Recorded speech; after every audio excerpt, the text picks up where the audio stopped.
Gargantua and Pantagruel. By Unknown. Chapter 1 of the Genealogy and Antiquity of Gargantua. I must refer you to the great chronicle of Pantagruel for the knowledge of that genealogy and antiquity of race by which Gargantua is come unto us. In it you may understand more at large how the giants were born in this world, and how from them by a direct line issued Gargantua, the father of Pantagruel, and do not take it ill, if for this time I pass by it, although the subject be such, that the oftener it were remembered, the more it would please your worshipful signorias. According to which you have the authority of Plato in Philebo and Gorgias, and of Flaccus, who says that there are some kinds of purposes, such as these are without doubt, which, the frequentlier they be repeated, still prove the more delectable. Would to God everyone had as certain knowledge of his genealogy since the time of the Ark of Noah until this age. I think many are at this day emperors, kings, dukes, princes, and popes on the earth, whose extraction is from some porters and pardon peddlers. As, on the contrary, many are now poor wandering beggars, wretched and miserable, who are descended of the blood and lineage of great kings and emperors, occasioned, as I conceive it, by the transport and revolution of kingdoms and empires. From the Assyrians to the Medes, from the Medes to the Persians, from the Persians to the Macedonians, from the Macedonians to the Romans, from the Romans to the Greeks, from the Greeks to the French. And to give you some hint concerning myself, who speaks unto you, I cannot think but I am come of the race of some rich king or prince in former times. For never yet saw you any man that had a greater desire to be a king, and to be rich, than I have, and that only that I may make good cheer, do nothing, nor care for anything, and plentifully enrich my friends, and all honest and learned men. But herein do I comfort myself, that in the other world I shall be so, yea and greater too than at this present I dare wish. As for you, with the same or a better conceit consolate yourselves in your distresses, and drink fresh if you can come by it. To return to our weathers, I say that by the sovereign gift of heaven, the antiquity and genealogy of Gargantua hath been reserved for our use more full and perfect than any other except that of the Meshes, whereof I mean not to speak. For it belongs not unto my purpose, and the devils, that is to say, the false accusers and dissembled gospellers, will therein oppose me. This genealogy was found by John Andrew in a meadow, which he had near the Pole Arch, under the olive tree, as you go to Narse, where, as he was making cast up some ditches, the diggers with their mattocks struck against a great brazen tomb. And unmeasurably long, for they could never find the end thereof, by reason that it entered too far within the sluices of Vienne. Opening this tomb in a certain place thereof, sealed on the top with the mark of a goblet, about which was written in Etrurian letters Hic Bibiter, they found 9 flagons set in such order as they used to rank their kyles in Gascony. Of which that which was placed in the middle had under it a big, fat, great, grey, pretty, small, mouldy, little pamphlet, smelling stronger, but no better than roses. In that book the said genealogy was found written all at length, in a chancery hand, not in paper, not in parchment, nor in wax, but in the bark of an elm tree, yet so worn with the long tract of time, that hardly could 3 letters together be there perfectly discerned. I, though unworthy, was sent for thither, and with much help of those spectacles, whereby the art of reading dim writings, and letters that do not clearly appear to the sight, is practiced, as Aristotle teacheth it. Did translate the book as you may see in your Pantagruelizing, that is to say, in drinking stiffly to your own heart's desire, and reading the dreadful and horrific acts of Pantagruel. At the end of the book there was a little treatise entitled The Antidote Fanfreluches, or a Gallimatia of Extravagant Conceits. The rats and moths, or, that I may not lie, other wicked beasts, had nibbled off the beginning, the rest I have hereto subjoined, for the reverence I bear to antiquity. Chapter 1.2 The Antidote Fanfreluches, or, a Gallimatia of Extravagant Conceits found in an ancient monument. No sooner did the Cimbrians overcomer pass through the air to shun the dew of summer, but at his coming straight great tubs were filled, with pure fresh butter down in showers distilled, wherewith when watered was his grandam, hey, aloud he cried. Fish it, sir, I pray why? Because his beard is almost all buried, or, that he would hold to a scale, he prayed. To lick his slipper, some told was much better, than to gain pardons, and the merit greater. In th interim a crafty chuff approaches, from the depth issued, where they fish for roaches. Who said, good sirs, some of them let us save, the eel is here, and in this hollow cave you'll find, if that our looks on it demur, a great waste in the bottom of his fur. To read this chapter when he did begin, nothing but a calf's horns were found therein, I feel, quoth he, the mitre which doth hold my head so chill, it makes my brains take cold. Being with the perfume of a turnip warmed, to stay by chimney hearths himself he armed, provided that a new thill horse they made of every person of a hair-brained head. They talked of the bunghole of St. Noel's, of Gilbathar and thousand other holes, if they might be reduced to a scary stuff, such as might not be subject to the cough, since every man unseemly did it find. To see them gaping thus at every wind, for, if perhaps they handsomely were closed, for pledges they to men might be exposed. In this arrest by Hercules the raven was flayed at her, his, return from Libya haven. Why am not I, said Minos, there invited? Unless it be myself, not one's omitted, and then it is their mind, I do no more of frogs and oysters send them any store, in case they spare my life and prove but civil, I give their sale of distaffs to the devil. To quell him comes QB.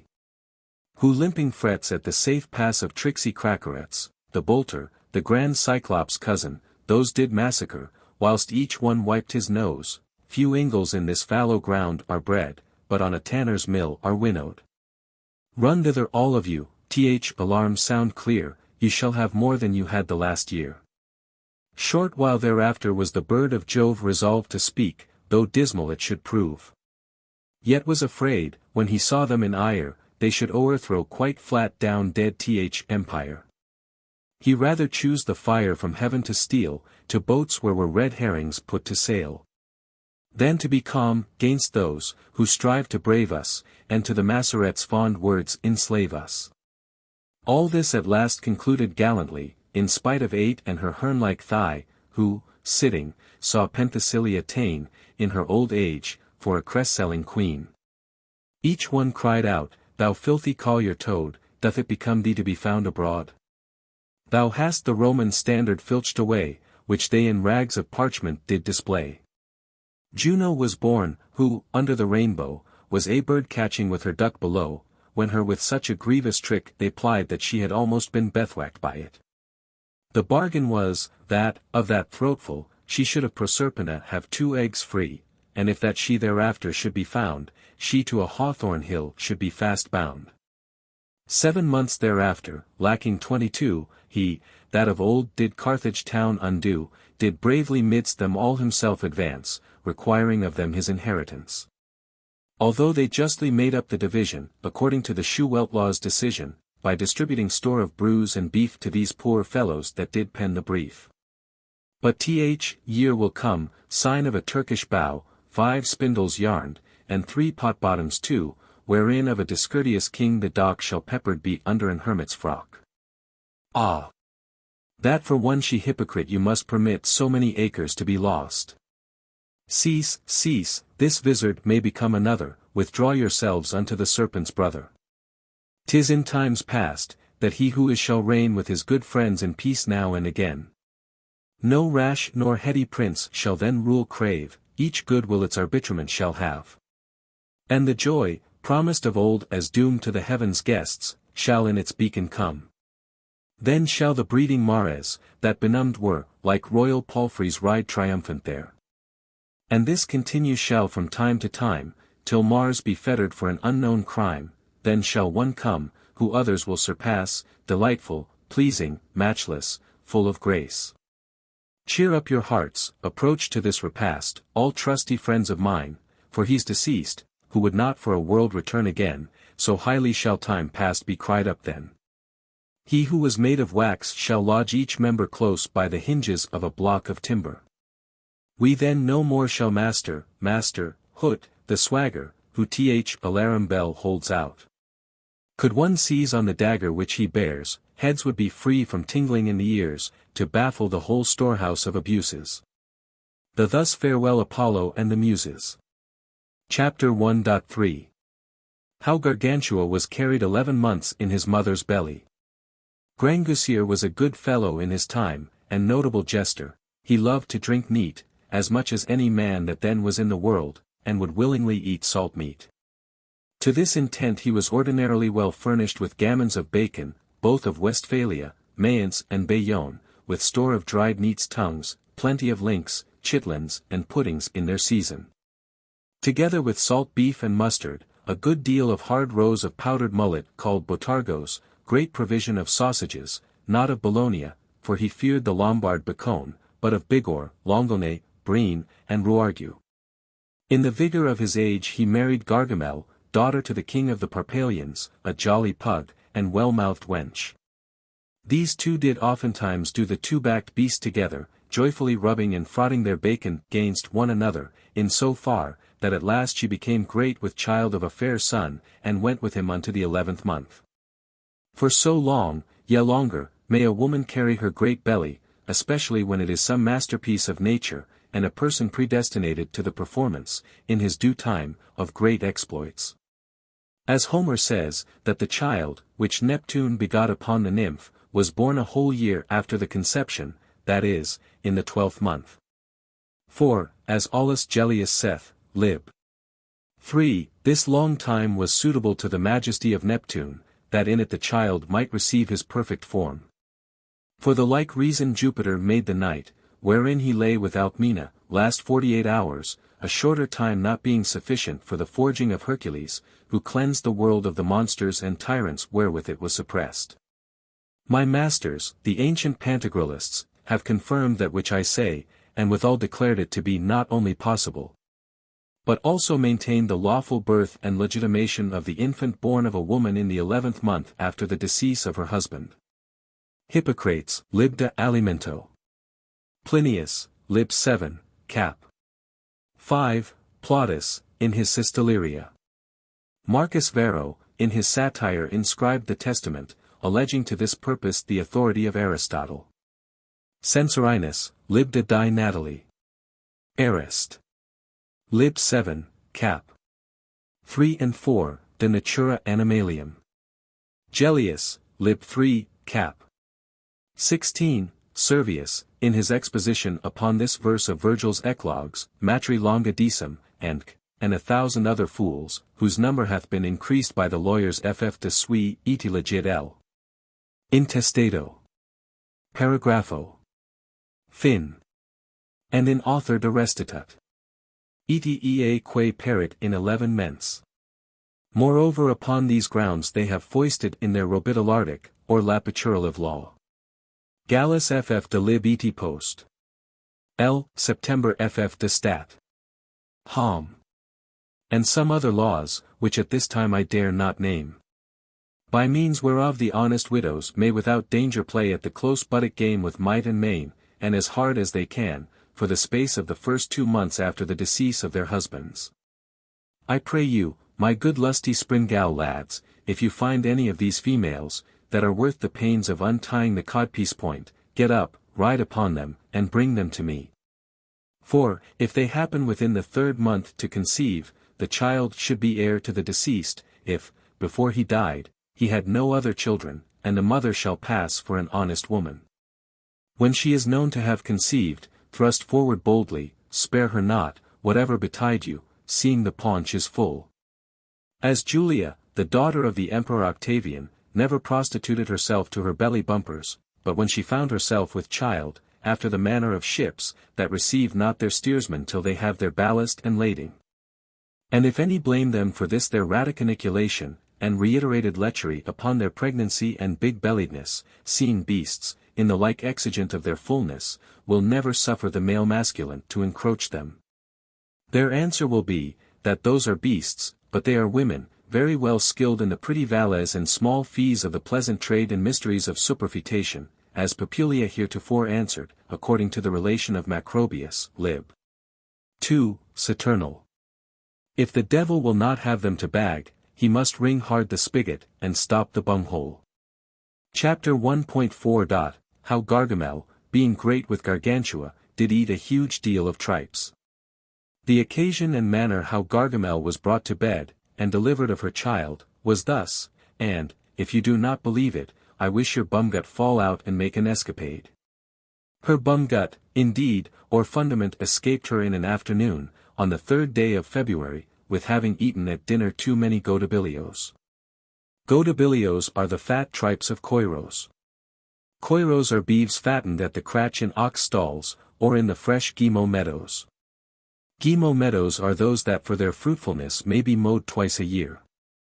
Of those fat beeves they had killed 367,014, to be salted at Shrovetide, that in the entering of the spring they might have plenty of powdered beef, wherewith to season their mouths at the beginning of their meals, and to taste their wine the better.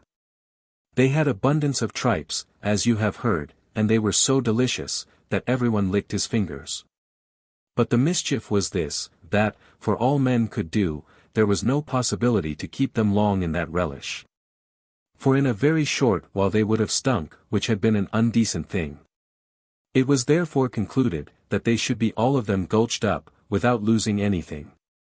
To this effect they invited all the burghers of Synise, of Suil, of the Roche-Clermaud, of Vaugaudry, without omitting the Coudray, Montpensier, the Gueux de Vide, and other their neighbours, all stiff drinkers, brave fellows, and good players at the Kyles. The good man Grangousier took great pleasure in their company, and commanded there should be no want nor pinching for anything. Nevertheless he bade his wife eat sparingly, because she was near her time, and that these tripes were no very commendable meat. They would fain, said he, be at the chewing of ordure, that would eat the case wherein it was. Notwithstanding these admonitions, she did eat 16 quarters, 2 bushels, 3 pecks and a pipkin full. Oh, the fair fecality wherewith she swelled, by the ingrediency of such shitten stuff. After dinner they all went out in a hurl to the Grove of the Willows, where, on the green grass, to the sound of the merry flutes and pleasant bagpipes, they danced so gallantly, that it was a sweet and heavenly sport to see them so frolic. Chapter 1.v. The Discourse of the Drinkers. Then did they fall upon the chat of victuals and some belly furniture to be snatched at in the very same place. Which purpose was no sooner mentioned, but forthwith began flagons to go, gammons to trot, goblets to fly, great bowls to ting, glasses to ring. Draw, reach, fill, mix, give it me without water. So, my friend, so, whip me off this glass neatly, bring me hither some claret, a full weeping glass till it run over. A cessation and truce with thirst. Ha, thou false fever, wilt thou not be gone? By my figgins, godmother, I cannot as yet enter in the humour of being merry, nor drink so currently as I would. You have catched a cold, gammer. Yea, forsooth, sir. By the belly of Sanct Buff, let us talk of our drink. I never drink but at my hours, like the Pope's mule. And I never drink but in my breviary, like a fair father guardian. Which was first, thirst or drinking? Thirst, for who in the time of innocence would have drunk without being athirst? Nay, sir, it was drinking, for privatio praesupponit habitum. I am learned, you see, foecundi calices quem non facere desertum. We poor innocents drink but too much without thirst. Not I truly, who am a sinner, for I never drink without thirst, either present or future. To prevent it, as you know, I drink for the thirst to come. I drink eternally. This is to me an eternity of drinking, and drinking of eternity. Let us sing, let us drink, and tune up our roundelays. Where is my funnel? What, it seems I do not drink but by an attorney. Do you wet yourselves to dry, or do you dry to wet you? Pish, I understand not the rhetoric, theoric, I should say, but I help myself somewhat by the practice. Baste. Enough. I sup, I wet, I humect, I moisten my gullet, I drink, and all for fear of dying. Drink always and ye shall never die. If I drink not, I am aground, dry, gravelled and spent. I am stark dead without drink, and my soul ready to fly into some marsh amongst frogs. The soul never dwells in a dry place, drouth kills it. O you butlers, creators of new forms, make me of no drinker a drinker, a perennity and everlastingness of sprinkling and bedewing me through these my parched and sinewy bowels. He drinks in vain that feels not the pleasure of it. This entereth into my veins, the pissing tools and urinal vessels shall have nothing of it. I would willingly wash the tripes of the calf which I apparelled this morning. I have pretty well now ballasted my stomach and stuffed my paunch. If the papers of my bonds and bills could drink as well as I do, my creditors would not want for wine when they come to see me, or when they are to make any formal exhibition of their rights to what of me they can demand. This hand of yours spoils your nose. Oh, how many other such will enter here before this go out? What, drink so shallow? It is enough to break both girds and petrol. This is called a cup of dissimulation, or flagonal hypocrisy. What difference is there between a bottle and a flagon? Great difference, for the bottle is stopped and shut up with a stopple, but the flagon with a vice. La bouteille est for me a bouchon, et le flacon a viscount. Bravely and well played upon the words. Our fathers drank lustily, and emptied their cans. Well cacked, well sung. Come, let us drink, will you send nothing to the river? Here is one going to wash the tripes. I drink no more than a sponge. I drink like a Templar knight. And I, tanquam sponsus. And I, sic et terra sine aqua. Give me a synonym for a gammon of bacon. It is the compulsory of drinkers, it is a pulley. By a pulley rope wine is let down into a cellar, and by a gammon into the stomach. Hey! Now, boys, hither, some drink, some drink. There is no trouble in it. Respice personam, pone pro duos, bus non est in usu. If I could get up as well as I can swallow down, I had been long ere now very high in the air. Thus became Tom Tosspot rich, thus went in a tailor's stitch. Thus did Bacchus conquer Ind, thus philosophy, maligned. A little rain allays a great deal of wind, long tippling breaks the thunder. But if there came such liquor from my ballock, would you not willingly thereafter suck the udder whence it issued? Here, page, fill. I prithee, forget me not when it comes to my turn, and I will enter the election I have made of thee into the very register of my heart. Sup, Gio, and spare not, there is somewhat in the pot. I appeal from thirst, and disclaim its jurisdiction. Page, sue out my appeal in form. This remnant in the bottom of the glass must follow its leader. I was wont heretofore to drink out all, but now I leave nothing. Let us not make too much haste, it is requisite we carry all along with us. Heyday, here are tripes fit for our sport, and, in earnest, excellent goatabilios of the dun ox, you know, with the black streak. Oh, for God's sake, let us lash them soundly, yet thriftily. Drink, or I will, no, drink, I beseech you, O je vous prie. Sparrows will not eat unless you bob them on the tail, nor can I drink if I be not fairly spoke to. The concavities of my body are like another hell for their capacity. Lagani datera, lagan lateris cavitas, aids orcus, and eteros alter. There is not a corner, nor coney burrow in all my body, where this wine doth not ferret out my thirst. Ho, this will bang it soundly. But this shall banish it utterly. Let us wind our horns by the sound of flagons and bottles, and cry aloud, that whoever hath lost his thirst come not hither to seek it. Long clysters of drinking are to be voided without doors. The great God made the planets, and we make the platters neat. I have the word of the gospel in my mouth, Cedio. The stone called asbestos is not more unquenchable than the thirst of my paternity. Appetite comes with eating, says Angestin, but the thirst goes away with drinking. I have a remedy against thirst, quite contrary to that which is good against the biting of a mad dog. Keep running after a dog, and he will never bite you. Drink always before the thirst, and it will never come upon you. There I catch you, I awake you. Argus had 100 eyes for his sight, a butler should have, like Briareus, 100 hands wherewith to fill us wine indefatigably. Hey now, lads, let us moisten ourselves, it will be time to dry hereafter. White wine here, wine, boys. Pour out all in the name of Lucifer, fill here, you, fill and fill, peascods on you, till it be full. My tongue peals. Lands trink. To thee, countryman, I drink to thee, good fellow, comrade to thee, lusty, lively. Ha, la, that was drunk to some purpose, and bravely gulped over. O lacrima Christi, it is of the best grape.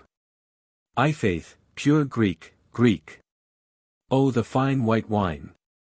Upon my conscience, it is a kind of taffetas wine, hin, it is of one ear, well wrought, and of good wool.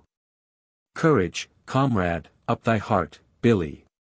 We will not be beast at this bout, for I have got one trick. Ex hoc in hoc.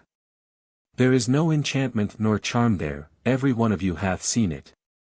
My apprenticeship is out, I am a free man at this trade. I am prester mast, prestre mace, maester passe, preach, brum. I should say, master past.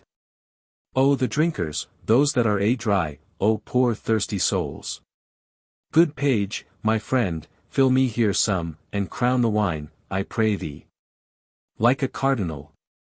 Natura abhorret vacuum. Would you say that a fly could drink in this? This is after the fashion of Switzerland. Clear off, neat, supernaculum. Come, therefore, blades, to this divine liquor and celestial juice, swill it over heartily, and spare not. It is a decoction of nectar and ambrosia. Chapter 1.vi. How Gargantua was born in a strange manner. Whilst they were on this discourse and pleasant tattle of drinking, Gargamel began to be a little unwell in her lower parts. Whereupon Grangousier arose from off the grass, and fell to comfort her very honestly and kindly, suspecting that she was in travail, and told her that it was best for her to sit down upon the grass under the willows.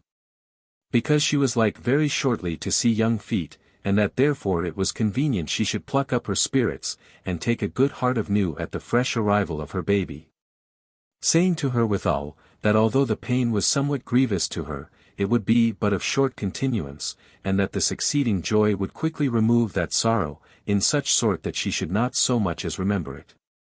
On, with a sheep's courage. Quoth he. Dispatch this boy, and we will speedily fall to work for the making of another. Ha! Said she, so well as you speak at your own ease, you that are men. Well, then, in the name of God, I'll do my best, seeing that you will have it so, but would to God that it were cut off from you. What? Said Grangousier. Ha, said she, you are a good man indeed, you understand it well enough. What, my member? Said he. By the goat's blood, if it please you, that shall be done instantly, 'cause bring hither a knife. Alas, said she, the Lord forbid, and pray Jesus to forgive me. I did not say it from my heart, therefore let it alone, and do not do it neither more nor less any kind of harm for my speaking so to you. But I am like to have work enough to do today and all for your member, yet God bless you and it. Courage, said he, take you no care of the matter, let the four foremost oxen do the work. I will yet go drink one with more, and if in the meantime anything befall you that may require my presence, I will be so near to you, that, at the first whistling in your fist, I shall be with you forthwith. A little while after she began to groan, lament and cry. Then suddenly came the midwives from all quarters, who groping her below, found some pilateries, which was a certain filthy stuff, and of a taste truly bad enough. This they thought had been the child, but it was her fundament, that was slipped out with the mollification of her straight entrail, which you call the bumgut, and that merely by eating of too many tripes, as we have showed you before. Whereupon an old ugly trot in the company, who had the repute of an expert she-physician, and was come from Breezepale, near to St. Genu, 80 years before, made her so horrible a restrictive and binding medicine. And whereby all her lares, arse-pipes, and conduits were so oppilated, stopped, obstructed, and contracted, that you could hardly have opened and enlarged them with your teeth, which is a terrible thing to think upon. Seeing the devil at the Mass at St. Martin's was puzzled with the like task, when with his teeth he had lengthened out the parchment whereon he wrote the tittle-tattle of two young mangy whores. By this inconvenient the cotyledons of her matrix were presently loosed, through which the child sprang up and leaped, and so, entering into the hollow vein, did climb by the diaphragm even above her shoulders. Where the vein divides itself into two, and from thence taking his way towards the left side, issued forth at her left ear. As soon as he was born, he cried not as other babes used to do, mees, mees, mees, mees, but with a high, sturdy, and big voice shouted about, some drink, some drink, some drink, as inviting all the world to drink with him. The noise hereof was so extremely great, that it was heard in both the countries at once of Beausy and Biberois. I doubt me, that you do not thoroughly believe the truth of this strange nativity. Though you believe it not, I care not much, but an honest man, and of good judgment, believeth still what is told him, and that which he finds written. Is this beyond our law or our faith, against reason or the Holy Scripture? For my part, I find nothing in the sacred Bible that is against it. But tell me, if it had been the will of God, would you say that he could not do it? Ha, for favour's sake, I beseech you, never emberlucock or inpulregifies your spirits with these vain thoughts and idle conceits. For I tell you, it is not impossible with God, and, if he pleased, all women henceforth should bring forth their children at the ear. Was not Bacchus engendered out of the very thigh of Jupiter? Did not Roquetelade come out at his mother's heel, and Croquemouche from the slipper of his nurse? Was not Minerva born of the brain, even through the ear of Jove? Adonis, of the bark of a myrrh tree? And Castor and Pollux of the dupe of that egg which was laid and hatched by Leda? But you would wonder more, and with far greater amazement, if I should now present you with that chapter of Plinius, wherein he treateth of strange births, and contrary to nature, and yet am not I so impudent a liar as he was. Read the 7th book of his Natural History, chapter 3, and trouble not my head any more about this. Chapter 1.7. After what manner Gargantua had his name given him, and how he tippled, bibbed, and curried the can. The good man Grangousier, drinking and making merry with the rest, heard the horrible noise which his son had made as he entered into the light of this world, when he cried out, some drink, some drink, some drink. Whereupon he said in French, Que grand tu as y supple le gaussier. That is to say, how great and nimble a throat thou hast. Which the company hearing, said that verily the child ought to be called Gargantua. Because it was the first word that after his birth his father had spoke, in imitation, and at the example of the ancient Hebrews, whereunto he condescended, and his mother was very well pleased therewith. In the meanwhile, to quiet the child, they gave him to drink a tirelurgat, that is, till his throat was like to crack with it, then was he carried to the font, and there baptized, according to the manner of good Christians. Immediately thereafter were appointed for him 17,913 cows of the towns of Poitiers and Brihmond, to furnish him with milk in ordinary. For it was impossible to find a nurse sufficient for him in all the country, considering the great quantity of milk that was requisite for his nourishment. Although there were not wanting some doctors of the opinion of Scotus, who affirmed that his own mother gave him suck, and that she could draw out of her breasts 1,402 pipes, and 9 pails of milk at every time. Which indeed is not probable, and this point hath been found duggishly scandalous and offensive to tender ears, for that it savoured a little of heresy. Thus was he handled for 1 year and 10 months. After which time, by the advice of physicians, they began to carry him, and then was made for him a fine little cart drawn with oxen, of the invention of Jan Denio, wherein they led him hither and thither with great joy. And he was worth the seeing, for he was a fine boy, had a burly physiognomy, and almost 10 chins. He cried very little, but beshit himself every hour, for, to speak truly of him, he was wonderfully phlegmatic in his posteriors. Both by reason of his natural complexion and the accidental disposition which had befallen him by his too much quaffing of the septembral juice. Yet without a cause did not he sup 1 drop. For if he happened to be vexed, angry, displeased, or sorry, if he did fret, if he did weep, if he did cry, and what grievous quarter soever he kept, in bringing him some drink, he would be instantly pacified, reseated in his own temper. In a good humour again, and as still and quiet as ever. One of his governesses told me, swearing by her fig, how he was so accustomed to this kind of way, that, at the sound of pints and flagons, he would on a sudden fall into an ecstasy, as if he had then tasted of the joys of paradise. So that they, upon consideration of this, his divine complexion, would every morning, to cheer him up, play with a knife upon the glasses, on the bottles with their stopples, and on the pottle pots with their lids and covers. At the sound whereof he became gay, did leap for joy, would loll and rock himself in the cradle, then nod with his head, monocordizing with his fingers, and baritonizing with his tail. Chapter 1.8. How they apparelled Gargantua. Being of this age, his father ordained to have clothes made to him in his own livery, which was white and blue. To work then went the tailors, and with great expedition were those clothes made, cut, and sewed, according to the fashion that was then in request. I find by the ancient records or pancarts, to be seen in the Chamber of Accounts, or Court of the Exchequer at Montserrat, that he was accoutred in manner as followeth. To make him every shirt of his were taken up 900 ells of chastelerod linen, and 200 for the gussets, in manner of cushions, which they put under his armpits. His shirt was not gathered nor plaited, for the plaiting of shirts was not found out till the seamstresses, when the point of their needle, besongner du cul, English the eye of the needle, was broken, began to work and occupy with the tail. There were taken up for his doublet, 813 ells of white satin, and for his points 1509 dogs' skins and a half. Then was it that men began to tie their breeches to their doublets, and not their doublets to their breeches, for it is against nature, as hath most amply been showed by Occam upon the exponables of Master Haltachaussade. For his breeches were taken up 1105 ells and a third of white broadcloth.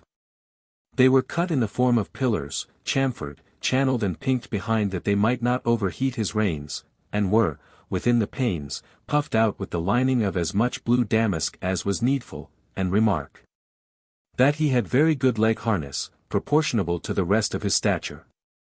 For his codpiece were used 16 ells and a quarter of the same cloth, and it was fashioned on the top like unto a triumphant arch, most gallantly fastened with 2 enamelled clasps, in each of which was set a great emerald, as big as an orange.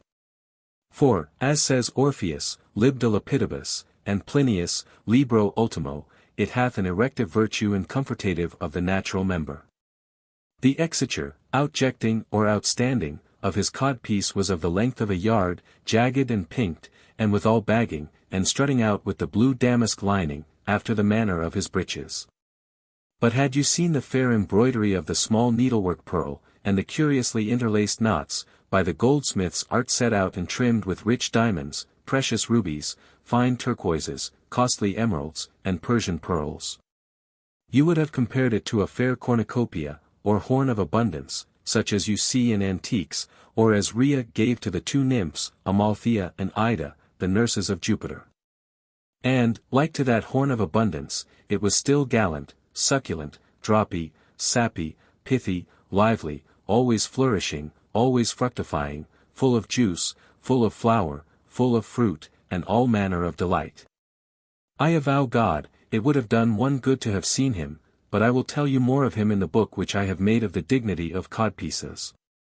One thing I will tell you, that as it was both long and large, so was it well furnished and victualled within, nothing like unto the hypocritical codpieces of some fond wooers and wench courtiers, which are stuffed only with wind, to the great prejudice of the female sex. For his shoes were taken up 406 ells of blue crimson velvet, and were very neatly cut by parallel lines, joined in uniform cylinders. For the soling of them were made use of 1100 hides of brown cows, shapen like the tail of a keeling. For his coat were taken up 1800 ells of blue velvet, dyed in grain, embroidered in its borders with fair gilliflowers, in the middle decked with silver pearl, intermixed with plates of gold and store of pearls. Hereby showing that in his time he would prove an especial good fellow and singular whipcan. His girdle was made of 300 ells and a half of silken serge, half white and half blue, if I mistake it not. His sword was not of Valencia, nor his dagger of Saragossa, for his father could not endure these hidalgos borrachos maranicedos como diablos, but he had a fair sword made of wood, and the dagger of boiled leather. as well painted and gilded as any man could wish. His purse was made of the cod of an elephant, which was given him by her proconsul of Libya. For his gown were employed 9,600 ells, wanting 2/3, of blue velvet, as before, all so diagonally pearled, that by true perspective issued thence an unnamed colour, like that you see in the necks of turtle doves or turkey cocks, which wonderfully rejoiced the eyes of the beholders. For his bonnet or cap were taken up 300, 2 ells and a quarter of white velvet, and the form thereof was wide and round, of the bigness of his head. For his father said that the caps of the Marabes fashion, made like the cover of a pasty, would one time or other bring a mischief on those that wore them. For his plume, he wore a fair great blue feather, plucked from an onocrotal of the country of Hyrcania the wild, very prettily hanging down over his right ear. For the jewel or brooch which in his cap he carried, he had in a cake of gold, weighing 68 marks, a fair piece enamelled, wherein was portrayed a man's body with 2 heads, looking towards one another, 4 arms, 4 feet. 2 arses, such as Plato, in Symposio, says was the mystical beginning of man's nature. And about it was written in Ionic letters, agame ouzdi ta otes, or rather, einer kai gyun zugata anthrotos idiotata, that is, vir et mulier junctum propriasime homo. To wear about his neck, he had a golden chain, weighing 25,063 marks of gold, the links thereof being made after the manner of great berries, amongst which were set in work green jaspers engraven in cut dragon-like. All environed with beams and sparks, as King Nicepsos of old was wont to wear them, and it reached down to the very bust of the rising of his belly, whereby he reaped great benefit all his life long, as the Greek physicians know well enough. For his gloves were put in work 16 otters' skins, and 3 of the lupcaris, or men-eating wolves, for the bordering of them, and of this stuff were they made, by the appointment of the Kabbalists of Sanloand. As for the rings which his father would have him to wear, to renew the ancient mark of nobility, he had on the forefinger of his left hand a carbuncle as big as an ostrich's egg, enchased very daintily in gold of the fineness of a Turkey seraph. Upon the middle finger of the same hand he had a ring made of 4 metals together, of the strangest fashion that ever was seen, so that the steel did not crash against the gold, nor the silver crush the copper. All this was made by Captain Chapwees, and Alcafribas his good agent. On the medical finger of his right hand he had a ring made spire-wise, wherein was set a perfect balas ruby, a pointed diamond, and a Fisson emerald, of an inestimable value. For Hans Carvel, the king of Melinda's jeweller, esteemed them at the rate of 3,9,894,018 French crowns of Berry, and at so much did the Foukers of Augsburg prize them. Chapter 1.9. The Colors and Liveries of Gargantua. Gargantua's colors were white and blue, as I have showed you before, by which his father would give us to understand that his son to him was a heavenly joy. For the white did signify gladness, pleasure, delight, and rejoicing, and the blue, celestial things. I know well enough that, in reading this, you laugh at the old drinker, and hold this exposition of colors to be very extravagant, and utterly disagreeable to reason, because white is said to signify faith, and blue constancy. But without moving, vexing, heating, or putting you in a chafe, for the weather is dangerous, answer me, if it please you, for no other compulsory way of arguing will I use towards you, or any else. Only now and then I will mention a word or two of my bottle. What is it that induceth you, what stirs you up to believe, or who told you that white signifieth faith, and blue constancy? An old paltry book, say you, sold by the hawking pedlars and balladmongers, entitled The Blazon of Colours. Who made it? Whoever it was, he was wise in that he did not set his name to it. But, besides, I know not what I should rather admire in him, his presumption or his sottishness. His presumption and overweening, for that he should without reason, without cause, or without any appearance of truth, have dared to prescribe, by his private authority, what things should be denotated and signified by the color, which is the custom of tyrants, who will have their will to bear sway instead of equity, and not of the wise and learned, who with the evidence of reason satisfy their readers. His sottishness and want of spirit, in that he thought that, without any other demonstration or sufficient argument, the world would be pleased to make his blockish and ridiculous impositions the rule of their devices. In effect, according to the proverb, to a shitten tale fails never ordure, he hath found, it seems, some simple ninny in those rude times of old, when the wearing of high round bonnets was in fashion, who gave some trust to his writings. According to which they carved and engraved their apothegms and mottos, trapped and caparisoned their mules and sumpter horses, apparelled their pages, quartered their breeches, bordered their gloves, fringed the curtains and valances of their beds, painted their ensigns, composed songs, and, which is worse, placed many deceitful jugglings and unworthy base tricks undiscoveredly amongst the very chastest matrons and most reverend sciences. In the like darkness and mist of ignorance are wrapped up these vainglorious courtiers and name-transposers, who, going about in their empraises to signify esperance, that is, hope, have portrayed a sphere, and birds' pennes for pains, melancholy, which is the flower columbine, for melancholy, a waning moon or crescent, to show the increasing or rising of one's fortune, a bench rotten and broken, to signify bankrupt, non and a corslet for non dur habit, otherwise non durabit, it shall not last, unlit sans seal, that is, a bed without a tester, for unlicency, a graduated person, as bachelor in divinity or utter barrister at law. Which are equivocals so absurd and witless, so barbarous and clownish, that a fox's tail should be fastened to the neck-piece of, and a vizard made of a cow's herd given to everyone that henceforth should offer, after the restitution of learning, to make use of any such fopperies in France.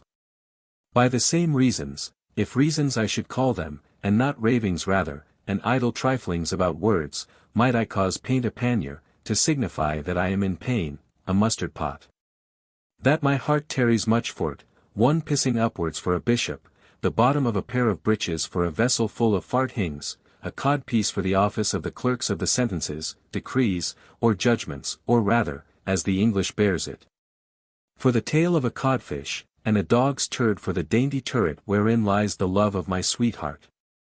Far otherwise did heretofore the sages of Egypt, when they wrote by letters, which they called hieroglyphics, which none understood who were not skilled in the virtue, property, and nature of the things represented by them. Of which Horus Apollon hath in Greek composed 2 books, and Polyphilus, in his Dream of Love, set down more. In France you have a taste of them in the device or impressa of my Lord Admiral, which was carried before that time by Octavian Augustus. But my little skiff alongst these unpleasant gulfs and shoals will sail no further, therefore must I return to the port from whence I came. Yet do I hope one day to write more at large of these things, and to show both by philosophical arguments and authorities, received and approved of by and from all antiquity, what and how many colors there are in nature, and what may be signified by every one of them, if God save the mould of my cap, which is my best wine-pot, as my grandam said. Chapter 1.x. Of that which is signified by the colors white and blue. The white therefore signifieth joy, solace, and gladness, and that not at random, but upon just and very good grounds, which you may perceive to be true, if laying aside all prejudicate affections, you will but give ear to what presently I shall expound unto you.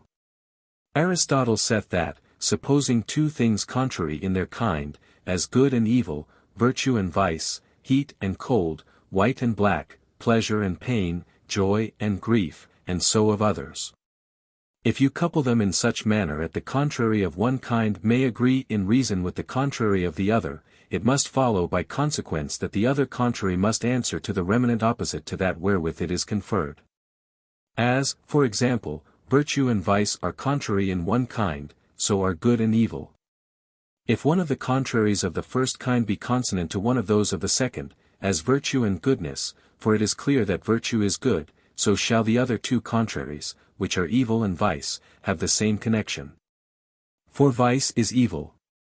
This logical rule being understood, take these 2 contraries, joy and sadness, then these other 2, white and black, for they are physically contrary. If so be, then, that black do signify grief, by good reason then should white import joy. Nor is this signification instituted by human imposition, but by the universal consent of the world received, which philosophers call jus gentium, the law of nations, or an uncontrollable right of force in all countries whatsoever. For you know well enough that all people, and all languages and nations, except the ancient Syracusans and certain Argives, who had cross and thwarting souls, when they mean outwardly to give evidence of their sorrow, go in black. And all mourning is done with black. Which general consent is not without some argument and reason in nature, the which every man may by himself very suddenly comprehend, without the instruction of any, and this we call the law of nature. By virtue of the same natural instinct we know that by white all the world hath understood joy, gladness, mirth, pleasure, and delight. In former times the Thracians and Cretans did mark their good, propitious, and fortunate days with white stones, and their sad, dismal, and unfortunate ones with black. Is not the night mournful, sad, and melancholic? It is black and dark by the privation of light. Doth not the light comfort all the world? And it is more white than anything else. Which to prove, I could direct you to the book of Laurentius Valla against Bartolus. But an evangelical testimony I hope will content you. Math. 17. It is said that, at the transfiguration of our Lord, vestimenta aegis facta sunt alba sicit lux, his apparel was made white like the light. By which lightsome whiteness he gave his 3 apostles to understand the idea and figure of the eternal joys.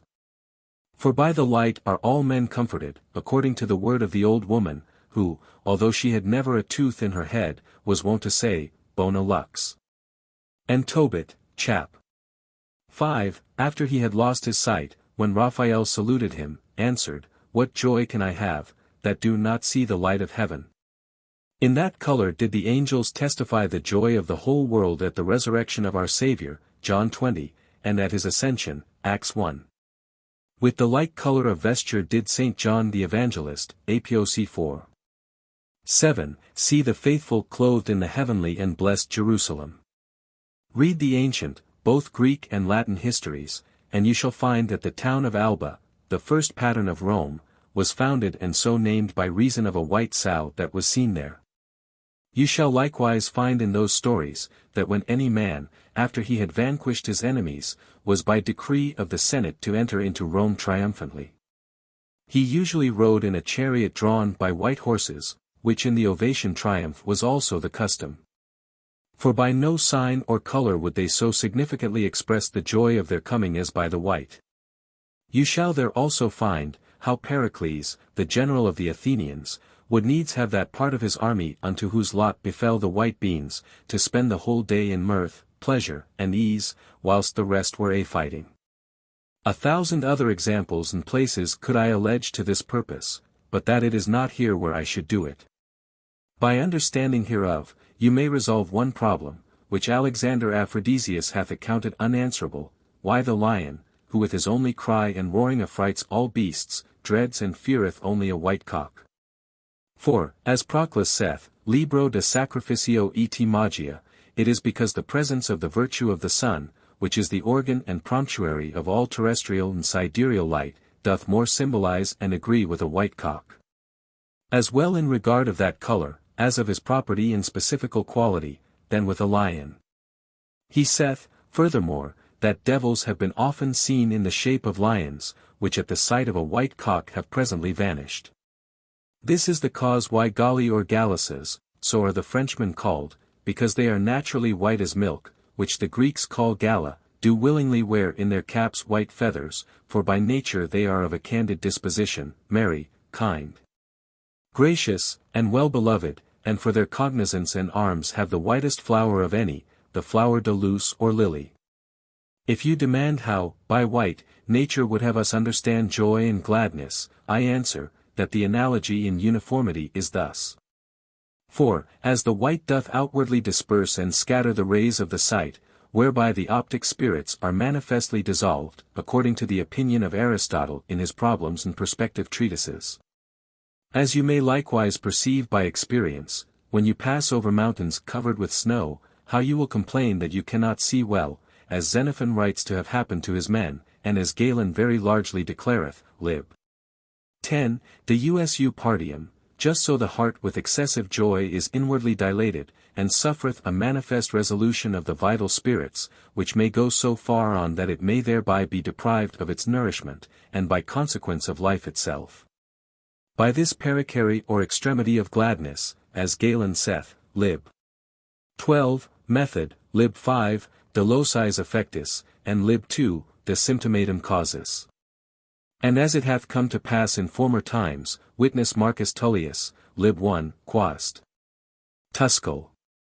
Varius, Aristotle, Titus Livius, in his relation of the battle of Cannae, Plinius, lib. 7, cap. 32 and 34, Gellius, lib. 3, c.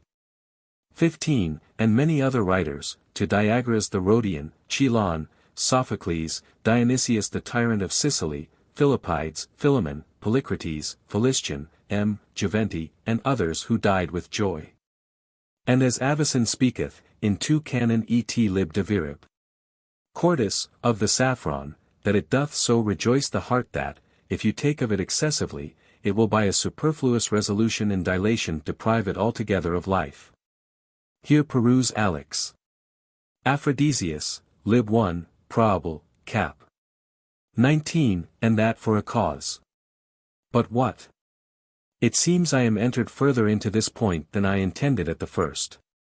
Here, therefore, will I strike sail, referring the rest to that book of mine which handleth this matter to the full. Meanwhile, in a word I will tell you, that blue doth certainly signify heaven and heavenly things, by the same very tokens and symbols that white signifieth joy and pleasure. Chapter 1.11. Of the youthful age of Gargantua. Gargantua, from 3 years upwards unto 5, was brought up and instructed in all convenient discipline by the commandment of his father. And spent that time like the other little children of the country, that is, in drinking, eating, and sleeping, in eating, sleeping, and drinking, and in sleeping, drinking, and eating. Still he wallowed and rolled up and down himself in the mire and dirt, he blurred and sullied his nose with filth, he blotted and smutched his face with any kind of scurvy stuff, he trod down his shoes in the heel, at the flies he did oftentimes yawn. And ran very heartily after the butterflies, the empire whereof belonged to his father. He pissed in his shoes, shit in his shirt, and wiped his nose on his sleeve, he did let his snot and snivel fall in his pottage, and dabbled, paddled, and slobbered everywhere, he would drink in his slipper. And ordinarily rub his belly against a pannier. He sharpened his teeth with a top, washed his hands with his broth, and combed his head with a bowl. He would sit down betwixt 2 stools, and his arse to the ground, would cover himself with a wet sack, and drink in eating of his soup. He did eat his cake sometimes without bread, would bite in laughing, and laugh in biting. Oftentimes did he spit in the basin, and fart for fatness, piss against the sun, and hide himself in the water for fear of rain. He would strike out of the cold iron, be often in the dumps, and frig and wriggle it. He would flay the fox, say the ape's paternoster, return to his sheep, and turn the hogs to the hay. He would beat the dogs before the lion, put the plough before the oxen, and claw where it did not itch. He would pump one to draw somewhat out of him, by griping all would hold fast nothing, and always eat his white bread first. He shoed the geese, kept a self-tickling to make himself laugh, and was very steadable in the kitchen, made a mock at the gods, would cause sing magnificat at matins, and found it very convenient so to do. He would eat cabbage, and shite beets, new flies in a dish of milk, and would make them lose their feet. He would scrape paper, blur parchment, then run away as hard as he could. He would pull at the kid's leather, or vomit up his dinner, then reckon without his host. He would beat the bushes without catching the birds, thought the moon was made of green cheese, and that bladders are lanterns. Out of 1 sack he would take 2 multures or fees for grinding, would act the ass's part to get some bran, and of his fist would make a mallet. He took the cranes at the first leap, and would have the mail coats to be made link after link. He always looked a given horse in the mouth, leaped from the cock to the ass, and put 1 ripe between 2 green. By robbing Peter he paid Paul, he kept the moon from the wolves, and hoped to catch larks if ever the heavens should fall. He did make of necessity virtue, of such bread such pottage, and cared as little for the peeled as for the shaven. Every morning he did cast up his gorge, and his father's little dogs eat out of the dish with him, and he with them.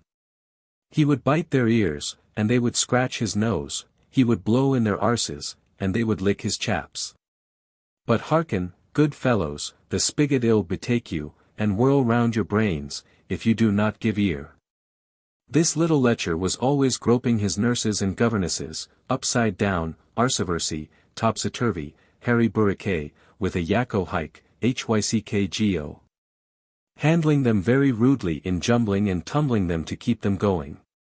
For he had already begun to exercise the tools, and put his codpiece in practice.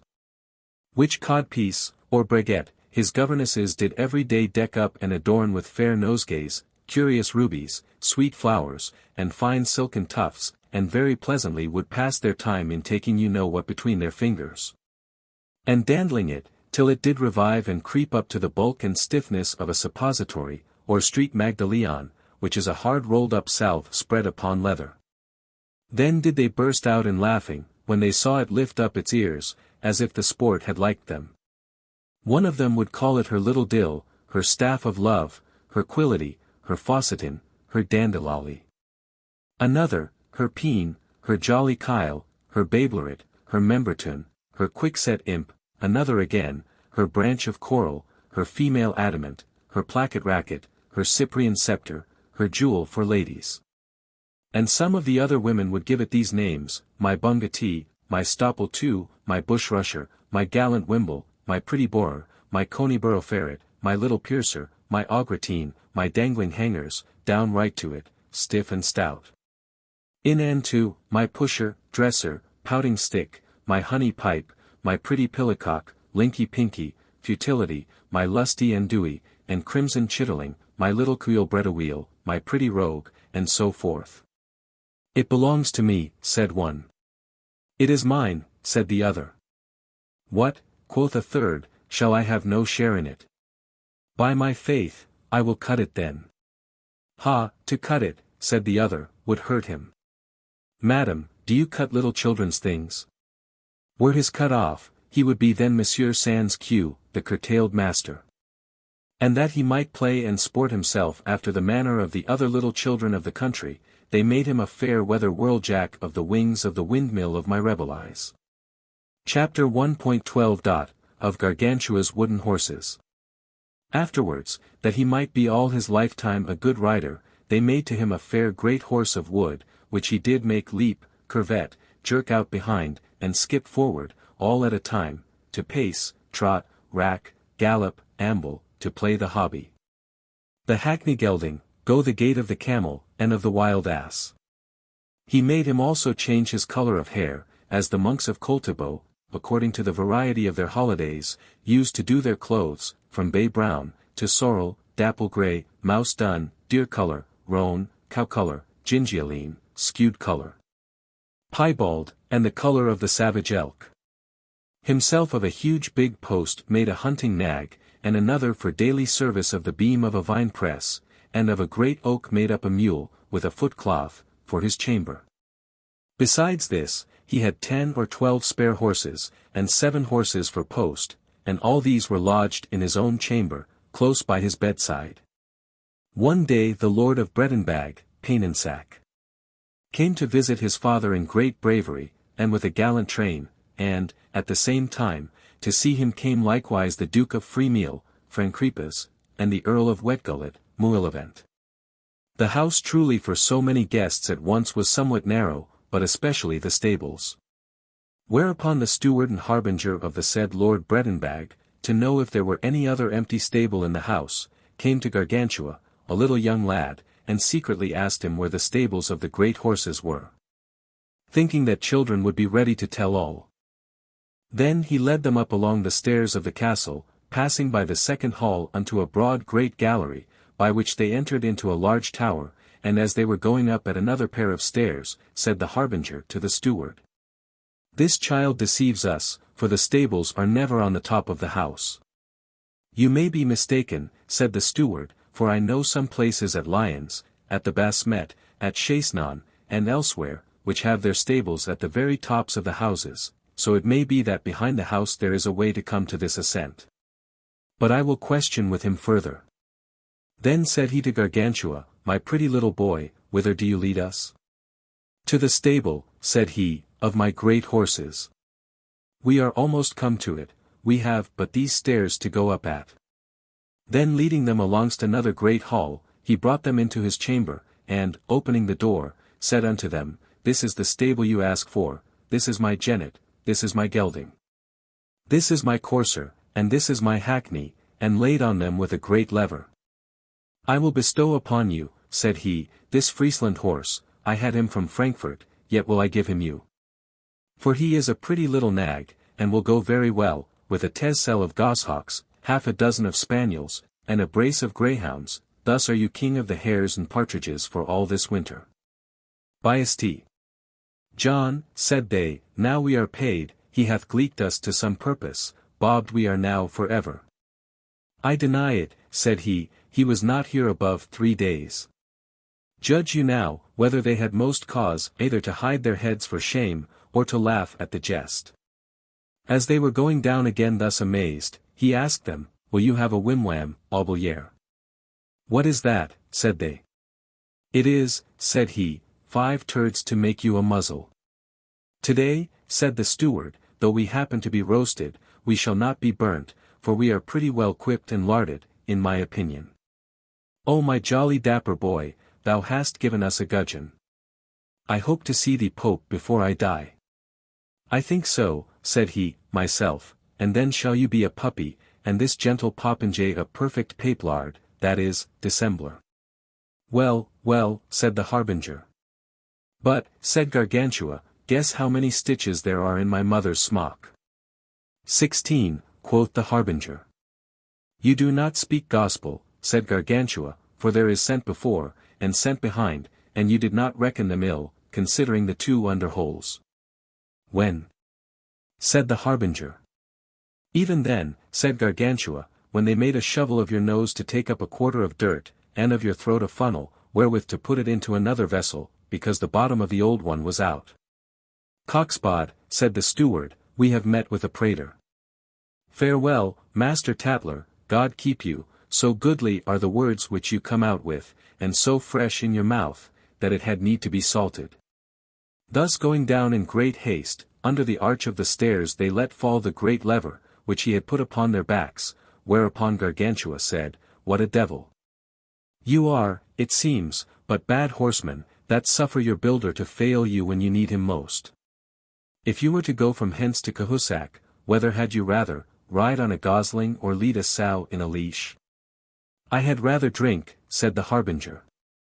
With this they entered into the lower hall, where the company was, and relating to them this new story, they made them laugh like a swarm of flies. Chapter 1.13 How Gargantua's wonderful understanding became known to his father Grangousier, by the invention of a torchical or white breech. About the end of the 5th year, Grangousier returning from the conquest of the Canarians, went by the way to see his son Gargantua. There was he filled with joy, as such a father might be at the sight of such a child of his, and whilst he kissed and embraced him, he asked many childish questions of him about divers matters. And drank very freely with him and with his governesses, of whom in great earnest he asked, amongst other things, whether they had been careful to keep him clean and sweet. To this Gargantua answered, that he had taken such a course for that himself, that in all the country there was not to be found a cleanlier boy than he. How is that? Said Grangousier. I have, answered Gargantua, by a long and curious experience, found out a means to wipe my bum, the most lordly, the most excellent, and the most convenient that ever was seen. What is that? Said Grangousier, how is it? I will tell you by and by, said Gargantua. Once I did wipe me with a gentlewoman's velvet mask, and found it to be good, for the softness of the silk was very voluptuous and pleasant to my fundament. Another time with one of their hoods, and in like manner that was comfortable. At another time with a lady's neckerchief, and after that I wiped me with some ear pieces of hers made of crimson satin, but there was such a number of golden spangles in them, turdy round things. A pox take them, that they fetched away all the skin of my tail with a vengeance. Now I wish Saint Anthony's fire burned the bumgut of the goldsmith that made them, and of her that wore them. This hurt I cured by wiping myself with a page's cap, garnished with a feather after the Switzer's fashion. Afterwards, in dunning behind a bush, I found a march cat, and with it I wiped my breech, but her claws were so sharp that they scratched and exulcerated all my périnée. Of this I recovered the next morning thereafter, by wiping myself with my mother's gloves, of a most excellent perfume and scent of the Arabian Benin. After that I wiped me with sage, with fennel, with aneth, with marjoram, with roses, with gourd leaves, with beets, with colewort, with leaves of the vine tree, with mallows, wool blade, which is a tail scarlet, with lettuce, and with spinach leaves. All this did very great good to my leg. Then with mercury, with parsley, with nettles, with comfrey, but that gave me the bloody flux of Lombardy, which I healed by wiping me with my braguette. Then I wiped my tail in the sheets, in the coverlet, in the curtains, with a cushion, with arras hangings, with a green carpet, with a tablecloth, with a napkin, with a handkerchief, with a combing cloth. In all which I found more pleasure than do the mangy dogs when you rub them. Yea, but, said Grangousier, which torticle did you find to be the best? I was coming to it, said Gargantua, and by shall you hear the 2 autumn, and know the whole mystery and not of the matter. I wiped myself with hay, with straw, with thatch rushes, with flax, with wool, with paper, but who his foul tail with paper wipes shall at his ballocks leave some chips. What, said Grangousier, my little rogue, hast thou been at the pot, that thou dost rhyme already? Yes, yes, my lord the king, answered Gargantua, I can rhyme gallantly, and rhyme till I become hoarse with rheum. Hark, what our privy says to the skitters. Shittered. Squirtered. Crackered. Turtis. Thy bung hath flung some dung on us. Filthard. Cackered. Stinkered. Saint Anthony's fire seize on thy tone, bone. If thy dirty Doonby thou do not wipe, ere thou be gone. Will you have any more of it? Yes, yes, answered Grangousier. Then, said Gargantua, a roundelay. In shitting yesterday I did know. The cess I to my arse did owe. The smell was such came from that slunk, that I was with it all bestunk. Oh had but then some brave senior brought her to me I waited for. In shitting I would have cleft her water gap, and joined it close to my flip-flap, whilst she had with her fingers guarded my foul knockandrow, all bemurded. In shitting now say that I can do nothing. By the murdy, they are not of my making, but I heard them of this good old grandam, that you see here, and ever since have retained them in the budget of my memory. Let us return to our purpose, said Grangousier. What, said Gargantua, to skite? No, said Grangousier, but to wipe our tail. But, said Gargantua, will not you be content to pay a puncheon of Breton wine, if I do not blank and gravel you in this matter, and put you to a nonplus? Yes, truly, said Grangousier. There is no need of wiping one's tail, said Gargantua, but when it is foul, foul it cannot be, unless one have been skitting, skite then we must before we wipe our tails. Oh my pretty little waggish boy, said Grangousier, what an excellent wit thou hast. I will make thee very shortly proceed doctor in the jovial quirks of gay learning, and that, by G, for thou hast more wit than age. Now, I prithee, go on in this torqueculative, or white bumatory discourse, and by my beard I swear, for one puncheon, thou shalt have 80 pipes, I mean of the good Breton wine, not that which grows in Britain, but in the good country of Veron. Afterwards I wiped my bum, said Gargantua, with a kerchief, with a pillow, with a pantoufle, with a pouch, with a pannier, but that was a wicked and unpleasant torticle, then with a hat. Of hats, note that some are shorn, and others shaggy, some velvet, others covered with taffeties, and others with satin. The best of all these is the shaggy hat, for it makes a very neat abstersion of the fecal matter. Afterwards I wiped my tail with a hen, with a cock, with a pullet, with a calf's skin, with a hare, with a pigeon, with a cormorant, with an attorney's bag, with a montero, with a coif, with a falconer's lure. But, to conclude, I say and maintain, that of all torchicles, arsewisps, bumfodders, tail napkins, bunghole cleansers, and white breeches, there is none in the world comparable to the neck of a goose, that is well downed. If you hold her head betwixt your legs. And believe me therein upon mine honour, for you will thereby feel in your knockhole a most wonderful pleasure, both in regard of the softness of the said down and of the temperate heat of the goose, which is easily communicated to the bumgut and the rest of the inwards, in so far as to come even to the regions of the heart and brains. And think not that the felicity of the heroes and demigods in the Elysian fields consisteth either in their asphodel, ambrosia, or nectar, as our old women here used to say. But in this, according to my judgment, that they wipe their tails with the neck of a goose, holding her head betwixt their legs, and such is the opinion of Master John of Scotland, alias Scotus. Chapter 1.14 How Gargantua was taught Latin by a sophister. The good man Grangousier, having heard this discourse, was ravished with admiration, considering the high reach and marvellous understanding of his son Gargantua, and said to his governesses, Philip, king of Macedon, knew the great wit of his son Alexander by his skilful managing of a horse. For his horse Bucephalus was so fierce and unruly that none durst adventure to ride him, after that he had given to his riders such devilish falls, breaking the neck of this man, the other man's leg, braining one, and putting another out of his jawbone. This by Alexander being considered, one day in the hippodrome, which was a place appointed for the breaking and managing of great horses, he perceived that the fury of the horse proceeded merely from the fear he had of his own shadow. Whereupon getting on his back, he run him against the sun, so that the shadow fell behind, and by that means tamed the horse and brought him to his hand. Whereby his father, knowing the divine judgment that was in him, caused him most carefully to be instructed by Aristotle, who at that time was highly renowned above all the philosophers of Greece. After the same manner I tell you, that by this only discourse, which now I have here had before you with my son Gargantua, I know that his understanding doth participate of some divinity, and that, if he be well taught, and have that education which is fitting, he will attain to a supreme degree of wisdom.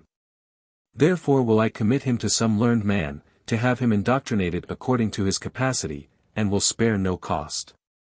Presently they appointed him a great sophister doctor, called Master Tubal Holofernes, who taught him his ABC so well, that he could say it by heart backwards, and about this he was 5 years and 3 months. Then read he to him Donat, Lophasit, Theodolit, and Alanus in Parabolis. About this he was 13 years, 6 months, and 2 weeks. But you must remark that in the meantime he did learn to write in Gothic characters, and that he wrote all his books, for the art of printing was not then in use, and did ordinarily carry a great pen and inkhorn, weighing about 7,000 quintals, that is, 700,000 pound weight, the penner whereof was as big and as long as the great pillars of Aenei, and the horn was hanging to it in great iron chains, it being of the wideness of a ton of merchant ware. After that he read unto him the book De Modi Significandi, with the commentaries of Hurtbise, of Fosquin, of Troptius, of Gualhot, of John Calf, of Bologno, of Berlinguandus, and a rabble of others. And herein he spent more than 18 years and 11 months, and was so well versed in it that, to try masteries in school disputes with his condisciples, he would recite it by heart backwards.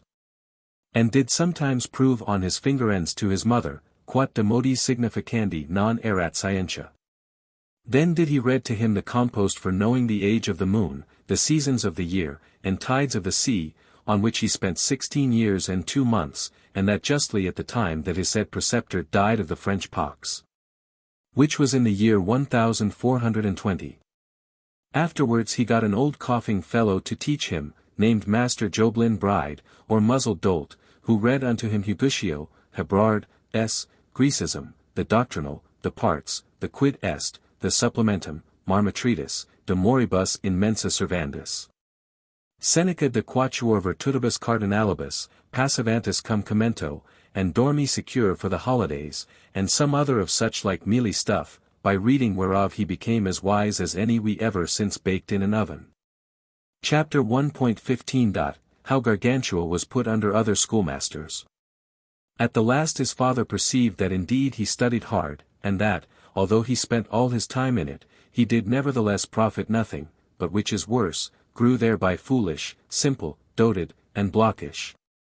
Whereof making a heavy regret to Don Philip of Morays, viceroy or depute king of Papelagos, he found that it were better for him to learn nothing at all, than to be taught such like books, under such schoolmasters. Because their knowledge was nothing but brutishness, and their wisdom but blunt foppish toys, serving only to bastardize good and noble spirits, and to corrupt all the flower of youth. That it is so, take, said he, any young boy of this time who hath only studied 2 years, if he have not a better judgment, a better discourse, and that expressed in better terms than your son, with a completer carriage and civility to all manner of persons, account me for ever hereafter a very clounch and bacon slicer of breen. This pleased Grangousier very well, and he commanded that it should be done. At night at supper, the said Des Morays brought in a young page of his, of Vilgauges, called Eudaemon, so neat, so trim, so handsome in his apparel, so spruce, with his hair in so good order, and so sweet and comely in his behavior, that he had the resemblance of a little angel more than of a human creature. Then he said to Grangousier, Do you see this young boy? He is not as yet full 12 years old. Let us try, if it please you, what difference there is betwixt the knowledge of the doting Mediologians of old time and the young lads that are now.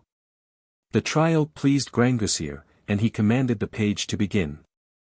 Then Eudaemon, asking leave of the vice-king his master so to do, with his cap in his hand, a clear and open countenance, beautiful and ruddy lips, his eyes steady, and his looks fixed upon Gargantua with a youthful modesty, standing up straight on his feet, began very gracefully to commend him.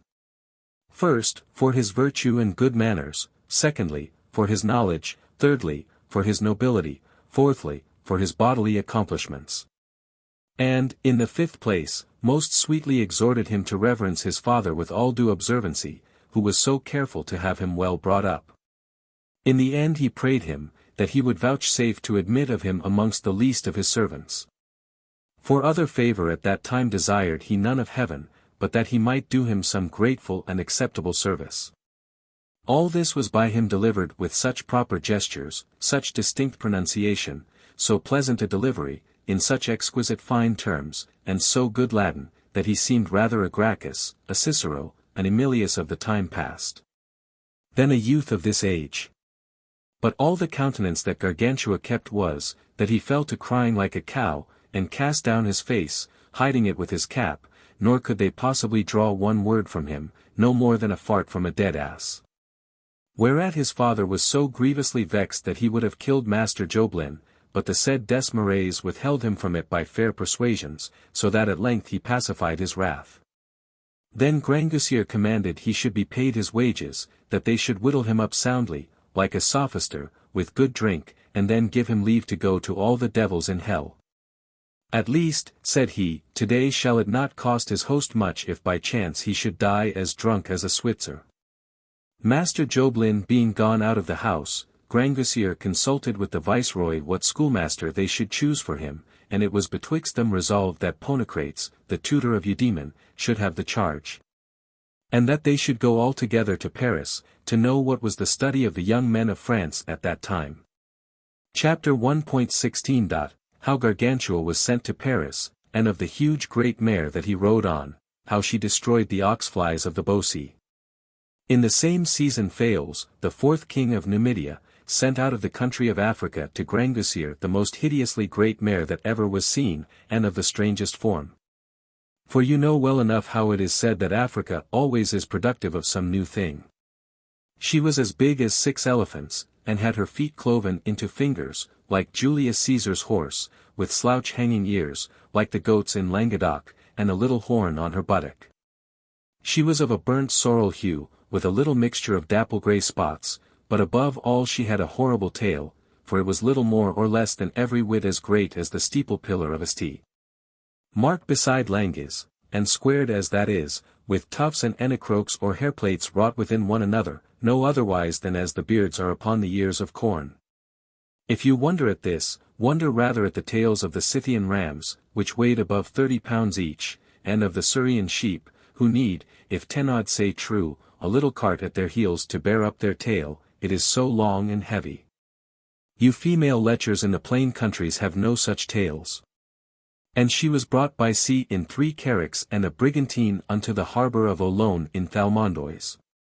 When Grangousier saw her, Here is, said he, what is fit to carry my son to Paris.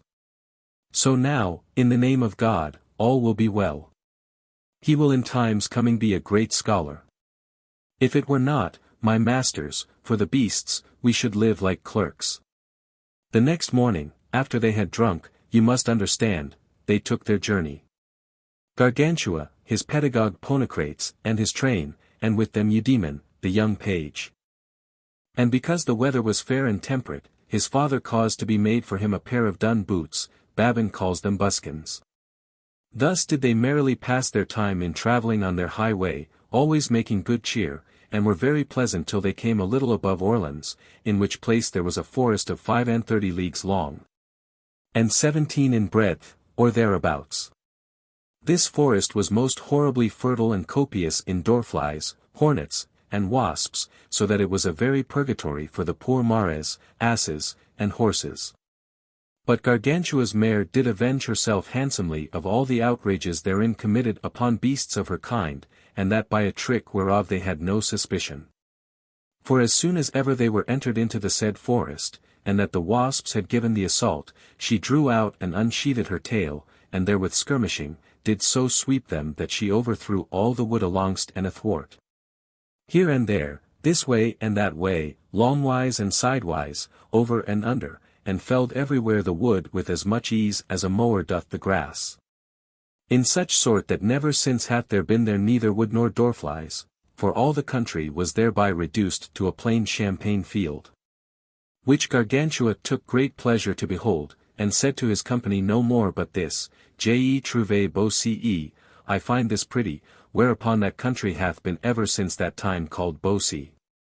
But all the breakfast the mare got that day was but a little yawning and gaping, in memory whereof the gentlemen of Beaucy do as yet to this day break their fast with gaping, which they find to be very good, and do spit the better for it. At last they came to Paris, where Gargantua refreshed himself 2 or 3 days, making very merry with his folks, and inquiring what men of learning there were then in the city, and what wine they drunk there. Chapter 1.17 How Gargantua paid his welcome to the Parisians, and how he took away the great bells of Our Lady's Church.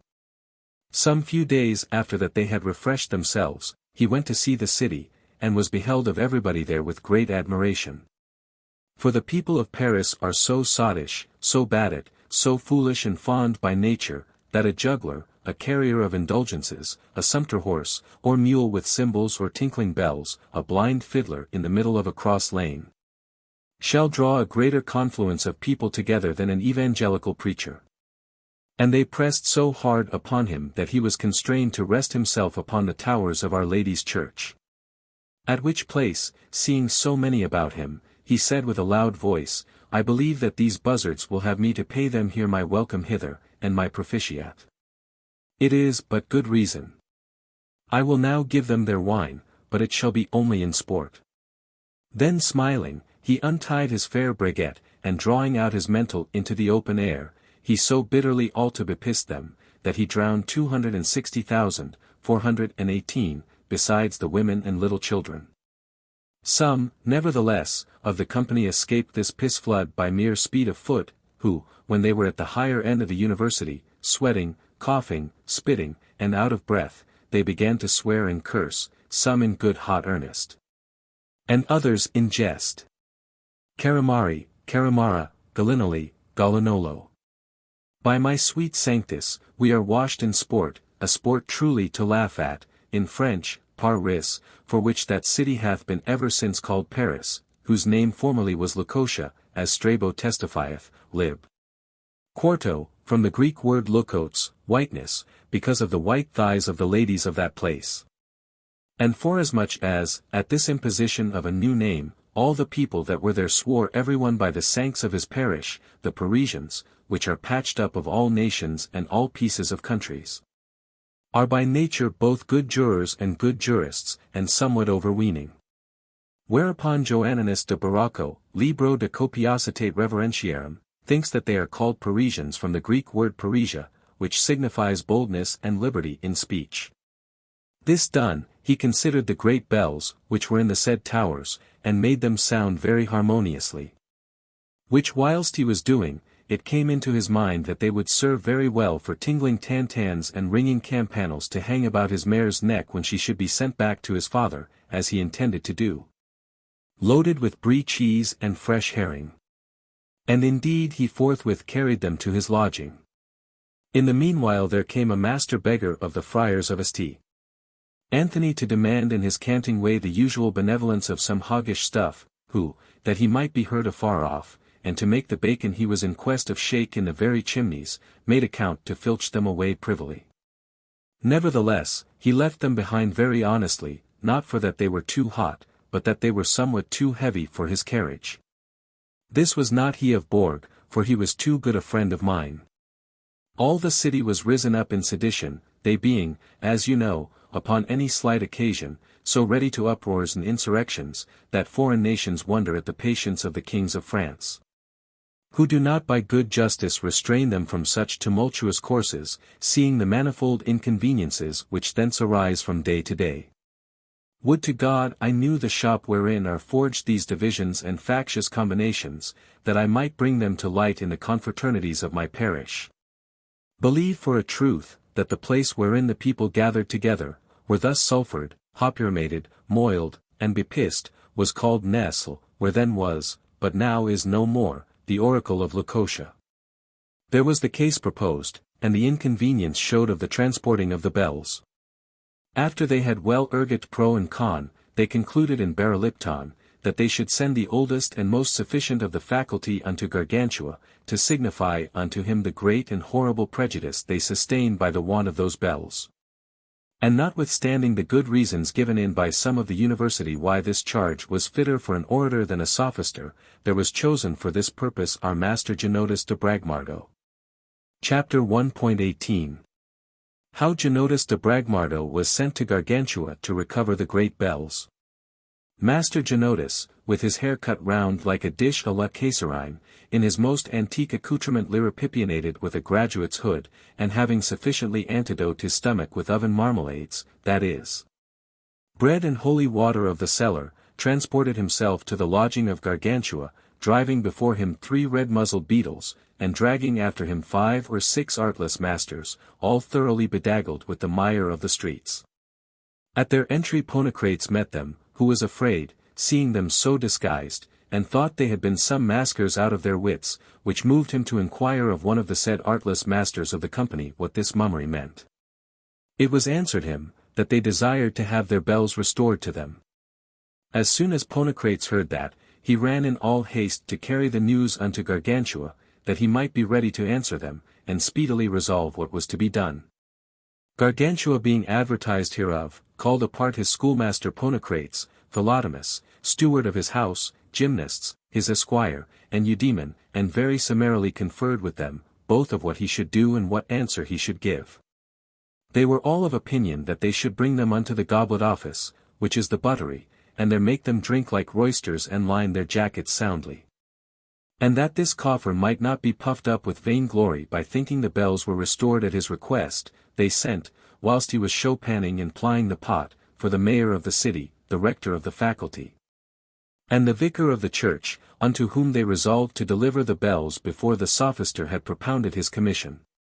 After that, in their hearing, he should pronounce his gallant oration, which was done, and they being come, the sophister was brought in full hall, and began as followeth, in coughing. Chapter 1.19 The oration of Master Genotus de Bragmardo for recovery of the bells. Hem, good day, sirs, good day. Edi vobis, my masters.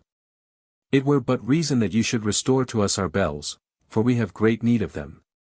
Hem, aphohash.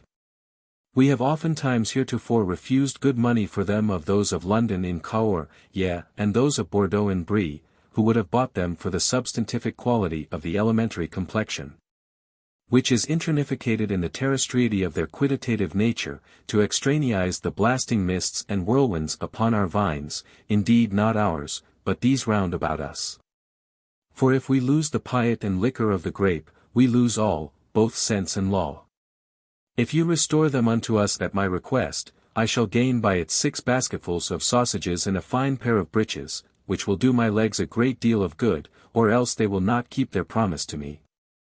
Ho by Gob, Domini, a pair of breeches is good, edivir sapiens non abhorret eam. Ha, ha, a pair of breeches is not so easily got, I have experience of it myself. Consider, Domini, I have been these 18 days in madagrabilizing this brave speech. Redite que sunt Caesaris, Caesari, e que sunt Deo. Ibi jacet lepus. By my faith, Domini, if you will sup with me in cameras, by cock's body, charitatis, nos facimus bonum cherubin. Ego occidentunum porcum, id ego habet bonum vino, but of good wine we cannot make bad Latin. Well, depart de date nobis bellas nostras. Hold, I give you in the name of the faculty a sermons de utino, that utinum you would give us our bells. Vultus idiom pardonos. Per diem vos habibitis, id nihil paebitis. O, sir, Domini, bella javaminor nobis, verily, est bonum vobis. They are useful to everybody. If they fit your mare well, so do they do our faculty, quae comparata est gementis incipientibus, e similis facta estis, samo nescio quo. Yet did I quote it in my notebook, id est unum bonum Achilles, a good defending argument. Hem, high cash. For I prove unto you, that you should give me them. Ego sic argumenter. Omnis bella bellabilis in bel rio bellando, bellans, bellativo, bellar facit, bellabiliter bellantes. Parisius habet bellas. Ergo gluck, ha. This is spoken to some purpose. It is in tertio primi, in Darii, or elsewhere. By my soul, I have seen the time that I could play the devil in arguing, but now I am much failed, and henceforward want nothing but a cup of good wine, a good bed, my back to the fire, my belly to the table, and a good deep dish. Hey, Domini, I beseech you, in nomine Patris, Filii, et Spiritus Sancti, Amen, to restore unto us our bells, and God keep you from evil, and Our Lady from health, cavivit edi regnat per omnia saecula saeculorum, Amen. Hem, chahoksash, xercrem hem hash. Verum enim vero, quandaquidem, dubio procul. Id pol, quonium, id assert, medius fidius, a town without bells is like a blind man without a staff, an ass without a crupper, and a cow without cymbals. Therefore be assured, until you have restored them unto us, we will never leave crying after you, like a blind man that hath lost his staff, braying like an ass without a crupper, and making a noise like a cow without cymbals.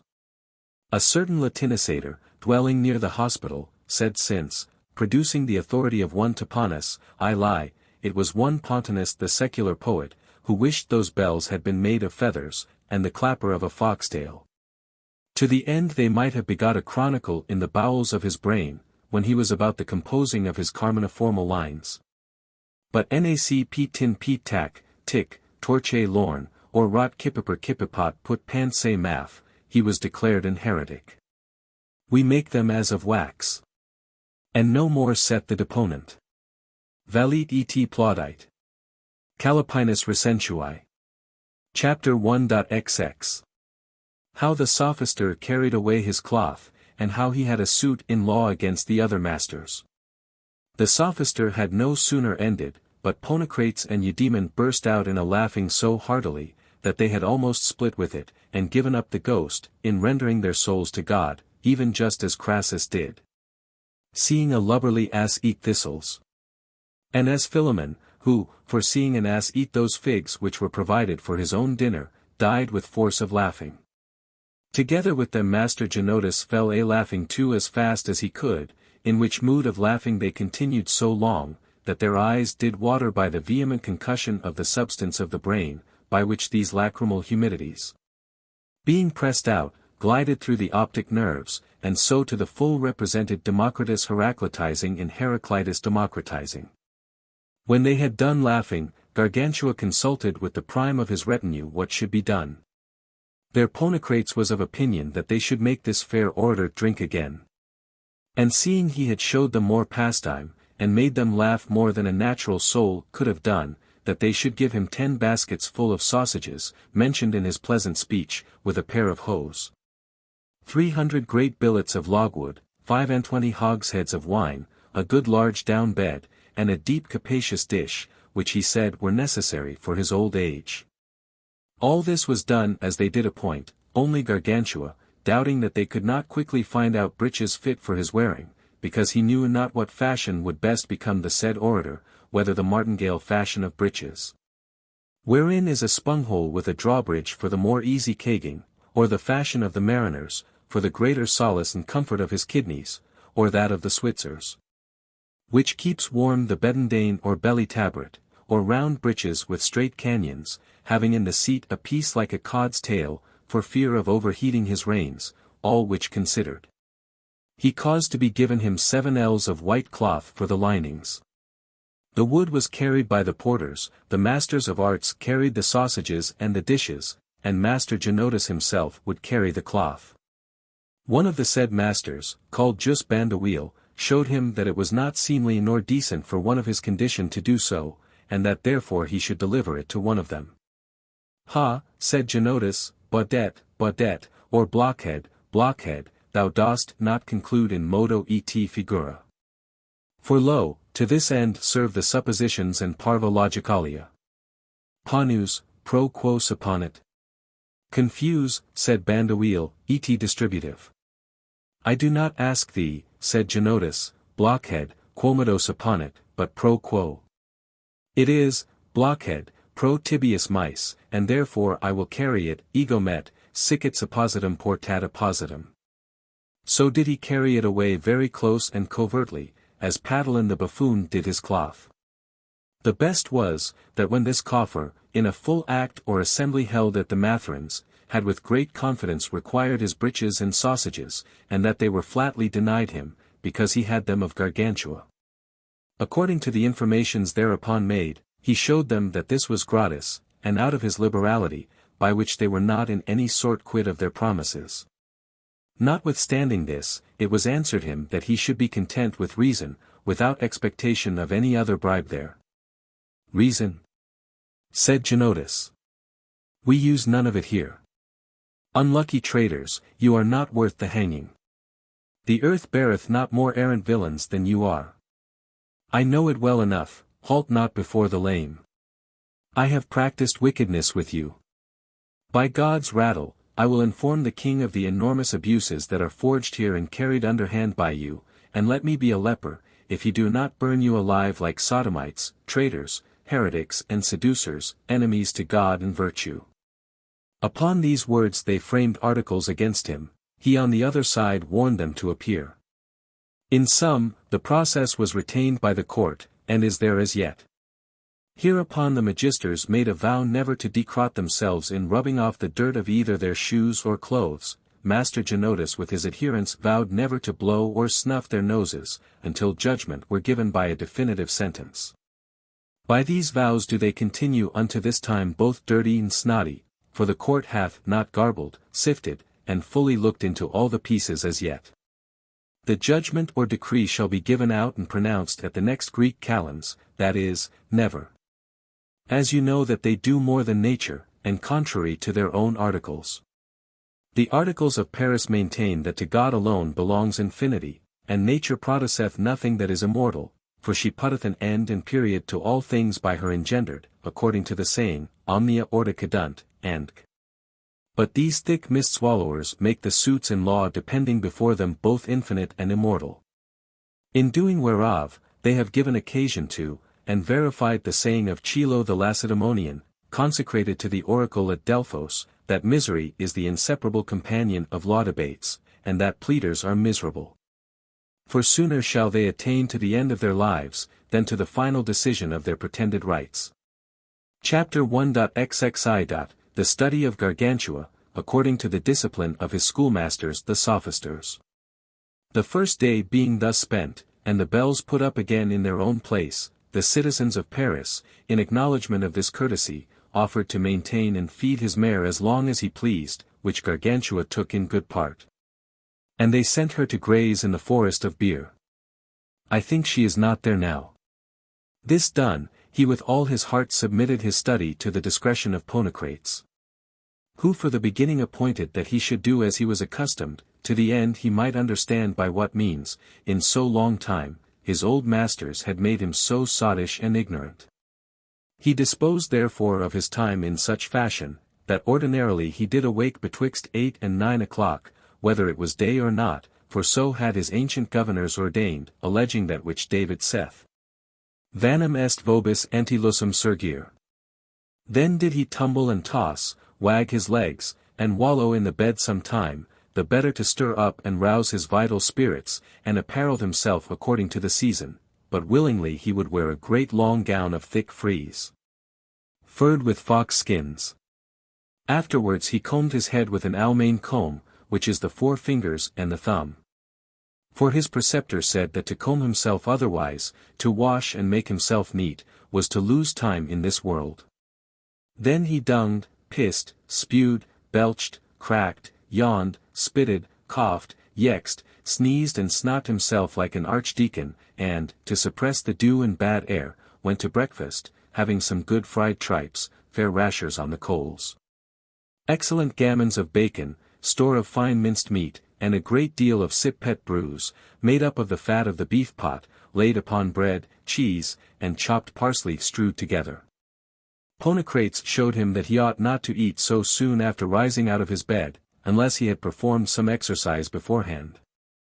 Gargantua answered, What? Have not I sufficiently well exercised myself? I have wallowed and rolled myself 6 or 7 turns in my bed before I rose. Is not that enough?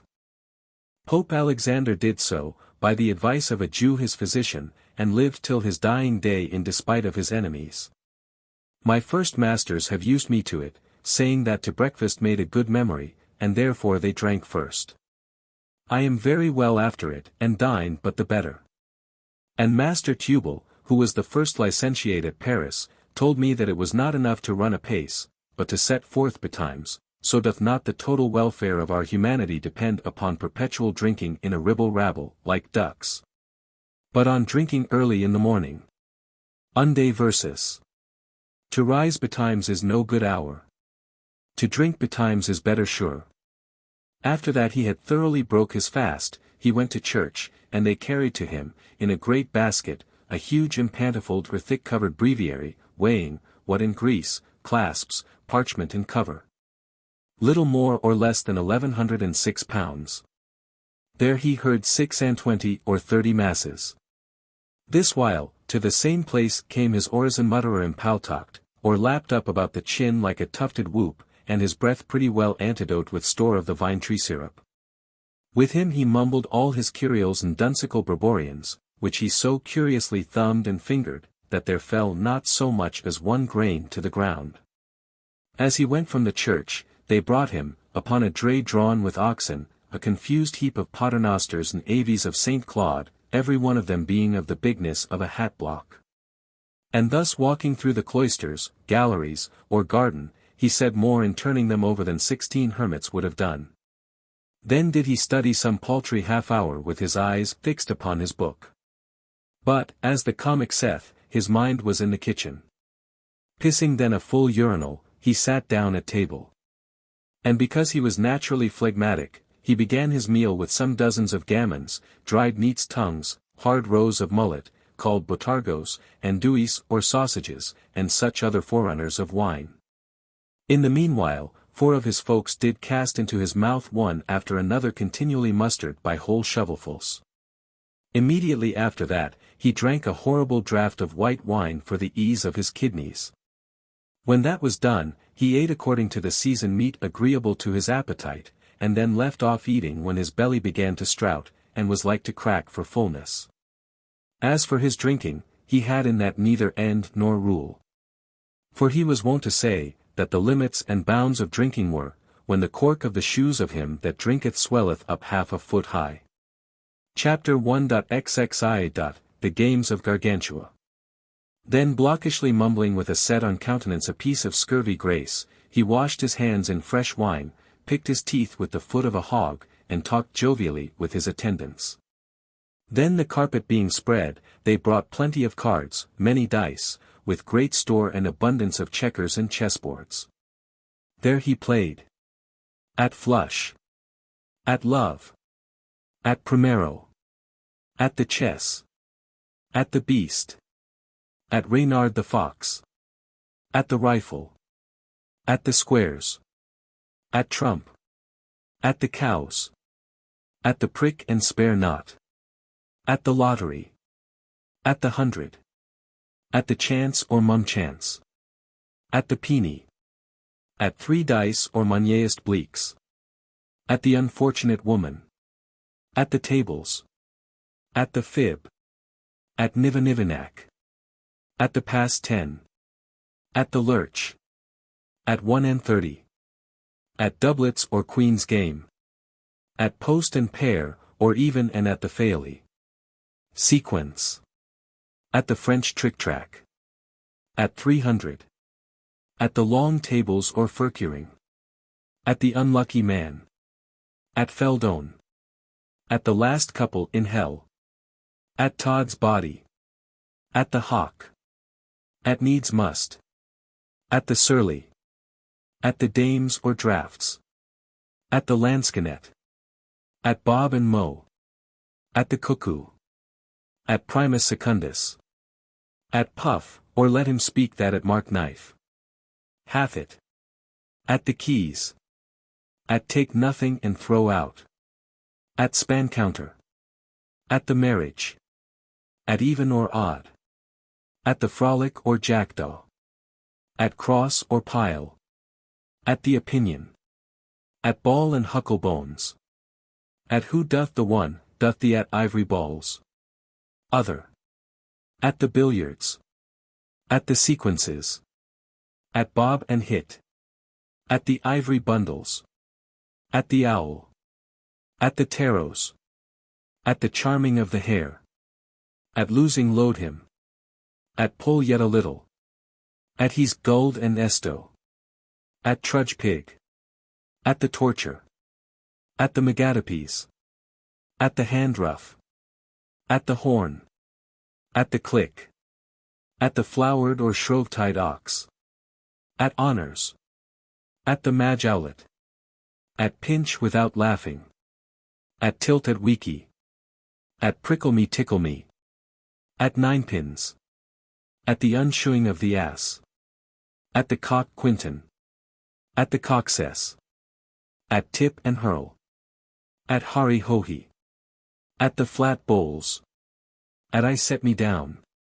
At the veer and turn. At Earl Beardy. At rogue and ruffian. At the old mode. At bumbatch touch. At draw the spit. At the mysterious trough. At put out. At the short bowls. At gossip lend me your sack. At the dapple grey. At the ramcod ball. At cock and crank it. At thrust out the harlot. At break pot. At Marseille's figs. At my desire. At nicknamry.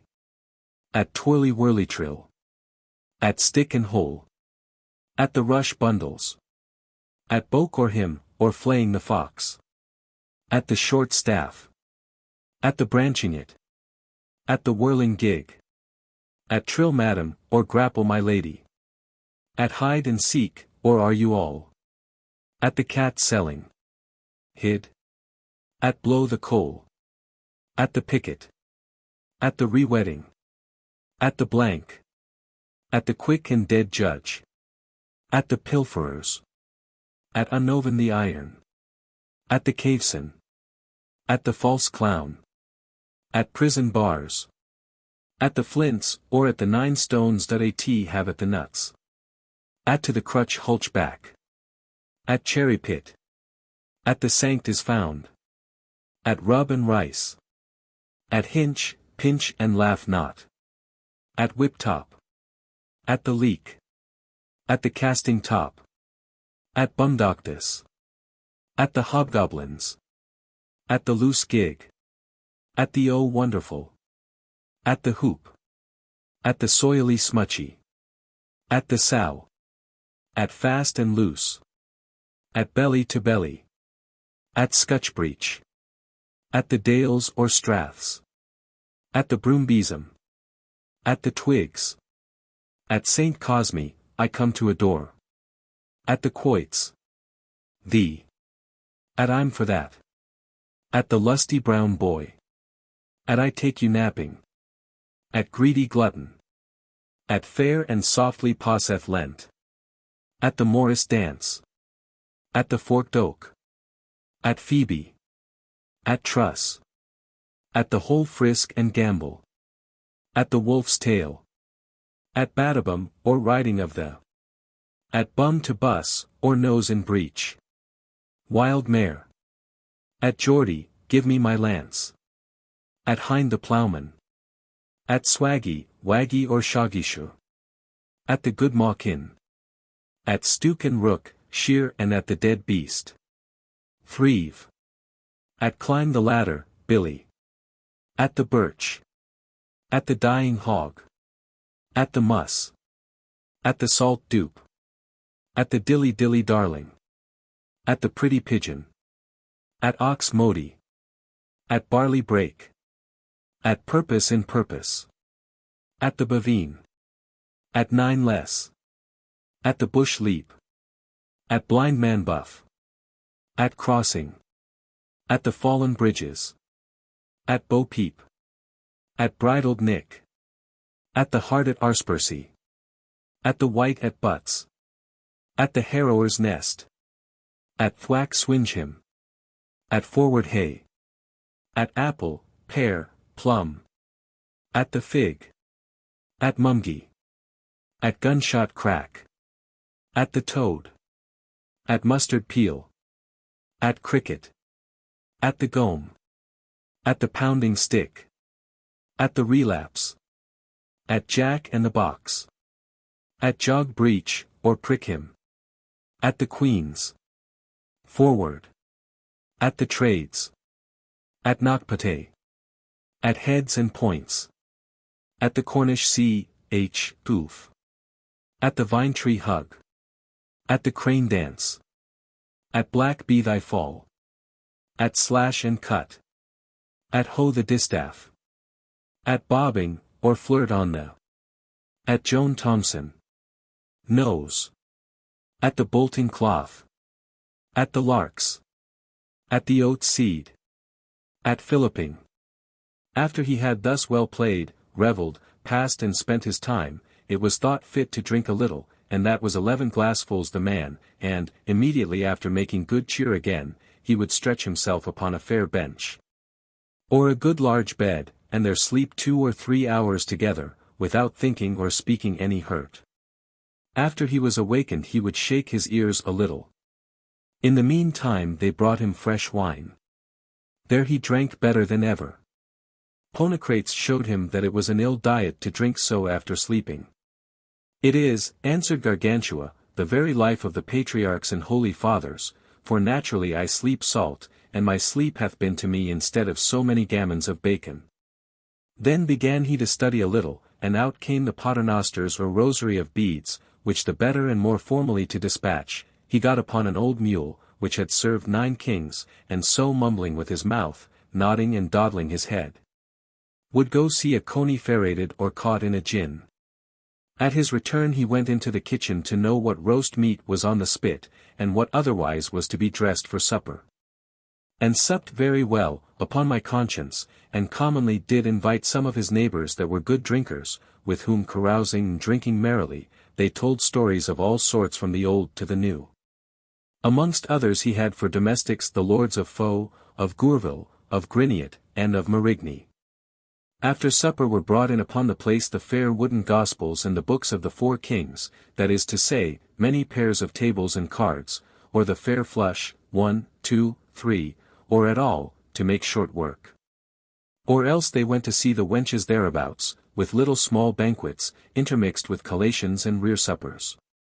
Then did he sleep, without unbridling, until 8 o'clock in the next morning. Chapter 1.xi. How Gargantua was instructed by Ponocrates, and in such sort disciplinated, that he lost not 1 hour of the day. When Ponocrates knew Gargantua's vicious manner of living, he resolved to bring him up in another kind. But for a while he bore with him, considering that nature cannot endure a sudden change, without great violence. Therefore, to begin his work the better, he requested a learned physician of that time, called Master Theodorus, seriously to perpend, if it were possible, how to bring Gargantua into a better course. The said physician purged him canonically with anti-Syrian hellebore, by which medicine he cleansed all the alteration and perverse habitude of his brain. By this means also Ponocrates made him forget all that he had learned under his ancient preceptors, as Timotheus did to his disciples, who had been instructed under other musicians. To do this the better, they brought him into the company of learned men, which were there, in whose imitation he had a great desire and affection to study otherwise, and to improve his parts. Afterwards he put himself into such a road and way of studying, that he lost not any 1 hour in the day, but employed all his time in learning and honest knowledge. Gargantua awaked, then, about 4 o'clock in the morning. Whilst they were in rubbing of him, there was read unto him some chapter of the Holy Scripture aloud and clearly, with a pronunciation fit for the matter, and hereunto was appointed a young page born in Bache, named Anagnostes. According to the purpose and argument of that lesson, he oftentimes gave himself to worship, adore, pray, and send up his supplications to that good God, whose word did show his majesty and marvellous judgment. Then went he unto the secret places to make excretion of his natural digestions. There his master repeated what had been read, expounding unto him the most obscure and difficult points.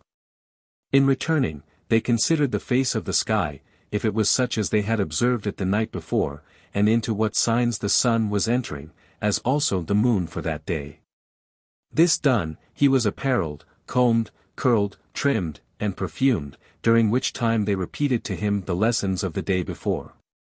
He himself said them by heart, and upon them would ground some practical cases concerning the estate of man, which he would prosecute sometimes 2 or 3 hours, but ordinarily they ceased as soon as he was fully clothed. Then for 3 good hours he had a lecture read unto him. This done they went forth, still conferring of the substance of the lecture, either unto a field near the university called the Brack, or unto the meadows, where they played at the ball, the lawn tennis. And at the Piletragone, which is a play wherein we throw a triangular piece of iron at a ring, to pass it, most gallantly exercising their bodies, as formerly they had done their minds. All their play was but in liberty, for they left off when they pleased, and that was commonly when they did sweat over all their body, or were otherwise weary. Then were they very well wiped and rubbed, shifted their shirts, and, walking soberly, went to see if dinner was ready. Whilst they stayed for that, they did clearly and eloquently pronounce some sentences that they had retained of the lecture. In the meantime Master Appetite came, and then very orderly sat they down at table. At the beginning of the meal there was read some pleasant history of the warlike actions of former times, until he had taken a glass of wine.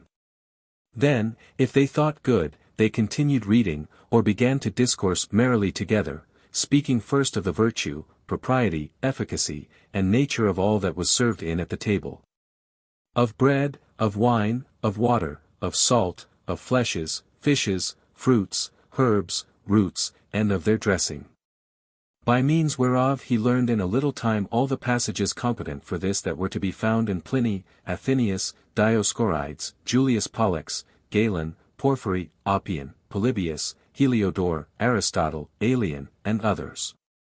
Whilst they talked of these things, many times, to be the more certain, they caused the very books to be brought to the table, and so well and perfectly did he in his memory retain the things above said, that in that time there was not a physician that knew half so much as he did.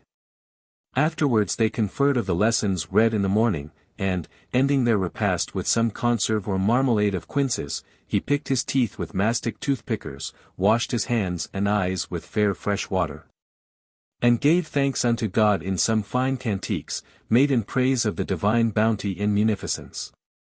This done, they brought in cards, not to play, but to learn 1,000 pretty tricks and new inventions, which were all grounded upon arithmetic. By this means he fell in love with that numerical science, and every day after dinner and supper he passed his time in it as pleasantly as he was wont to do at cards and dice. So that at last he understood so well both the theory and practical part thereof, that Tunstall the Englishman, who had written very largely of that purpose, confessed that verily in comparison of him he had no skill at all. And not only in that, but in the other mathematical sciences, as geometry, astronomy, music, and for in waiting on the concoction and attending the digestion of his food, they made 1,000 pretty instruments and geometrical figures, and did in some measure practice the astronomical canons. After this they recreated themselves with singing musically, in 4 or 5 parts, or upon a set theme or ground at random, as it best pleased them. In matter of musical instruments, he learned to play upon the lute, the virginals, the harp, the Almain flute with 9 holes, the viol, and the sackbut. This hour thus spent, and digestion finished, he did purge his body of natural excrements, then betook himself to his principal study for 3 hours together, or more.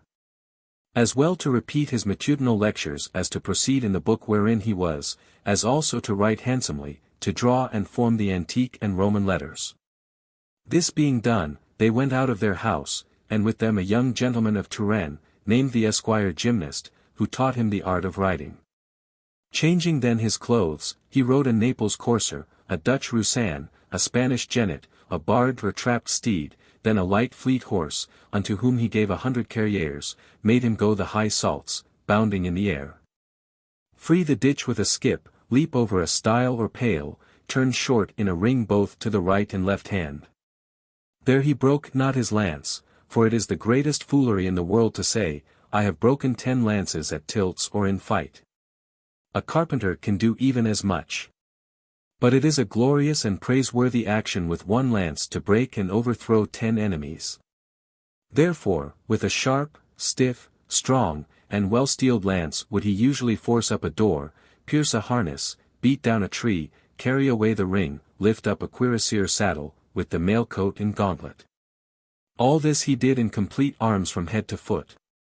As for the prancing flourishes and smacking popisms for the better cherishing of the horse, commonly used in riding, none did them better than he. The cavalierize of Ferrara was but as an ape compared to him.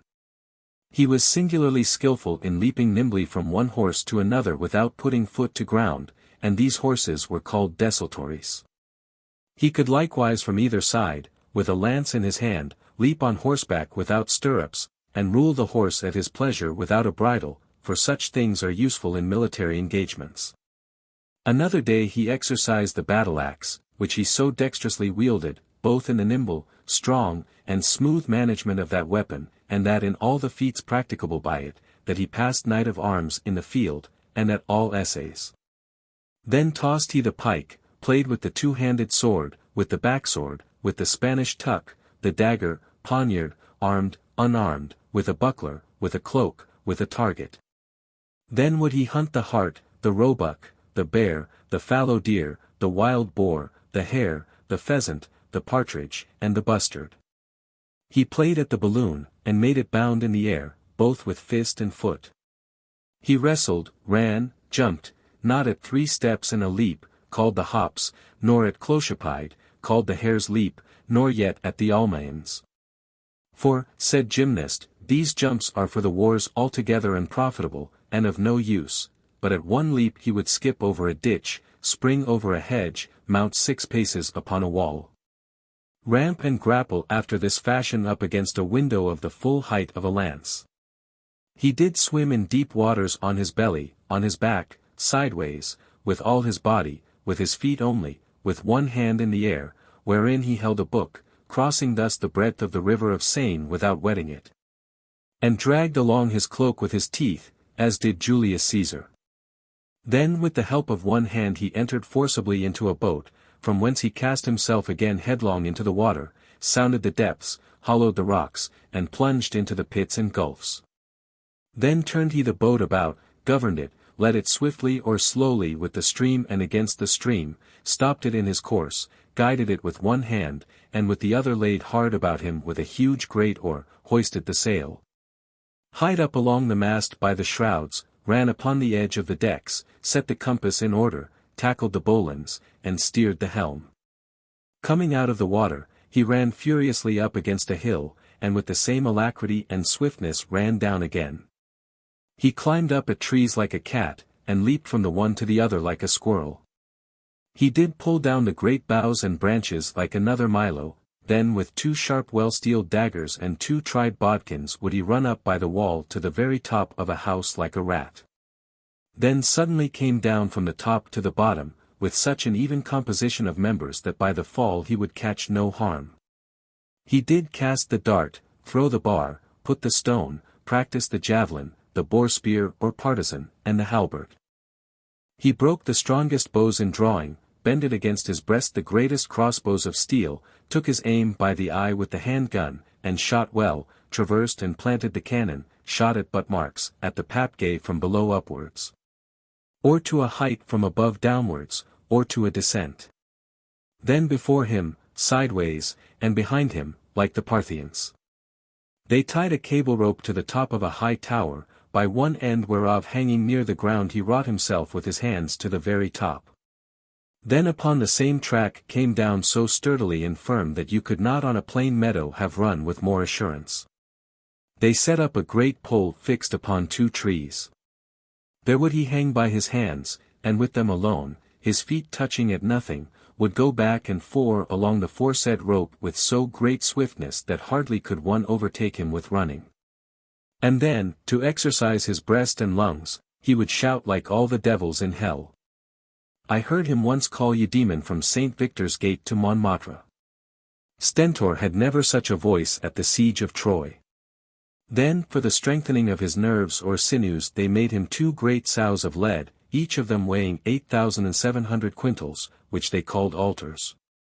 Those he took up from the ground, in each hand one, then lifted them up over his head, and held them so without stirring 3/4 of an hour and more, which was an inimitable force. He fought at barriers with the stoutest and most vigorous champions. And when it came to the cope, he stood so sturdily on his feet that he abandoned himself unto the strongest, in case they could remove him from his place, as Milo was wont to do of old. In whose imitation, likewise, he held a pomegranate in his hand, to give it unto him that could take it from him. The time being thus bestowed, and himself rubbed, cleansed, wiped, and refreshed with other clothes, he returned fair and softly. And passing through certain meadows, or other grassy places, beheld the trees and plants, comparing them with what is written of them in the books of the ancients, such as Theophrast, Dioscorides, Marinus, Pliny, Nicander, Macer, and Galen. And carried home to the house great handfuls of them, whereof a young page called Rhizotomos had charge. Together with little mattocks, pickaxes, grubbing hooks, cabbies, pruning knives, and other instruments requisite for herborizing. Being come to their lodging, whilst supper was making ready, they repeated certain passages of that which hath been read, and sat down to table. Here remark, that his dinner was sober and thrifty, for he did then eat only to prevent the gnawings of his stomach, but his supper was copious and large, for he took then as much as was fit to maintain and nourish him. Which, indeed, is the true diet prescribed by the art of good and sound physic, although a rabble of loggerhead physicians, nuzzled in the brabbling shop of sophisters, counsel the contrary. During that repast was continued the lesson read at dinner as long as they thought good, the rest was spent in good discourse, learned and profitable. After that they had given thanks, he set himself to sing vocally, and play upon harmonious instruments, or otherwise passed his time at some pretty sports, made with cards or dice, or in practising the feats of legerdemain with cups and balls. There they stayed some nights in frolicking thus, and making themselves merry till it was time to go to bed, and on other nights they would go make visits unto learned men, or to such as had been travellers in strange and remote countries. When it was full night before they retired themselves, they went unto the most open place of the house to see the face of the sky, and there beheld the comets, if any were, as likewise the figures, situations, aspects, oppositions, and conjunctions of both the fixed stars and planets. Then with his master did he briefly recapitulate, after the manner of the Pythagoreans, that which he had read, seen, learned, done, and understood in the whole course of that day. Then prayed they unto God the Creator, in falling down before him, and strengthening their faith towards him, and glorifying him for his boundless bounty. And, giving thanks unto him for the time that was past, they recommended themselves to his divine clemency for the future. Which being done, they went to bed, and betook themselves to their repose and rest. Chapter 1. Ziv. How Gargantua spent his time in rainy weather. If it happened that the weather were anything cloudy, foul, and rainy, all the forenoon was employed, as before specified, according to custom, with this difference only, that they had a good clear fire lighted to correct the distempers of the air. But after dinner, instead of their wonted exercitations, they did abide within, and, by way of apotherapy, that is, a making the body healthful by exercise, did recreate themselves in bottling up of hay, in cleaving and sawing of wood, and in threshing sheaves of corn at the barn.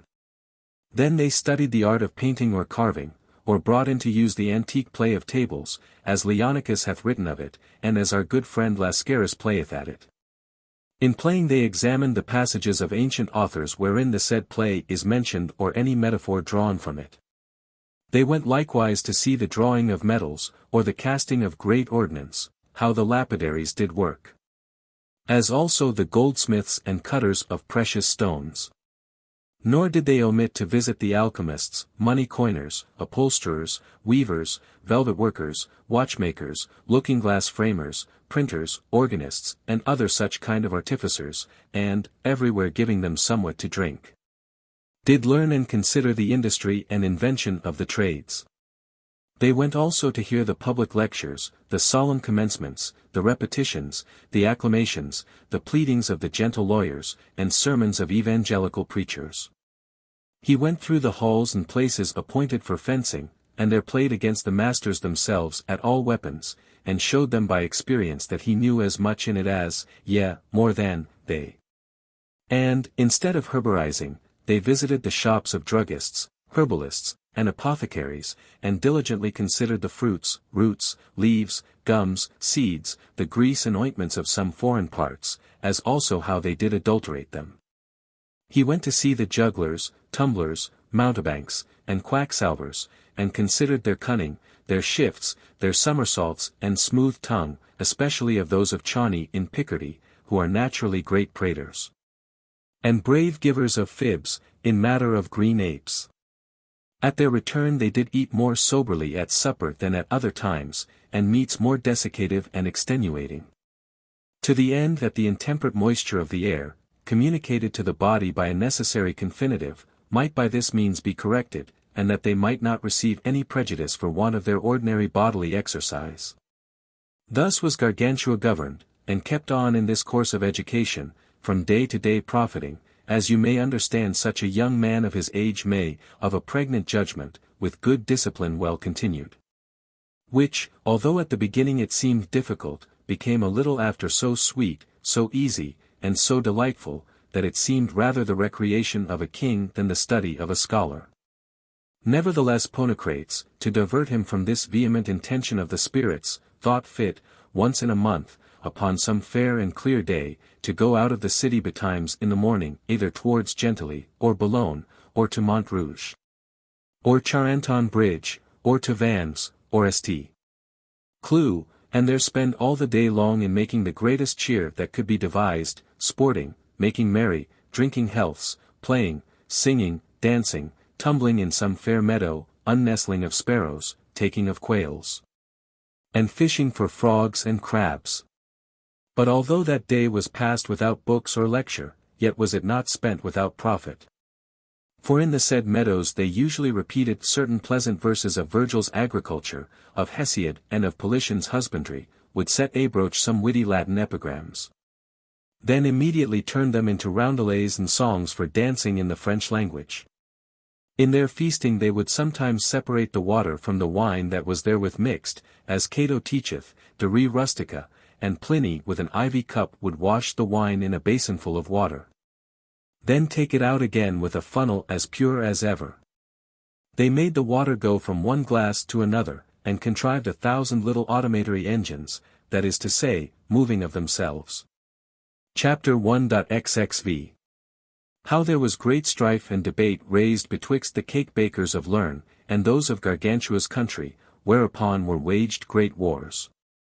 At that time, which was the season of vintage, in the beginning of harvest, when the country shepherds were set to keep the vines, and hinder the starlings from eating up the grapes. As some cake bakers of Lerne happened to pass along in the broad highway, driving into the city 10 or 12 horses loaded with cakes, the said shepherds courteously entreated them to give them some for their money, as the price then ruled in the market. For here it is to be remarked, that it is a celestial food to eat for breakfast hot fresh cakes with grapes, especially the frail clusters, the great red grapes, the muscadine, the verjuice grape, and the lascard. For those that are costive in their belly, because it will make them gush out, and squirt the length of a hunter's staff, like the very tap of a barrel. And oftentimes, thinking to let a squib, they did alto bisquatter and cons kite themselves, whereupon they are commonly called the vintage thinkers. The bun sellers or cake makers were in nothing inclinable to their request.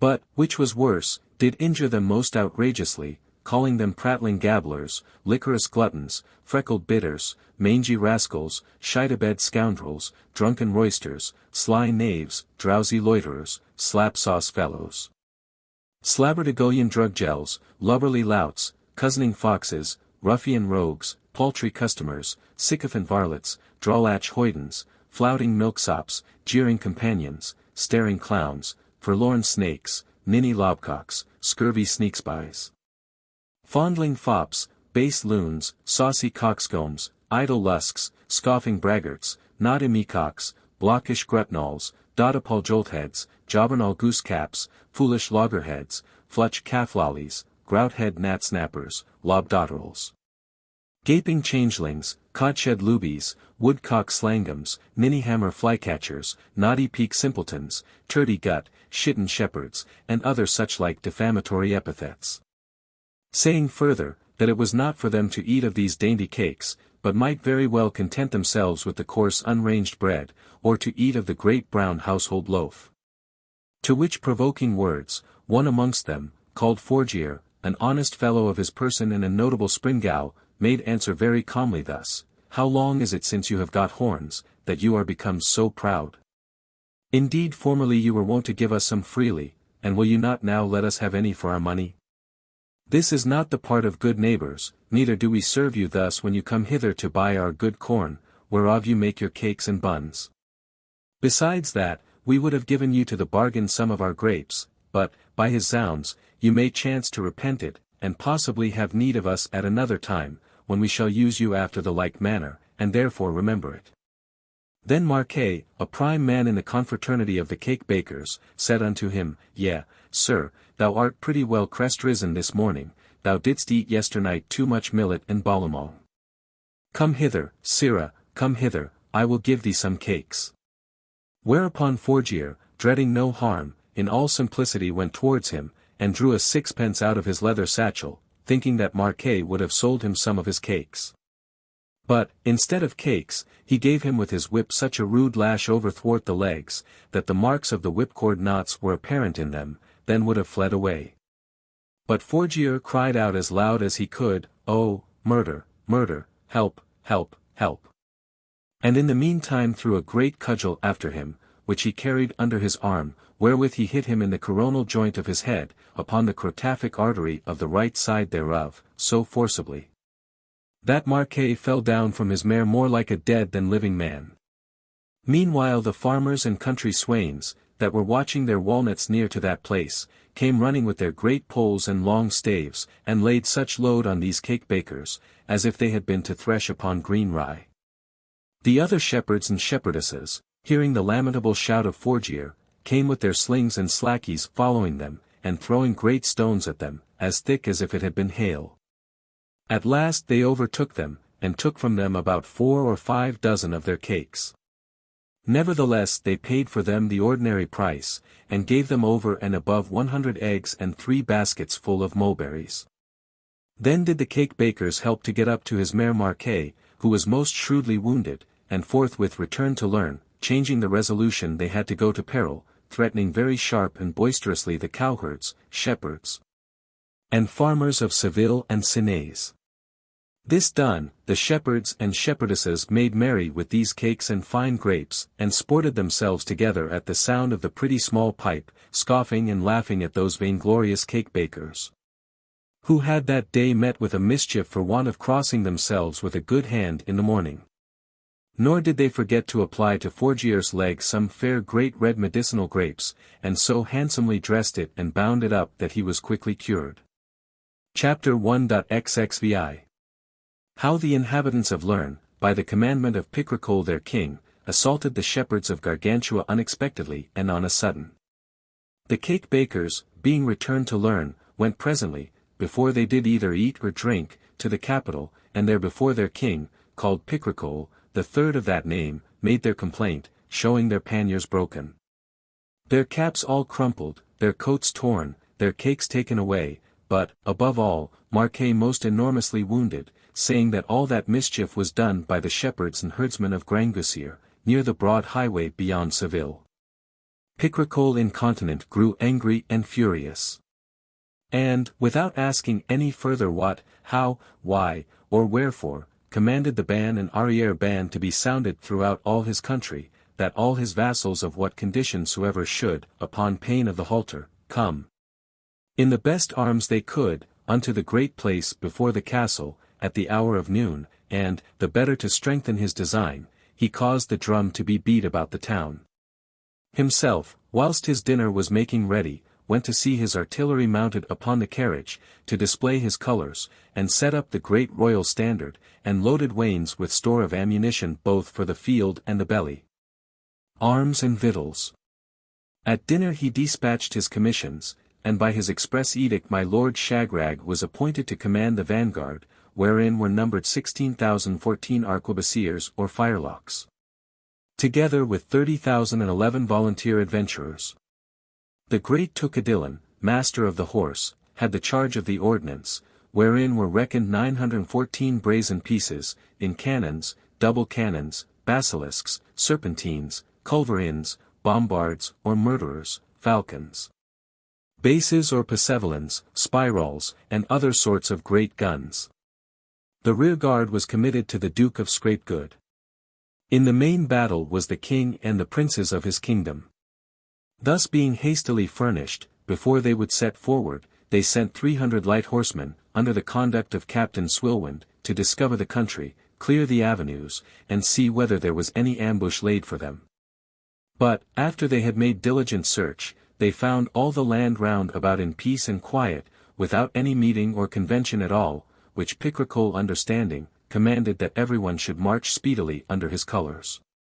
Then immediately in all disorder, without keeping either rank or file, they took the fields one amongst another, wasting, spoiling, destroying, and making havoc of all wherever they went, not sparing poor nor rich, privileged or unprivileged places, church nor laity, drove away oxen and cows, bulls, calves, heifers, wethers, ewes, lambs, goats, kids, hens, capons, chickens, geese, ganders, goslings, hogs, swine, pigs, and such like. Beating down the walnuts, plucking the grapes, tearing the hedges, shaking the fruit trees, and committing such incomparable abuses, that the like abomination was never heard of. Nevertheless, they met with none to resist them, for everyone submitted to their mercy, beseeching them that they might be dealt with courteously in regard that they had always carried themselves as became good and loving neighbours, and that they had never been guilty of any wrong or outrage done upon them, to be thus suddenly surprised, troubled, and disquieted, and that, if they would not desist, God would punish them very shortly. To which expostulations and remonstrances no other answer was made, but that they would teach them to eat cakes. Chapter 1.xxvii. How a monk of Seville saved the close of the abbey from being ransacked by the enemy. So much they did, and so far they went pillaging and stealing, that at last they came to Seville, where they robbed both men and women, and took all they could catch. Nothing was either too hot or too heavy for them. Although the plague was there in the most part of all the houses, they nevertheless entered everywhere, then plundered and carried away all that was within, and yet for all this not one of them took any hurt, which is a most wonderful case. For the curates, vicars, preachers, physicians, chirurgeons, and apothecaries, who went to visit, to dress, to cure, to heal, to preach unto and admonish those that were sick, were all dead of the infection. And these devilish robbers and murderers caught never any harm at all. Whence comes this to pass, my masters? I beseech you think upon it. The town being thus pillaged, they went unto the abbey with a horrible noise and tumult, but they found it shut and made fast against them. Whereupon the body of the army marched forward towards a pass or ford called the Gueux de Vide, except 7 companies of foot and 200 lancers, who, staying there, broke down the walls of the close, to waste, spoil, and make havoc of all the vines and vintage within that place. The monks, poor devils, knew not in that extremity to which of all their sancts they should vow themselves. Nevertheless, at all adventures they rang the bells ad capitulum capitulans. There it was decreed that they should make a fair procession, stuffed with good lectures, prayers, and litanies contra hostium insidias, and jolly responses pro pace. There was then in the abbey a claustral monk, called Friar John of the Funnels and Gobbets, in French d'Entemers, young, gallant, frisk, lusty, nimble, quick, active, bold, adventurous, resolute, tall, lean, wide-mouthed, long-nosed. A fair dispatcher of morning prayers, unbridler of masses, and runner over of vigils. And, to conclude summarily in a word, a right monk, if ever there was any, since the monkeying world monkeyed a monkiary, for the rest, a clerk even to the teeth in matter of breviary. This monk, hearing the noise that the enemy made within the enclosure of the vineyard, went out to see what they were doing. And perceiving that they were cutting and gathering the grapes, whereon was grounded the foundation of all their next year's wine, returned unto the choir of the church where the other monks were, all amazed and astonished like so many bell-melters. Whom when he heard sing, nim, pe, ne, nene, tum, ne, number, ine, ime, ko, o, no, neno, ne, no, rum, ninum, number, it is well shit, well sung, said he. By the virtue of God, why do not you sing, panniers, farewell, vintage is done. The devil snatch me, if they be not already within the middle of our close, and cut so well both vines and grapes, that, by Cod's body, there will not be found for these 4 years to come so much as a gleaning in it. By the belly of St. James, what shall we poor devils drink the while? Lord God! De mihi potum. Then said the prior of the convent, what should this drunken fellow do here? Let him be carried to prison for troubling the divine service. Nay, said the monk, the wine service, let us behave ourselves so that it be not troubled, for you yourself, my lord prior, love to drink of the best, and so doth every honest man. Never yet did a man of worth dislike good wine, it is a monastical apothegm. But these responses that you chant here, by G, are not in season. Wherefore is it, that our devotions were instituted to be short in the time of harvest and vintage, and long in the Advent, and all the winter? The late friar, Massapalas, of good memory, a true zealous man, or else I give myself to the devil, of our religion, told me, and I remember it well, how the reason was, that in this season we might press and make the wine, and in winter whiff it up. Hark you, my masters, you that love the wine, cop's body, follow me, for Saint Anthony burn me as freely as a faggot, if they get leave to taste one drop of the liquor that will not now come and fight for relief of the vine. Hog's belly, the goods of the church. Ha, no. What the devil, St. Thomas of England was well content to die for them, if I died in the same cause, should not I be a saint likewise? Yes. Yet shall not I die there for all this, for it is I that must do it to others and send them a packing. As he spake this he threw off his great monk's habit, and laid hold upon the staff of the cross, which was made of the heart of a sorbapple tree, it being of the length of a lance, round, of a full grip. And a little powdered with lilies called flower de luce, the workmanship whereof was almost all defaced and worn out. Thus went he out in a fair long-skirted jacket, putting his frock scarfwise athwart his breast, and in this equipage, with his staff, shaft or truncheon of the cross, laid on so lustily, brisk, and fiercely upon his enemies, who, without any order, or ensign, or trumpet, or drum, were busied in gathering the grapes of the vineyard. For the cornets, guidons, and ensign-bearers had laid down their standards, banners, and colours by the wall sides, the drummers had knocked out the heads of their drums on one end to fill them with grapes, the trumpeters were loaded with great bundles of bunches and huge knots of clusters, in sum, every one of them was out of array, and all in disorder.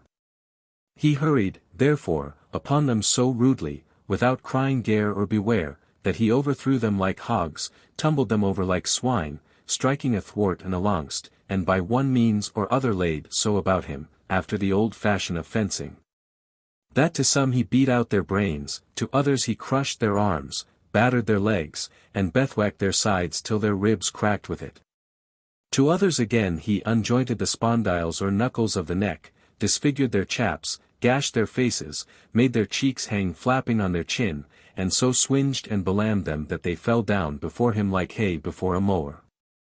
To some others he spoiled the frame of their kidneys, marred their backs, broke their thigh bones, pashed in their noses, poached out their eyes, cleft their mandibles, tore their jaws, dug in their teeth into their throat, shook asunder their omoplates or shoulder blades, sfacillated their shins, mortified their shanks, inflamed their ankles, heaved off of the hinges their ischies, their sciatica or hip gout, dislocated the joints of their knees, squattered into pieces the boughs or pestles of their thighs, and so thumped, mauled and belaboured them everywhere, that never was corn so thick and threefold threshed upon by ploughmen's flails as were the pitifully disjointed members of their mangled bodies under the merciless baton of the cross. If any offered to hide himself amongst the thickest of the vines, he laid him squat as a flounder, bruised the ridge of his back, and dashed his reins like a dog.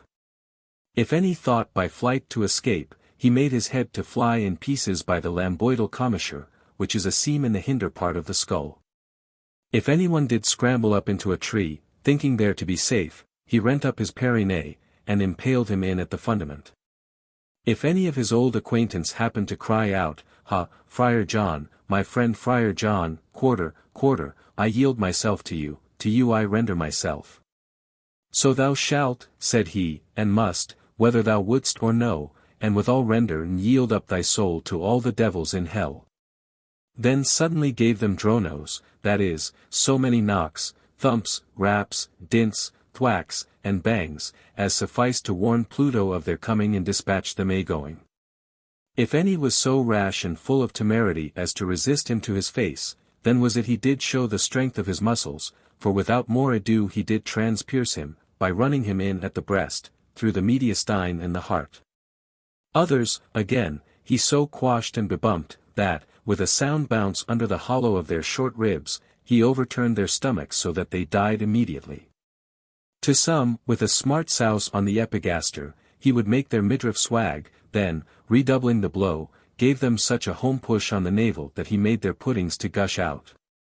To others through their ballocks he pierced their bum-gut, and left not bowel, tripe, nor entrail in their body that had not felt the impetuosity, fierceness, and fury of his violence. Believe, that it was the most horrible spectacle that ever one saw. Some cried unto Sanct Barbe, others to Saint George. "O the Holy Lady Nituch," said one, "the good Sanctus, O Our Lady of Succors," said another, "Help, help." Others cried, "Our Lady of Cunot, of Loretto, of Good Tidings, on the other side of the water Saint Mary over." Some vowed a pilgrimage to St. James, and others to the Holy Handkerchief at Chambery, which 3 months after that burnt so well in the fire that they could not get one thread of it saved. Others sent up their vows to Saint Cadwin, others to Saint John d'Angely, and to St. Eutropius of Zanes. Others again invoked Saint Mesmes of Chinon, Saint Martin of Candes, Saint Cloud of Senez, the holy relics of Lorizé, with 1,000 other jolly little saints and santrals. Some died without speaking, others spoke without dying, some died in speaking, others spoke in dying. Others shouted as loud as they could confession, confession, confiteor, miserere, in manus. So great was the cry of the wounded, that the prior of the abbey with all his monks came forth, who, when they saw these poor wretches so slain amongst the vines, and wounded to death, confessed some of them. But whilst the priests were busied in confessing them, the little monkeys ran all to the place where Friar John was, and asked him wherein he would be pleased to require their assistance. To which he answered that they should cut the throats of those he had thrown down upon the ground. They presently, leaving their outer habits and cowls upon the rails, began to throttle and make an end of those whom he had already crushed. Can you tell with what instruments they did it? With fair gullies, which are little hunchback demi-knives, the iron tool whereof is 2 inches long, and the wooden handle 1 inch thick, and 3 inches in length. Wherewith the little boys in our country cut ripe walnuts in 2 while they are yet in the shell, and pick out the kernel, and they found them very fit for the expediting of that weazen-slitting exploit. In the meantime Friar John, with his formidable baton of the cross, got to the breach which the enemies had made, and there stood to snatch up those that endeavored to escape. Some of the monquitos carried the standards, banners, ensigns, guidons, and colours into their cells and chambers to make garters of them. But when those that had been shriven would have gone out at the gap of the said breach, the sturdy monk quashed and felled them down with blows, saying, These men have had confession and are penitent souls. They have got their absolution and gained the pardons, they go into paradise as straight as a sickle, or as the way is to Fay, like Crooked Lane at Eastcheap. Thus by his prowess and valour were discomfited all those of the army that entered into the close of the abbey, unto the number of 13,622, besides the women and little children. Which is always to be understood. Never did Mauguise the hermit bear himself more valiantly with his Borden or pilgrim staff against the Saracens, of whom is written in the Acts of the 4 sons of Ammon, than did this monk against his enemies with the staff of the cross. Chapter 1:18. How Picrochole stormed and took by assault the rock Clermont, and of Grangousière's unwillingness and aversion from the undertaking of war. Whilst the monk did thus skirmish, as we have said, against those which were entered within the close, Picrochole in great haste passed the ford of Vide, a very especial pass, with all his soldiers, and set upon the rock Clermont, where there was made him no resistance at all. And, because it was already night, he resolved to quarter himself and his army in that town, and to refresh himself of his pugnative choler. In the morning he stormed and took the bulwarks and castle, which afterwards he fortified with rampiers, and furnished with all ammunition requisite, intending to make his retreat there, if he should happen to be otherwise worsted. For it was a strong place, both by art and nature, in regard of the stance and situation of it. But let us leave them there, and return to our good Gargantua, who is at Paris very assiduous and earnest at the study of good letters and athletical exercitations, and to the good old man Grangousière his father, who after supper warmeth his ballocks by a good, clear, great fire, and, waiting upon the broiling of some chestnuts, is very serious in drawing scratches on the hearth, with a stick burnt at the one end, wherewith they did stir up the fire. Telling to his wife and the rest of the family pleasant old stories and tales of former times. Whilst he was thus employed, one of the shepherds which did keep the vines, named Pilot, came towards him, and to the full related the enormous abuses which were committed, and the excessive spoil that was made by Picrochole, king of Lerne, upon his lands and territories, and how he had pillaged, wasted, and ransacked all the country, except the enclosure at Seville, which Friar John de Ontomers to his great honour had preserved. And that at the same present time the said king was in the rock Clermont, and there, with great industry and circumspection, was strengthening himself and his whole army. Hallas, hallas, alas! Said Grangousière, what is this, good people? Do I dream, or is it true that they tell me? Picrochole, my ancient friend of old time, of my own kindred and alliance, comes he to invade me? What moves him? What provokes him? What sets him on? What drives him to it? Who hath given him this counsel? Ho, ho, ho, ho, ho, my God, my Saviour, help me, inspire me, and advise me what I shall do. I protest, I swear before thee, so be thou favourable to me, if ever I did him or his subjects any damage or displeasure, or committed any the least robbery in his country. But, on the contrary, I have succoured and supplied him with men, money, friendship, and counsel, upon any occasion wherein I could be steadable for the improvement of his good. That he hath therefore at this nick of time so outraged and wronged me, it cannot be but by the malevolent and wicked spirit. Good God, thou knowest my courage, for nothing can be hidden from thee. If perhaps he be grown mad, and that thou hast sent him hither to me for the better recovery and re-establishment of his brain, grant me power and wisdom to bring him to the yoke of thy holy will by good discipline. Ho, ho, ho, ho, my good people, my friends, and my faithful servants, must I hinder you from helping me? Alas, my old age required henceforward nothing else but rest, and all the days of my life I have laboured for nothing so much as peace. But now I must, I see it well, load with arms my poor, weary, and feeble shoulders, and take in my trembling hand the lance and horseman's mace, to succour and protect my honest subjects. Reason will have it so. For by their labour am I entertained, and with their sweat am I nourished, I, my children and my family. This notwithstanding, I will not undertake war, until I have first tried all the ways and means of peace, that I resolve upon. Then assembled he his council, and proposed the matter as it was indeed. Whereupon it was concluded that they should send some discreet man unto Picaresque, to know wherefore he had thus suddenly broken the peace and invaded those lands unto which he had no right nor title. Furthermore, that they should send for Gargantua, and those under his command, for the preservation of the country, and defence thereof now at need. All this pleased Grangousier very well, and he commanded that so it should be done. Presently therefore he sent the Basque his lackey to fetch Gargantua with all diligence, and wrote him as followeth. Chapter 1.6. The 10 hour of the letter which Grangousier wrote to his son Gargantua. The fervency of thy studies did require that I should not in a long time recall thee from that philosophical rest thou now enjoyest. If the confidence reposed in our friends and ancient confederates had not at this present disappointed the assurance of my old age. But seeing such is my fatal destiny, that I should be now disquieted by those in whom I trusted most, I am forced to call thee back to help the people and goods which by the right of nature belong unto thee. For even as arms are weak abroad, if there be not counsel at home, so is that study vain and counsel unprofitable which in a due and convenient time is not by virtue executed and put in effect.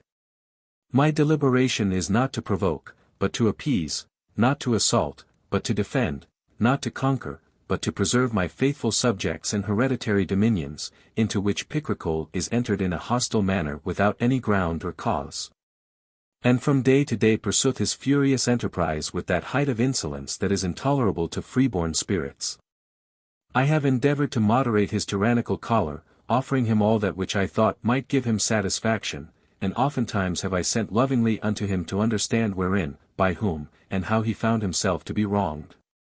But of him could I obtain no other answer but a mere defiance, and that in my lands he did pretend only to the right of a civil correspondency and good behaviour. Whereby I knew that the eternal God hath left him to the disposure of his own free will and sensual appetite, which cannot choose but be wicked, if by divine grace it be not continually guided, and to contain him within his duty, and bring him to know himself, hath sent him hither to me by a grievous token. Therefore, my beloved son, as soon as thou canst, upon sight of these letters, repair hither with all diligence, to succour not me so much, which nevertheless by natural piety thou oughtest to do, as thine own people. Which by reason thou mayest save and preserve. The exploit shall be done with as little effusion of blood as may be. And, if possible, by means far more expedient, such as military policy, devices, and stratagems of war, we shall save all the souls, and send them home as merry as crickets unto their own houses. My dearest son, the peace of Jesus Christ our Redeemer be with thee. Salute from me Ponocrates, Gymnasts, and Eudaemon. The 20th of September. By Father Grangousier. Chapter 1:XXX. How Ulrich Galit was sent unto Picrochole.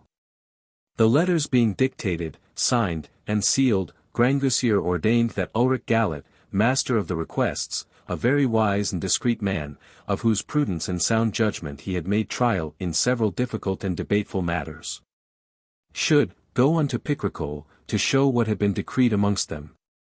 At the same hour departed the good man Galit, and having passed the ford, asked at the miller that dwelt there in what condition Picrochole was, who answered him that his soldiers had left him neither cock nor hen, that they were retired and shut up into the rock Clermont, and that he would not advise him to go any further for fear of the scouts, because they were enormously furious. Which he easily believed, and therefore lodged that night with the miller. The next morning he went with a trumpeter to the gate of the castle, and required the guards he might be admitted to speak with the king of somewhat that concerned him. These words being told unto the king, he would by no means consent that they should open the gate, but, getting upon the top of the bulwark, said unto the ambassador, What is the news, what have you to say? Then the ambassador began to speak as followeth. Chapter 1:XXXI. The speech made by Galit to Picrochole. There cannot arise amongst men a juster cause of grief than when they receive hurt and damage where they may justly expect for favour and goodwill. And not without cause, though without reason, have many, after they had fallen into such a calamitous accident, esteemed this indignity less supportable than the loss of their own lives, in such sort that, if they have not been able by force of arms nor any other means, by reach of wit or subtlety, to stop them in their course and restrain their fury, they have fallen into desperation, and utterly deprived themselves of this light. It is therefore no wonder if King Grangousier, my master, be full of high displeasure and much disquieted in mind upon thy outrageous and hostile coming. But truly it would be a marvel if he were not sensible of and moved with the incomparable abuses and injuries perpetrated by thee and thine upon those of his country, towards whom there hath been no example of inhumanity omitted. Which in itself is to him so grievous, for the cordial affection wherewith he hath always cherished his subjects, that more it cannot be to any mortal man. Yet in this, above human apprehension, is it to him the more grievous that these wrongs and sad offences have been committed by thee and thine, who, time out of mind, from all antiquity, thou and thy predecessors have been in a continual league and amity with him and all his ancestors.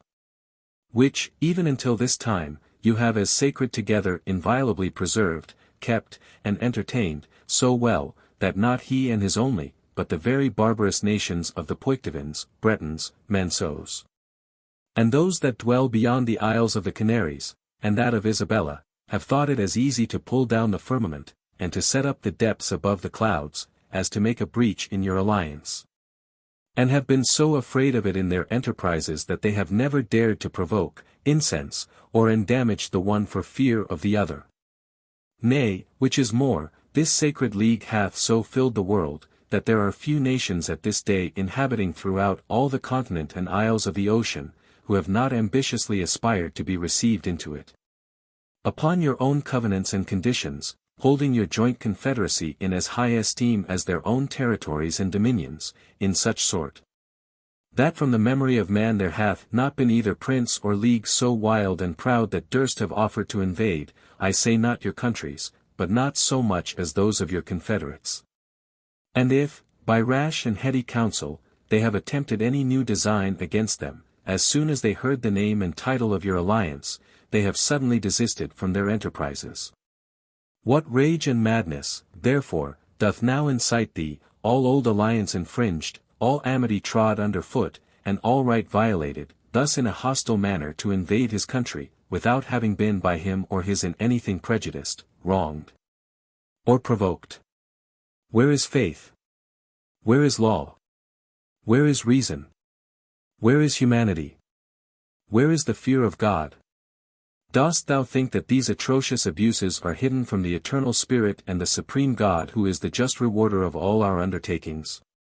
If thou so think, thou deceivest thyself, for all things shall come to pass as in his incomprehensible judgment he hath appointed.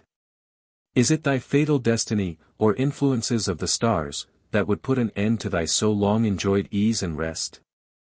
For that all things have their end and period, so as that, when they are come to the superlative point of their greatest height, they are in a trice tumbled down again, as not being able to abide long in that state.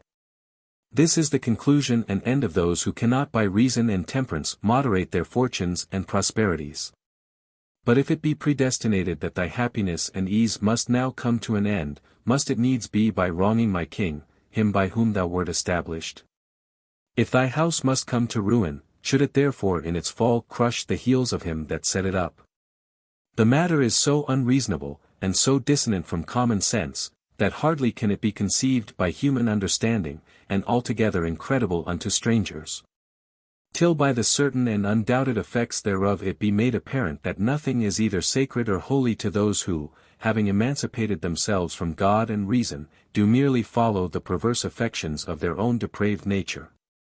If any wrong had been done by us to thy subjects and dominions, if we had favored thy ill-willers, if we had not assisted thee in thy need, if thy name and reputation had been wounded by us, or, to speak more truly, if the calumniating spirit, tempting to induce thee to evil, had, by false illusions and deceitful fantasies, put into thy conceit the impression of a thought that we had done unto thee anything unworthy of our ancient correspondence and friendship, thou oughtest first to have inquired out the truth, and afterwards by a seasonable warning to admonish us thereof. And we should have so satisfied thee, according to thine own heart's desire, that thou shouldst have had occasion to be contented. But, O eternal God, what is thy enterprise? Wouldst thou, like a perfidious tyrant, thus spoil and lay waste my master's kingdom? Hast thou found him so silly and blockish, that he would not, or so destitute of men and money, of counsel and skill in military discipline, that he cannot withstand thy unjust invasion? March hence presently, and tomorrow, some time of the day, retreat unto thine own country, without doing any kind of violence or disorderly act by the way. And pay withal 1,000 besans of gold, which, in English money, amounteth to £5,000, for reparation of the damages thou hast done in this country. Half thou shalt pay tomorrow, and the other half at the Ides of May next coming, leaving with us in the meantime, for hostages, the Dukes of Turnbank, Lobotok, and Small Trash, together with the Prince of Itches and Viscount of Snatchbit, Turnmull, Botafesses, Menuel, Gratels, Morpiale. Chapter 1.xxxi. How Grangousier, to buy peace, caused the cakes to be restored. With that the good man Gallet held his peace, but Picrochole to all his discourse answered nothing but come and fetch them, they have ballocks fair and soft, they will knead and provide some cakes for you.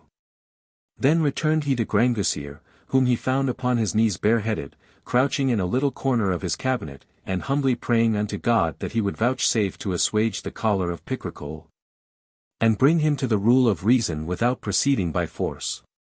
When the good man came back, he asked him, my friend, what news do you bring me?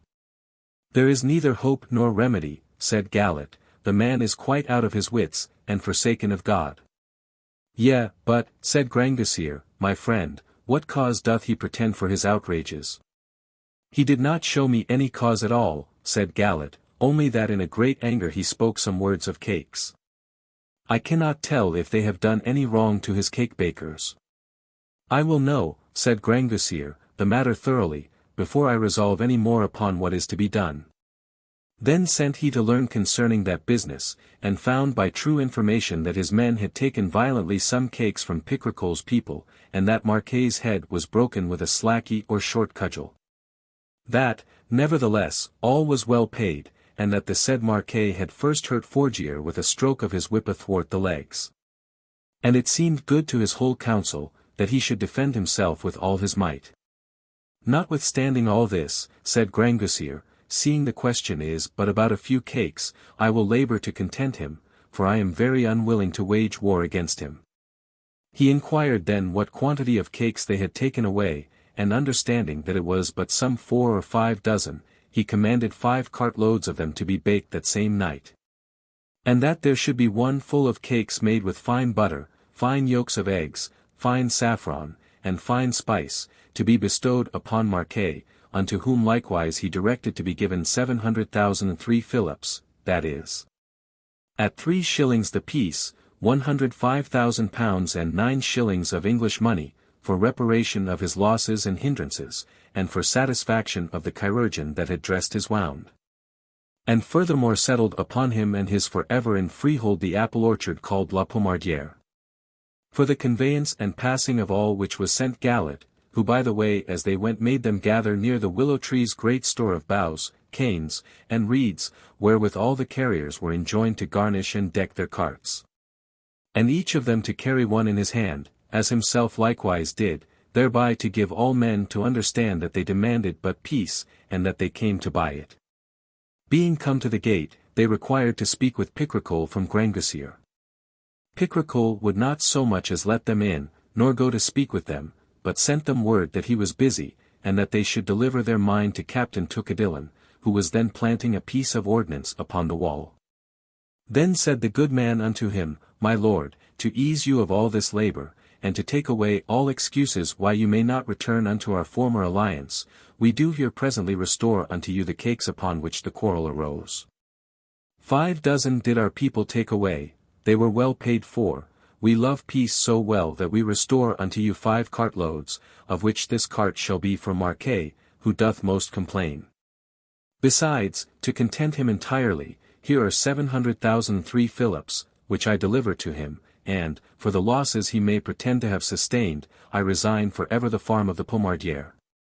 To be possessed in fee simple by him and his for ever, without the payment of any duty, or acknowledgment of homage, fealty, fine, or service whatsoever, and here is the tenor of the deed. And, for God's sake, let us live henceforward in peace, and withdraw yourselves merrily into your own country from within this place, unto which you have no right at all, as yourselves must needs confess, and let us be good friends as before. Tucadillon related all this to Picrochole, and more exasperated his courage, saying to him, These clowns are afraid to some purpose. By G. Grangousier conskites himself for fear, the poor drinker. He is not skilled in warfare, nor hath he any stomach for it. He knows better how to empty the flagons, that is his art. I am of opinion that it is fit we send back the carts and the money, and, for the rest, that very speedily we fortify ourselves here, then prosecute our fortune. But what? Do they think to have to do with a ninny hoop, to feed you thus with cakes? You may see what it is. The good usage and great familiarity which you have had with them heretofore hath made you contemptible in their eyes. Anoint a villain, he will prick you, prick a villain, and he will anoint you, ungentem pungit, pungentem rusticus ungit. S.A., said Picrochole, by St. James you have given a true character of them. One thing I will advise you, said Tucadillon. We are here but badly victualled, and furnished with mouth harness very slenderly. If Grangousier should come to besiege us, I would go presently, and pluck out of all your soldiers' heads and mine own all the teeth, except 3 to each of us, and with them alone we should make an end of our provision but too soon. We shall have, said Picrochole, but too much sustenance and feeding stuff. Came we hither to eat or to fight? To fight, indeed, said Tucadillon, yet from the paunch comes the dance, and where famine rules force is exiled. Leave off your prating, said Picrochole, and forthwith seize upon what they have brought. Then took they money and cakes, oxen and carts, and sent them away without speaking one word, only that they would come no more so near, for a reason that they would give them the morrow after. Thus, without doing anything, returned they to Grangousier, and related the whole matter unto him, subjoining that there was no hope left to draw them to peace but by sharp and fierce wars. Chapter 1.33 How some statesmen of Picrochole, by harebrained counsel, put him in extreme danger. The carts being unloaded, and the money and cakes secured, there came before Picrochole the Duke of Small Trash, the Earl Swashbuckler, and Captain Dirttail, Menuel, Spadassin, Merdale. Who said unto him, Sir, this day we make you the happiest, the most warlike and chivalrous prince that ever was since the death of Alexander of Macedonia. Be covered, said Picrochole. Gramercy, said they, we do but our duty. The manner is thus. You shall leave some captain here to have the charge of this garrison, with a party competent for keeping of the place, which, besides its natural strength, is made stronger by the rampiers and fortresses of your devising. Your army you are to divide into 2 parts, as you know very well how to do. 1 part thereof shall fall upon Grangousier and his forces. By it shall he be easily at the very first shock routed, and then shall you get money by heaps, for the clown hath store of ready coin. Clown we call him, because a noble and generous prince hath never a penny, and that to hoard up treasure is but a clownish trick. The other part of the army, in the meantime, shall draw towards Onys, Zaintonge, Angoumois, and Gascony. Then march to Périgord, Médoc, and Elaines, taking wherever you come, without resistance, towns, castles, and forts, afterwards to Bayonne, St. John de Luc, to Fontarabia, where you shall seize upon all the ships, and coasting along Galicia and Portugal, shall pillage all the maritime places, even unto Lisbon, where you shall be supplied with all necessaries befitting a conqueror. By Copsity, Spain will yield, for they are but a race of loobies. Then are you to pass by the Straits of Gibraltar, where you shall erect 2 pillars more stately than those of Hercules, to the perpetual memory of your name, and the narrow entrance there shall be called the Picrocolonal Sea. Having passed the Picrocolonal Sea, behold, Barbarossa yields himself your slave. I will, said Picrochole, give him fair quarter and spare his life. Yea, said they, so that he be content to be christened. And you shall conquer the kingdoms of Tunis, of Hippo, Argier, Baman, Bona, Caron, yea, all Barbary. Furthermore, you shall take into your hands Majorca, Minorca, Sardinia, Corsica, with the other islands of the Ligustic and Balearian seas. Going alongst on the left hand, you shall rule all Gallia Narbonensis, Provence, the Allobrogians, Genoa, Florence, Lucca, and then God bwe, Rome. Our poor Monsieur the Pope dies now for fear. By my faith, said Picrochole, I will not then kiss his pantoufle. Italy being thus taken, behold Naples, Calabria, Apulia, and Sicily, all ransacked, and Malta too. I wish the pleasant knights of the roads heretofore would but come to resist you, that we might see their urine. I would, said Picrochole, very willingly go to Loretto. No, no, said they, that shall be at our return. From thence we will sail eastwards, and take Candia, Cyprus, Rhodes, and the Cyclade Islands, and set upon, the Morea. It is ours, by Saint Trinian. The Lord preserve Jerusalem, for the great Soldan is not comparable to you in power. I will then, said he, cause Solomon's temple to be built. No, said they, not yet, have a little patience, stay a while, be never too sudden in your enterprises. Can you tell what Octavian Augustus said? Festina lente. It is requisite that you first have the Lesser Asia, Curia, Lycia, Pamphylia, Cilicia, Lydia, Phrygia, Mysia, Bithynia, Carazia, Satalia, Samageria, Castamina, Luga, Sevasta, even unto Euphrates. Shall we see, said Picrochole, Babylon and Mount Sinai? There is no need, said they, at this time. Have we not hurried up and down, travelled and toiled enough, in having transfretted and passed over the Hyrcanian Sea, marched alongst the 2 Armenias and the 3 Arabias?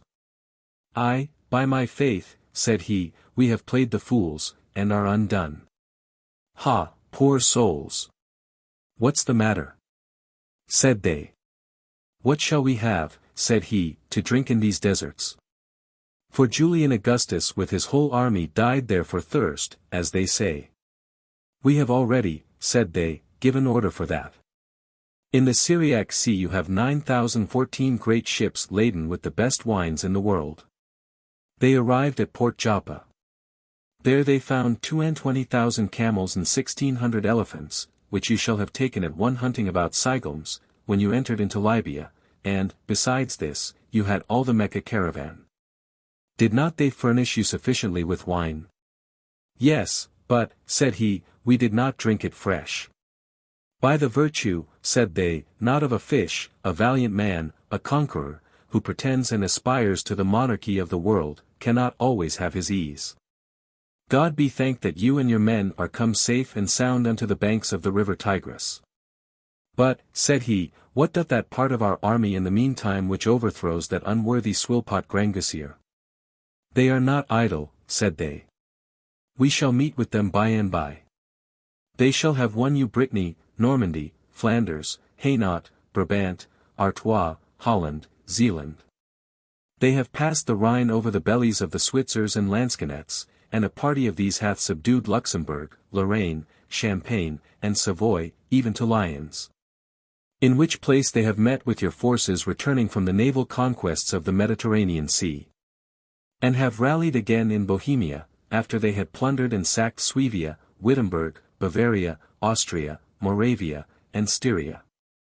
Then they set fiercely together upon Lubeck, Norway, Swedeland, Rhe, Denmark, Gitland, Greenland, the Stirlands, even unto the frozen sea. This done, they conquered the Isles of Orkney and subdued Scotland, England, and Ireland. From thence sailing through the sandy sea and by the Sarmates, they have vanquished and overcome Prussia, Poland, Lithuania, Russia, Wallachia, Transylvania, Hungary, Bulgaria, Turkeyland, and are now at Constantinople. Come, said Picrochole, let us go join with them quickly, for I will be Emperor of Trebizond also. Shall we not kill all these dogs, Turks and Mohammedans? What a devil should we do else? Said they. And you shall give their goods and lands to such as shall have served you honestly. Reason, said he, will have it so, that is but just. I give unto you the Caramania, Syria, and all the Palestine. Ha, sir, said they, it is out of your goodness. Gramercy, we thank you. God grant you may always prosper. There was there present at that time an old gentleman well experienced in the wars, a stern soldier, and who had been in many great hazards, named Echephron, who, hearing this discourse, said, I do greatly doubt that all this enterprise will be like the tale or interlude of the pitcher full of milk wherewith a shoemaker made himself rich in conceit. But, when the pitcher was broken, he had not whereupon to dine. What do you pretend by these large conquests? What shall be the end of so many labors and crosses? Thus it shall be, said Picrochole, that when we are returned we shall sit down, rest, and be merry. But, said Echephron, if by chance you should never come back, for the voyage is long and dangerous, were it not better for us to take our rest now, than unnecessarily to expose ourselves to so many dangers? Oh, said Swashbuckler, by G, here is a good dotard, come, let us go hide ourselves in the corner of a chimney, and there spend the whole time of our life amongst ladies, in threading of pearls, or spinning, like Sardanapalus. He that nothing ventures hath neither horse nor mule, says Solomon. He who adventureth too much, said Echephron, lesseth both horse and mule, answered Malchon. Enough, said Picrochole, go forward. I fear nothing but that these devilish legions of Grangousier, whilst we are in Mesopotamia, will come on our backs and charge up our rear. What course shall we then take? What shall be our remedy? A very good one, said Dirt Tail. A pretty little commission, which you must send unto the Muscovites, shall bring you into the field in an instant 450,000 choice men of war. Oh that you would but make me your lieutenant general, I should for the lightest faults of any inflict great punishments. I fret, I charge, I strike, I take, I kill, I slay, I play the devil. On, said Picrochole, make haste, my lads, and let him that loves me follow me. Chapter 1.xxxiv. How Gargantua left the city of Paris to succor his country, and how Gymnast encountered with the enemy. In this same very hour Gargantua, who was gone out of Paris as soon as he had read his father's letters, coming upon his great mare, had already passed the nunnery bridge, himself, Ponocrates, Gymnast, and Eudaemon, who all three, the better to enable them to go along with him, took post horses. The rest of his train came after him by even journeys at a slower pace, bringing with them all his books and philosophical instruments. As soon as he had alighted at Peril, he was informed by a farmer of Guiguet how Picrochole had fortified himself within the rock Clermont, and had sent Captain Tripet with a great army to set upon the wood of Vide and Vaugotry. And that they had already plundered the whole country, not leaving cock nor hen, even as far as to the winepress of Ballard. These strange and almost incredible news of the enormous abuses thus committed over all the land, so affrighted Gargantua that he knew not what to say nor do. But Ponocrates counselled him to go unto the lord of Vaugian, who at all times had been their friend and confederate, and that by him they should be better advised in their business. Which they did incontinently, and found him very willing and fully resolved to assist them, and therefore was of opinion that they should send some one of his company to scout along and discover the country. To learn in what condition and posture the enemy was, that they might take counsel, and proceed according to the present occasion. Gymnast offered himself to go.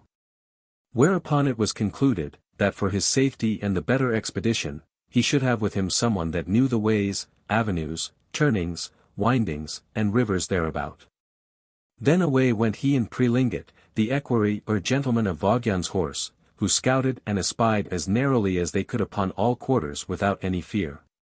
In the meantime Gargantua took a little refreshment, ate somewhat himself, the like did those who were with him, and caused to give to his mare a picadine of oats, that is, 14 quarters and 3 bushels. Gymnast and his comrade rode so long, that at last they met with the enemy's forces, all scattered and out of order, plundering, stealing, robbing, and pillaging all they could lay their hands on. And, as far off as they could perceive him, they ran thronging upon the back of one another in all haste towards him, to unload him of his money, and untruss his portmantles. Then cried he out unto them, My masters, I am a poor devil, I desire you to spare me. I have yet 1 crown left.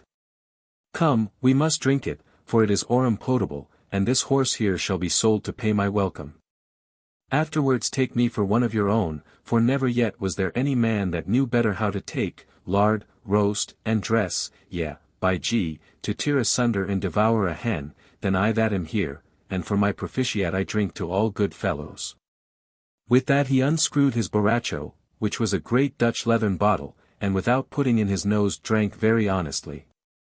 The maroful rogues looked upon him, opening their throats a foot wide, and putting out their tongues like greyhounds, in hopes to drink after him. But Captain Tripet, in the very nick of that their expectation, came running to him to see who it was. To him Gymnast offered his bottle, saying, Hold, Captain, drink boldly and spare not, I have been thy taster, it is wine of la Fée Mongeau. What? Said Tripet, this fellow jibes and flouts us. Who art thou? Said Tripet. I am, said Gymnast, a poor devil, pauvre diable. Ha, said Tripet, seeing thou art a poor devil, it is reason that thou shouldst be permitted to go whithersoever thou wilt, for all poor devils pass everywhere without toll or tax. But it is not the custom of poor devils to be so well mounted. Therefore, Sir Devil, come down, and let me have your horse, and if he do not carry me well, you, Master Devil, must do it, for I love a life that such a devil as you should carry me away. Chapter 1.xxxv. How Gymnast very souply and cunningly killed Captain Tripet and others of Picrocole's men. When they heard these words, some amongst them began to be afraid, and blessed themselves with both hands, thinking indeed that he had been a devil disguised, insomuch that one of them, named Good John, captain of the trained bands of the country bumpkins, took his psalter out of his codpiece, and cried out aloud, Hagios ho Theos. If thou be of God, speak, if thou be of the other spirit, avoid hence, and get thee going. Yet he went not away. Which words being heard by all the soldiers that were there, divers of them being a little inwardly terrified, departed from the place.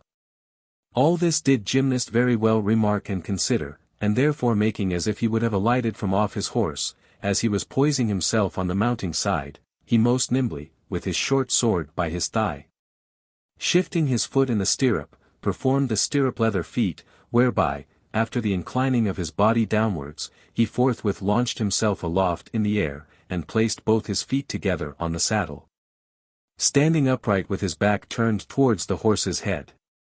Now, said he, my case goes backward. Then suddenly in the same very posture wherein he was, he fetched a gambol upon one foot, and, turning to the left hand, failed not to carry his body perfectly round, just into its former stance, without missing one jot. "Ha," said Tripet, "I will not do that at this time, and not without cause." "Well," said Gymnast, "I have failed, I will undo this leap." Then with a marvelous strength and agility, turning towards the right hand, he fetched another frisking gambol as before, which done, he set his right hand thumb upon the hind bow of the saddle, raised himself up, and sprung in the air. Poising and upholding his whole body upon the muscle and nerve of the said thumb, and so turned and whirled himself about 3 times. At the 4th, reversing his body, and overturning it upside down, and foreside back, without touching anything, he brought himself betwixt the horse's 2 ears, springing with all his body into the air, upon the thumb of his left hand. And in that posture, turning like a windmill, did most actively do that trick which is called the miller's pass. After this, clapping his right hand flat upon the middle of the saddle, he gave himself such a jerking swing that he thereby seated himself upon the crupper, after the manner of gentlewomen sitting on horseback. This done, he easily passed his right leg over the saddle, and placed himself like one that rides in croup. "But," said he, "it were better for me to get into the saddle." Then putting the thumbs of both hands upon the crupper before him, and thereupon leaning himself, as upon the only supporters of his body, he incontinently turned heels over head in the air. And straight found himself betwixt the bow of the saddle in a good settlement. Then with a somersault springing into the air again, he fell to stand with both his feet close together upon the saddle, and there made above 100 frisks, turns, and demi-pomades, with his arms held out across, and in so doing cried out aloud. I rage, devils, I am stark mad, devils, I am mad, hold me, devils, hold me, hold, devils, hold, hold." Whilst he was thus vaulting, the rogues in great astonishment said to one another, "By Cock's death, he is a goblin or a devil thus disguised. Ab host maligno libera nos, domini," and ran away in a full flight, as if they had been routed, looking now and then behind them, like a dog that carrieth away a goose-wing in his mouth. Then Gymnast, spying his advantage, alighted from his horse, drew his sword, and laid on great blows upon the thickset and highest crested among them, and overthrew them in great heaps, hurt, wounded, and bruised, being resisted by nobody. They thinking he had been a starved devil, as well in regard of his wonderful feats in vaulting, which they had seen, as for the talk Tripet had with him, calling him poor devil. Only Tripet would have traitorously cleft his head with his horseman's sword, or lance knight falchion, but he was well armed, and felt nothing of the blow but the weight of the stroke. Whereupon, turning suddenly about, he gave Tripet a home thrust, and upon the back of that, whilst he was about to ward his head from a slash, he ran him in at the breast with a hit, which at once cut his stomach, the 5th gut called the colon. And the half of his liver, wherewith he fell to the ground, and in falling gushed forth above 4 pottles of pottage, and his soul mingled with the pottage. This done, Gymnast withdrew himself, very wisely considering that a case of great adventure and hazard should not be pursued unto its utmost period, and that it becomes all cavaliers modestly to use their good fortune, without troubling or stretching it too far. Wherefore, getting to horse, he gave him the spur, taking the right way unto Vogyan, and prelinguined with him. Chapter 1.xxxvi. How Gargantua demolished the castle at the ford of Vede, and how they passed the ford. As soon as he came, he related the estate and condition wherein they had found the enemy, and the stratagem which he alone had used against all their multitude, affirming that they were but rascally rogues, plunderers, thieves, and robbers, ignorant of all military discipline, and that they might boldly set forward unto the field, it being an easy matter to fell and strike them down like beasts. Then Gargantua mounted his great mare, accompanied as we have said before, and finding in his way a high and great tree, which commonly was called by the name of St. Martin's tree, because heretofore St. Martin planted a pilgrim's staff there, which in tract of time grew to that height and greatness, said, "This is that which I lacked, this tree shall serve me both for a staff and lance." With that he pulled it up easily, plucked off the boughs, and trimmed it at his pleasure. In the meantime his mare pissed to ease her belly, but it was in such abundance that it did overflow the country 7 leagues, and all the piss of that urinal flood ran glib away towards the ford of Vede. Wherewith the water was so swollen that all the forces the enemy had there were with great horror drowned, except some who had taken the way on the left hand towards the hills. Gargantua, being come to the place of the wood of Vede, was informed by Eudaemon that there was some remainder of the enemy within the castle, which to know, Gargantua cried out as loud as he was able, Are you there, or are you not there? If you be there no more, and if you are not there, I have no more to say. But a ruffian gunner, whose charge was to attend the portcullis over the gate, let fly a cannonball at him, and hit him with that shot most furiously on the right temple of his head. Yet did him no more hurt than if he had but cast a prune or kernel of a wine-grape at him. What is this? Said Gargantua, do you throw at us grape kernels here? The vintage shall cost you dear, thinking indeed that the bullet had been the kernel of a grape, or raisin kernel. Those who were within the castle, being till then busy at the pillage, when they heard this noise ran to the towers and fortresses, from whence they shot at him above 9,025 falcon shot and arquebusades. Aiming all at his head, and so thick did they shoot at him that he cried out, Ponocrates, my friend, these flies here are like to put out mine eyes. Give me a branch of those willow trees to drive them away, thinking that the bullets and stones shot out of the great ordnance had been but dun flies. Ponocrates looked and saw that there were no other flies but great shot which they had shot from the castle. Then was it that he rushed with his great tree against the castle, and with mighty blows overthrew both towers and fortresses, and laid all level with the ground, by which means all that were within were slain and broken in pieces. Going from thence, they came to the bridge at the mill, where they found all the ford covered with dead bodies, so thick that they had choked up the mill and stopped the current of its water. And these were those that were destroyed in the urinal deluge of the mare. There they were at a stand, consulting how they might pass without hindrance by these dead carcasses. But Gymnast said, If the devils have passed there, I will pass well enough. The devils have passed there, said Eudaemon, to carry away the damned souls. By Saint Tranian. Said Ponocrates, then by necessary consequence he shall pass there. Yes, yes, said Gymnasts, or I shall stick in the way.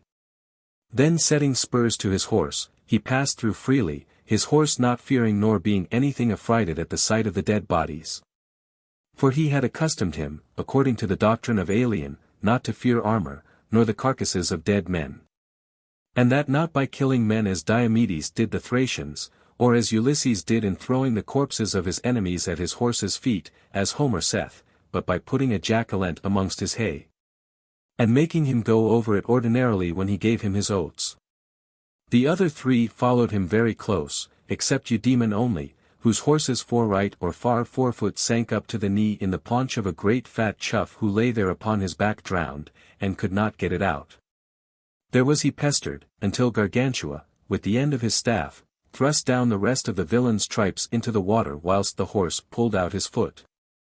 And, which is a wonderful thing in hippiatry, the said horse was thoroughly cured of a ringbone which he had in that foot by this touch of the burst guts of that great lubie. Chapter 1.xvi. How Gargantua, in combing his head, made the great cannonballs fall out of his hair. Being come out of the river of Vede, they came very shortly after to Grangousire's castle, who waited for them with great longing. At their coming they were entertained with many congees, and cherished with embraces. Never was seen a more joyful company, for supplementum supplementi chronicorum saith that Gargamel died there with joy. For my part, truly I cannot tell, neither do I care very much for her, nor for anybody else. The truth was, that Gargantua, in shifting his clothes, and combing his head with a comb, which was 900 foot long of the Jewish cane measure, and whereof the teeth were great tusks of elephants, whole and entire. He made fall at every rake above 7 balls of bullets, at a dozen the ball, that stuck in his hair at the raising of the castle of the wood of Vede. Which his father Grangousier seeing, thought they had been lice, and said unto him, What, my dear son, hast thou brought us this far some short-winged hawks of the college of Montague? I did not mean that thou shouldst reside there. Then answered Ponocrates, My sovereign lord, think not that I have placed him in that lousy college which they call Montague. I had rather have put him amongst the grave diggers of Saint Innocent, so enormous is the cruelty and villainy that I have known there, for the galley slaves are far better used amongst the Moors and Tartars, the murderers in the criminal dungeons. Yea, the very dogs in your house, than are the poor wretched students in the aforesaid college. And if I were king of Paris, the devil take me if I would not set it on fire, and burn both principal and regents, for suffering this inhumanity to be exercised before their eyes. Then, taking up one of these bullets, he said, These are cannon shot, which your son Gargantua hath lately received by the treachery of your enemies, as he was passing before the wood of Vede. But they have been so rewarded, that they are all destroyed in the ruin of the castle, as were the Philistines by the policy of Samson, and those whom the tower of Siloam slew, as it is written in the 13th of Luke. My opinion is, that we pursue them whilst the luck is on our side, for occasion hath all her hair on her forehead. When she is past, you may not recall her, she hath no tuft whereby you can lay hold on her, for she is bald in the hind part of her head, and never returneth again. Truly, said Grangousier, it shall not be at this time. For I will make you a feast this night, and bid you welcome. This said, they made ready supper, and, of extraordinary besides his daily fare, were roasted 16 oxen, 3 heifers, 32 calves, 63 fat kids, 15 wethers. 300 farrow pigs or sheets soused in sweet wine or must, 11 partridges, 700 snipes and woodcocks, 400 Loudun and Cornwall capons, 6,000 pullets, and as many pigeons, 600 crammed hens. 1,400 leverets, or young hares and rabbits, 303 buzzards, and 1,700 cockerels. For venison, they could not so suddenly come by it, only 11 wild boars, which the abbot of Turpenay sent, and 18 fallow deer which the lord of Gramount bestowed, together with 70 pheasants, which were sent by the lord of Esses. And some dozens of queests, cushats, ringdoves, and woodculvers. River fowl, teals and autiles, bitterns, courts, plovers, francolins, briganders, tyrosons, young lapwings, tame ducks, chevelers, woodlanders, herons, moorhens, creels, storks, canopediers, oranges, flamins, which are phenicopters. Or crimson-winged seafowls, terrigols, turkeys, arbons, coots, solan geese, curlews, termagants, and water wagtails, with a great deal of cream, curds, and fresh cheese, and store of soup, pottages, and brews with great variety. Without doubt there was meat enough, and it was handsomely dressed by Snapsauce, Hotchpot, and Braverjus, Grangousier's cooks. Jenkin Trudgepace and Cleanglass were very careful to fill them drink. Chapter 1.xxxvi. How Gargantua did eat up 6 pilgrims in a salad. The story requireth that we relate that which happened unto 6 pilgrims who came from Sebastian near to Nantes, and who for shelter that night, being afraid of the enemy, had hid themselves in the garden upon the chichling peas. Among the cabbages and lettuces. Gargantua, finding himself somewhat dry, asked whether they could get any lettuce to make him a salad. And hearing that there were the greatest and fairest in the country, for they were as great as plum trees or as walnut trees, he would go thither himself, and brought thence in his hand what he thought good, and withal carried away the 6 pilgrims. Who were in so great fear that they did not dare to speak nor cough. Washing them, therefore, first at the fountain, the pilgrims said one to another softly, What shall we do? We are almost drowned here amongst these lettuce, shall we speak? But if we speak, he will kill us for spies.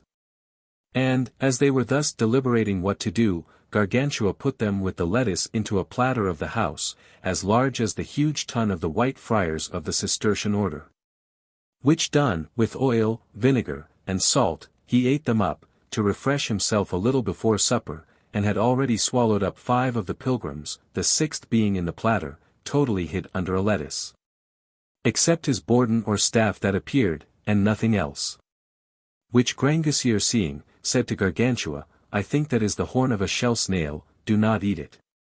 Why not?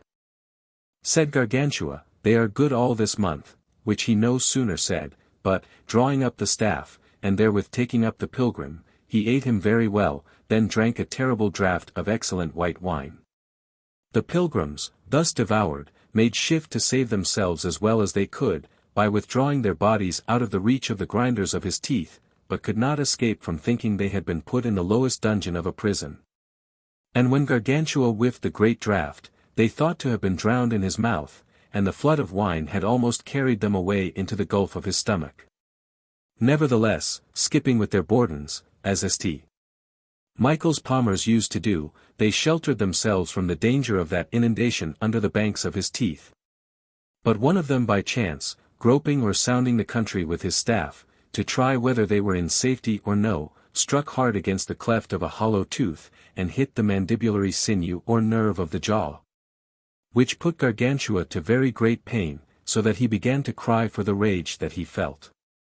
To ease himself therefore of his smarting ache, he called for his toothpicker, and rubbing towards a young walnut tree, where they lay skulking, unnestled you my gentlemen pilgrims. For he caught one by the legs, another by the scrip, another by the pocket, another by the scarf, another by the band of the breeches, and the poor fellow that had hurt him with the bourdon, him he hooked to him by the codpiece. Which snatch nevertheless did him a great deal of good, for it pierced unto him a pocky botch he had in the groin, which grievously tormented him ever since they were past Encenis. The pilgrims, thus dislodged, ran away athwart the plain a pretty fast pace, and the pain ceased, even just at the time when by Eudaemon he was called to supper, for all was ready. I will go then, said he, and piss away my misfortune.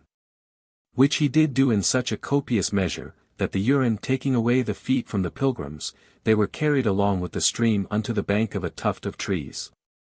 Upon which, as soon as they had taken footing, and that for their self-preservation they had run a little out of the road, they on a sudden fell all six, except Forniller, into a trap that had been made to take wolves by a train, out of which, nevertheless, they escaped by the industry of the said Forniller, who broke all the snares and ropes. Being gone from thence, they lay all the rest of that night in a lodge near unto Coudray, where they were comforted in their miseries by the gracious words of one of their company, called Suertigo, who showed them that this adventure had been foretold by the prophet David, Psalm. Quum exsurgerent homines in nos, forte vivos deglutiss in nos, when we were eaten in the salad, with salt, oil, and vinegar. Quum irasceriter furor earum in nos, forsitan aqua absorbisset nos, when he drank the great draught. Torrentem pertransivit anima nostra, when the stream of his water carried us to the thicket. Forsitan pertransissit anima nostra aquam intolerabilum, that is, the water of his urine, the flood whereof, cutting our way, took our feet from us. Benedictus Dominus ca non dedit nos in captionem dentibus earum. Anima nostra sicit passer erepta est delacio venantium, when we fell in the trap. Laquius contritus est, by Forniller, in nos liberati summus. Adjutorium nostrum, Enc. Chapter 1.xxxax. How the monk was feasted by Gargantua, and of the jovial discourse they had at supper. When Gargantua was set down at table, after all of them had somewhat stayed their stomachs by a snatch or two of the first bits eaten heartily, Grangousier began to relate the source and cause of the war raised between him and Picrochole, and came to tell how Friar John of the Funnels had triumphed at the defense of the close of the abbey, and extolled him for his valor above Camillus, Scipio, Pompey, Caesar, and Themistocles. Then Gargantua desired that he might be presently sent for, to the end that with him they might consult of what was to be done. Whereupon, by a joint consent, his steward went for him, and brought him along merrily, with his staff of the cross, upon Grangousier's mule. When he was come, 1,000 huggings, 1,000 embracements, 1,000 good days were given. Ha, Friar John, my friend Friar John, my brave cousin Friar John from the devil. Let me clip thee, my heart, about the neck, to me an armful. I must grip thee, my ballock, till thy back crack with it. Come, my cod, let me call thee till I kill thee. And Friar John, the gladdest man in the world, never was man made welcomer, never was any more courteously and graciously received than Friar John. Come, come, said Gargantua, a stool here close by me at this end. I am content, said the monk, seeing you will have it so. Some water, page, fill, my boy, fill, it is to refresh my liver. Give me some, child, to gargle my throat withal. Deposit a kappa, said Gymnast, let us pull off this frock. Ho, by G, gentlemen, said the monk, there is a chapter in Statutus Ordinis which opposeth my laying of it down. Pish! Said Gymnast, a fig for your chapter. This frock breaks both your shoulders, put it off. My friend, said the monk, let me alone with it, for, by G, I'll drink the better that it is on. It makes all my body jocund. If I should lay it aside, the waggish pages would cut to themselves garters out of it, as I was once served at Culain's. And, which is worse, I shall lose my appetite. But if in this habit I sit down at table, I will drink, by G, both to thee and to thy horse, and so courage, frolic, God save the company. I have already supped, yet will I eat never a whit the less for that, for I have a paved stomach, as hollow as a butt of Malvoisie or Saint Benedictus boot, but, and always open like a lawyer's pouch. Of all fishes but the tench take the wing of a partridge or the thigh of a nun. Doth not he die like a good fellow that dies with a stiff catso? Our prior loves exceedingly the white of a capon. In that, said Gymnast, he doth not resemble the foxes. For of the capons, hens, and pullets which they carry away they never eat the white. Why? Said the monk. Because, said Gymnast, they have no cooks to dress them, and, if they be not competently made ready, they remain red and not white. The redness of meats being a token that they have not got enough of the fire, whether by boiling, roasting, or otherwise, except the shrimps, lobsters, crabs, and crayfishes, which are cardinalized with boiling. By God's feast gazers, said the monk, the porter of our abbey then hath not his head well boiled, for his eyes are as red as a mazer made of an alder tree. The thigh of this leveret is good for those that have the gout. To the purpose of the truel, what is the reason that the thighs of a gentlewoman are always fresh and cool? This problem, said Gargantua, is neither in Aristotle, in Alexander Aphrodisias, nor in Plutarch. There are 3 causes, said the monk, by which that place is naturally refreshed. Primo, because the water runs all along by it.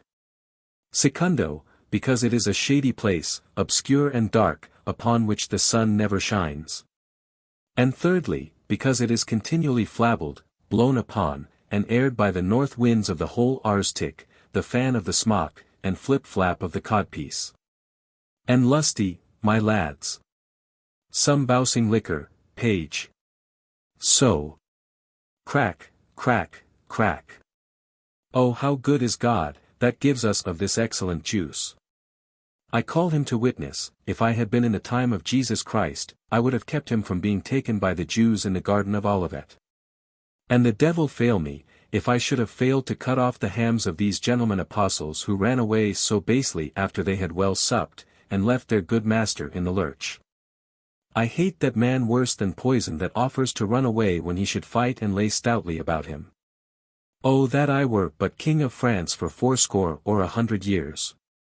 By G, I should whip like curtail dogs these runaways of Pavia. A plague take them, why did they not choose rather to die there than to leave their good prince in that pinch and necessity? Is it not better and more honorable to perish in fighting valiantly than to live in disgrace by a cowardly running away? We are like to eat no great store of goslings this year, therefore, friend, reach me some of that roasted pig there. Diavolo, is there no more must? No more sweet wine? Germinavit radix Jesse. Je reni ma vi, je mers de soif. I renounce my life, I rage for thirst. This wine is none of the worst. What wine drink you at Paris? I give myself to the devil, if I did not once keep open house at Paris for all comers 6 months together. Do you know Friar Claude of the High Kilderkins? Oh, the good fellow that he is! But I do not know what fly hath stung him of late, he is become so hard a student. For my part, I study not at all. In our abbey we never study for fear of the mumps, which disease in horses is called the morning in the chine. Our late abbot was wont to say that it is a monstrous thing to see a learned monk.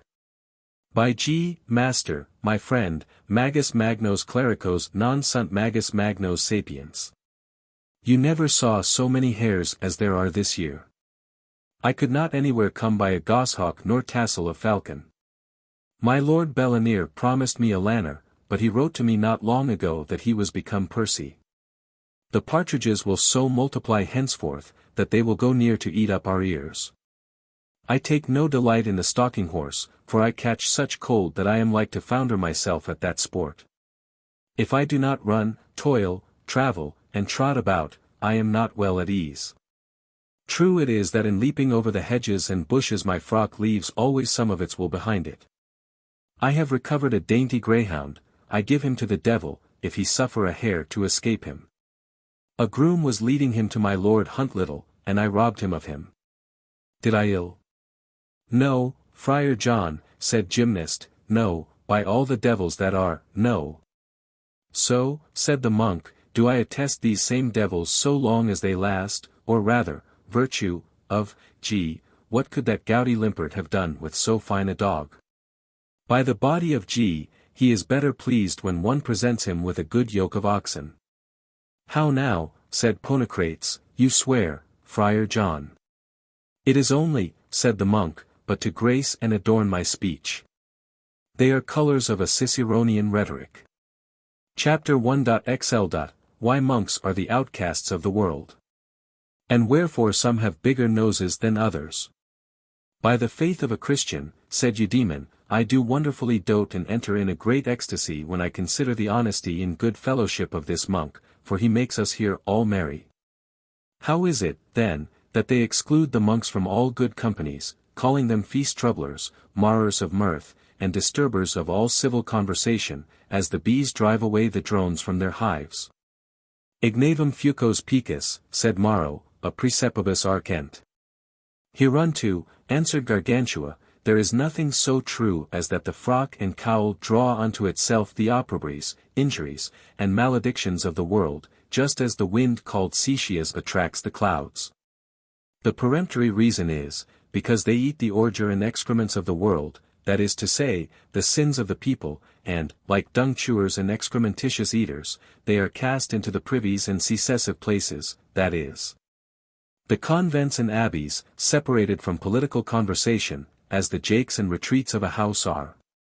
But if you conceive how an ape in a family is always mocked and provokingly incensed, you shall easily apprehend how monks are shunned of all men, both young and old. The ape keeps not the house as a dog doth, he draws not in the plough as the ox, he yields neither milk nor wool as the sheep, he carrieth no burden as a horse doth. That which he doth, is only to conskite, spoil, and defile all, which is the cause wherefore he hath of all men mocks, frumperies, and bastinadoes. After the same manner a monk, I mean those lither, idle, lazy monks, doth not labour and work, as do the peasant and artificer, doth not ward and defend the country, as doth the man of war, cureth not the sick and diseased, as the physician doth. Doth neither preach nor teach, as do the evangelical doctors and schoolmasters, doth not import commodities and things necessary for the commonwealth, as the merchant doth. Therefore is it that by and of all men they are hooted at, hated, and abhorred. Yea, but, said Grangousier, they pray to God for us. Nothing less, answered Gargantua. True it is, that with a tingle-tangled jangling of bells they trouble and disquiet all their neighbours about them. Right, said the monk, a mass, a matin, a vesper well rung, are half said. They mumble out great store of legends and psalms, by them not at all understood. They say many paternosters interlarded with Ave Marys, without thinking upon or apprehending the meaning of what it is they say, which truly I call mocking of God, and not prayers. But so help them God, as they pray for us, and not for being afraid to lose their victuals, their manchots, and good fat pottage. All true Christians, of all estates and conditions, in all places and at all times, send up their prayers to God, and the mediator prayeth and intercedeth for them, and God is gracious to them. Now such a one is our good Friar John. Therefore every man desireth to have him in his company. He is no bigot or hypocrite, he is not torn and divided betwixt reality and appearance, no wretch of a rugged and peevish disposition, but honest, jovial, resolute and a good fellow. He travels, he labors, he defends the oppressed, comforts the afflicted, helps the needy, and keeps the close of the abbey. Nay, said the monk, I do a great deal more than that. For whilst we are in dispatching our matins and anniversaries in the choir, I make withal some crossbow strings, polish glass bottles and bolts, I twist lines and weave purse nets wherein to catch connies. I am never idle. But now, hither come, some drink here. Bring the fruit. These chestnuts are of the wood of Estrax, and with good new wine are able to make you a fine cracker and composer of bum sonnets. You are not as yet, it seems, well moistened in this house with the sweet wine and must. By G, I drink to all men freely, and at all fords, like a proctor or promoter's horse. Friar John, said Gymnast, take away the snot that hangs at your nose. Ha, ha, said the monk, am not I in danger of drowning, seeing I am in water even to the nose? No, no, quare. Kia, though some water come out from thence, there never goes in any. For it is well antidote with pot-proof armor and syrup of the vine leaf. Oh, my friend, he that hath winter boots made of such leather may boldly fish for oysters, for they will never take water. What is the cause, said Gargantua, that Friar John hath such a fair nose? Because, said Grangousier, that God would have it so, who frameth us in such form and for such end as is most agreeable with his divine will, even as a potter fashioneth his vessels. Because, said Ponocrates, he came with the first to the fair of noses, and therefore made choice of the fairest and the greatest. Pish, said the monk, that is not the reason of it, but, according to the true monastical philosophy, it is because my nurse had soft teats, by virtue whereof, whilst she gave me suck, my nose did sink in as in so much butter. The hard breasts of nurses make children short-nosed. But hey, gay, ad formam nasi cognoscitur ad te levavi. I never eat any confections, page, whilst I am at the bibbery. Item, bring me rather some toasts. Chapter 1.xli. How the monk made Gargantua sleep, and of his hours and breviaries. Supper being ended, they consulted of the business in hand, and concluded that about midnight they should fall unawares upon the enemy, to know what manner of watch and ward they kept. And that in the meanwhile they should take a little rest the better to refresh themselves. But Gargantua could not sleep by any means, on which side soever he turned himself. Whereupon the monk said to him, I never sleep soundly but when I am at sermon or prayers. Let us therefore begin, you and I, the 7 penitential psalms, to try whether you shall not quickly fall asleep. The conceit pleased Gargantua very well, and, beginning the first of these psalms, as soon as they came to the words Bede coram they fell asleep, both the one and the other. But the monk, for his being formerly accustomed to the hour of claustral matins, failed not to awake a little before midnight, and, being up himself, awaked all the rest, in singing aloud, and with a full clear voice, the song. Awake, O Reinian, ho! Awake! Awake, O Reinian, ho! Get up, you no more sleep must take. Get up, for we must go. When they were all roused and up, he said, My masters, it is a usual saying, that we begin matins with coughing and supper with drinking. Let us now, in doing clean contrarily, begin our matins with drinking, and at night before supper we shall cough as hard as we can. What, said Gargantua, to drink so soon after sleep? This is not to live according to the diet and prescript rule of the physicians, for you ought first to scour and cleanse your stomach of all its superfluities and excrements. Oh, well physiqued, said the monk. 100 devils leap into my body, if there be not more old drunkards than old physicians. I have made this pactyon and covenant with my appetite, that it always leeth down and goes to bed with myself, for to that I every day give very good order. Then the next morning it also riseth with me and gets up when I am awake. Mind you your charges, gentlemen, or tend your cures as much as you will. I will get me to my drawer, in terms of falconry, my tiring. What drawer or tiring do you mean? Said Gargantua.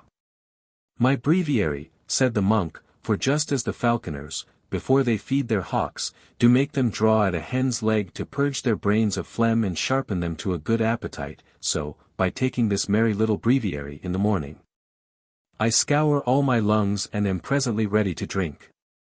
After what manner, said Gargantua, do you say these fair hours and prayers of yours?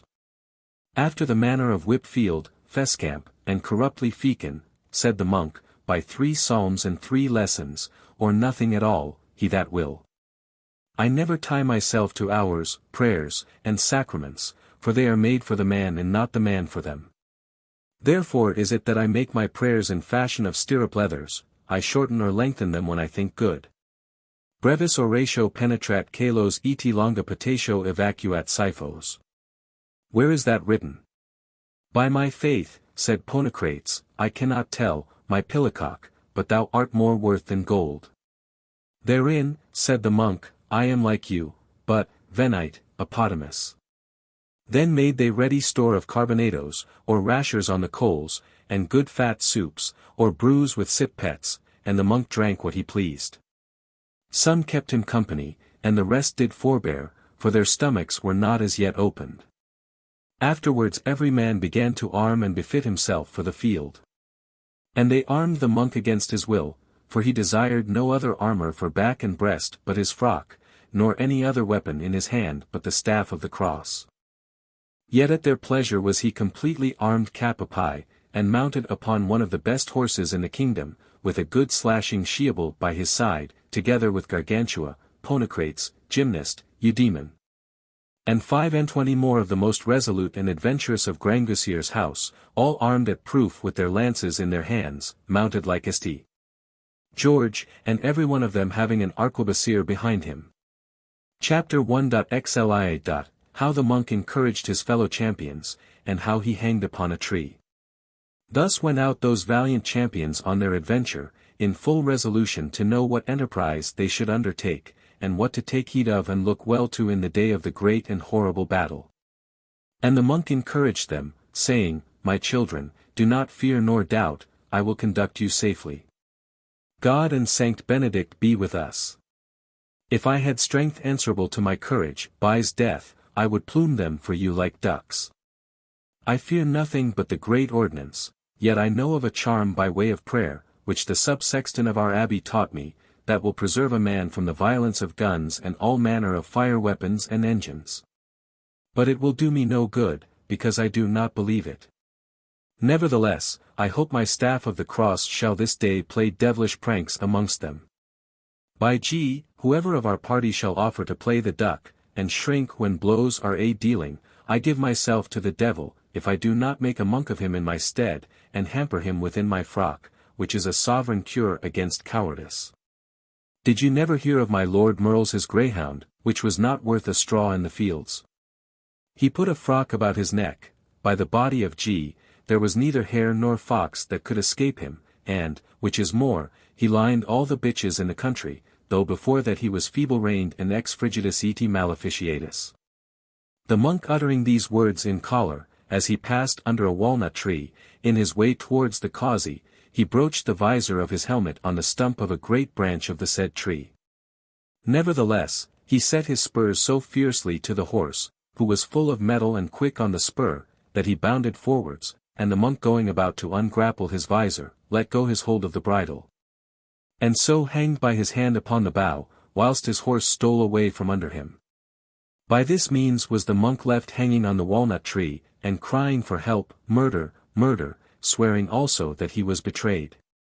Eudaemon perceived him first, and calling Gargantua said, Sir, come and see Absalom hanging. Gargantua, being come, considered the countenance of the monk, and in what posture he hanged, wherefore he said to Eudaemon, You were mistaken in comparing him to Absalom, for Absalom hung by his hair, but this shaveling monk hangeth by the ears. Help me, said the monk, in the devil's name, is this a time for you to prate? You seem to me to be like the decretalist preachers, who say that whosoever shall see his neighbor in the danger of death, ought, upon pain of trisulk excommunication, rather choose to admonish him to make his confession to a priest. and put his conscience in the state of peace, than otherwise to help and relieve him. And therefore when I shall see them fallen into a river, and ready to be drowned, I shall make them a fair long sermon de contemptu mundi e fuga seculi, and when they are stark dead, shall then go to their aid and succor in fishing after them. Be quiet, said Gymnast, and stir not, my minion. I am now coming to unhang thee and to set thee at freedom, for thou art a pretty little gentle Monachus. Monachus in claustro non vale ova duo, sed quando est extra, bene vale triginta. I have seen above 500 hanged, but I never saw any have a better countenance in his dangling and pendulatory swagging. Truly, if I had so good a one, I would willingly hang thus all my lifetime. What, said the monk, have you almost done preaching? Help me, in the name of God, seeing you will not in the name of the other spirit, or, by the habit which I wear, you shall repent it, tempore iti loco prelibatis. Then Gymnast alighted from his horse, and, climbing up the walnut tree, lifted up the monk with one hand by the gussets of his armor under the armpits, and with the other undid his visor from the stump of the broken branch. Which done, he let him fall to the ground and himself after. As soon as the monk was down, he put off all his armor, and threw away one piece after another about the field, and, taking to him again his staff of the cross, remounted up to his horse, which Eudaemon had caught in his running away. Then went they on merrily, riding along on the highway. Chapter 1.xlii. How the scouts and foreparty of Picaresque were met with by Gargantua, and how the monk slew Captain Drawforth, Tirevant, and then was taken prisoner by his enemies. Picaresque, at the relation of those who had escaped out of the broil and defeat wherein Tripet was untriped, grew very angry that the devils should have so run upon his men, and held all that night a council of war. At which Rashcalf and Touchfaucet, Hastivo, Tookadillon, concluded his power to be such that he was able to defeat all the devils of hell if they should come to jostle with his forces. This Picaresque did not fully believe, though he doubted not much of it. Therefore sent he under the command and conduct of the Count Drawforth, for discovering of the country, the number of 1600 horsemen, all well mounted upon light horses for skirmish and thoroughly besprinkled with holy water. And every one for their field mark or cognizance had the sign of a star in his scarf, to serve at all adventures in case they should happen to encounter with devils, that by the virtue, as well of that Gregorian water as of the stars which they wore, they might make them disappear and evanish.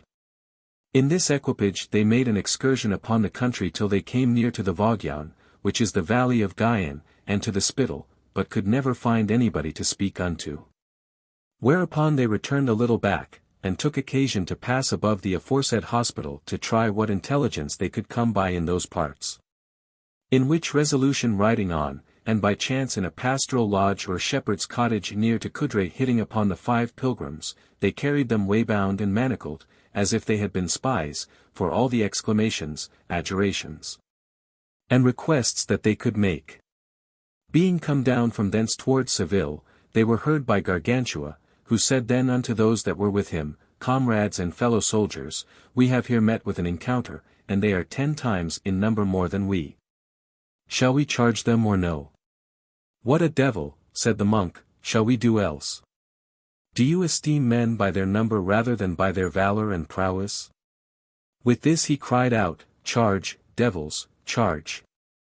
Which when the enemies heard, they thought certainly that they had been very devils, and therefore even then began all of them to run away as hard as they could drive, Drawforth only excepted, who immediately settled his lance on its rest. And therewith hit the monk with all his force on the very middle of his breast, but, coming against his horrific frock, the point of the iron being with the blow either broke off or blunted. It was in matter of execution as if you had struck against an anvil with a little wax candle.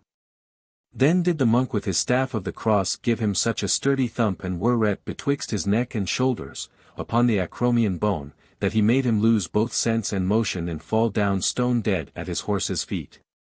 And, seeing the sign of the star which he wore scarfwise, he said unto Gargantua, These men are but priests, which is but the beginning of a monk. By St. John, I am a perfect monk, I will kill them to you like flies. Then ran he after them at a swift and full gallop till he overtook the rear, and felled them down like tree leaves, striking athwart and alongst and every way. Gymnast presently asked Gargantua if they should pursue them.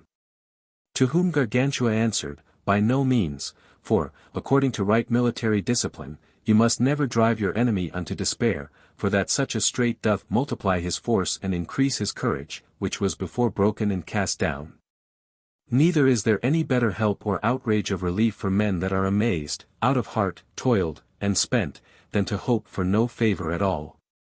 How many victories have been taken out of the hands of the victors by the vanquished, when they would not rest satisfied with reason, but attempt to put all to the sword, and totally to destroy their enemies, without leaving so much as one to carry home news of the defeat of his fellows.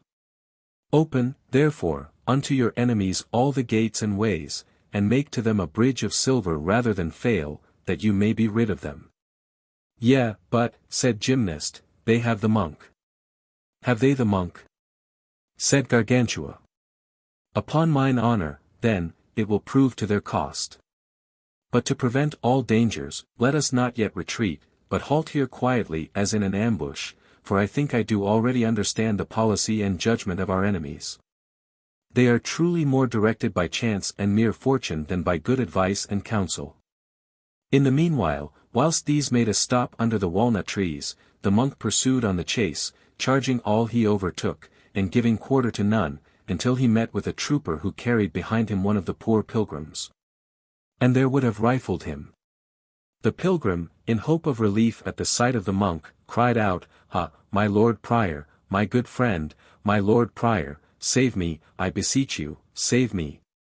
Which words being heard by those that rode in the van, they instantly faced about, and seeing there was nobody but the monk that made this great havoc and slaughter among them, they loaded him with blows as thick as they used to do an ass with wood.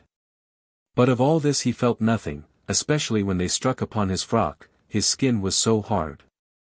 Then they committed him to two of the marshal's men to keep, and, looking about, saw nobody coming against them, whereupon they thought that Gargantua and his party were fled. Then was it that they rode as hard as they could towards the walnut trees to meet with them, and left the monk there all alone, with his two foresaid men to guard him.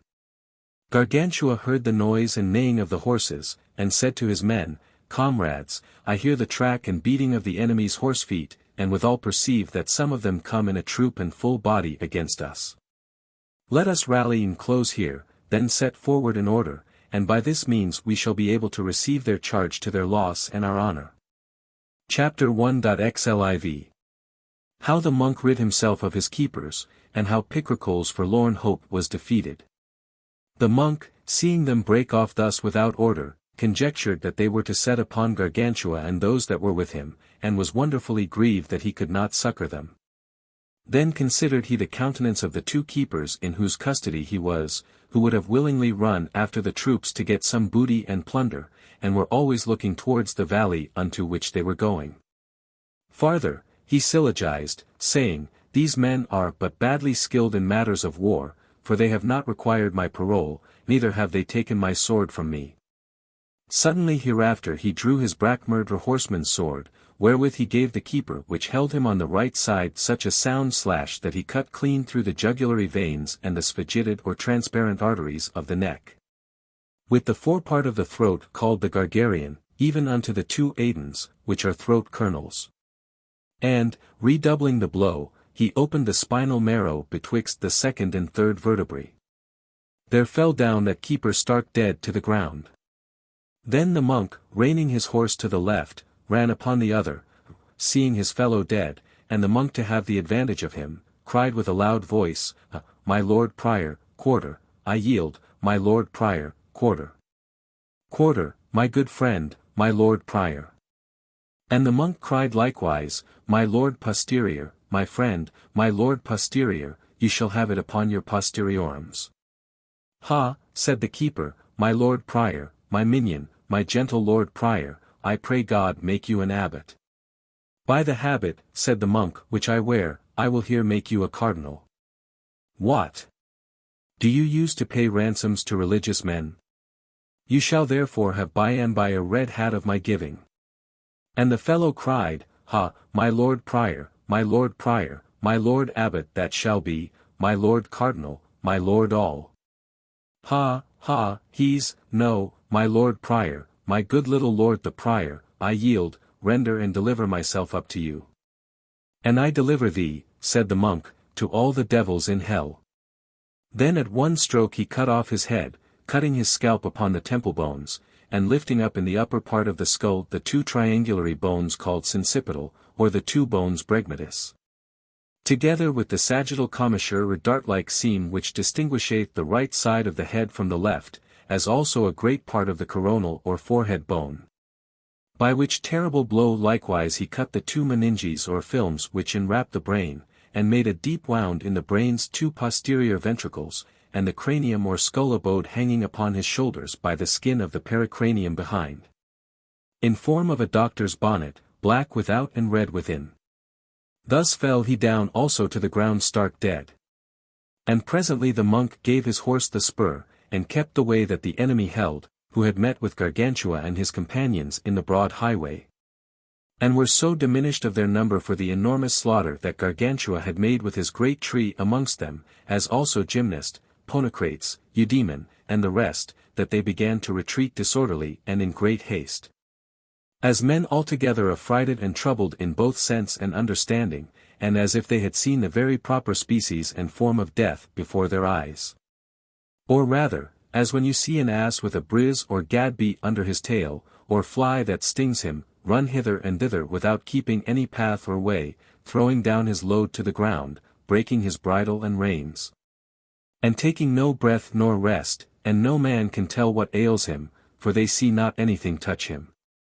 So fled these people destitute of wit, without knowing any cause of flying, only pursued by a panic terror which in their minds they had conceived.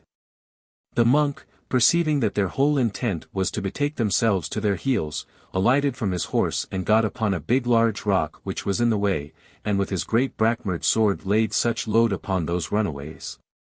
And with main strength fetching a compass with his arm without feigning or sparing, slew and overthrew so many that his sword broke in two pieces.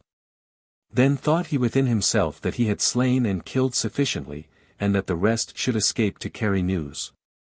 Therefore he took up a battle-axe of those that lay there dead, and got upon the rock again, passing his time to see the enemy thus flying and to tumble himself amongst the dead bodies, only that he suffered none to carry pike, sword, lance, nor gun with him, and those who carried the pilgrims bound he made to alight, and gave their horses unto the said pilgrims, keeping them there with him under the hedge, and also touch Fawcett, who was then his prisoner.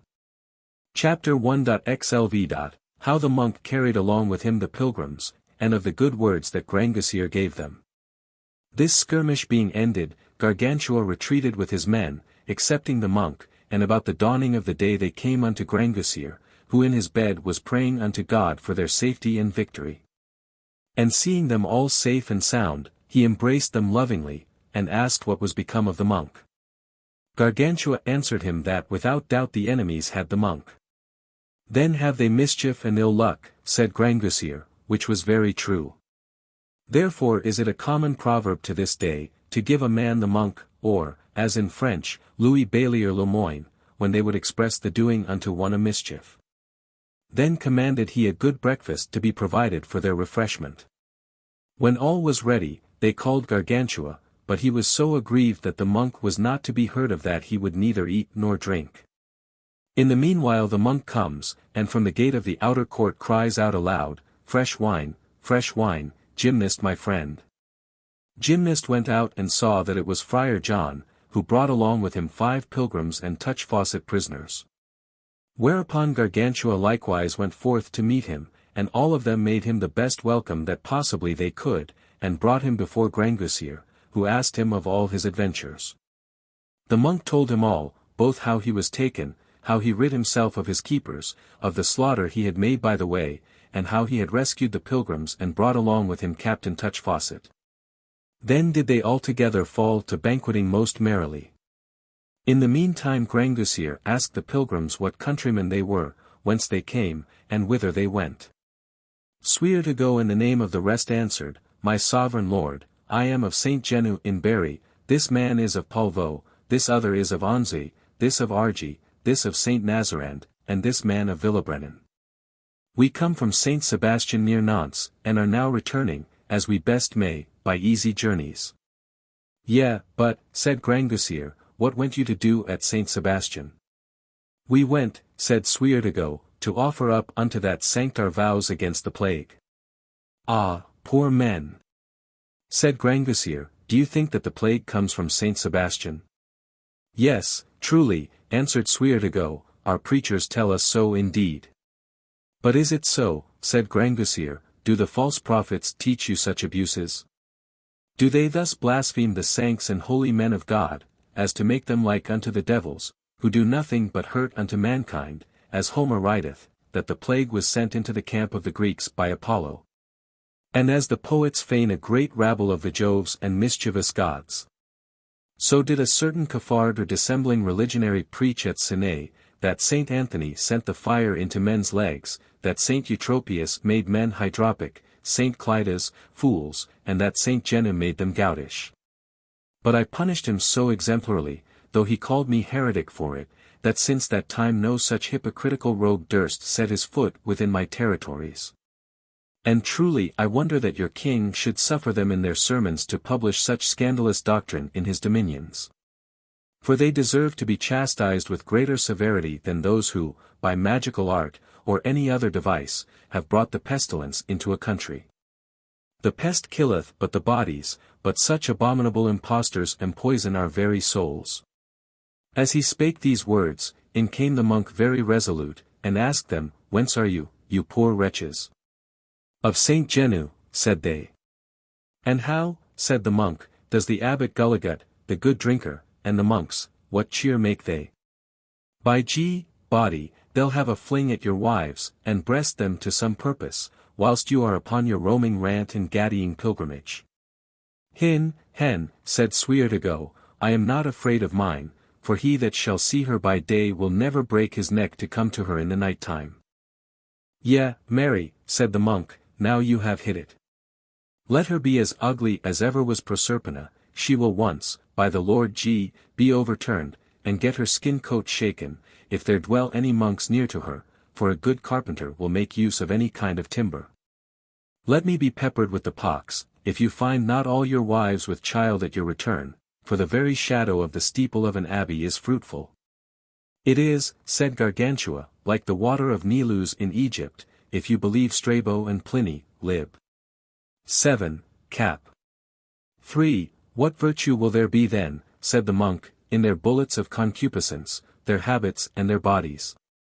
Then, said Grangousier, go your ways, poor men, in the name of God the Creator, to whom I pray to guide you perpetually, and henceforward be not so ready to undertake these idle and unprofitable journeys. Look to your families, labor every man in his vocation, instruct your children, and live as the good apostle St. Paul directeth you. In doing whereof, God, his angels and saints, will guard and protect you, and no evil or plague at any time shall befall you.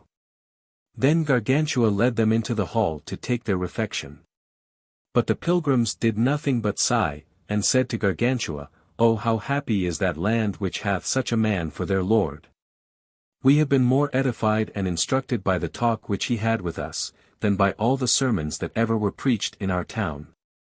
This is, said Gargantua, that which Plato saith, lib 5 de Republi. That those commonwealths are happy, whose rulers philosophate, and whose philosophers rule.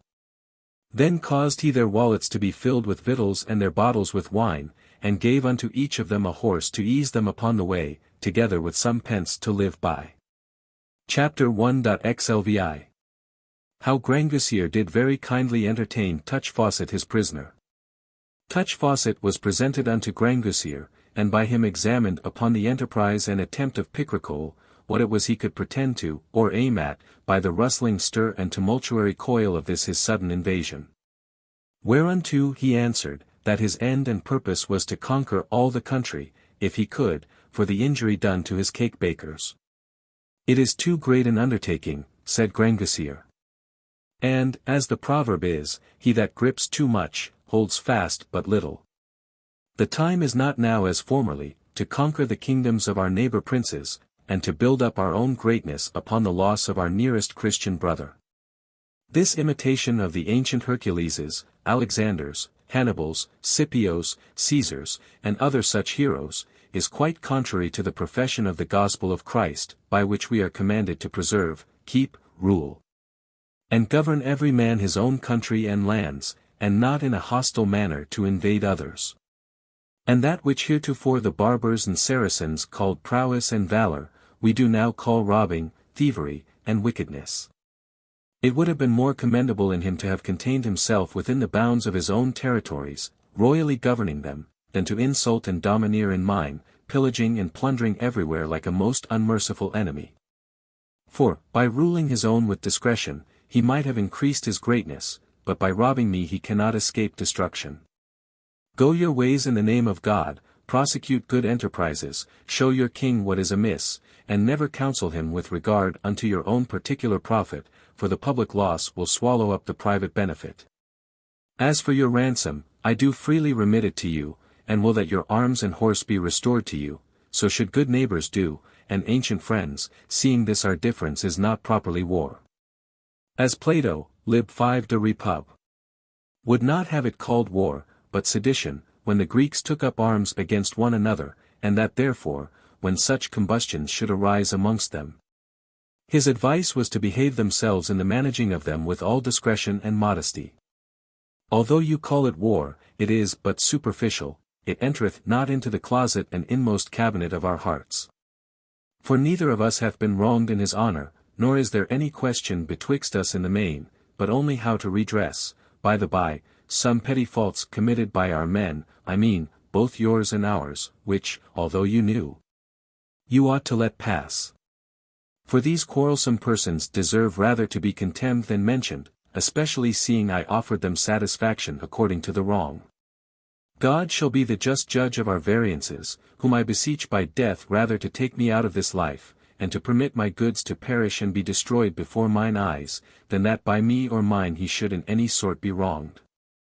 These words uttered, he called the monk, and before them all thus spoke unto him, Friar John, my good friend, it is you that took prisoner the Captain Touchfaucet here present. Sir, said the monk, seeing himself is here, and that he is of the years of discretion, I had rather you should know it by his confession than by any words of mine. Then said Touchfaucet, my sovereign lord, it is he indeed that took me, and I do therefore most freely yield myself his prisoner. Have you put him to any ransom? Said Grangousier to the monk. No, said the monk, of that I take no care. How much would you have for having taken him? Nothing, nothing, said the monk, I am not swayed by that, nor do I regard it. Then Grangousier commanded that, in presence of Touchfaucet, should be delivered to the monk for taking him the sum of 62,000 salets, in English money, £15,500, which was done. Whilst they made a collation or little banquet to the said Touchfaucet, of whom Grangousier asked if he would stay with him, or if he loved rather to return to his king. Touchfaucet answered that he was content to take whatever course he would advise him to. Then, said Grangousier, return unto your king, and God be with you. Then he gave him an excellent sword of a Vienne blade, with a golden scabbard wrought with vine branch-like flourishes, of fair goldsmith's work, and a collar or neck-chain of gold, weighing 702,000 marks, at 8 ounces each, garnished with precious stones of the finest sort, esteemed at 160,000 ducats, and 10,000 crowns more, as an honourable donative, by way of present. After this talk Touchfaucet got to his horse, and Gargantua for his safety allowed him the guard of 30 men-at-arms and 60 archers to attend him, under the conduct of Gymnast, to bring him even unto the gate of the rock Clermond, if there were need. As soon as he was gone, the monk restored unto Grangousier the 62,000 salets which he had received, saying, Sir, it is not as yet the time for you to give such gifts. Stay till this war be at an end, for none can tell what accidents may occur, and war begun without good provision of money beforehand for going through with it, is but as a breathing of strength, and blast that will quickly pass away. Coin is the sinews of war. Well then, said Grangousier, at the end I will content you by some honest recompense, as also all those who shall do me good service. Chapter 1.xlvi. How Grangousier sent for his legions, and how Touchfaucet slew Rashcalf, and was afterwards executed by the command of Picaresque. About this same time those of Bess, of the Old Market, of St. James Bourg, of the Dragage, of Peril, of the Rivers, of the Rock St. Pol, of the Vaubreton, of Poitiers, of the Briamont, of Clainbridge, of Crevant, of Gramont, of the town at the Badgerholes, of Heims, of Segre, of Huss, of St.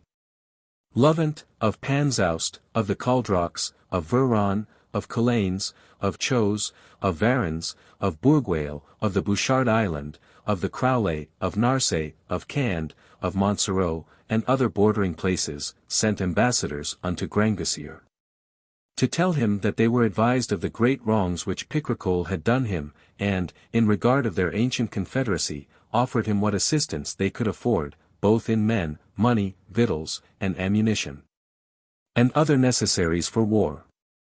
The money which by the joint agreement of them all was sent unto him, amounted to 60 millions, 2 crowns and a half of pure gold.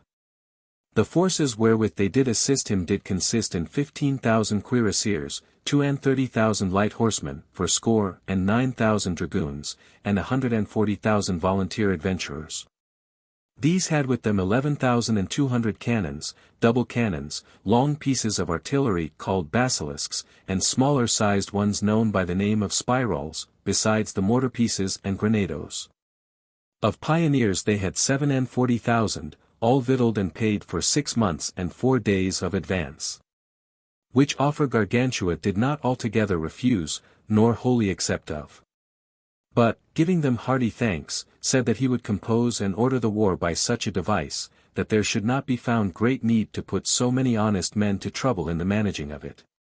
And therefore was content at that time to give order only for bringing along the legions which he maintained in his ordinary garrison towns of the Devanir, of Chavigny, of Gravet, and of the Quinquinais, amounting to the number of 2,000 cuirassiers, 6,000 foot soldiers, 26,000 dragoons, attended by 200 pieces of great ordnance, 22,000 pioneers, and 6,000 light horsemen.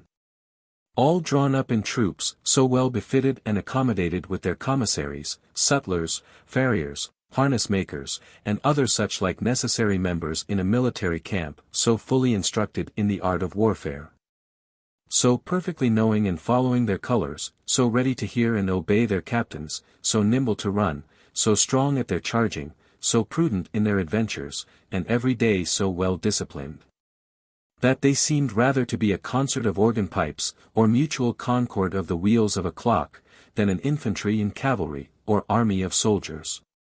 Touchfaucet immediately after his return presented himself before Picaresque, and related unto him at large all that he had done and seen, and at last endeavored to persuade him with strong and forcible arguments to capitulate and make an agreement with Grangousier, whom he found to be the honestest man in the world, saying further, that it was neither right nor reason thus to trouble his neighbors, of whom they had never received anything but good. And in regard of the main point, that they should never be able to go through stitch with that war, but to their great damage and mischief, for the forces of Picaresque were not so considerable but that Grangousier could easily overthrow them. He had not well done speaking when Rashcalf said out aloud, "Unhappy is that prince which is by such men served, who are so easily corrupted, as I know Touchfaucet is. For I see his courage so changed that he had willingly joined with our enemies to fight against us and betray us, if they would have received him. But as virtue is of all, both friends and foes, praised and esteemed, so is wickedness soon known and suspected, and although it happen the enemies to make use thereof for their profit, yet have they always the wicked and the traitors in abomination." Touchfaucet being at these words very impatient, drew out his sword, and therewith ran Rashcalf through the body, a little under the nipple of his left side, whereof he died presently, and pulling back his sword out of his body said boldly, "So let him perish that shall a faithful servant blame." Picaresque incontinently grew furious, and seeing Touchfaucet's new sword and his scabbard so richly diapered with flourishes of most excellent workmanship, said, "Did they give thee this weapon so feloniously therewith to kill before my face my so good friend Rashcalf? Then immediately commanded he his guard to hew him in pieces, which was instantly done, and that so cruelly that the chamber was all dyed with blood. Afterwards he appointed the corpse of Rashcalf to be honourably buried, and that of Touchfaucet to be cast over the walls into the ditch. The news of these excessive violences were quickly spread through all the army.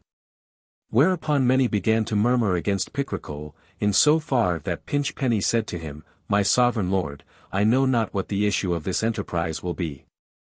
I see your men much dejected, and not well resolved in their minds, by considering that we are here very ill provided of victual, and that our number is already much diminished by 3 or 4 sallies.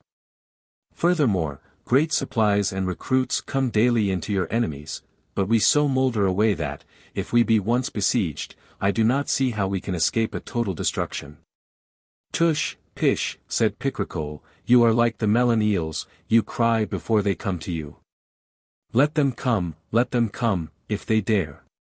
Chapter 1.xlvi. How Gargantua set upon Picrochole within the rock Clermont, and utterly defeated the army of the said Picrochole. Gargantua had the charge of the whole army, and his father Grangousier stayed in his castle, who, encouraging them with good words, promised great rewards unto those that should do any notable service. Having thus set forward, as soon as they had gained the pass at the ford of Vede, with boats and bridges speedily made they passed over in a trice. Then considering the situation of the town, which was on a high and advantageous place, Gargantua thought fit to call his council, and passed that night in deliberation upon what was to be done. But Gymnus said unto him, My sovereign lord, such is the nature and complexion of the French, that they are worth nothing but at the first push. Then are they more fierce than devils. But if they linger a little and be wearied with delays, they'll prove more faint and remiss than women. My opinion is, therefore, that now presently, after your men have taken breath and some small refection, you give order for a resolute assault, and that we storm them instantly. His advice was found very good, and for effectuating thereof he brought forth his army into the plain field, and placed the reserves on the skirt or rising of a little hill.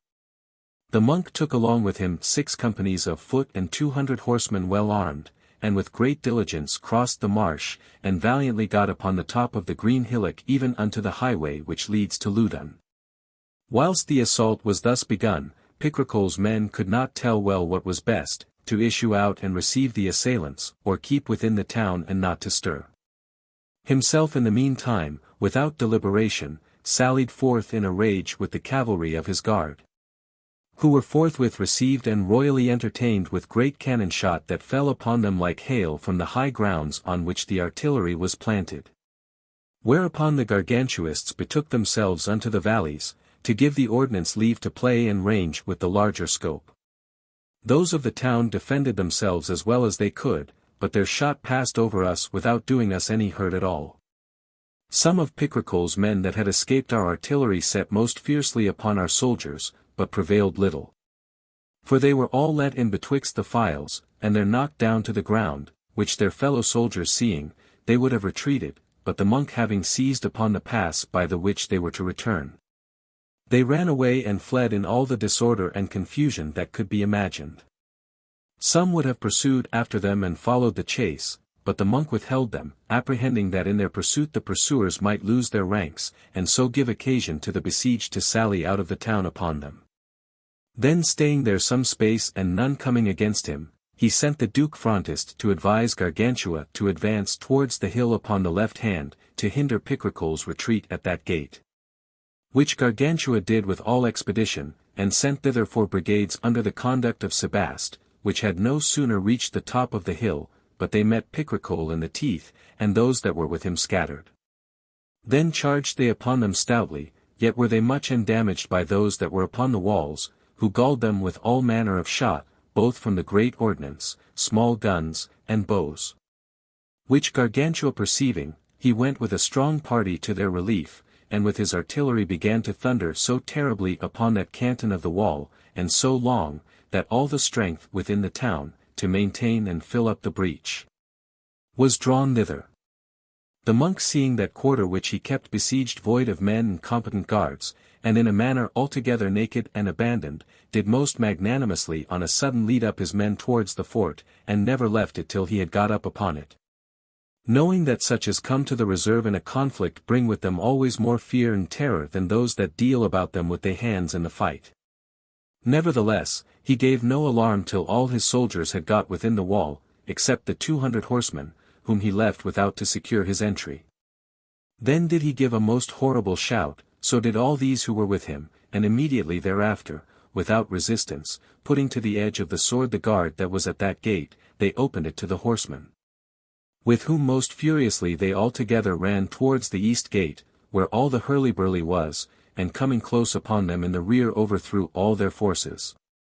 The besieged, seeing that the Gargantuists had won the town upon them, and that they were like to be secure in no corner of it, submitted themselves unto the mercy of the monk, and asked for quarter, which the monk very nobly granted to them. Yet made them lay down their arms. Then, shutting them up within churches, gave order to seize upon all the staves of the crosses, and placed men at the doors to keep them from coming forth. Then opening that east gate, he issued out to succor and assist Gargantua. But Picrochole, thinking it had been some relief coming to him from the town, adventured more forwardly than before, and was upon the giving of a most desperate home charge, when Gargantua cried out, "Ah, Friar John, my friend Friar John! You are come in a good hour." Which unexpected accident so affrighted Picrochole and his men, that, giving all for lost, they betook themselves to their heels, and fled on all hands. Gargantua chased them till they came near to Vaugaudry, killing and slaying all the way, and then sounded the retreat. Chapter 1.49. How Picrochole in his flight fell into great misfortunes, and what Gargantua did after the battle. Picrochole thus in despair fled towards the Bouchard island, and in the way to Riviere his horse stumbled and fell down, whereat he on a sudden was so incensed, that he with his sword without more ado killed him in his collar. Then, not finding any that would remount him, he was about to have taken an ass at the mill that was thereby, but the miller's men did so baste his bones and so soundly bethwack him that they made him both black and blue with strokes. Then stripping him of all his clothes, gave him a scurvy old canvas jacket wherewith to cover his nakedness. Thus went along this poor choleric wretch, who, passing the water at Port Walks, and relating his misadventurous disasters, was foretold by an old Lurpedon hag that his kingdom should be restored to him at the coming of the Cocklecranes, which she called Cocasigrus. What is become of him since we cannot certainly tell, yet was I told that he is now a porter at Lyons, as testy and pettish in humour as ever he was before. And would be always with great lamentation inquiring at all strangers of the coming of the Cocklecranes, expecting assuredly, according to the old woman's prophecy, that at their coming he shall be re-established in his kingdom. The first thing Gargantua did after his return into the town was to call the muster roll of his men, which when he had done, he found that there were very few either killed or wounded, only some few foot of Captain Tolmere's company, and Ponocrates, who was shot with a musket ball through the doublet. Then he caused them all at and in their several posts and divisions to take a little refreshment, which was very plenteously provided for them in the best drink and victuals that could be had for money. And gave order to the treasurers and commissaries of the army to pay for and defray that repast, and that there should be no outrage at all nor abuse committed in the town, seeing it was his own.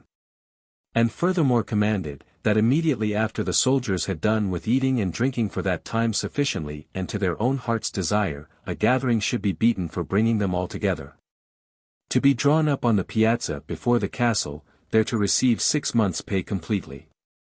All which was done. After this, by his direction, were brought before him in the said place all those that remained of Picrochole's party, unto whom, in the presence of the princes, nobles, and officers of his court and army, he spoke as followeth. Chapter 1.L. Gargantua's speech to the vanquished. Our forefathers and ancestors of all times have been of this nature and disposition, that, upon the winning of a battle, they have chosen rather, for a sign and memorial of their triumphs and victories, to erect trophies and monuments in the hearts of the vanquished by clemency than by architecture in the lands which they had conquered. For they did hold in greater estimation the lively remembrance of men purchased by liberality than the dumb inscription of arches, pillars, and pyramids, subject to the injury of storms and tempests, and to the envy of everyone. You may very well remember of the courtesy which by them was used towards the Bretons in the battle of Saint Aubin of Cormier and at the demolishing of Parthenay. You have heard, and hearing admire, their gentle comportment towards those at the barriers, the barbarians, of Spaniola, who had plundered, wasted, and ransacked the maritime borders of Olone and Thalmondois. All this hemisphere of the world was filled with the praises and congratulations which yourselves and your fathers made, when Alpharbal, king of Cannar, not satisfied with his own fortunes, did most furiously invade the land of Onyx. And with cruel piracies molest all the Armoric islands and confine regions of Brittany. Yet was he in a set naval fight justly taken and vanquished by my father, whom God preserve and protect. But what? Whereas other kings and emperors, yea, those who entitle themselves Catholics, would have dealt roughly with him, kept him a close prisoner, and put him to an extreme high ransom, he entreated him very courteously. Lodged him kindly with himself in his own palace, and out of his incredible mildness and gentle disposition sent him back with a safe conduct, laden with gifts, laden with favors, laden with all offices of friendship. What fell out upon it? Being returned into his country, he called a parliament, where all the princes and states of his kingdom being assembled, he showed them the humanity which he had found in us. And therefore wished them to take such course by way of compensation therein as that the whole world might be edified by the example, as well of their honest graciousness to us as of our gracious honesty towards them. The result hereof was, that it was voted and decreed by an unanimous consent, that they should offer up entirely their lands, dominions, and kingdoms, to be disposed of by us according to our pleasure. Alpharbal in his own person presently returned with 9,038 great ships of burden, bringing with him the treasures, not only of his house and royal lineage, but almost of all the country besides. For he embarking himself, to set sail with a west-northeast wind, everyone in heaps did cast into the ship gold, silver, rings, jewels, spices, drugs, and aromatical perfumes, parrots, pelicans, monkeys, civet cats, black-spotted weasels, porcupines, and he was accounted no good mother's son that did not cast in all the rare and precious things he had. Being safely arrived, he came to my said father, and would have kissed his feet. That action was found too submissively low, and therefore was not permitted, but in exchange he was most cordially embraced. He offered his presents. They were not received, because they were too excessive. He yielded himself voluntarily a servant and vassal, and was content his whole posterity should be liable to the same bondage. This was not accepted of, because it seemed not equitable. He surrendered, by virtue of the decree of his great parliamentary council, his whole countries and kingdoms to him, offering the deed and conveyance, signed, sealed, and ratified by all those that were concerned in it. This was altogether refused, and the parchments cast into the fire. In end, this free goodwill and simple meaning of the Canarians wrought such tenderness in my father's heart that he could not abstain from shedding tears, and wept most profusely. Then, by choice words very congruously adapted, strove in what he could to diminish the estimation of the good offices which he had done them, saying, that any courtesy he had conferred upon them was not worth a rush. And what favour soever he had showed them he was bound to do it. But so much the more did Alpharbal augment the repute thereof. What was the issue? Whereas for his ransom, in the greatest extremity of rigour and most tyrannical dealing, could not have been exacted above 20 times 100,000 crowns, and his eldest sons detained as hostages till that sum had been paid. They made themselves perpetual tributaries, and obliged to give us every year 2 millions of gold at 24 carats fine. The first year we received the whole sum of 2 millions, the second year of their own accord they paid freely to us 320,000 crowns, the third year, 620,000. The fourth year, 3 millions, and do so increase it always out of their own goodwill that we shall be constrained to forbid them to bring us any more. This is the nature of gratitude and true thankfulness. For time, which gnaws and diminisheth all things else, augments and increaseth benefits, because a noble action of liberality, done to a man of reason, doth grow continually by his generous thinking of it and remembering it. Being unwilling therefore any way to degenerate from the hereditary mildness and clemency of my parents, I do now forgive you, deliver you from all fines and imprisonments, fully release you, set you at liberty, and every way make you as frank and free as ever you were before. Moreover, at your going out of the gate, you shall have every one of you 3 months' pay to bring you home into your houses and families. And shall have a safe convoy of 600 cuirassiers and 8,000 foot under the conduct of Alexander, esquire of my body, that the club men of the country may not do you any injury. God be with you. I am sorry from my heart that Picaresque is not here, for I would have given him to understand that this war was undertaken against my will and without any hope to increase either my goods or renown. But seeing he is lost, and that no man can tell where nor how he went away, it is my will that his kingdom remain entire to his son. Who, because he is too young, he not being yet full 5 years old, shall be brought up and instructed by the ancient princes and learned men of the kingdom.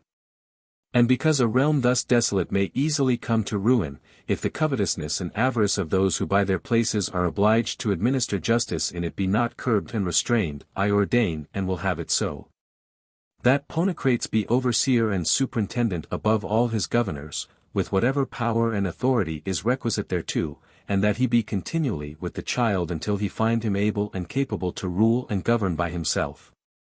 Now I must tell you, that you are to understand how a too feeble and dissolute facility in pardoning evildoers giveth them occasion to commit wickedness afterwards more readily, upon this pernicious confidence of receiving favor. I consider that Moses, the meekest man that was in his time upon the earth, did severely punish the mutinous and seditious people of Israel.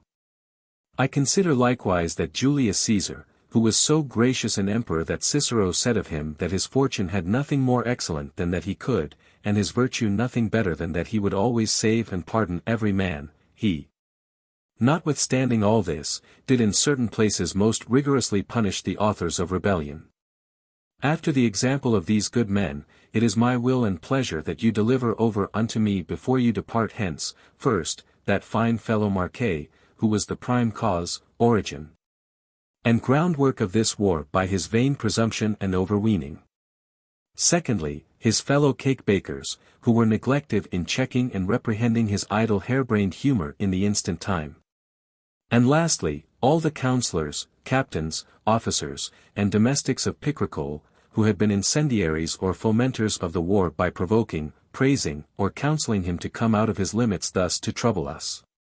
Chapter 1.li. How the victorious Gargantuists were recompensed after the battle.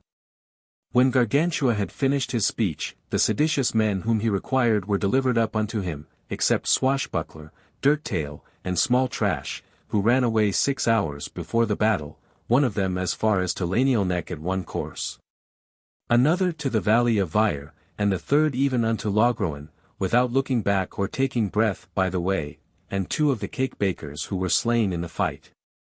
Gargantua did them no other hurt but that he appointed them to pull at the presses of his printing house which he had newly set up. Then those who died there he caused to be honorably buried in Black Soil Valley and Burnhag Field, and gave order that the wounded should be dressed and had care of in his great hospital or nosocombe. After this, considering the great prejudice done to the town and its inhabitants, he reimbursed their charges and repaired all the losses that by their confession upon oath could appear they had sustained. And, for their better defense and security in times coming against all sudden uproars and invasions, commanded a strong citadel to be built there with a competent garrison to maintain it. At his departure he did very graciously thank all the soldiers of the brigades that had been at this overthrow, and sent them back to their winter quarters in their several stations and garrisons.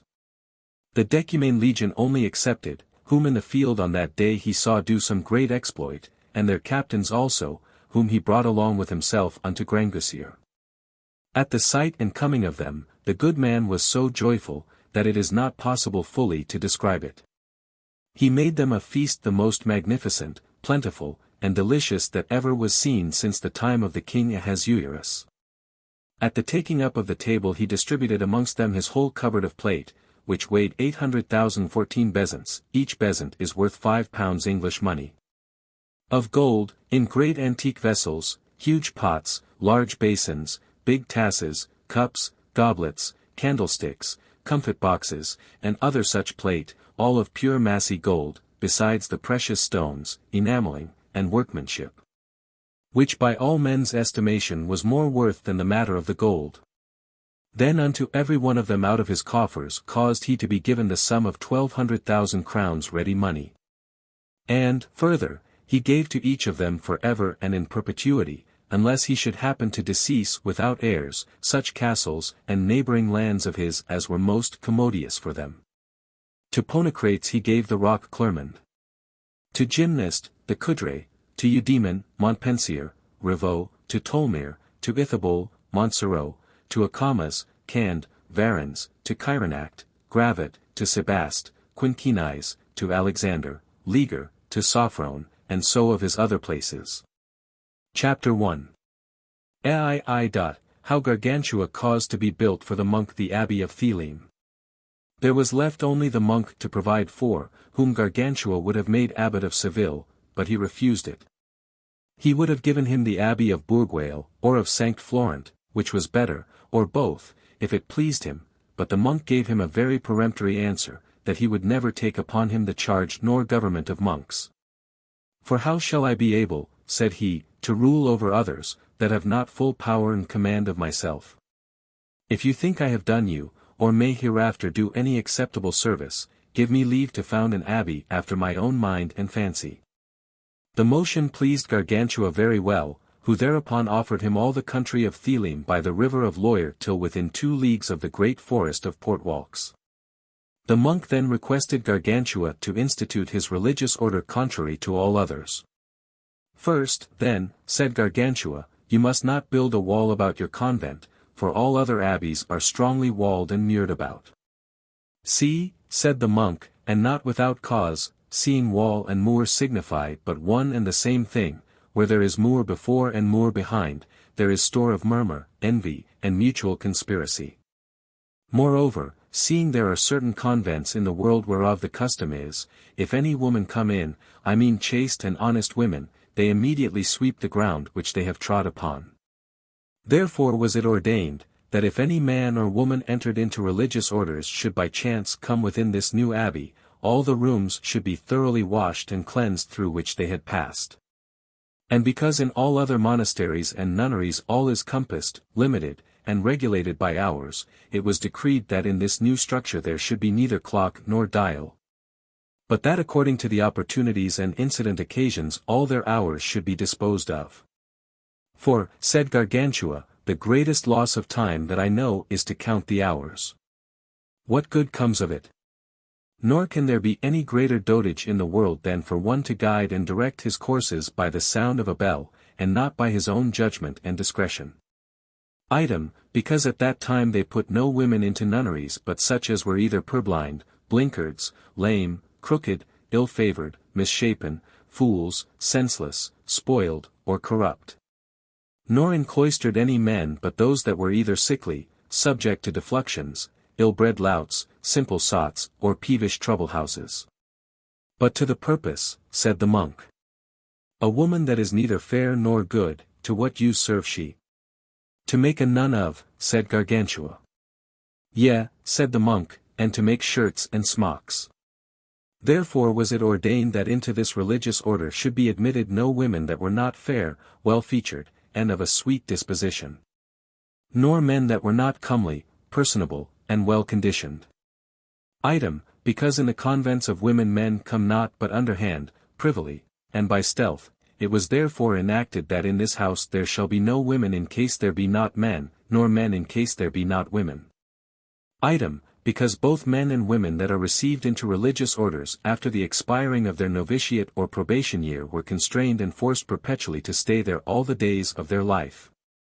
It was therefore ordered that all whatever, men or women, admitted within this abbey, should have full leave to depart with peace and contentment whensoever it should seem good to them so to do. Item, for that the religious men and women did ordinarily make 3 vows, to wit, those of chastity, poverty, and obedience, it was therefore constituted and appointed that in this convent they might be honorably married, that they might be rich. and live at liberty. In regard of the legitimate time of the persons to be initiated, and years under and above which they were not capable of reception, the women were to be admitted from 10 till 15, and the men from 12 till 18. Chapter 1.lii. How the Abbey of the Thelemites was built and endowed. For the fabric and furniture of the Abbey Gargantua caused to be delivered out in ready money 7,20,000,000. 801 of those golden rams of Berry which have a sheep stamped on the one side and a flowered cross on the other. And for every year, until the whole work were completed, he allotted 69,000 crowns of the sun, and as many of the 7 stars, to be charged all upon the receipt of the custom.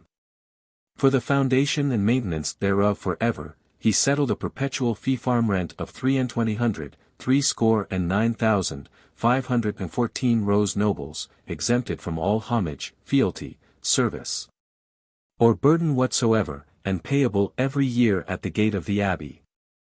And of this by letters patent passed a very good grant.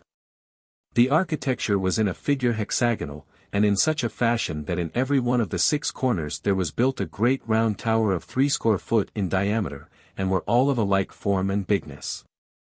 Upon the north side ran along the river of Loire, on the bank whereof was situated the tower called Arctic. Going towards the east, there was another called Collar, the next following Anatole, the next Mezembrin, the next Hesperia, and the last Criere. Every tower was distant from other the space of 312 paces. The whole edifice was everywhere 6 stories high, reckoning the cellars underground for one. The second was arched after the fashion of a basket handle.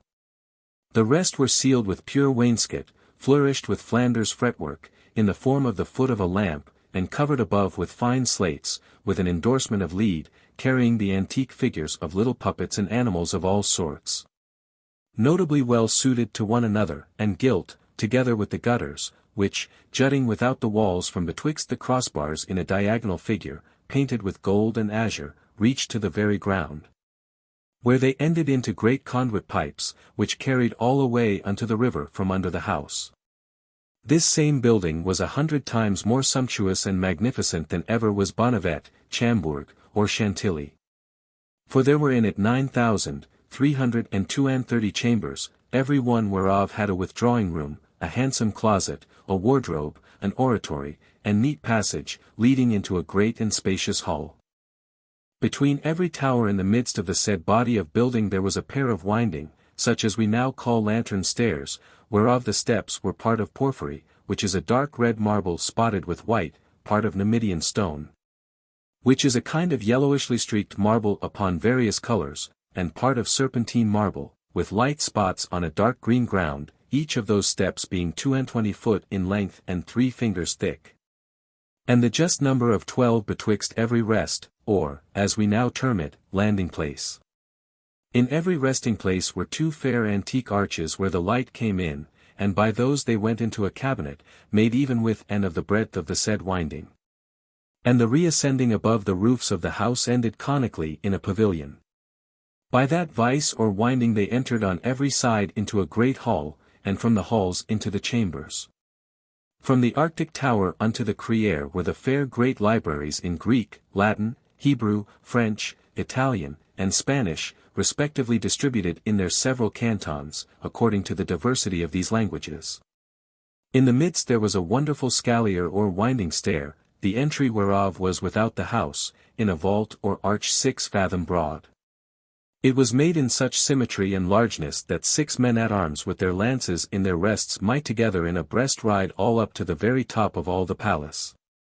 From the tower Anatole to the Mezembrin were fair spacious galleries, all colored over and painted with the ancient prowesses, histories, and descriptions of the world. In the midst thereof there was likewise such another ascent and gate as we said there was on the river side. Upon that gate was written in great antique letters that which followeth. Chapter 1.liv. The inscription set upon the great gate of Theleme.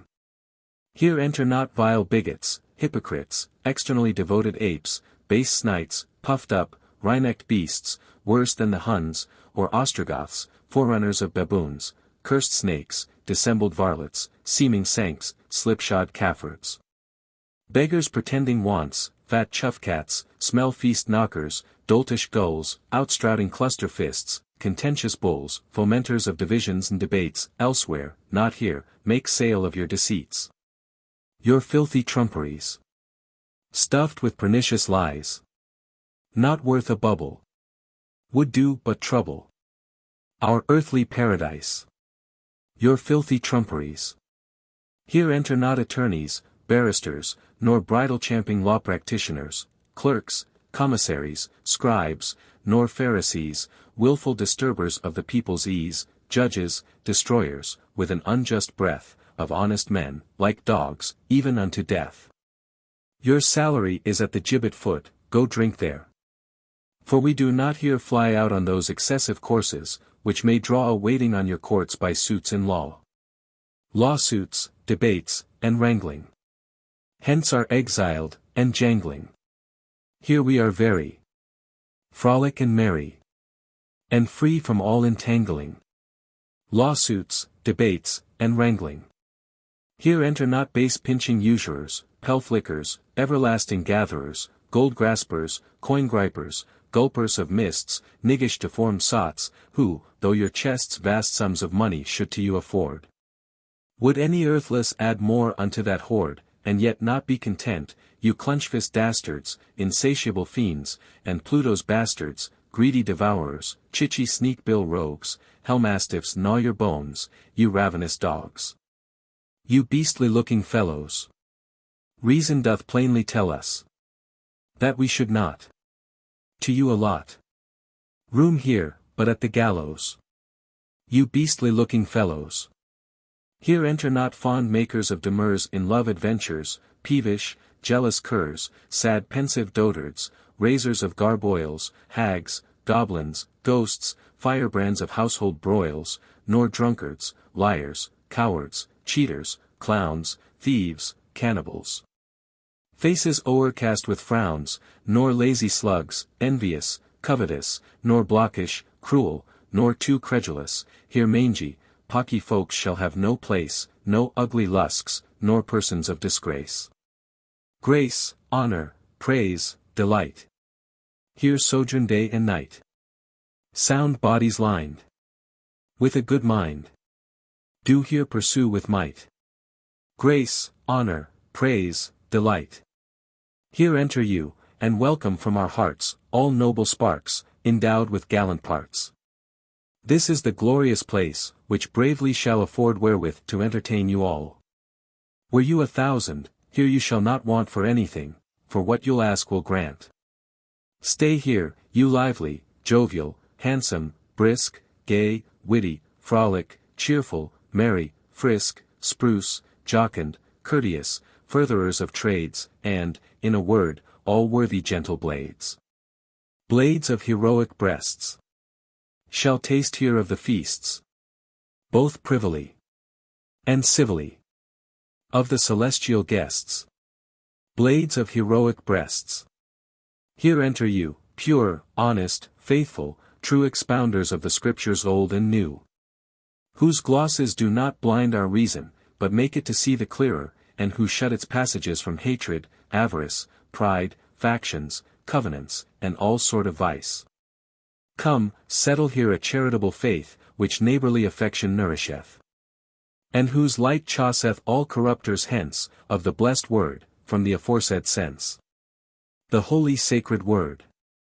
May it always afford us all in common, both man and woman, a spiritual shield and sword. The holy sacred word. Here enter you all ladies of high birth, delicious, stately, charming, full of mirth, ingenious, lovely, miniared, proper, fair, magnetic, graceful, splendid, pleasant, rare, obliging, sprightly, virtuous, young, salacious, kind, neat, quick, feet. Bright, compt, ripe, choice, dear, precious. Alluring, courtly, comely, fine, complete, wise, personable, ravishing, and sweet, come joys in joy. The Lord Celestial hath given enough wherewith to please us all. Gold give us, God forgive us, and from all woes relieve us. that we the treasure may reap of pleasure, and shun whatever is grievous. Gold give us, God forgive us. Chapter 1.lv. What manner of dwelling the Thelemites had. In the middle of the lower court there was a stately fountain of fair alabaster. Upon the top thereof stood the three Graces, with their cornucopias, or horns of abundance, and did jet out the water at their breasts, mouth, ears, eyes, and other open passages of the body. The inside of the buildings in this lower court stood upon great pillars of chalcedony stone and porphyry marble made archways after a goodly antique fashion. Within those were spacious galleries, long and large, adorned with curious pictures, the horns of bucks and unicorns, with rhinoceroses, water-horses called hippopotames, the teeth and tusks of elephants, and other things well worth the beholding. The lodging of the ladies, for so we may call those gallant women, took up all from the tower Arctic unto the gate Mezembran. The men possessed the rest. Before the said lodging of the ladies, that they might have their recreation, between the two first towers, on the outside, were placed the tiltyard, the barriers or lists for tournaments, the hippodrome or riding court, the theatre or public playhouse, and natatory or place to swim in, with most admirable baths in 3 stages, situated above one another, well furnished with all necessary accommodation, and store of myrtle water. By the river side was the fair garden of pleasure, and in the midst of that the glorious labyrinth. Between the 2 other towers were the courts for the tennis and the balloon. Towards the tower Criere stood the orchard full of all fruit trees, set and ranged in a quincuncial order. At the end of that was the great park, abounding with all sort of venison. Betwixt the third couple of towers were the butts and marks for shooting with a snap-work gun, an ordinary bow for common archery, or with a crossbow. The office houses were without the tower Hesperia, of 1 story high. The stables were beyond the offices, and before them stood the falconry, managed by ostrich keepers and falconers very expert in the art, and it was yearly supplied and furnished by the Candians, Venetians, Sarmates, now called Muscoviters, with all sorts of most excellent hawks, eagles, gerfalcons, goshawks, sakers, lanners, falcons, sparrowhawks, marlins, and other kinds of them, so gentle and perfectly well manned, that, flying of themselves sometimes from the castle for their own disport, they would not fail to catch whatever they encountered. The venery, where the beagles and hounds were kept, was a little farther off, drawing towards the park. All the halls, chambers, and closets or cabinets were richly hung with tapestry in hangings of divers sorts, according to the variety of the seasons of the year. All the pavements and floors were covered with green cloth. The beds were all embroidered. In every back chamber or withdrawing room there was a looking-glass of pure crystal set in a frame of fine gold, garnished all about with pearls, and was of such greatness that it would represent to the full the whole lineaments and proportion of the person that stood before it. At the going out of the halls which belonged to the ladies' lodgings were the perfumers and trimmers through whose hands the gallants passed when they were to visit the ladies. Those sweet artificers did every morning furnish the ladies' chambers with the spirit of roses, orange flower water, and angelica. And to each of them gave a little precious casket vaporing forth the most odoriferous exhalations of the choicest aromatical scents. Chapter 1.lvi. How the men and women of the religious order of Theleme were apparelled. The ladies at the foundation of this order were apparelled after their own pleasure and liking, but, since that of their own accord and free will they have reformed themselves, their accoutrement is in manner as followeth. They wore stockings of scarlet crimson, or ingrained purple dye, which reached just 3 inches above the knee, having a list beautified with exquisite embroideries and rare incisions of the cutter's art. Their garters were of the color of their bracelets, and circled the knee a little both over and under. Their shoes, pumps, and slippers were either of red, violet, or crimson velvet, pinked and jagged like lobster wattles. Next to their smock they put on the pretty kirtle or vaskin of pure silk camlet, above that went the taffety or tabby farthingale, of white, red, tawny, grey, or of any other color. Above this taffety petticoat they had another of cloth of tissue or brocade, embroidered with fine gold and interlaced with needlework, or as they thought good. And according to the temperature and disposition of the weather had their upper coats of satin, damask, or velvet, and those either orange, tawny, green, ash-colored, blue, yellow, bright red, crimson, or white, and so forth. Or had them of cloth of gold, cloth of silver, or some other choice stuff, enriched with pearl, or embroidered according to the dignity of the festival days and times wherein they wore them.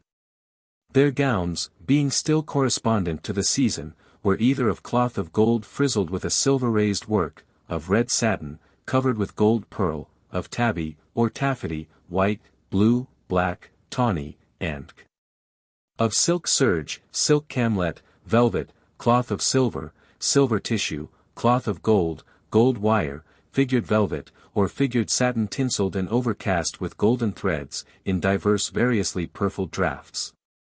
In the summer some days instead of gowns they wore light handsome mantles, made either of the stuff of the aforesaid attire, or like Moresco rugs, of violet velvet frizzled, with a raised work of gold upon silver pearl. Or with a knotted cordwork of gold embroidery, everywhere garnished with little Indian pearls. They always carried a fair panache, or plume of feathers, of the colour of their muff, bravely adorned and tricked out with glistering spangles of gold. In the winter time they had their taffety gowns of all colours, as above named, and those lined with the rich furrings of hind wolves, or speckled lynxes, black-spotted weasels, martlet skins of Calabria, sables, and other costly furs of an inestimable value.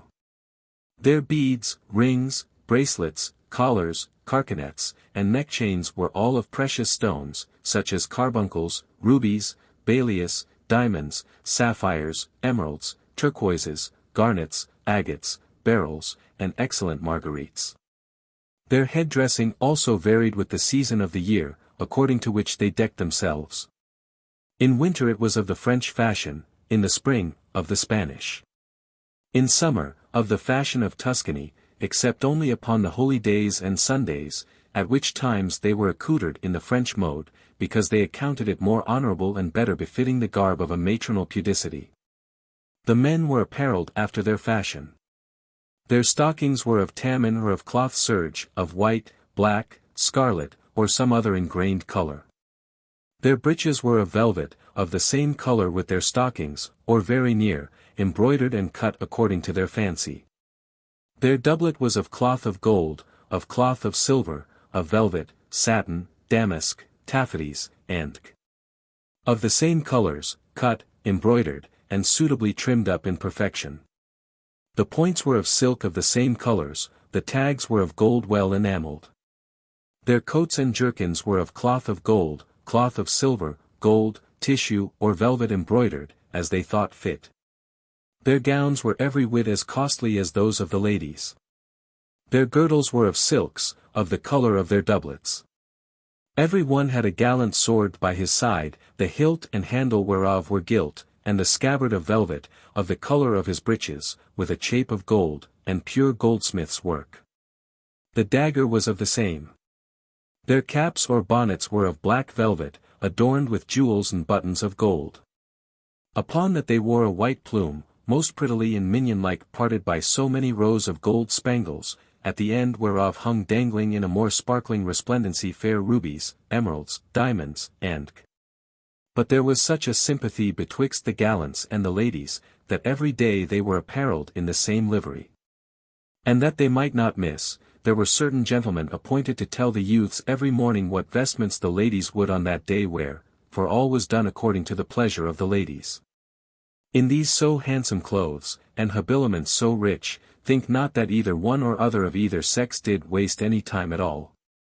For the masters of the wardrobes had all their raiments and apparel so ready for every morning, and the chamber ladies so well skilled, that in a trice they would be dressed and completely in their clothes from head to foot. And to have those accoutrements with the more conveniency, there was about the wood of Theleme a row of houses of the extent of half a league, very neat and cleanly, wherein dwelt the goldsmiths, lapidaries, jewellers, embroiderers, tailors, gold drawers, velvet weavers, tapestry makers and upholsterers, who wrought there every one in his own trade, and all for the aforesaid jolly friars and nuns of the new stamp.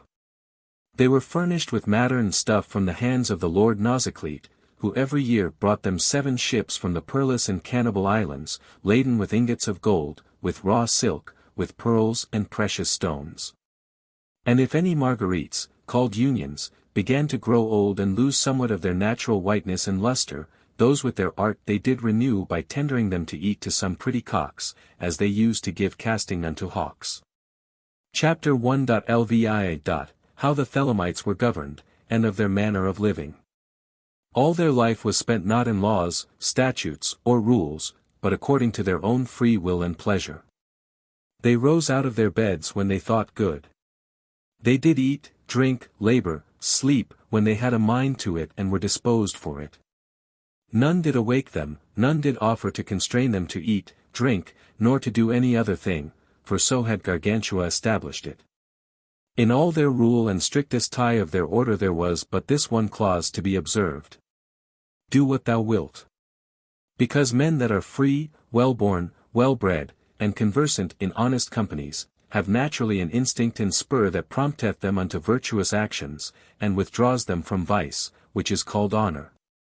Those same men, when by base subjection and constraint they are brought under and kept down, turn aside from that noble disposition by which they formerly were inclined to virtue. To shake off and break that bond of servitude wherein they are so tyrannously enslaved.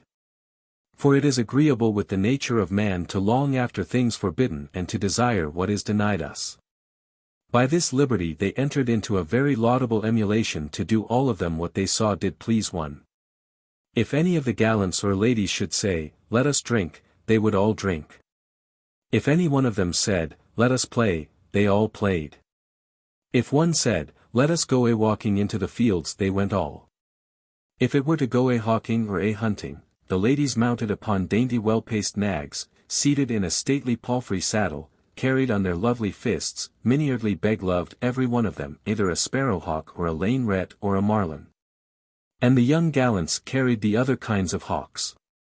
So nobly were they taught, that there was neither he nor she amongst them but could read, write, sing, play upon several musical instruments, speak 5 or 6 several languages, and compose in them all very quaintly, both in verse and prose. Never were seen so valiant knights, so noble and worthy, so dexterous and skilful both on foot and a-horseback, more brisk and lively, more nimble and quick, or better handling all manner of weapons than were there. Never were seen ladies so proper and handsome, so miniard and dainty, less froward, or more ready with their hand and with their needle in every honest and free action belonging to that sex, than were there. For this reason, when the time came that any man of the said abbey, either at the request of his parents, or for some other cause, had a mind to go out of it, he carried along with him one of the ladies, namely, her whom he had before that chosen for his mistress, and, they, were married together. And if they had formerly in Theleme lived in good devotion and amity, they did continue therein and increase it to a greater height in their state of matrimony. And did entertain that mutual love till the very last day of their life, in no less vigor and fervency than at the very day of their wedding. Here must not I forget to set down unto you a riddle which was found under the ground as they were laying the foundation of the abbey, engraven in a copper plate, and it was thus as followeth. Chapter 1.lvii. A prophetical riddle. Poor mortals, who wait for a happy day. Cheer up your hearts, and hear what I shall say. If it be lawful firmly to believe that the celestial bodies can us give wisdom to judge of things that are not yet, or if from heaven such wisdom we may get, as may with confidence make us discourse of years to come, their destiny and course, I to my hearers give to understand, that this next winter, though it be at hand, yea and before, there shall appear a race of men who, loath to sit still in one place, shall boldly go before all people's eyes, suborning men of divers qualities, to draw them unto covenants and sides, in such a manner that, whatever betides, they'll move you, if you give them ear, no doubt, with both your friends and kindred to fall out. They'll make a vassal to gainstand his lord, and children their own parents, in a word. All reverence shall then be banished. No true respect to other shall be had. They'll say that every man should have his turn, both in his going forth and his return. And hereupon there shall arise such woes, such jarrings, and confused to's and fro's, that never were in history such coils set down as yet, such tumults and garboils. Then shall you many gallant men see by valor stirred up, and youthful fervency, who, trusting too much in their hopeful time, live but a while, and perish in their prime. Neither shall any, who this course shall run, leave off the race which he hath once begun, till they the heavens with noise by their contention have filled, and with their steps the earth's dimension. Then those shall have no less authority, that have no faith, than those that will not lie. For all shall be governed by a rude, base, ignorant, and foolish multitude. The veriest loud of all shall be their judge. O horrible and dangerous deluge! Deluge I call it, and that for good reason. For this shall be omitted in no season. Nor shall the earth of this foul stir be free, till suddenly you in great store shall see the waters issue out, with whose streams the most moderate of all shall moistened be. And justly too, because they did not spare the flocks of beasts that innocentest are, but did their sinews and their bowels take, not to the gods a sacrifice to make, but usually to serve themselves for sport. And now consider, I do you exhort, in such commotions so continual, what rest can take the globe terrestrial? Most happy then are they, that can it hold, and use it carefully as precious gold, by keeping it in jail, whence it shall have no help but him who being to it gave, and to increase his mournful accident. The sun, before it set in Occident, shall cease to dart upon it any light, more than in an eclipse, or in the night. So that at once its favor shall be gone, and liberty with it be left alone.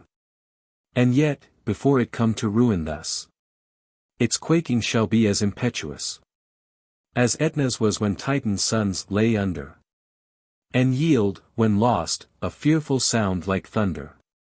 Inarim did not more quickly move, when Typhoeus did the vast huge hills remove, and for despite into the sea them threw. Thus shall it then be lost by ways not few, and changed suddenly, when those that have it to other men that after come shall leave it. Then shall it be high time to cease from this so long, so great, so tedious exercise. For the great waters told you now by me will make each think where his retreat shall be.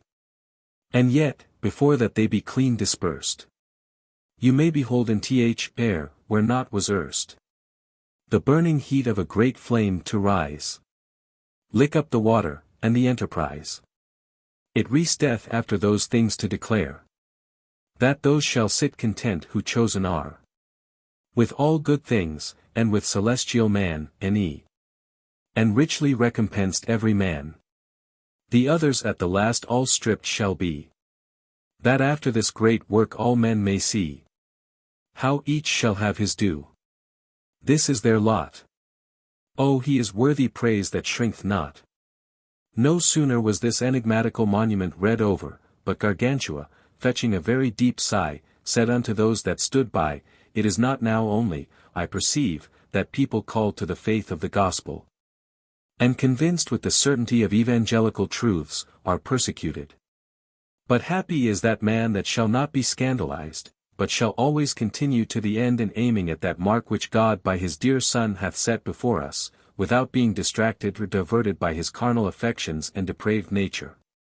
The monk then said, What do you think in your conscience is meant and signified by this riddle? What? Said Gargantua, the progress and carrying on of the divine truth. By Saint Goderan, said the monk, that is not my exposition. It is the style of the prophet Merlin. Make upon it as many grave allegories and glosses as you will, and dote upon it you and the rest of the world as long as you please. For my part, I can conceive no other meaning in it but a description of a set at tennis in dark and obscure terms. The suborners of men are the makers of matches, which are commonly friends. After the two chases are made, he that was in the upper end of the tennis court goeth out, and the other cometh in. They believe the first that set the ball was over or under the line. The waters are the heats that the players take till they sweat again. The cords of the rackets are made of the guts of sheep or goats. The globe terrestrial is the tennis ball. After playing, when the game is done, they refresh themselves before a clear fire, and change their shirts, and very willingly they make all good cheer, but most merrily those that have gained. And so, farewell. End Book 1. The second book. For the reader. The reader here may be pleased to take notice that the copy of verses by the title of Rabelais, premise to the first book of this translation, being but a kind of mock poem. In imitation of somewhat lately published, as to any indifferent observer will easily appear, by the false quantities in the Latin, the abusive strain of the English, and extravagant subscription to both, and as such. By a friend of the translators, at the desire of some frolic gentleman of his acquaintance, more for a trial of skill than prejudicacy to any, composed in his jollity to please their fancies, was only ordained to be prefixed to a dozen of books. And no more, thereby to save the labor of transcribing so many as were requisite for satisfying the curiosity of a company of just that number. And that, therefore, the charging of the whole impression with it is merely to be imputed to the negligence of the pressmen, who, receiving it about the latter end of the night, were so eager before the next morning to afford complete books, that, as they began, they went on, without animadverting what was recommended to their discretion. This is hoped will suffice to assure the ingenuous reader that in no treatise of the translators, whether original or translatitious, shall willingly be offered the meanest rub to the reputation of any worthy gentleman, and that, however Providence dispose of him, no misfortune shall be able to induce his mind to any complacency in the disparagement of another. Again, the Pentateuch of Rabelais mentioned in the title page of the first book of this translation being written originally in the French tongue, as it comprehendeth some of its brusquest dialects, with so much ingeniosity and wit, that more impressions have been sold thereof in that language than of any other book that hath been set forth at any time within these 1500 years. So difficult nevertheless to be turned into any other speech that many prime spirits in most of the nations of Europe, since the year 1573, which was 80 years ago, after having attempted it, were constrained with no small regret to give it over as a thing impossible to be done, is now in its translation thus far advanced, and the remainder faithfully undertaken with the same hand to be rendered into English by a person of quality, who, though his lands be sequestered, his house garrisoned, his other goods sold, and himself detained a prisoner of war at London, for his having been at Worcester fight, hath, at the most earnest entreaty of some of his especial friends well acquainted with his inclination to the performance of conducible singularities, promised, besides his version of these two already published, very speedily to offer up unto this Isle of Britain the virginity of the translation of the other three most admirable books of the aforesaid author. Provided that by the plurality of judicious and understanding men it be not declared he hath already proceeded too far, or that the continuation of the rigor whereby he is dispossessed of all his both real and personal estate, by pressing too hard upon him, be not an impediment thereto, and to other more eminent undertakings of his, as hath been oftentimes very fully mentioned by the said translator in several original treatises of his own penning, lately by him so numerously dispersed that there is scarce any, who being skilful in the English idiom, or curious of any new ingenious invention, hath not either read them or heard of them. Mr. Hugh Sallell to Rabelais. If profit mixed with pleasure may suffice, extol an author's worth above the skies. Thou certainly for both must praised be. I know it. For thy judgment hath in the contexture of this book set down such high contentments, mingled with utility, that, as I think, I see Democritus laughing at men as things ridiculous. Insist in thy design. For, though we prove unrayed on earth, thy merit is above. The author's prologue. Most illustrious and thrice valorous champions, gentlemen and others, who willingly apply your minds to the entertainment of pretty conceits and honest harmless knacks of wit. You have not long ago seen, read, and understood the great and inestimable chronicle of the huge and mighty giant Gargantua, and, like upright faithfulists, have firmly believed all to be true that is contained in them. And have very often passed your time with them amongst honorable ladies and gentlewomen, telling them fair long stories, when you were out of all other talk, for which you are worthy of great praise and sempiternal memory. And I do heartily wish that every man would lay aside his own business, meddle no more with his profession nor trade, and throw all affairs concerning himself behind his back, to attend this holy, without distracting or troubling his mind with anything else, until he have learned them without book. That if by chance the art of printing should cease, or in case that in time to come all books should perish, every man might truly teach them unto his children, and deliver them over to his successors and survivors from hand to hand as a religious cabal. For there is in it more profit than a rabble of great pocky loggerheads are able to discern, who surely understand far less in these little merriments than the fool Raclet did in the institutions of Justinian. I have known great and mighty lords, and of those not a few, who, going a deer hunting, or a hawking after wild ducks, when the chase had not encountered with the blinks that were cast in her way to retard her course, or that the hawk did but plain and smoothly fly without moving her wings, perceiving the prey by force of flight to have gained bounds of her, have been much chafed and vexed, as you understand well enough. But the comfort unto which they had refuge, and that they might not take cold, was to relate the inestimable deeds of the said Gargantua. There are others in the world, these are no flim-flam stories, nor tales of a tub, who, being much troubled with the toothache, after they had spent their goods upon physicians without receiving at all any ease of their pain, have found no more ready remedy than to put the said chronicles betwixt two pieces of linen cloth made somewhat hot, and so apply them to the place that smarteth, synapizing them with a little powder of projection, otherwise called doribus. But what shall I say of those poor men that are plagued with the pox and the gout? Oh, how often have we seen them, even immediately after they were anointed and thoroughly greased, till their faces did glister like the keyhole of a powdering tub. Their teeth dance like the jacks of a pair of little organs or virginals when they are played upon, and that they foamed from their very throats like a boar which the mongrel mastiff hounds have driven in and overthrown amongst the toils. What did they then? All their consolation was to have some page of the said jolly book read unto them.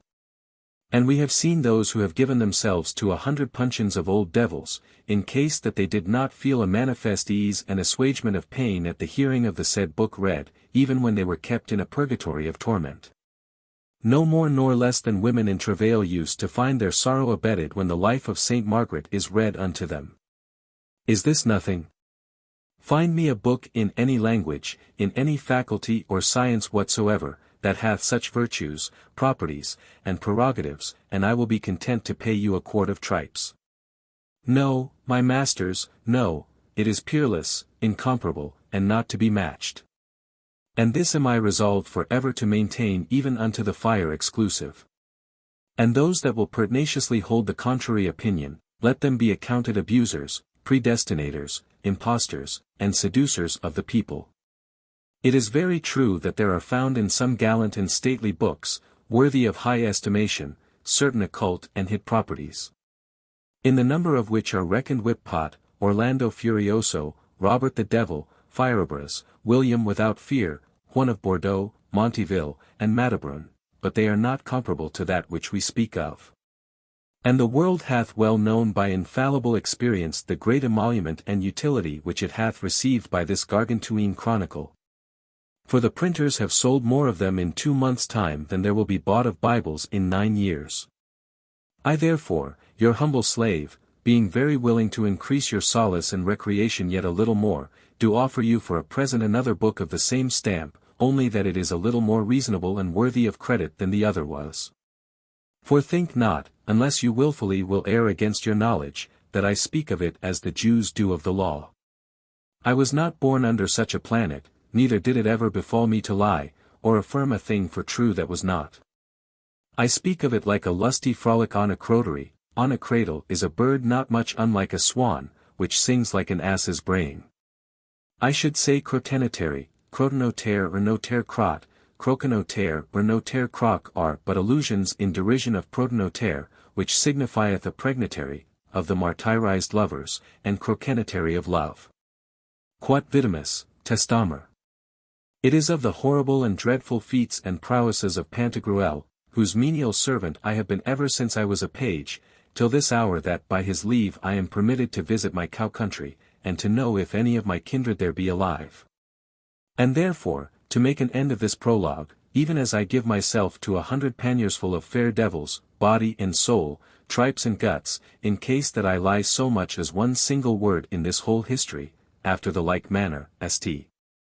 Anthony's fire burn you, Mahum's disease whirl you, the squinance with a stitch in your side and the wolf in your stomach truss you, the bloody flux seize upon you, the cursed sharp inflammations of wildfire. As slender and thin as cow's hair strengthened with quicksilver, enter into your fundament, and, like those of Sodom and Gomorrah, may you fall into sulfur, fire, and bottomless pits. In case you do not firmly believe all that I shall relate unto you in this present chronicle. The second book. Chapter 2. Of the original and antiquity of the great Pantagruel. It will not be an idle nor unprofitable thing, seeing we are at leisure, to put you in mind of the fountain and original source whence is derived unto us the good Pantagruel. For I see that all good historiographers have thus handled their chronicles, not only the Arabians, barbarians, and Latins, but also the gentle Greeks, who were eternal drinkers. You must therefore remark that at the beginning of the world, I speak of a long time. It is above 40 quarantaines, or 40 times 40 nights, according to the supputation of the ancient Druids, a little after that Abel was killed by his brother Cain, the earth, imbrued with the blood of the just. Was 1 year so exceeding fertile in all those fruits which it usually produceth to us, and especially in medlars, that ever since throughout all ages it hath been called the year of the great medlars. For 3 of them did fill a bushel. In it the calends were found by the Grecian almanacs. There was that year nothing of the month of March in the time of Lent, and the middle of August was in May. In the month of October, as I take it, or at least September, that I may not err, for I will carefully take heed of that, was the week so famous in the annals, which they call the week of the 3 Thursdays. For it had 3 of them by means of their irregular leap years, called bissextiles, occasioned by the sun's having tripped and stumbled a little towards the left hand, like a debtor afraid of sergeants. Coming right upon him to arrest him, and the moon varied from her course above 5 fathom, and there was manifestly seen the motion of trepidation in the firmament of the fixed stars, called a planes, so that the middle Pleiad, leaving her fellows, declined towards the equinoctial, and the star named Spica left the constellation of the Virgin to withdraw herself towards the balance, known by the name of Libra, which are cases very terrible, and matters so hard and difficult that astrologians cannot set their teeth in them. And indeed their teeth had been pretty long if they could have reached thither. However, account you it for a truth that everybody then did most heartily eat of these medlars, for they were fair to the eye and in taste delicious. But even as Noah, that holy man, to whom we are so much beholding, bound, and obliged, for that he planted to us the vine, from whence we have that nectarian, delicious, precious, heavenly, joyful, and deific liquor which they call the pyat or tipplage, was deceived in the drinking of it, for he was ignorant of the great virtue and power thereof. So likewise the men and women of that time did delight much in the eating of that fair great fruit, but divers and very different accidents did ensue thereupon. For there fell upon them all in their bodies a most terrible swelling, but not upon all in the same place, for some were swollen in the belly, and their bellies strout out big like a great tun, of whom it is written, Ventrem omnipotentem. Who were all very honest men, and merry blades. And of this race came Saint Fatgulch and Shrove Tuesday, Pansart, Mardi Gras. Others did swell at the shoulders, who in that place were so crump and knobby that they were therefore called Mondifers, which is as much to say as hill carriers, of whom you see some yet in the world, of divers sexes and degrees. Of this race came Aesop, some of whose excellent words and deeds you have in writing. Some other puffs did swell in length by the member which they call the labourer of nature, in such sort that it grew marvellous long, fat, great, lusty, stirring, and crest risen, in the antique fashion, so that they made use of it as of a girdle, winding it 5 or 6 times about their waist, but if it happened the foresaid member to be in good case, spumming with a full sail bunt fair before the wind, then to have seen those strouting champions, you would have taken them for men that had their lances settled on their rest to run at the ring or tilting quintin. Of these, believe me, the race is utterly lost and quite extinct, as the women say, for they do lament continually that there are none extant now of those great, and you know the rest of the song. Others did grow in matter of ballocks so enormously that 3 of them would well fill a sack able to contain 5 quarters of wheat. From them are descended the ballocks of Lorraine, which never dwell in codpieces, but fall down to the bottom of the breeches. Others grew in the legs, and to see them you would have said they had been cranes, or the reddish long-billed stork-like scrank-legged sea-fowls called flamens, or else men walking upon stilts or scatches. The little grammar school boys, known by the name of grimos, called those leg-grown slangdoms jambus, in allusion to the French word jambe, which signifieth a leg. In others, their nose did grow so, that it seemed to be the beak of a limbeck, in every part thereof most variously diapered with the twinkling sparkles of crimson blisters budding forth, and purpled with pimples all enamelled with thick-set wheals of a sanguine colour, bordered with gules. And such have you seen the canon or prebend Panzout, and Wooden Foot, the physician of Angiers. Of which race there were few that looked the tisane, but all of them were perfect lovers of the pure septembral juice. Naso and Ovid had their extraction from thence, and all those of whom it is written, ne reminisceris. Others grew in ears, which they had so big that out of one would have been stuff enough got to make a doublet, a pair of breeches, and a jacket, whilst with the other they might have covered themselves as with a Spanish cloak, and they say that in Bourbonnois this race remaineth yet. Others grew in length of body, and of those came the giants, and of them Pantagruel. And the first was Chalbroth, who begot Sarabroth, who begot Farabroth, who begot Hurt-Ali, that was a brave eater of pottage, and reigned in the time of the flood, who begot Nembroth, who begot Atlas, that with his shoulders kept the sky from falling, who begot Goliah, who begot Eryx, that invented the hocus-pocus plays of legerdemain, who begot Titius, who begot Arion, who begot Polyphemus, who begot Cacus, who begot Aetion, the first man that ever had the pox, for not drinking fresh in summer, as Bardachin witnesseth, who begot Enceladus, who begot Sus, who begot Typhoeus, who begot Elias, who begot Othus, who begot Aegeon, who begot Briareus, that had 100 hands,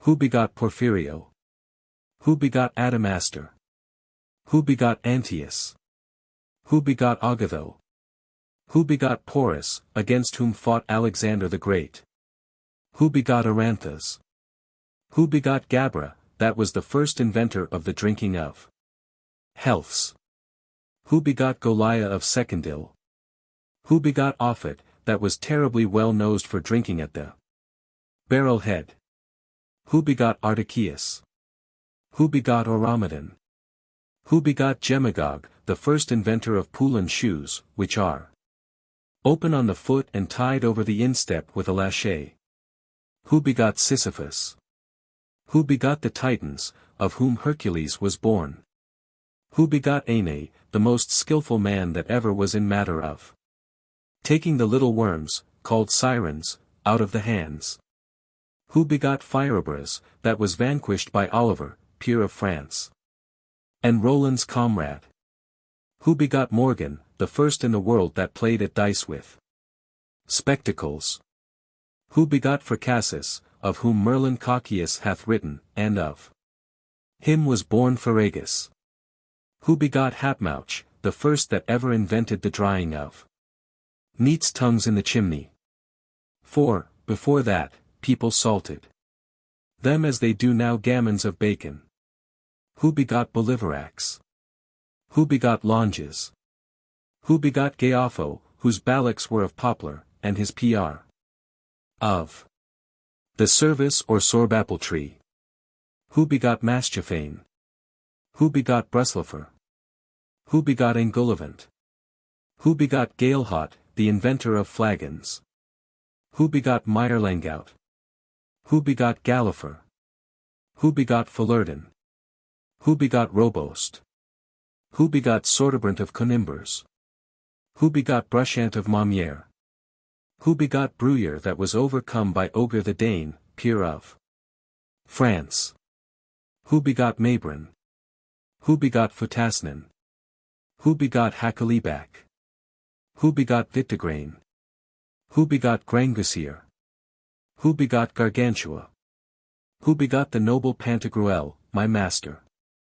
I know that, reading this passage, you will make a doubt within yourselves, and that grounded upon very good reason, which is this, how it is possible that this relation can be true, seeing at the time of the flood all the world was destroyed, except Noah and 7 persons more with him in the ark, into whose number Hurtali is not admitted.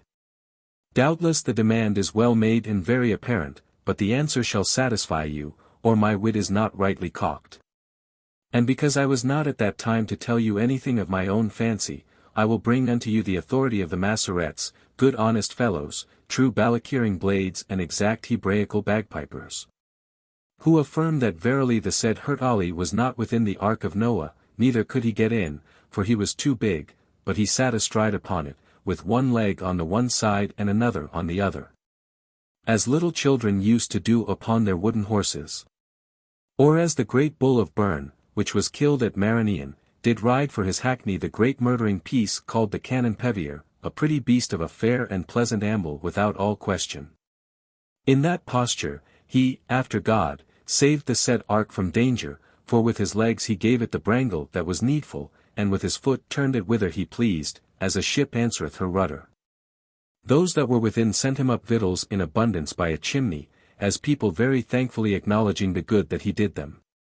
And sometimes they did talk together as Icaromenippus did to Jupiter, according to the report of Lucian.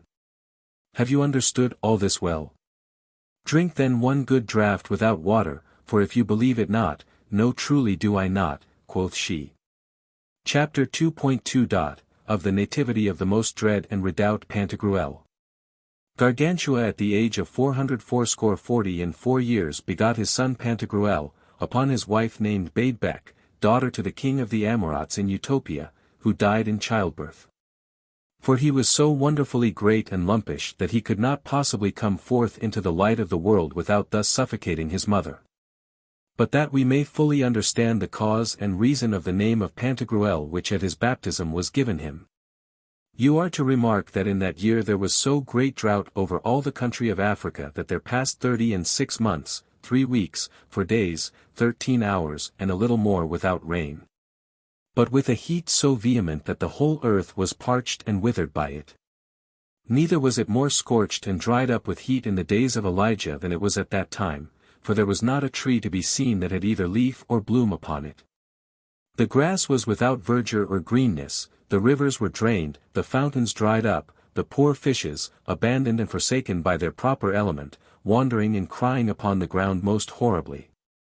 The birds did fall down from the air for want of moisture and dew wherewith to refresh them. The wolves, foxes, harts, wild boars, fallow deer, hares, connies, weasels, brocks, badgers, and other such beasts, were found dead in the fields with their mouths open. In respect of men, there was the pity, ye should have seen them lay out their tongues like hares that have been run 6 hours. Many did throw themselves into the wells. Others entered within a cow's belly to be in the shade. Those Homer calls alibants. All the country was idle, and could do no virtue. It was a most lamentable case to have seen the labor of mortals in defending themselves from the vehemency of this horrific drought. For they had work enough to do to save the holy water in the churches from being wasted, but there was such order taken by the council of my lords the cardinals and of our holy father, that none did dare to take above 1 lick. Yet when anyone came into the church, ye should have seen above 20 poor thirsty fellows hang upon him that was the distributor of the water, and that with a wide open throat, gaping for some little drop, like the rich glutton in Luke. That might fall by, lest anything should be lost. Oh, how happy was he in that year who had a cool cellar underground, well plenished with fresh wine. The philosopher reports, in moving the question, wherefore it is that the sea water is salt, that at the time when Phoebus gave the government of his resplendent chariot to his son Phaeton, the said Phaeton, unskilful in the art, and not knowing how to keep the ecliptic line betwixt the two tropics of the latitude of the sun's course, strayed out of his way, and came so near the earth that he dried up all the countries that were under it, burning a great part of the heavens which the philosophers called Via Lactea, and the Hufsnufsesti. James's way, although the most coped, lofty, and high-crested poets affirm that to be the place where Juno's milk fell when she gave suck to Hercules. The earth at that time was so excessively heated that it fell into an enormous sweat, yea, such a one as made it sweat out the sea, which is therefore salt, because all sweat is salt. And this you cannot but confess to be true if you will taste of your own, or of those that have the pox, when they are put into sweating, it is all one to me. Just such another case fell out this same year, for on a certain Friday, when the whole people were bent upon their devotions, and had made goodly processions, with store of litanies, and fair preachings, and beseechings of God Almighty to look down with his eye of mercy upon their miserable and disconsolate condition, there was even then visibly seen issue out of the ground great drops of water, such as fall from a puff-bagged man in a top sweat.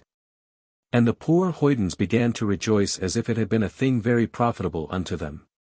For some said that there was not one drop of moisture in the air whence they might have any rain, and that the earth did supply the default of that. Other learned men said that it was a shower of the antipodes, as Seneca saith in his 4th book Questionum Naturalium, speaking of the source and spring of Nilus. But they were deceived, for, the procession being ended, when everyone went about to gather of this dew, and to drink of it with full bowls, they found that it was nothing but pickle and the very brine of salt, more brackish in taste than the saltest water of the sea. And because in that very day Pantagruel was born, his father gave him that name. For Panta in Greek is as much to say as all, and gruel in the Haggarine language doth signify thirsty, inferring hereby that at his birth the whole world was dry and thirsty. As likewise foreseeing that he would be some day supreme lord and sovereign of the thirsty Athrapels, which was shown to him at that very same hour by a more evident sign. For when his mother bade beck was in the bringing of him forth, and that the midwives did wait to receive him, there came first out of her belly 68 tregeneers, that is, salt sellers. Every one of them leading in a halter a mule heavy laden with salt. After whom issued forth 9 dromedaries, with great loads of gammons of bacon and dried meats tongues on their backs. Then followed 7 camels loaded with links and chitlins, hogs' puddings, and sausages. After them came out 5 great wains, full of leeks, garlic, onions, and chibots, drawn with 35 strong cart horses, which was 6 for every one, besides the filler. At the sight here of the said midwives were much amazed, yet some of them said, Lo, here is good provision, and indeed we need it, for we drink but lazily, as if our tongues walked on crutches, and not lustily like landsmen Dutches. Truly this is a good sign, there is nothing here but what is fit for us, these are the spurs of wine, that set it a-going.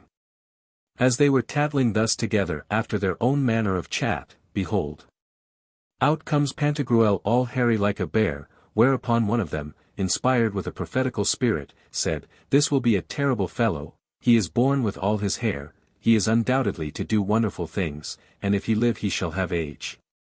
Chapter 2.3. Of the grief wherewith Gargantua was moved at the decease of his wife bade beck.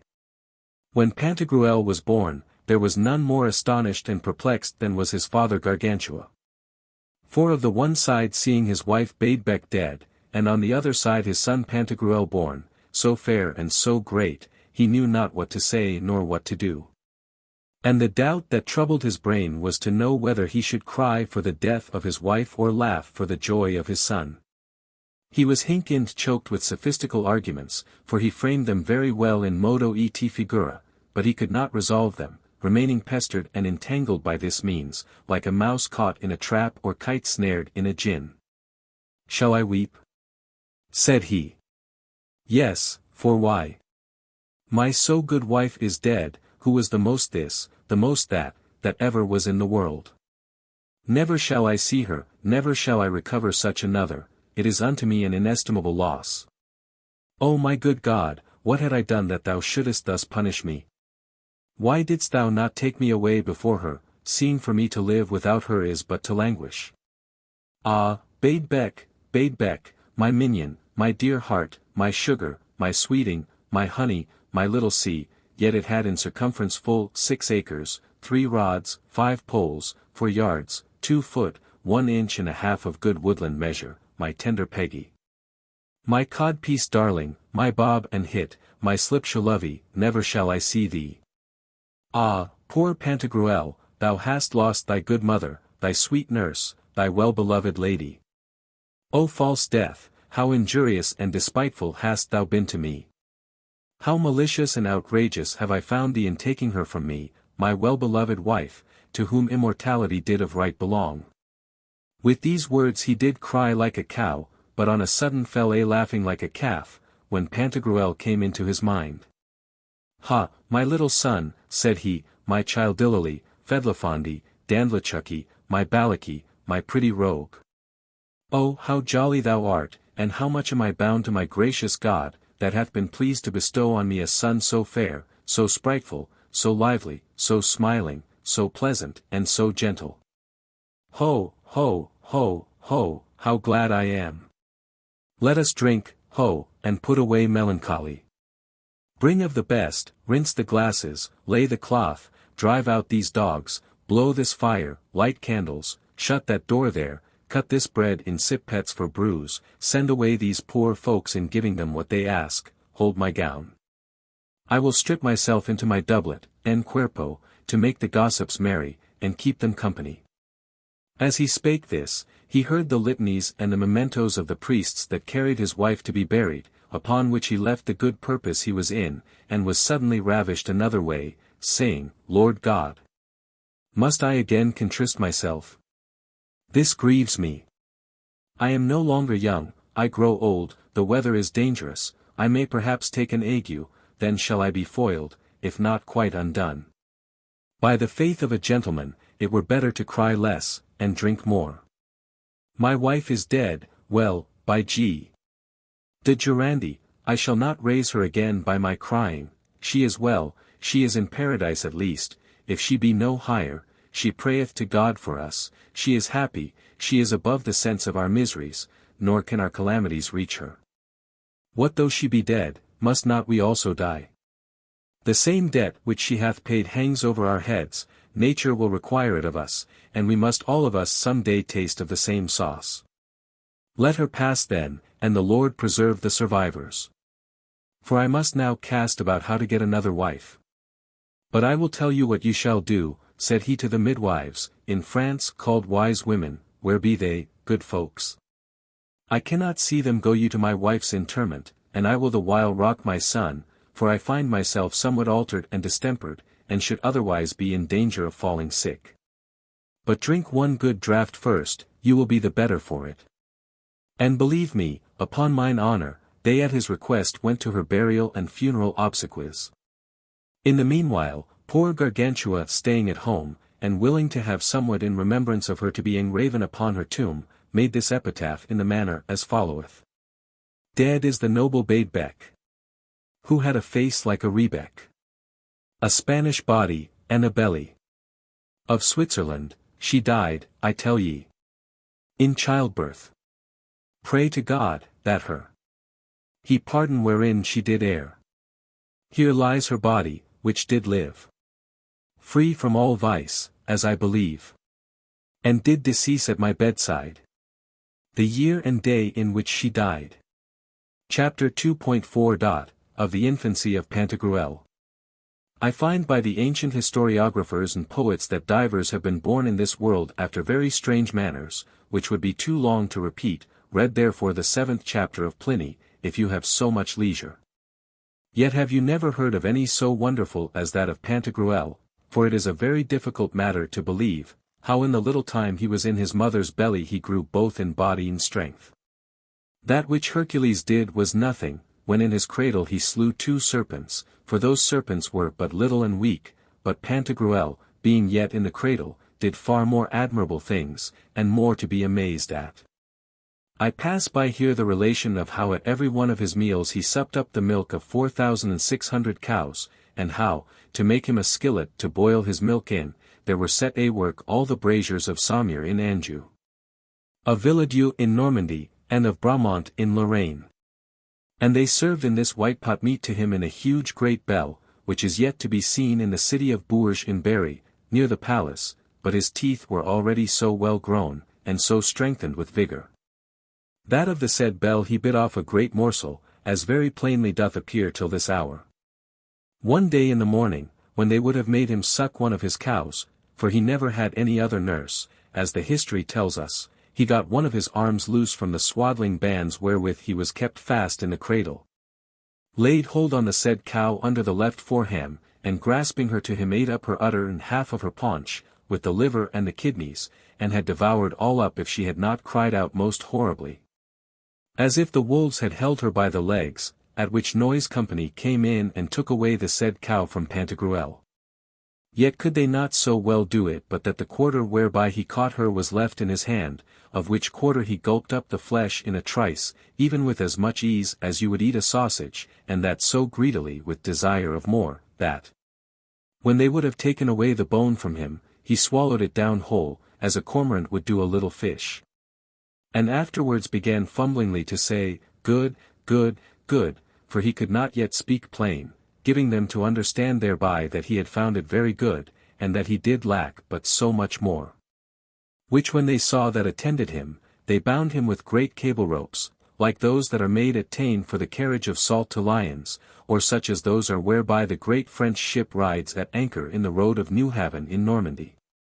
But, on a certain time, a great bear, which his father had bred, got loose, came towards him, began to lick his face, for his nurses had not thoroughly wiped his chaps, at which unexpected approach being on a sudden offended, he as lightly rid himself of those great cables as Samson did of the hawser ropes wherewith the Philistines had tied him, and, by your leave, takes me up my lord the bear, and tears him to you in pieces like a pullet, which served him for a gorgeful or good warm bit for that meal. Whereupon Gargantua, fearing lest the child should hurt himself, caused 4 great chains of iron to be made to bind him, and so many strong wooden arches unto his cradle, most firmly stocked and morticed in huge frames. Of those chains you have one at Rochelle, which they draw up at night betwixt the 2 great towers of the haven.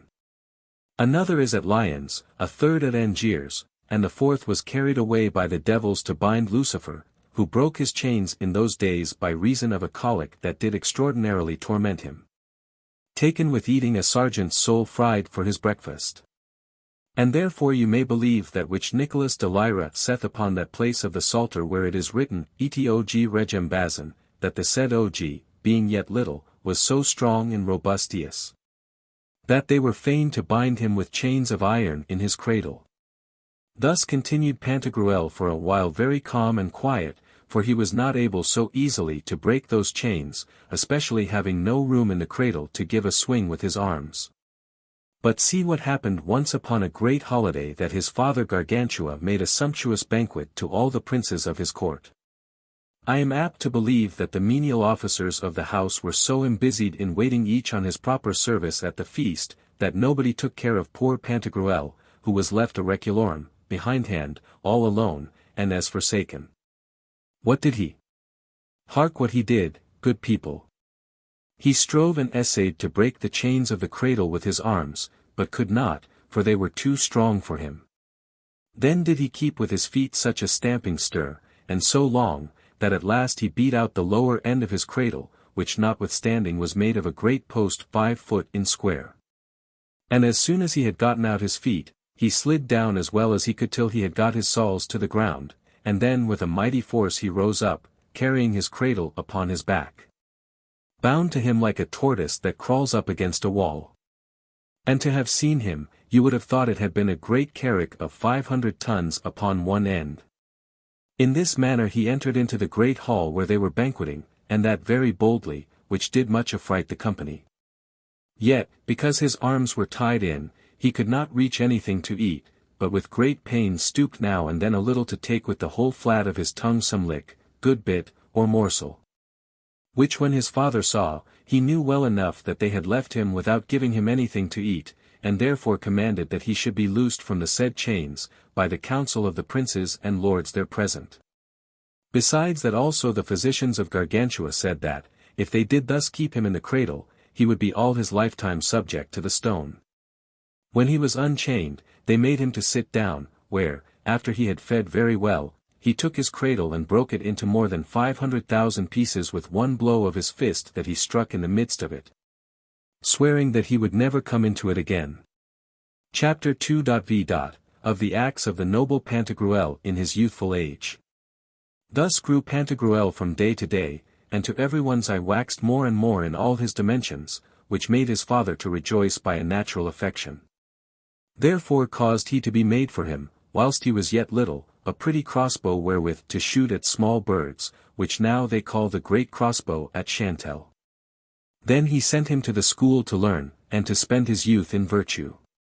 In the prosecution of which design he came first to Poictiers, where, as he studied and profited very much, he saw that the scholars were oftentimes at leisure and knew not how to bestow their time, which moved him to take such compassion on them.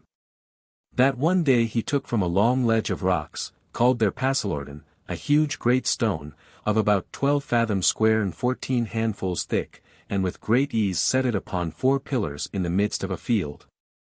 To no other end but that the said scholars, when they had nothing else to do, might pass their time in getting up on that stone, and feast it with store of gammons, pasties, and flagons, and carve their names upon it with a knife. In token of which deed till this hour the stone is called the lifted stone. And in remembrance hereof there is none entered into the register and matricular book of the said university, or accounted capable of taking any degree therein, till he have first drunk in the Caballine fountain of Crustels. Passed at Pasalorden, and got up upon the lifted stone. Afterwards, reading the delectable chronicles of his ancestors, he found that Geoffrey of Lusignan, called Geoffrey with the great tooth, grandfather to the cousin-in-law of the eldest sister of the aunt of the son-in-law of the uncle of the good daughter of his stepmother, was interred at Malazais. Therefore one day he took Campos, which is a little vacation from study to play a while, that he might give him a visit as unto an honest man. And going from Poictiers with some of his companions, they passed by the Guge, Leguge, visiting the noble abbot Ardelon. Then by Lusignan, by Sancy, by Celis, by Coulanges, by Fontenay-le-Comte, saluting the learned Turquois, and from thence arrived at Malazais, where he went to see the sepulchre of the said Geoffrey with the great tooth. Which made him somewhat afraid, looking upon the picture, whose lively draughts did set him forth in the representation of a man in an extreme fury, drawing his great Malchus falchion half-way out of his scabbard. When the reason hereof was demanded, the canons of the said place told him that there was no other cause of it but that pictoribus ac potes, and that is to say, that painters and poets have liberty to paint and devise what they list after their own fancy. But he was not satisfied with their answer, and said, he is not thus painted without a cause, and I suspect that at his death there was some wrong done him, whereof he requireth his kindred to take revenge. I will inquire further into it, and then do what shall be reasonable. Then he returned not to Poictiers, but would take a view of the other universities of France. Therefore, going to Rochelle, he took shipping and arrived at Bordeaux, where he found no great exercise, only now and then he would see some mariners and lightermen wrestling on the quay or strand by the river side. From thence he came to Toulouse, where he learned to dance very well, and to play with the two-handed sword, as the fashion of the scholars of the said university is to bestir themselves in games whereof they may have their hands full. But he stayed not long there when he saw that they did cause burn their regents alive like red herring, saying, Now God forbid that I should die this death. For I am by nature sufficiently dry already, without heating myself any further. He went then to Montpellier, where he met with the good wives of Mirabeau, and good jovial company withal, and thought to have set himself to the study of physic. But he considered that that calling was too troublesome and melancholic, and that physicians did smell of glisters like old devils.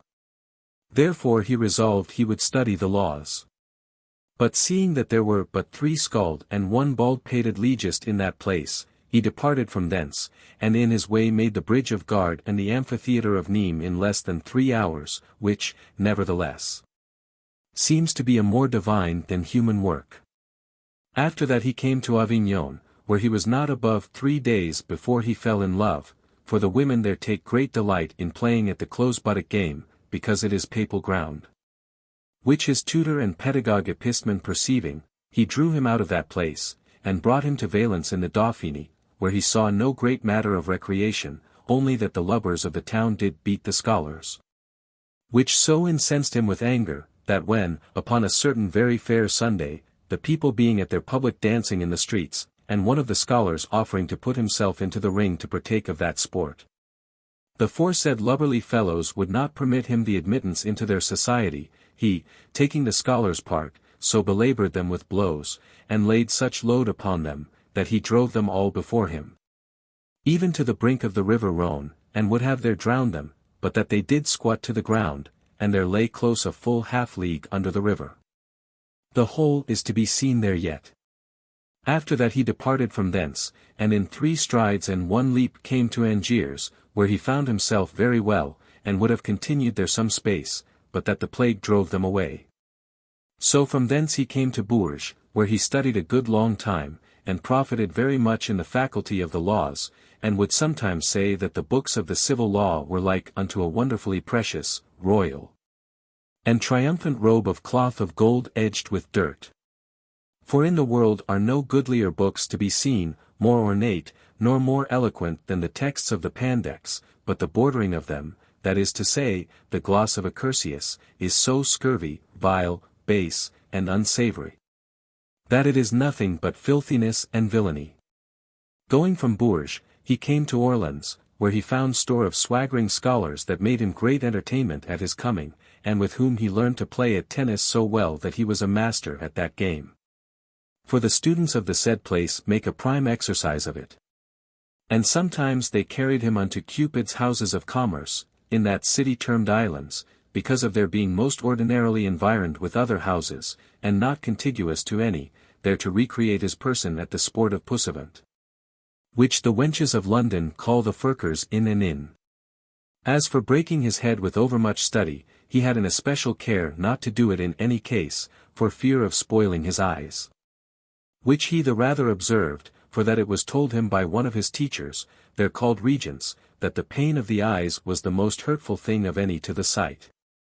For this cause, when he one day was made a licentiate, or graduate in law, one of the scholars of his acquaintance, who of learning had not much more than his burden, though instead of that he could dance very well and play at tennis, made the blazon and device of the licentiates in the said university, saying, "So you have in your hand a racket, a tennis ball in your cod placket, a pandect law in your cap's tippet, and that you have the skill to trip it in a low dance, you will be allowed the grant of the licentiate's hood."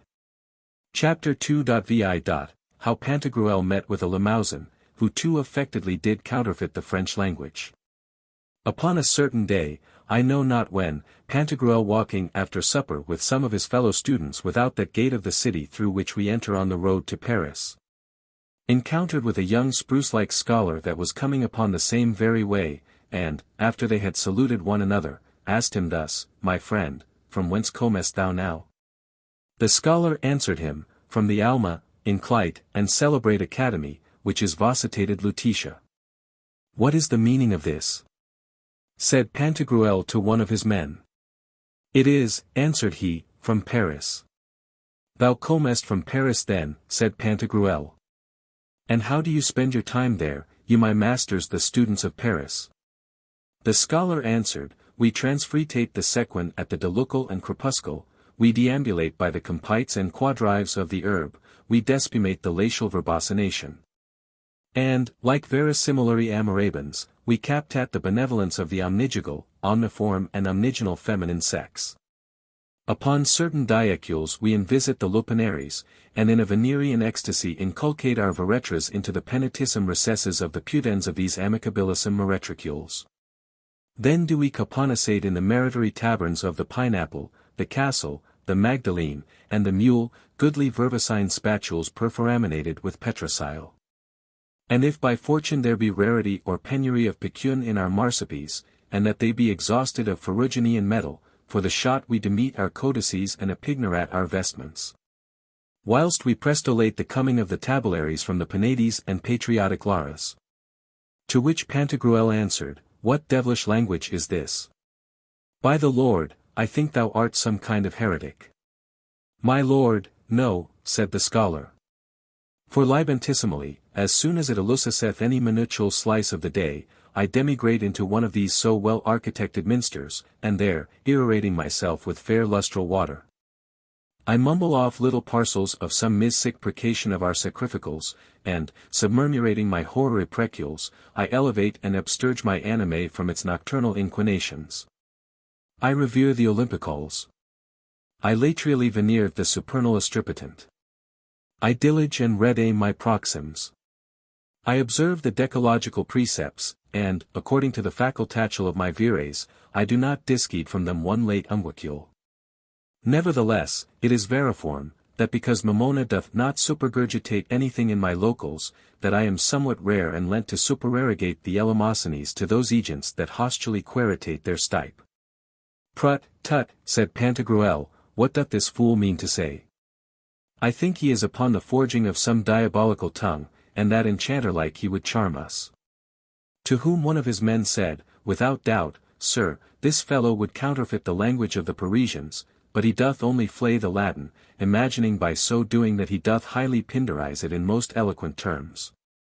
And strongly conceiveth himself to be therefore a great orator in the French, because he disdaineth the common manner of speaking. To which Pantagruel said, Is it true?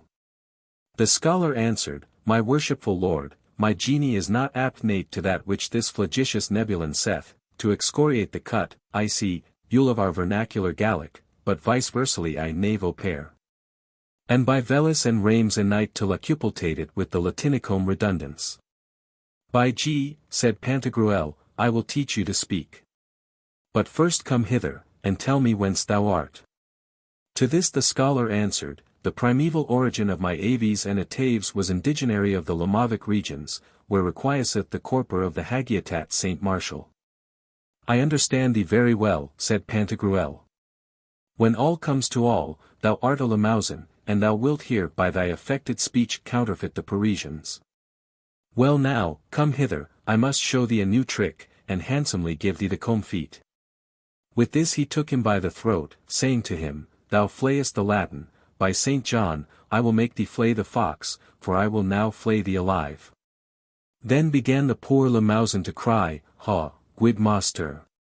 Ha, Lord, my help, and Saint Martial. Ha, I'm worried. Ha, my thrapple, the bean of my crag is bruck. Ha, for God's sake lot my lean, master, vav, vav. Now, said Pantagruel, thou speakest naturally, and so let him go, for the poor Limousin had totally bewrayed and thoroughly cons hit his breeches, which were not deep and large enough, but round straight canyon gregs. Having in the seat a piece like a keeling's tail, and therefore in French called, de chose a queue de merlis. Then, said Pantagruel, Saint Alipantin, what civet? Fie! To the devil with this turnip eater, as he stinks. And so let him go. But this hug of Pantagruel's was such a terror to him all the days of his life, and took such deep impression in his fancy, that very often, distracted with sudden affrightments, he would startle and say that Pantagruel held him by the neck. Besides that, it procured him a continual drought and desire to drink, so that after some few years he died of the death Roland, in plain English called thirst, a work of divine vengeance. Showing us that which saith the philosopher and Aulus Gellius, that it becometh us to speak according to the common language. And that we should, as said Octavian Augustus, strive to shun all strange and unknown terms with as much heedfulness and circumspection as pilots of ships use to avoid the rocks and banks in the sea. Chapter 2.7 How Pantagruel came to Paris, and of the choice books of the library of Saint Victor. After that Pantagruel had studied very well at Orleans, he resolved to see the great university at Paris. But, before his departure, he was informed that there was a huge big bell at St. Aenion in the said town of Orleans, under the ground, which had been there above 214 years, for it was so great that they could not by any device get it so much as above the ground. Although they used all the means that are found in Vitruvius de Architectura, Albertus de Re Edificatoria, Euclid, Theon, Archimedes, and Hero de Ingeniis. For all that was to no purpose. Wherefore, condescending heartily to the humble request of the citizens and inhabitants of the said town, he determined to remove it to the tower that was erected for it. With that he came to the place where it was, and lifted it out of the ground with his little finger as easily as you would have done a hawk's bell or bellwether's tingle-tangle. But, before he would carry it to the foresaid tower or steeple appointed for it, he would needs make some music with it about the town, and ring it alongst all the streets as he carried it in his hand, wherewith all the people were very glad. But there happened one great inconveniency, for with carrying it so, and ringing it about the streets, all the good Orleans wine turned instantly, waxed flat and was spoiled, which nobody there did perceive till the night following. For every man found himself so altered and dry with drinking these flat wines, that they did nothing but spit, and that as white as Malta cotton, saying, We have of the Pantagruel, and our very throats are salted. This done, he came to Paris with his retinue. And at his entry everyone came out to see him, as you know well enough that the people of Paris is sottish by nature, by be flat and be sharp, and beheld him with great astonishment.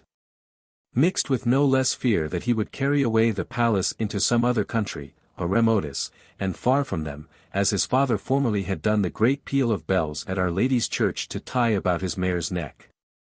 Now after he had stayed there a pretty space, and studied very well in all the 7 liberal arts, he said it was a good town to live in, but not to die, for that the grave-digging rogues of St.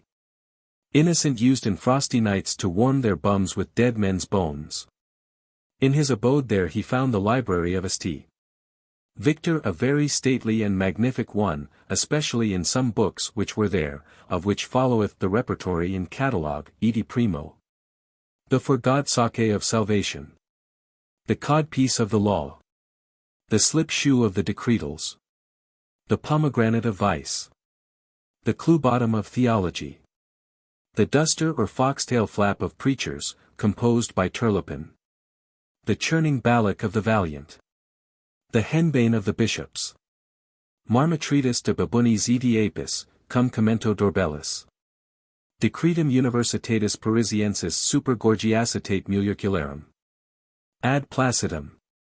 The apparition of Saint Geltrude to a nun of Poissy, being in travail at the bringing forth of a child. Ars honeste fartandi in societate, per Marcum Corvinum, or Tuinum. The mustard pot of penance. The gamashes, alias the boots of patience. Formicarium ardium. De brodiorum usu, e homestate quartandi, per Silvestrum prioritum. Jacobinum. The cosand or gulled in court. The frail of the scriveners. The marriage packet. The cruzy or crucible of contemplation. The flimflams of the law. The prickle of wine. The spur of cheese. Rubofatorium, decrotatorium, scholarium. Tartaritas de modo cacandi. The brevades of Rome. Bricot de differentiis browserum. The tailpiece cushion, or close breech of discipline. The cobbled shoe of humility. The trivet of good thoughts. The kettle of magnanimity. The cavilling entanglements of confessors. The snatch fair of the curates. Reverendi patris fratris Labini, provincialis Bavardii, de Gulpendis. Lardslitionibus libri trace. Pascili doctoris marmoriae, de capriolis cum artichokita commodendis. Tempori papali ab ecclesia interdicto. The invention of the Holy Cross, personated by 6 wily priests. The spectacles of pilgrims bound for Rome. Majores de modo faciendi pedinos. The bagpipe of the prelates. Beta de optimitate triparum. The complaint of the barristers upon the reformation of comfits. The furred cat of the solicitors and attorneys. Of peas and bacon, cum commento. The small vales or drinking money of the indulgences. Preclarissimi juris utriusque doctoris maester piloti, and Scrapfarthini de bachandis glossi accurgiani triflis repetitio. Enusidae luculidissima. Stratagemata Francharchieri de Bagnolae. Carl Bumpkinus de re militari cum figuris tavoti. De usu et utilitate fliandi equos et equos, author magistro nostro. De Quebecu. The sauciness of country stewards.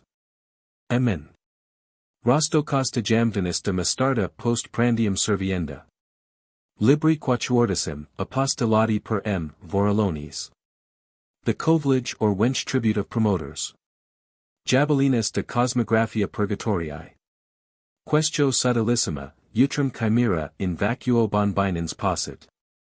Commodere secundas intentions, e fut debituda perdissum. Hebdomadas in concilio constantiensi. The bridal champer of the advocates. Smuchidlamenta Scoti. The rasping and heart-scraping of the cardinals. De calcaribus removendis, decades undecim, per M. Albericum de Rosata. E justum de castramentandis criminibus libri trace. The entrance of Anthony de Leve into the territories of Brazil. Marforii, Baccalarii cubantis Romi, de Pilandis aut unscanandis. Blurin disc cardinalium mulis. The said author's apology against those who allege that the Pope's mule doth eat but at set times.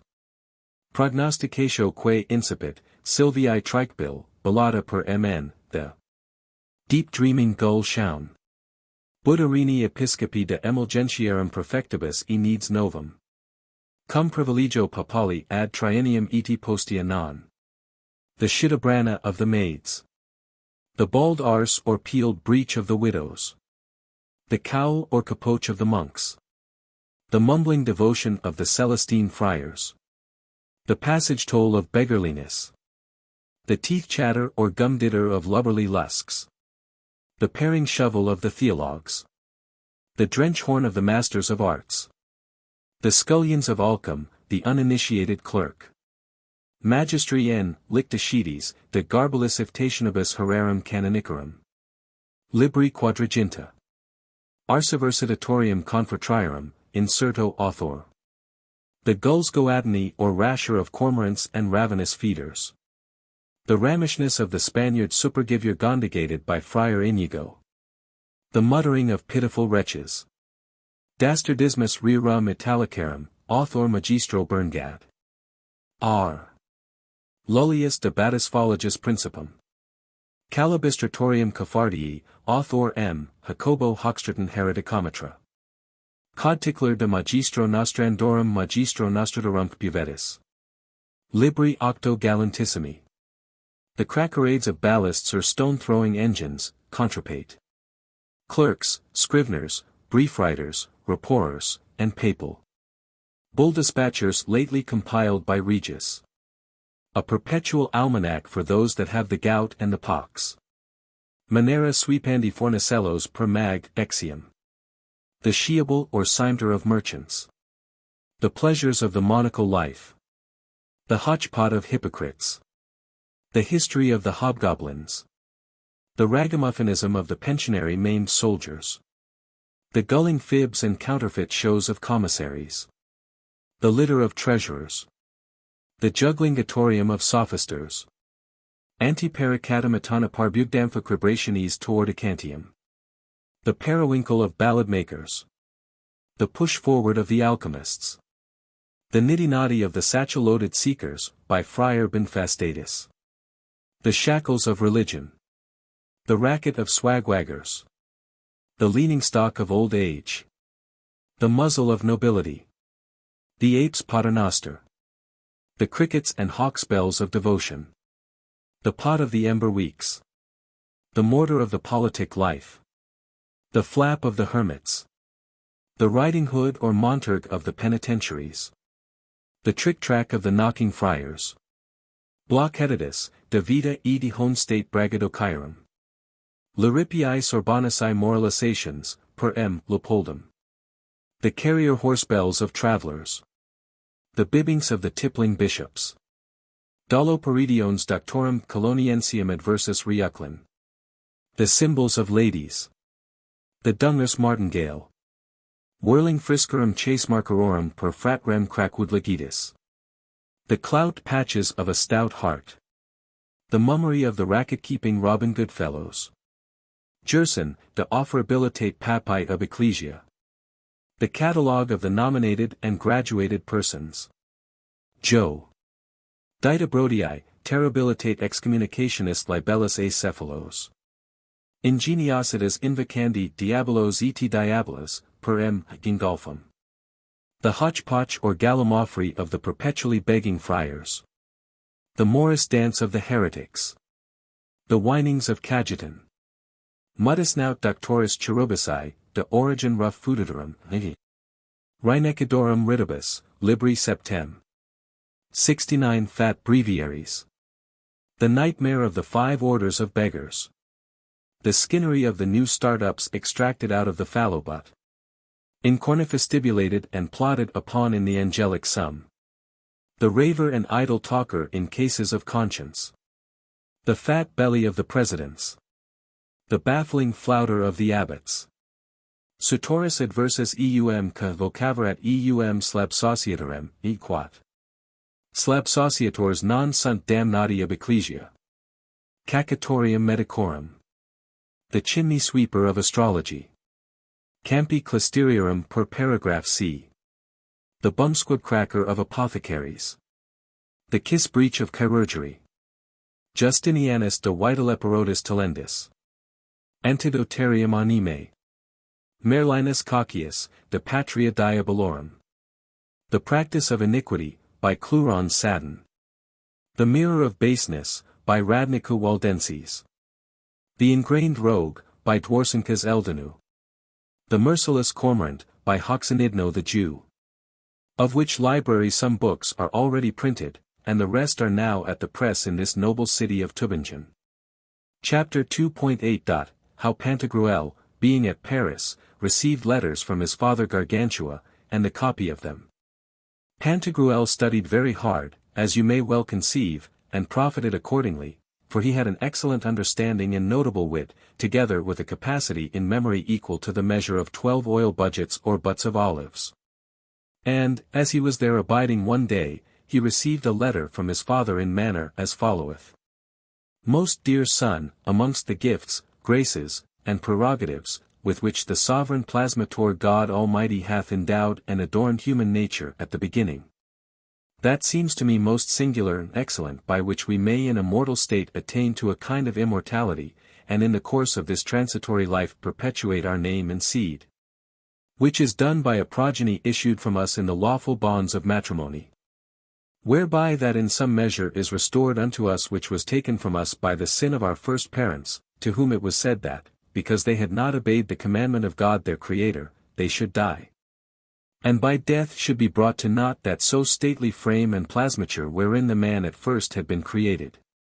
But by this means of seminal propagation there, which continueth, in the old copy, continueth in the children what was lost in the parents, and in the grandchildren that which perished in their fathers, and so successively until the day of the last judgment. When Jesus Christ shall have rendered up to God the Father his kingdom in a peaceable condition, out of all danger and contamination of sin. For then shall cease all generations and corruptions, and the elements leave off their continual transmutations, seeing the so much desired peace shall be attained unto and enjoyed, and that all things shall be brought to their end and period. And, therefore, not without just and reasonable cause do I give thanks to God my Saviour and Preserver, for that he hath enabled me to see my bald old age reflourish in thy youth. For when, at his good pleasure, who rules and governs all things, my soul shall leave this mortal habitation, I shall not account myself wholly to die, but to pass from one place unto another, considering that, in and by that, I continue in my visible image living in the world, visiting and conversing with people of honor, and other my good friends, as I was wont to do. Which conversation of mine, although it was not without sin, because we are all of us trespassers, and therefore ought continually to beseech his divine majesty to blot our transgressions out of his memory, yet was it, by the help and grace of God, without all manner of reproach before men. Wherefore, if those qualities of the mind but shine in thee wherewith I am endowed, as in thee remaineth the perfect image of my body, thou wilt be esteemed by all men to be the perfect guardian and treasure of the immortality of our name. But, if otherwise, I shall truly take but small pleasure to see it, considering that the lesser part of me, which is the body, would abide in thee, and the best, to wit, that which is the soul, and by which our name continues blessed amongst men, would be degenerate and abastardized. This I do not speak out of any distrust that I have of thy virtue, which I have heretofore already tried, but to encourage thee yet more earnestly to proceed from good to better. And that which I now write unto thee is not so much that thou shouldst live in this virtuous course, as that thou shouldst rejoice in so living and having lived, and cheer up thyself with the like resolution in time to come. To the prosecution and accomplishment of which enterprise and generous undertaking thou mayst easily remember how that I have spared nothing, but have so helped thee. As if I had had no other treasure in this world but to see thee once in my life completely well bred and accomplished, as well in virtue, honesty, and valor, as in all liberal knowledge and civility. And so to leave thee after my death as a mirror representing the person of me thy father, and if not so excellent, and such indeed as I do wish thee, yet such in my desire. But although my deceased father of happy memory, Grangousier, had bent his best endeavors to make me profit in all perfection and political knowledge, and that my labor and study was fully correspondent to, yet, went beyond his desire. Nevertheless, as thou mayest well understand, the time then was not so proper and fit for learning as it is at present, neither had I plenty of such good masters as thou hast had. For that time was darksome, obscured with clouds of ignorance, and savouring a little of the infelicity and calamity of the Goths, who had, wherever they set footing, destroyed all good literature. Which in my age hath by the divine goodness been restored unto its former light and dignity, and that with such amendment and increase of the knowledge, that now hardly should I be admitted unto the first form of the little grammar schoolboys, I say. I, who in my youthful days was, and that justly, reputed the most learned of that age. Which I do not speak in vain boasting, although I might lawfully do it in writing unto thee, in verification whereof thou hast the authority of Marcus Tullius in his book of old age. And the sentence of Plutarch in the book entitled How a Man May Praise Himself Without Envy, but to give thee an emulous encouragement to strive yet further. Now is it that the minds of men are qualified with all manner of discipline, and the old sciences revived which for many ages were extinct. Now it is that the learned languages are to their pristine purity restored, viz. Greek, without which a man may be ashamed to account himself a scholar, Hebrew, Arabic, Chaldean, and Latin. Printing likewise is now in use, so elegant and so correct that better cannot be imagined, although it was found out but in my time by divine inspiration, as by a diabolical suggestion on the other side was the invention of ordnance. All the world is full of knowing men, of most learned schoolmasters, and vast libraries.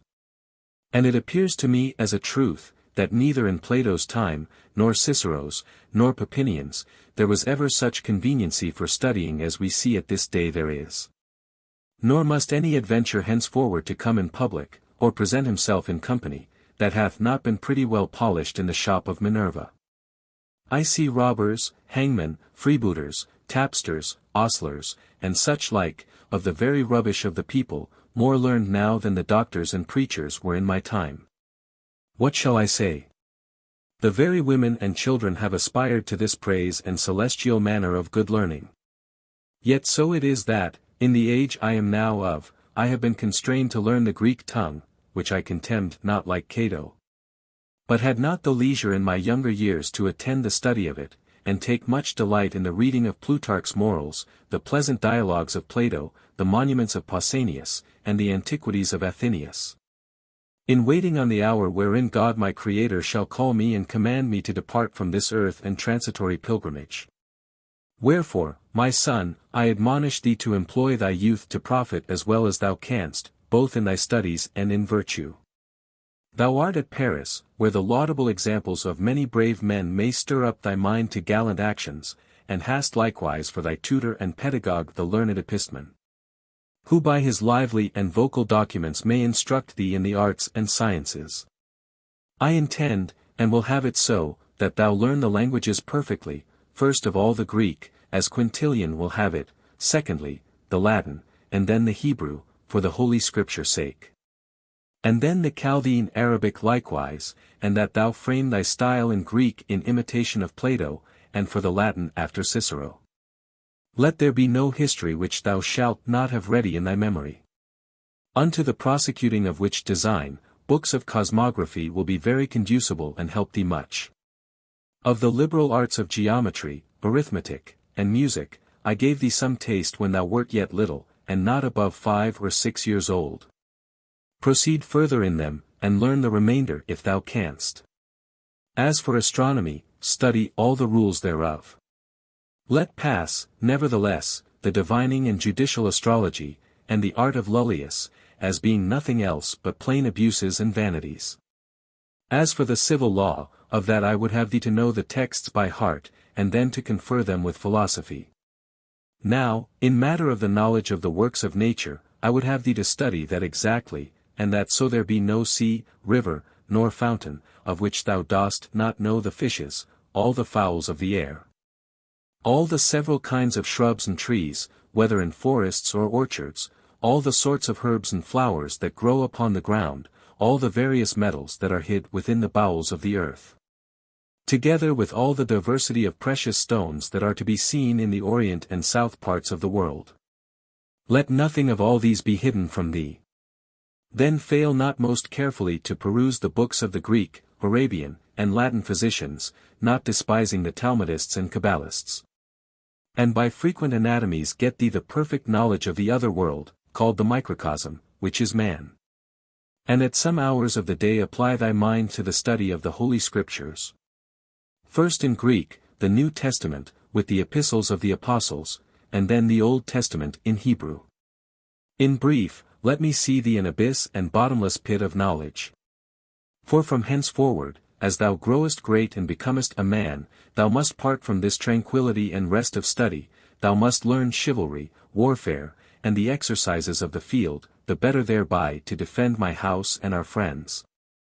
And to succor and protect them at all their needs against the invasion and assaults of evildoers. Furthermore, I will that very shortly thou try how much thou hast profited, which thou canst not better do than by maintaining publicly theses and conclusions in all arts against all persons whatsoever, and by haunting the company of learned men, both at Paris and otherwhere. But because, as the wise man Solomon saith, wisdom entereth not into a malicious mind, and that knowledge without conscience is but the ruin of the soul, it behoveth thee to serve, to love, to fear God. And on him to cast all thy thoughts and all thy hope, and by faith formed in charity to cleave unto him, so that thou mayst never be separated from him by thy sins. Suspect the abuses of the world. Set not thy heart upon vanity, for this life is transitory, but the word of the Lord endureth for ever. Be serviceable to all thy neighbors, and love them as thyself. Reverence thy preceptors, shun the conversation of those whom thou desirest not to resemble, and receive not in vain the graces which God hath bestowed upon thee.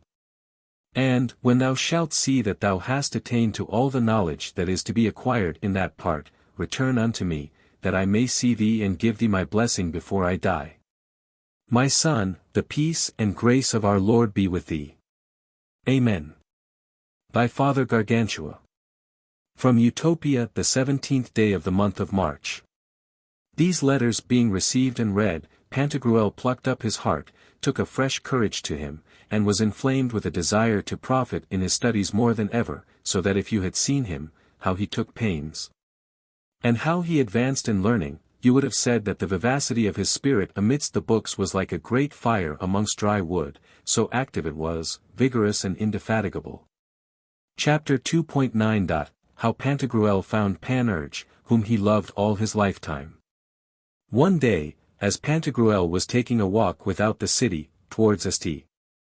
Anthony's Abbey, discoursing and philosophating with his own servants and some other scholars, he met with a young man of very comely stature and surpassing handsome in all the lineaments of his body, but in several parts thereof most pitifully wounded. In such bad equipage in matter of his apparel, which was but tatters and rags, and every way so far out of order that he seemed to have been fighting with mastiff dogs, from whose fury he had made an escape. Or to say better, he looked, in the condition wherein he then was, like an apple-gatherer of the country of Perche.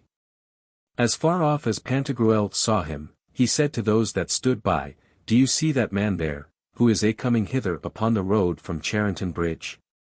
By my faith, he is only poor in fortune. For I may assure you that by his physiognomy it appeareth that nature hath extracted him from some rich and noble race, and that too much curiosity hath thrown him upon adventures which possibly have reduced him to this indigence, want, and penury." Now as he was just amongst them, Pantagruel said unto him, "Let me entreat you, friend, that you may be pleased to stop here a little and answer me to that which I shall ask you, and I am confident you will not think your time ill bestowed. For I have an extreme desire, according to my ability, to give you some supply in this distress wherein I see you are, because I do very much commiserate your case, which truly moves me to great pity. Therefore, my friend, tell me who you are, whence you come, whither you go, what you desire, and what your name is." The companion answered him in the German. The first edition reads, Dutch, tongue, thus. Junker, Gott geb juk Glück und Heil. Verwer, lieber Junker, ich las juk wissen, dass de Michigan von fragt, ist ein arm und erbarmlich Ding, und wer viel darvon zu sagen, welches juk verdrussig zu hören, und mir zu erzählen wer. Why will die po ten und Oratoren vorzeiten haben gesagt in ihren Sprüchen und Sentenzen, das die Gedächtnis de Elends und Armuth vorlingster Litten ist ein Grosslust. My friend, said Pantagruel, I have no skill in that gibberish of yours, therefore, if you would have us to understand you, speak to us in some other language.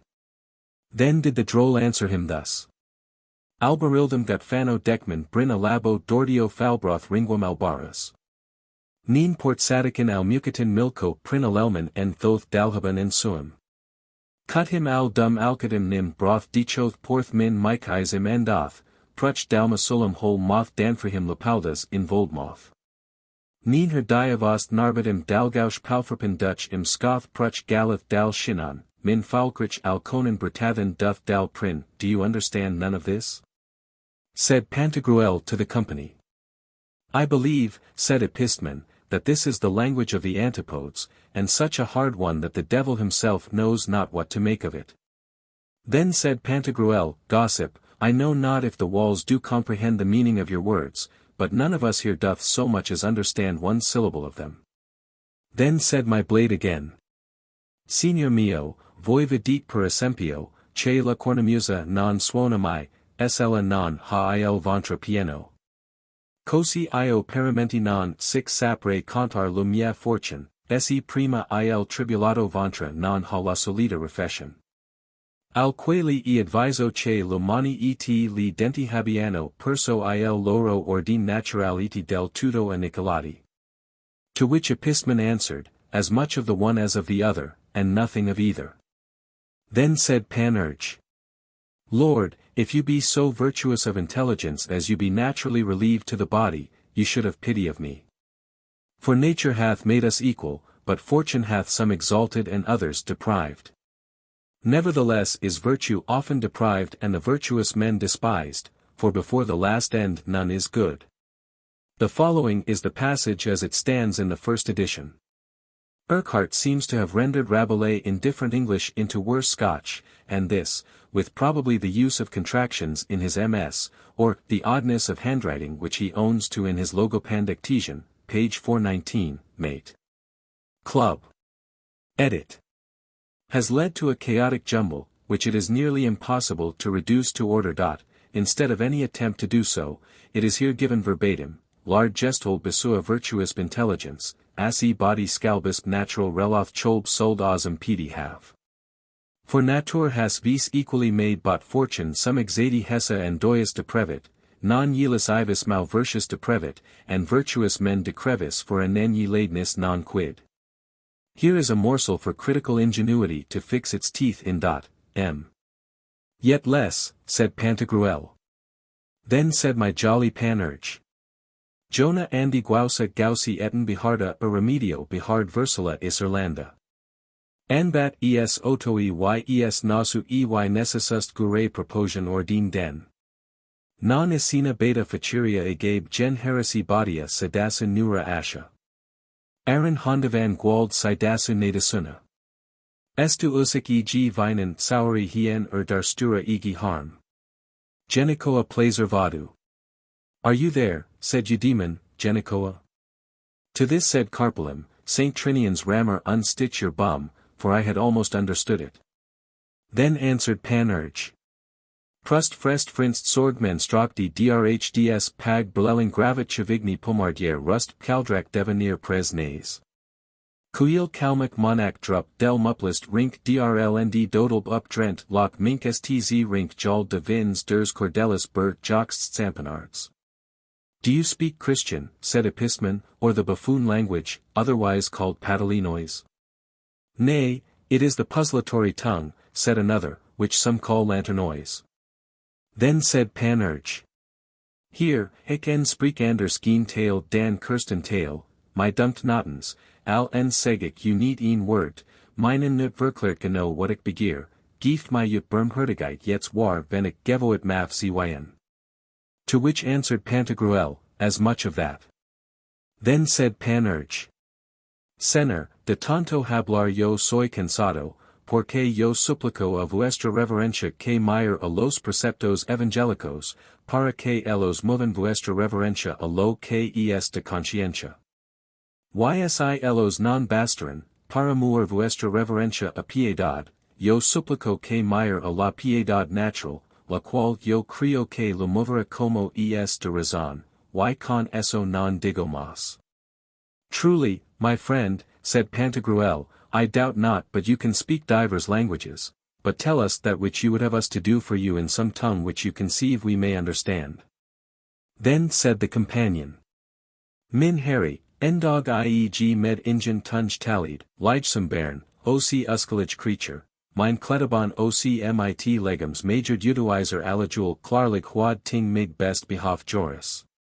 Som sandalig mad oc drick, huer for barm dig ofura mig, oc befall at ju mig no get, af wilket ieg can slyer min giandis mage, ligerui som man cerbero en sup forsetter, saa scalt du lefu lenge oc lixalig. I think really, said Eusthenes, that the Goths spoke thus of old, and that, if it pleased God, we would all of us speak so with our tales. Then again said Panurge. Adon, scalum lacha, im ishar harab hal hebdeka bimahira t then li kikar liam, chanchat ab la al adonai chon and ral. To which answered Epistemon, at this time have I understood him very well. For it is the Hebrew tongue most rhetorically pronounced. Then again said the gallant. Despota tinen panagath, diati sy miuk artidotis. Horas gar limo analiskamenon im athlian, kuen to metaxi miuk elias udamos, zetus de par emu ha ou cri. Ko homos philologi pants homologusi tot logos te ku remata parita hipparchen, hopot pragma afto posi delon esti. Enthagar anenkiai monon logi isen, hina pragmata, han peri amphis bitumen, me prosperas epiphenete. What? Said Carpulum, Pantagruel's footman, it is Greek, I have understood him. And how? Hast thou dwelt any while in Greece? Then said the droll again. Ago nu don't ausis vu distagnas algora, nu den fero zamist vu meris ton ulbru, fusks vubrol tant brediges mupreten dengelhaust, degues non cropis fost pardoniflist nugru. Ago patun tol nel prisis hour tu los acadinus, prou dukis brol pani go den baskra nudis caguans golfren gal austra passu. In this and the preceding speeches of Panurge, the Paris Variorum edition of 1823 has been followed in correcting Urquhart's text, which is full of inaccuracies. M. Methinks I understand him, said Pantagruel. For either it is the language of my country of Utopia, or sounds very like it. And, as he was about to have begun some purpose, the companion said. Jam totis vos per sacra, perc deos disc omnes obtestatus sum, utsi que vos pietas permavet, egestatum mem soleremini, nec hilum proficio clamens et egilans. Sinite, quiso, sinite, viri impii, quo me fata vocant abire, nec ultra vanis vestris interpolationibus obtendatis, memores veteris ilius adagii, quo venter famelicus auriculus currere dissiter. Well, my friend, said Pantagruel, but cannot you speak French? That I can do, sir, very well, said the companion, God be thanked. It is my natural language and mother tongue, for I was born and bred in my younger years in the garden of France, to wit, Touraine. Then, said Pantagruel, tell us what is your name, and from whence you are come. For, by my faith, I have already stamped in my mind such a deep impression of love towards you, that, if you will condescend unto my will, you shall not depart out of my company. And you and I shall make up another couple of friends such as Aeneas and Achates were. Sir, said the companion, my true and proper Christian name is Panurge, and now I come out of Turkey, to which country I was carried away prisoner at that time when they went to Medellin with a mischief. And willingly would I relate unto you my fortunes, which are more wonderful than those of Ulysses were. But, seeing that it pleaseth you to retain me with you, I most heartily accept of the offer, protesting never to leave you should you go to all the devils in hell. We shall have therefore more leisure at another time, and a fitter opportunity wherein to report them, for at this present I am in a very urgent necessity to feed. My teeth are sharp, my belly empty, my throat dry, and my stomach fierce and burning, all is ready. If you will but set me to work, it will be as good as a balsamum for sore eyes to see me gulch and raven it. For God's sake, give order for it. Then Pantagruel commanded that they should carry him home and provide him good store of victuals, which being done, he ate very well that evening, and, capon-like, went early to bed. Then slept until dinner time the next day, so that he made but 3 steps and 1 leap from the bed to the board. Chapter 2.x.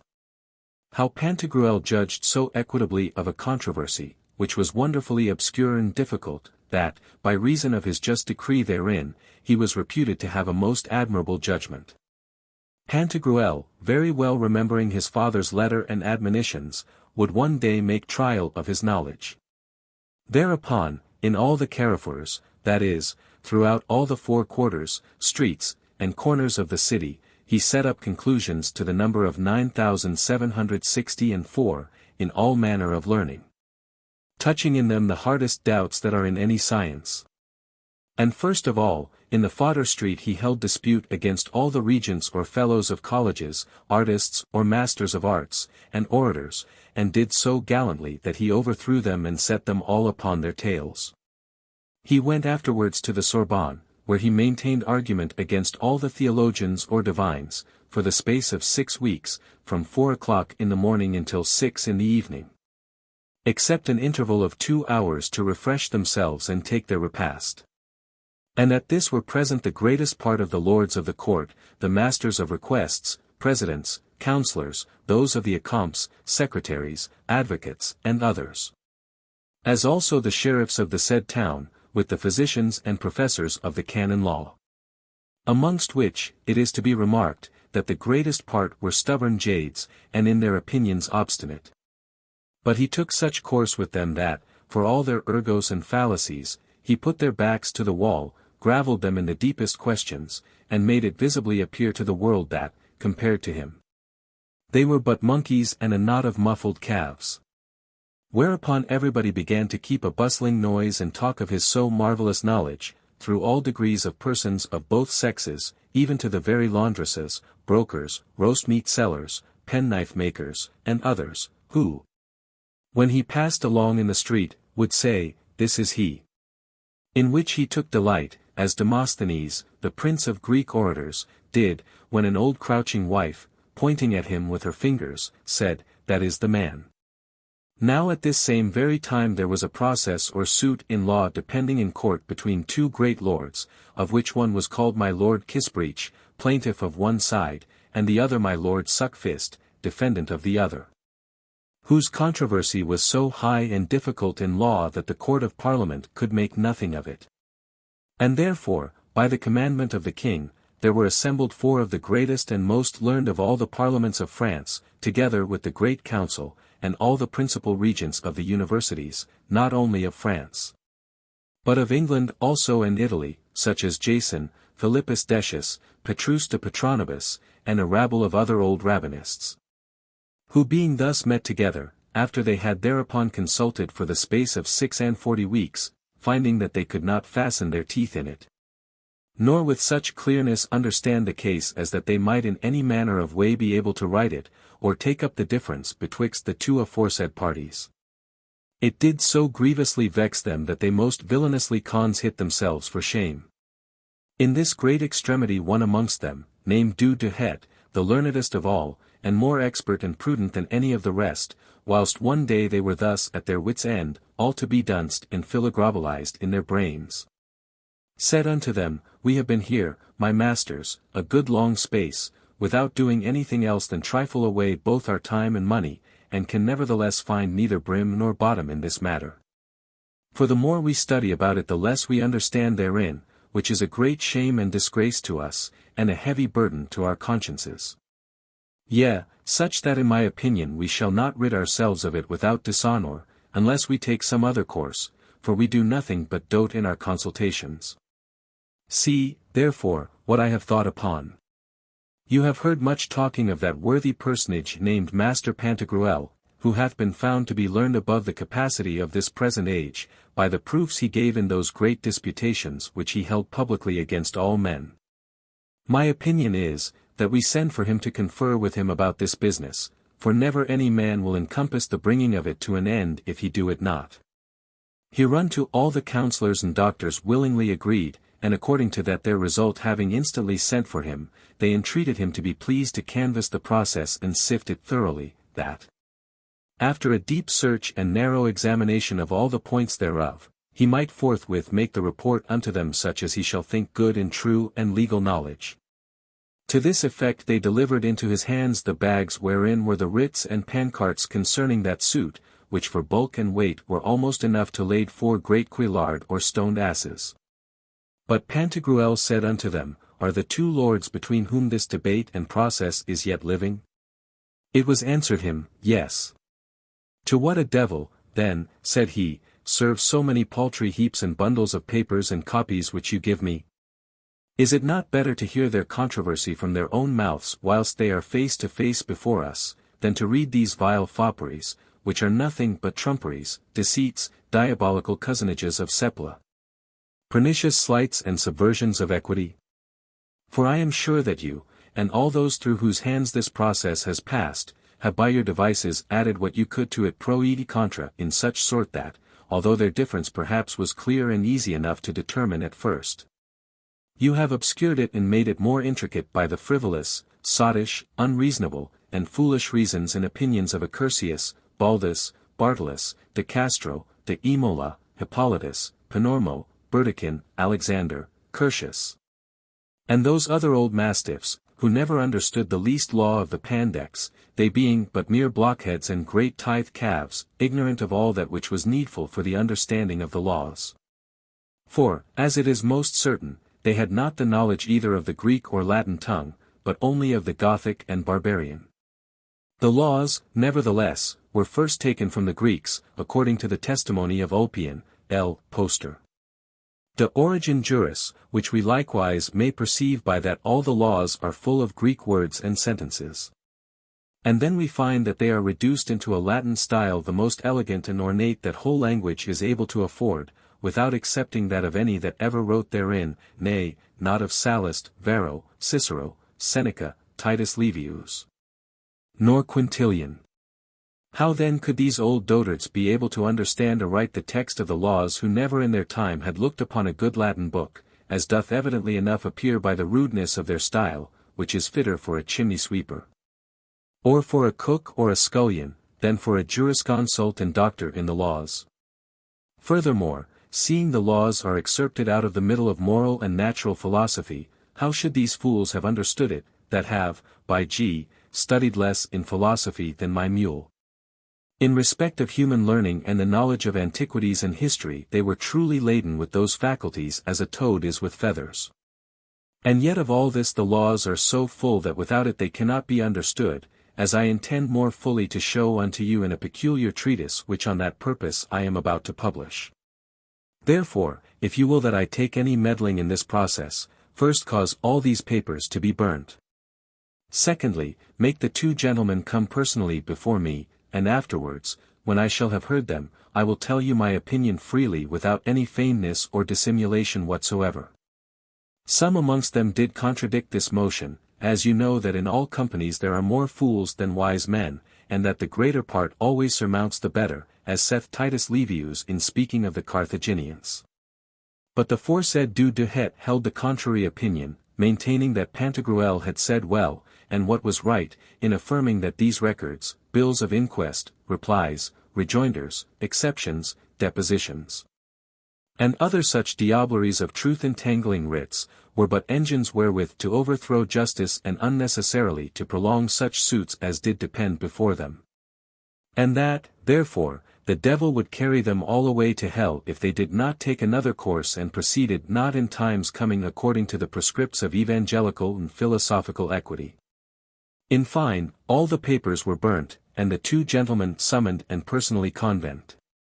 At whose appearance before the court Pantagruel said unto them, Are you they that have this great difference betwixt you? Yes, my lord, said they. Which of you, said Pantagruel, is the plaintiff? It is I, said my lord Kissbreech. Go to, then, my friend, said he, and relate your matter unto me from point to point, according to the real truth, or else, by cock's body, if I find you to lie so much as in one word, I will make you shorter by the head. And take it from off your shoulders to show others by your example that in justice and judgment men ought to speak nothing but the truth.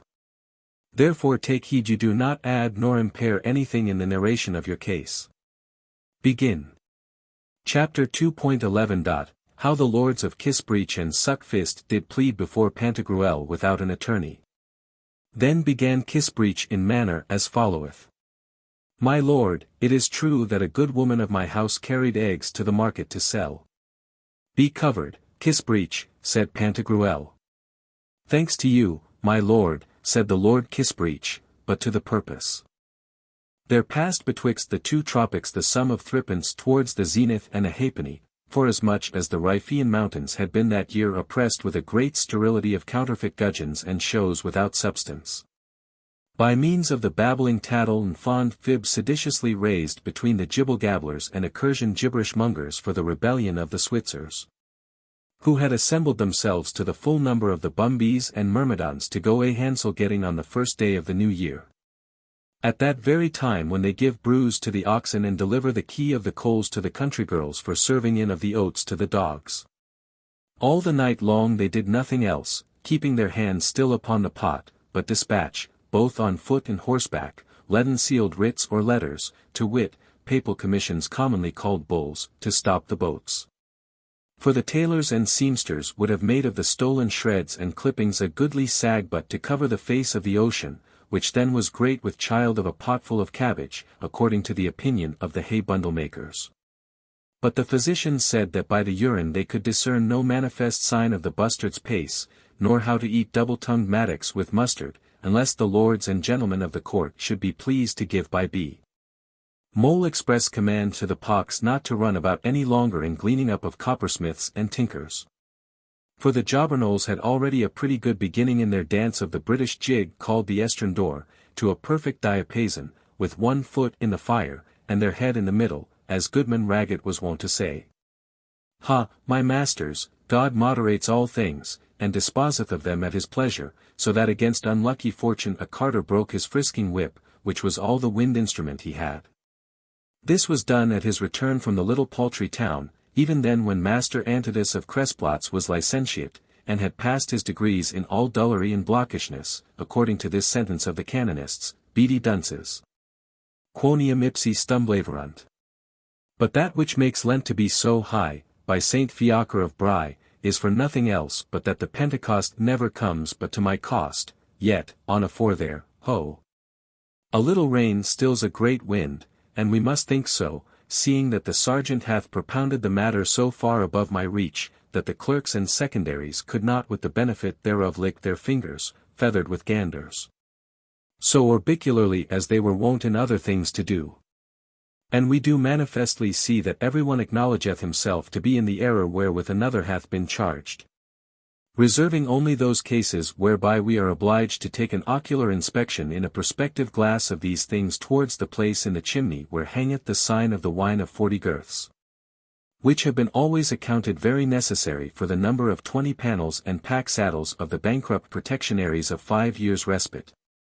Howsoever, at least, he that would not let fly the fowl before the cheesecakes ought in law to have discovered his reason why not, for the memory is often lost with a wayward shoeing. Well, God keep Theobald Matain from all danger. Then said Pantagruel, hold there. Ho, my friend, soft and fair, speak at leisure and soberly without putting yourself in choler. I understand the case, go on. Now then, my lord, said Kissbreech, the foresaid good woman saying her gaudes in audi nos, could not cover herself with a treacherous backblow, ascending by the wounds and passions of the privileges of the universities. Unless by the virtue of a warming pan she had angelically fomented every part of her body in covering them with a hedge of garden beds. Then giving in a swift unavoidable thrust, very near to the place where they sell the old rags whereof the painters of Flanders make great use when they are about neatly to clap on shoes on grasshoppers, locusts, seagulls, and such like flyfowls, so strange to us that I am wonderfully astonished why the world doth not lay, seeing it is so good to hatch.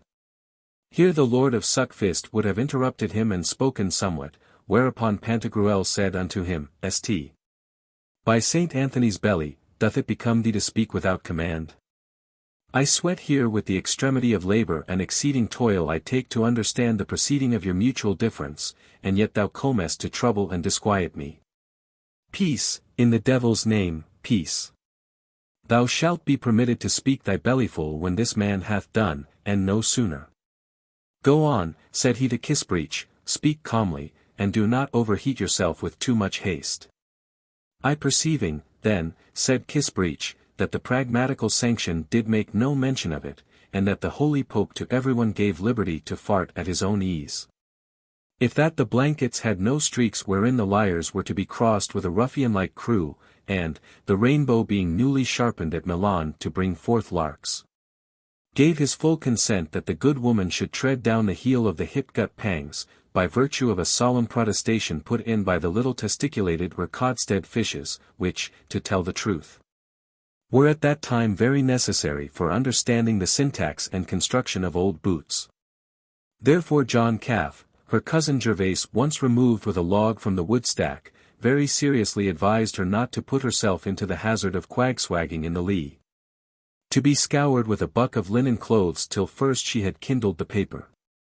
This counsel she laid hold on, because he desired her to take nothing and throw out, for non de ponte vadit, cum sapientia cadit. Matters thus standing, seeing the masters of the Chamber of Accompts or members of that committee did not fully agree amongst themselves in casting up the number of the almany whistles, whereof were framed those spectacles for princes which have been lately printed at Antwerp, I must needs think that it makes a bad return of the writ, and that the adverse party is not to be believed, in caesar verbo dotis.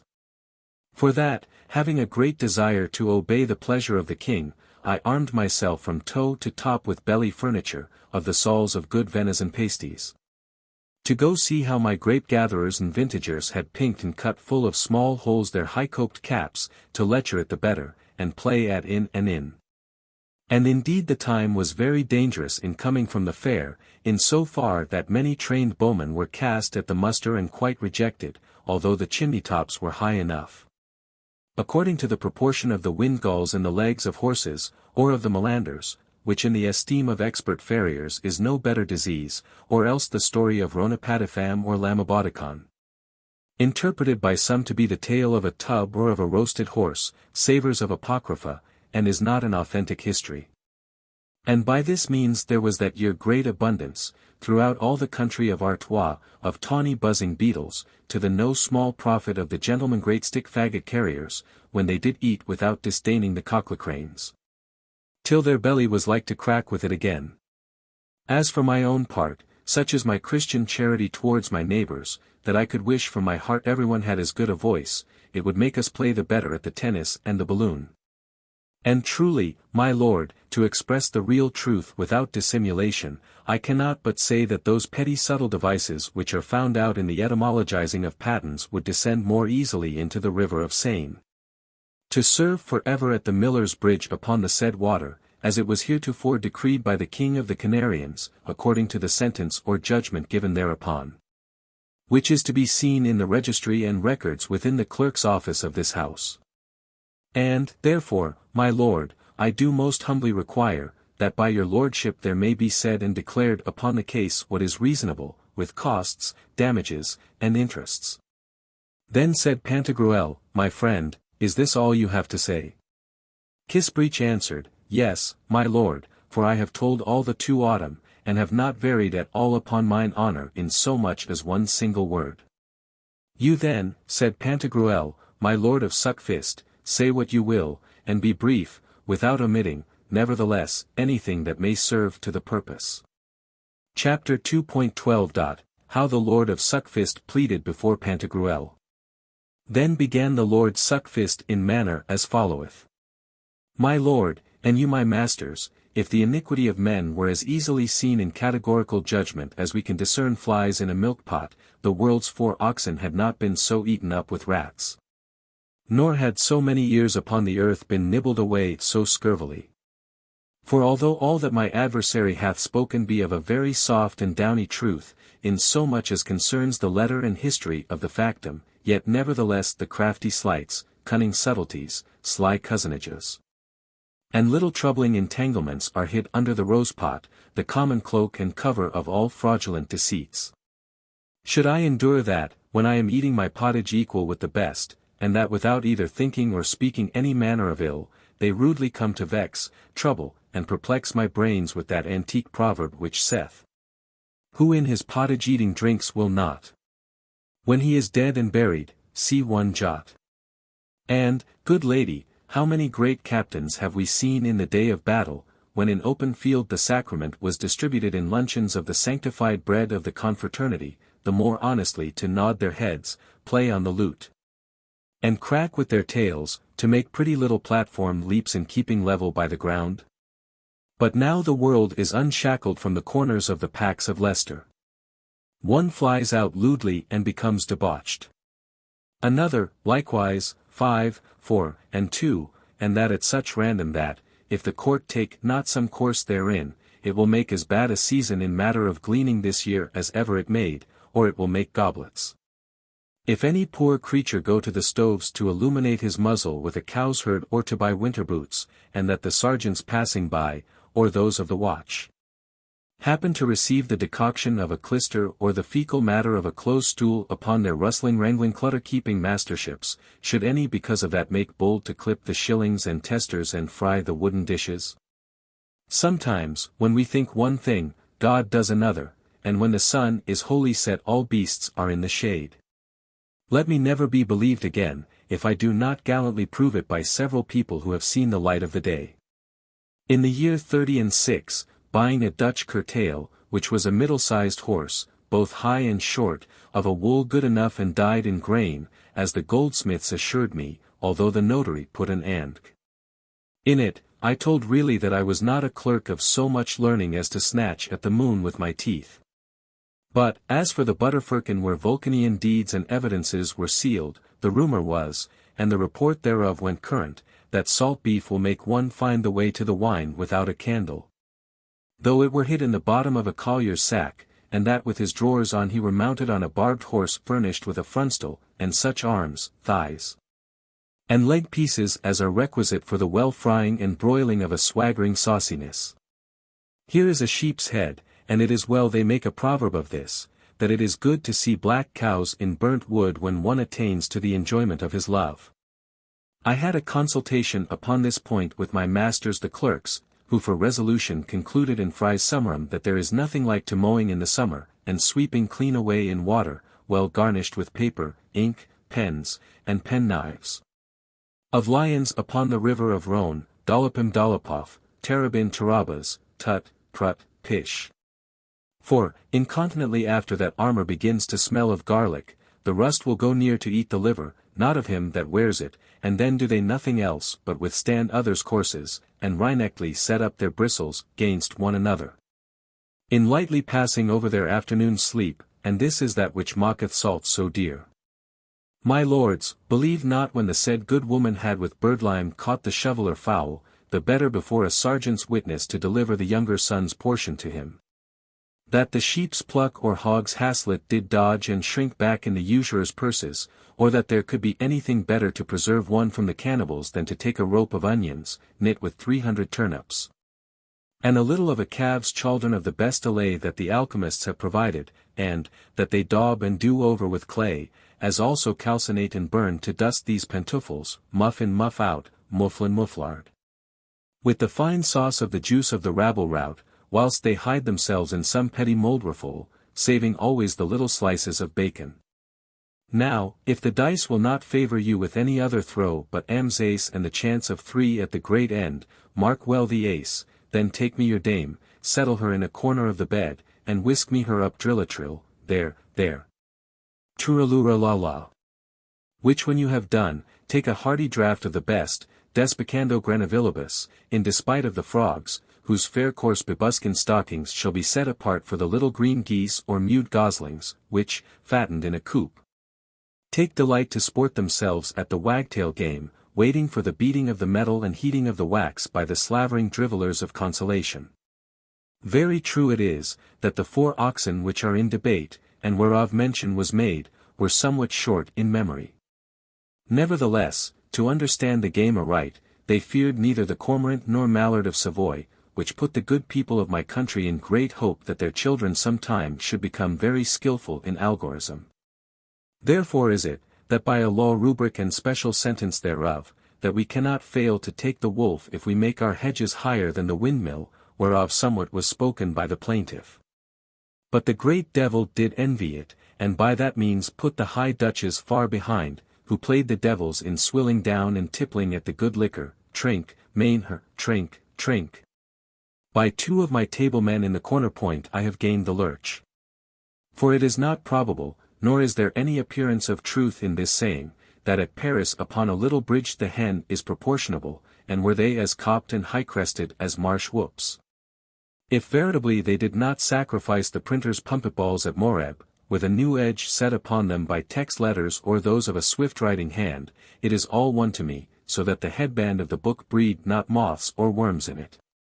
And put the case that, at the coupling together of the buckhounds, the little puppies shall have waxed proud before the notary could have given an account of the serving of his writ by the cabalistic art, it will necessarily follow, under correction of the better judgment of the court, that 6 acres of meadow ground of the greatest breadth will make 3 butts of fine ink, without paying ready money.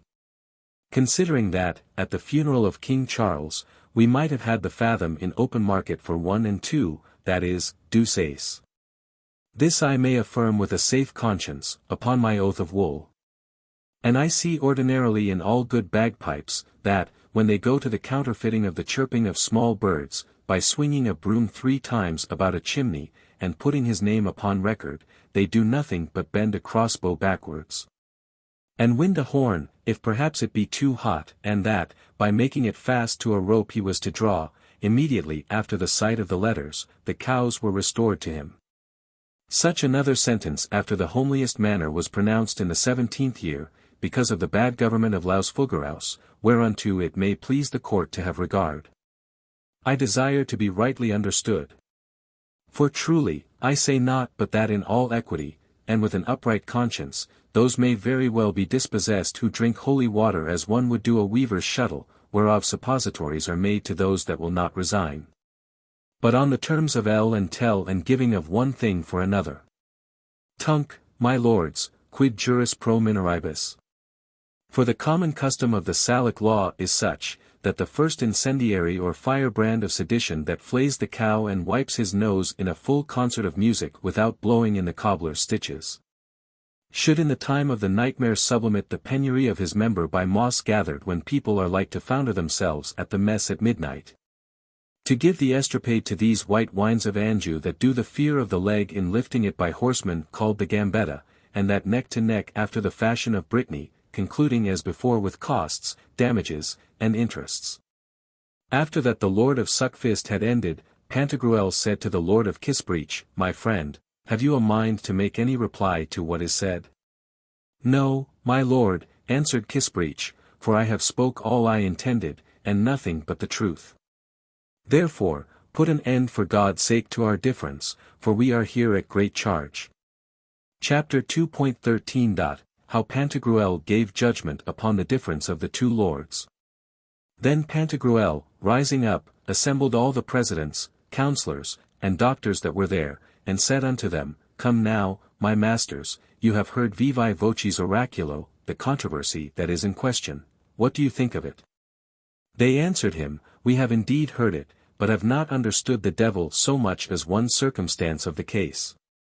And therefore we beseech you, una voce, and in courtesy request you that you would give sentence as you think good, and, ex nunc prout ex tunc, we are satisfied with it, and do ratify it with our full consents."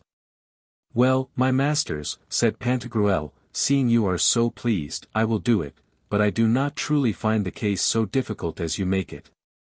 Your paragraph Caton, the law Frater, the law Gallus, the law Quinquepidum, the law Vinum, the law C. Dominus, the law Mater, the law Mulier Bona, to the law Caecus, the law Pomponius, the law Fundi, the law Emptor, the law Praetor, the law Venditor, and a great many others, are far more intricate in my opinion." After he had spoke this, he walked a turn or two about the hall, plodding very profoundly, as one may think. For he did groan like an ass whilst they girth him too hard, with the very intensiveness of considering how he was bound in conscience to do right to both parties, without varying or accepting of persons. Then he returned, sat down, and began to pronounce sentence as followeth. "Having seen, heard, calculated, and well considered of the difference between the lords of Kissbreech and Suckfist, the court saith unto them, that in regard of the sudden quaking, shivering, and hoariness of the flicker mouse, bravely declining from the estival solstice, to attempt by private means the surprisal of toyish trifles in those who are a little unwell for having taken a draught too much, through the lewd demeanour and vexation of the beetles that inhabit the diaromal, climate of an hypocritical ape on horseback, bending a crossbow backwards, the plaintiff truly had just cause to calfet.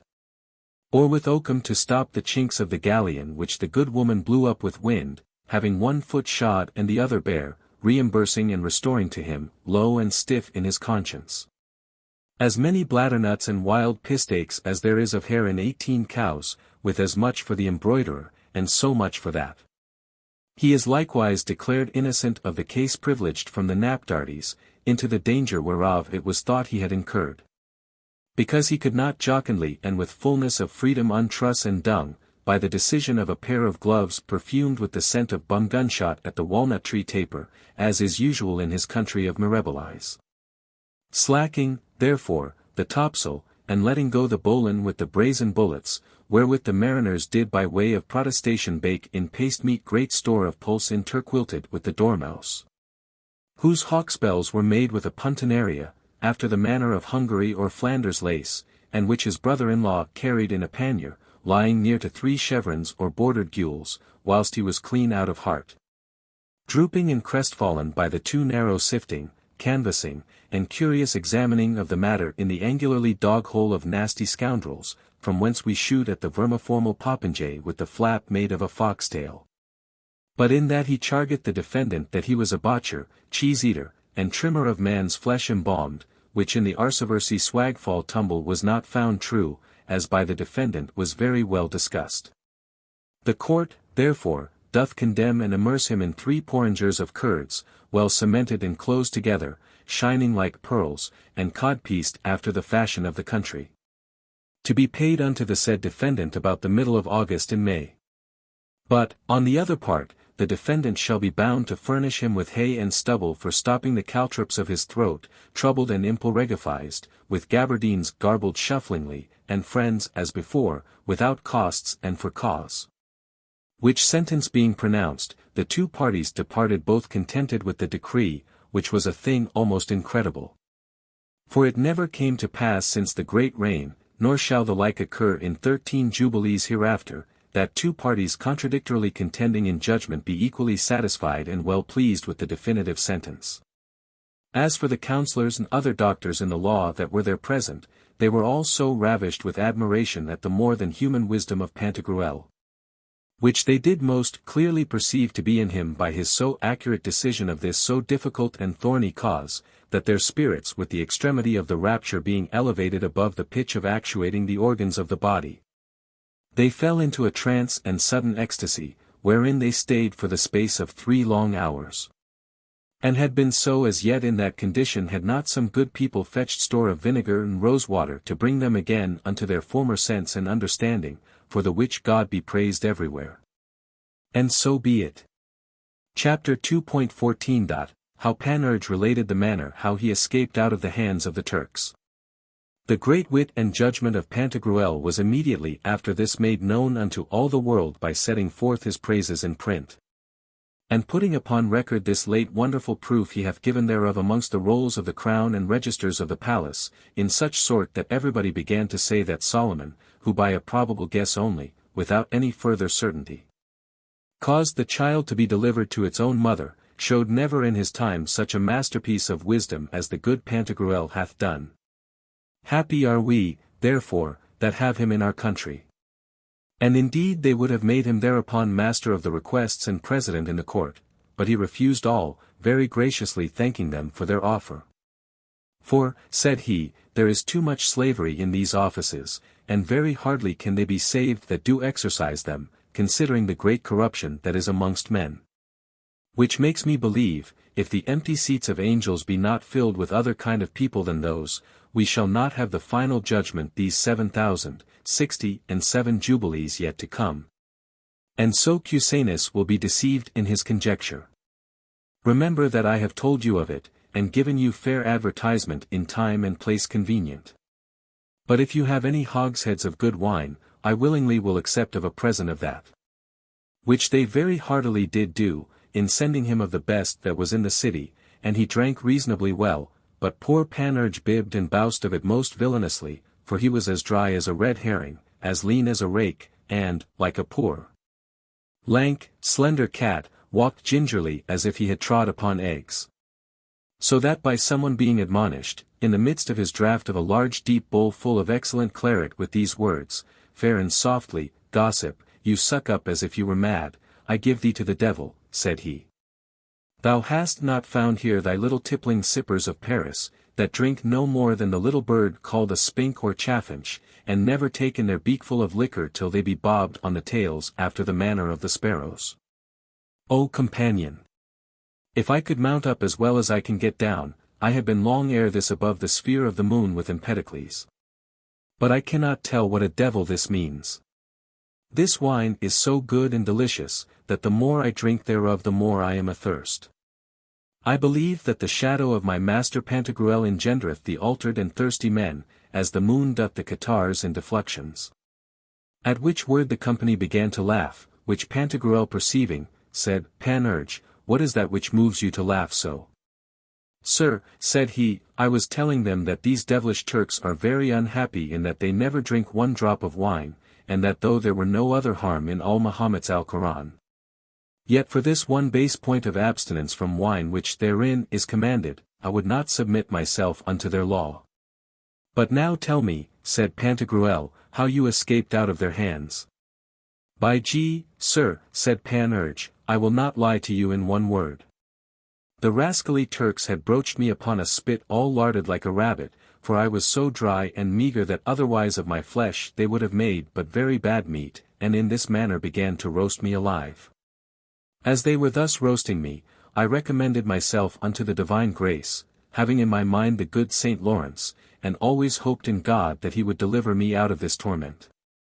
Which came to pass, and that very strangely. For as I did commit myself with all my heart unto God, crying, Lord God, help me. Lord God, save me. Lord God, take me out of this pain and hellish torture, wherein these traitorous dogs detain me for my sincerity in the maintenance of thy law. The roaster or turnspit fell asleep by the divine will, or else by the virtue of some good Mercury, who cunningly brought Argus into a sleep for all his 100 eyes. When I saw that he did no longer turn me in roasting, I looked upon him, and perceived that he was fast asleep. Then took I up in my teeth a firebrand by the end where it was not burnt, and cast it into the lap of my roaster, and another did I throw as well as I could under a field couch that was placed near to the chimney, wherein was the straw bed of my master turnspit. Presently the fire took hold in the straw, and from the straw to the bed, and from the bed to the loft, which was planked and sealed with fir, after the fashion of the foot of a lamp. But the best was, that the fire which I had cast into the lap of my paltry roaster burnt all his groin, and was beginning to seize upon his cullions, when he became sensible of the danger. For his smelling was not so bad but that he felt it sooner than he could have seen daylight. Then suddenly getting up, and in a great amazement running to the window, he cried out to the streets as high as he could, Dal Baroth, Dal Baroth, Dal Baroth, which is as much to say as fire, fire, fire. Incontinently turning about, he came straight towards me to throw me quite into the fire, and to that effect had already cut the ropes wherewith my hands were tied, and was undoing the cords from off my feet. When the master of the house hearing him cry fire, and smelling the smoke from the very street where he was walking with some other Bashars and Mustafas, ran with all the speed he had to save what he could, and to carry away his jewels. Yet such was his rage, before he could well resolve how to go about it, that he caught the brooch whereon I was spitted and therewith killed my roaster stark dead, of which wound he died there for want of government or otherwise. For he ran him in with the spit a little above the navel, towards the right flank, till he pierced the third lappet of his liver, and the blow slanting upwards from the midriff or diaphragm, through which it had made penetration. The spit passed athwart the pericardium or capsule of his heart, and came out above at his shoulders, betwixt the spondles or turning joints of the chine of the back and the left homoplat, which we call the shoulder blade. True it is, for I will not lie, that, in drawing the spit out of my body I fell to the ground near unto the andirons, and so by the fall took some hurt, which indeed had been greater, but that the lardons, or little slices of bacon wherewith I was stuck, kept off the blow. My Bashaw then seeing the case to be desperate, his house burnt without remission, and all his goods lost, gave himself over unto all the devils in hell, calling upon some of them by their names, Grilgoth, Astaroth, Raplis, and Gribuelis. 9 several times. Which when I saw, I had above 6pence worth of fear, dreading that the devils would come even then to carry away this fool, and, seeing me so near him, would perhaps snatch me up too. I am already, thought I, half roasted, and my lardons will be the cause of my mischief.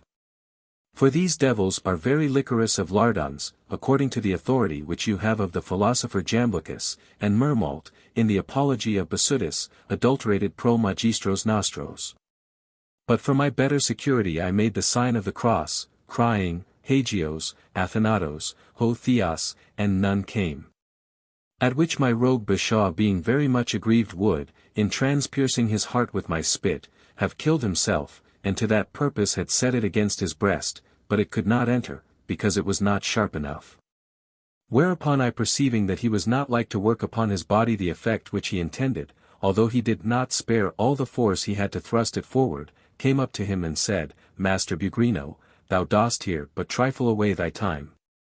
Or rashly lose it, for thou wilt never kill thyself thus as thou doest. Well, thou mayst hurt or bruise somewhat within thee, so as to make thee languish all thy lifetime most pitifully amongst the hands of the chirurgeons. But if thou wilt be counselled by me, I will kill thee clear outright, so that thou shalt not so much as feel it, and trust me, for I have killed a great many others, who have found themselves very well after it. Ha, my friend, said he, I prithee do so, and for thy pains I will give thee my codpiece, budget, take, here it is, there are 600 seraphs in it, and some fine diamonds and most excellent rubies. And where are they? Said Epistman. Biasty. John, said Panurge, they are a good way hence, if they always keep going. But where is the last year's snow? This was the greatest care that Villon the Parisian poet took. Make an end, said Pantagruel, that we may know how thou didst dress thy bashaw. By the faith of an honest man, said Panurge, I do not lie in one word. I swaddled him in a scurvy swaddle binding which I found lying there half burnt, and with my cords tied him royster-like both hand and foot, in such sort that he was not able to wince. Then passed my spit through his throat, and hanged him thereon, fastening the end thereof at two great hooks or cramp-irons, upon which they did hang their halberds. And then, kindling a fair fire under him, did flame you up my malort, as they used to do dry herrings in a chimney. With this, taking his budget and a little javelin that was upon the foresaid hooks, I ran away a fair gallop rake, and God he knows how I did smell my shoulder of mutton. When I was come down into the street, I found everybody come to put out the fire with store of water, and seeing me so half roasted, they did naturally pity my case, and threw all their water upon me, which, by a most joyful refreshing of me, did me very much good. Then did they present me with some victuals, but I could not eat much, because they gave me nothing to drink but water after their fashion. Other hurt they did me none, only one little villainous turkey knob-breasted rogue came thieftiously to snatch away some of my lardons, but I gave him such a sturdy thump and sound rap on the fingers with all the weight of my javelin, that he came no more the second time. Shortly after this there came towards me a pretty young Corinthian wench, who brought me a boxful of conserves, of round Marablin plums, called emblix, and looked upon my poor Robin with an eye of great compassion. As it was flea-bitten and pinked with the sparkles of the fire from whence it came, for it reached no farther in length, believe me, than my knees. But note that this roasting cured me entirely of a sciatica, whereunto I had been subject above 7 years before, upon that side which my roaster by falling asleep suffered to be burnt.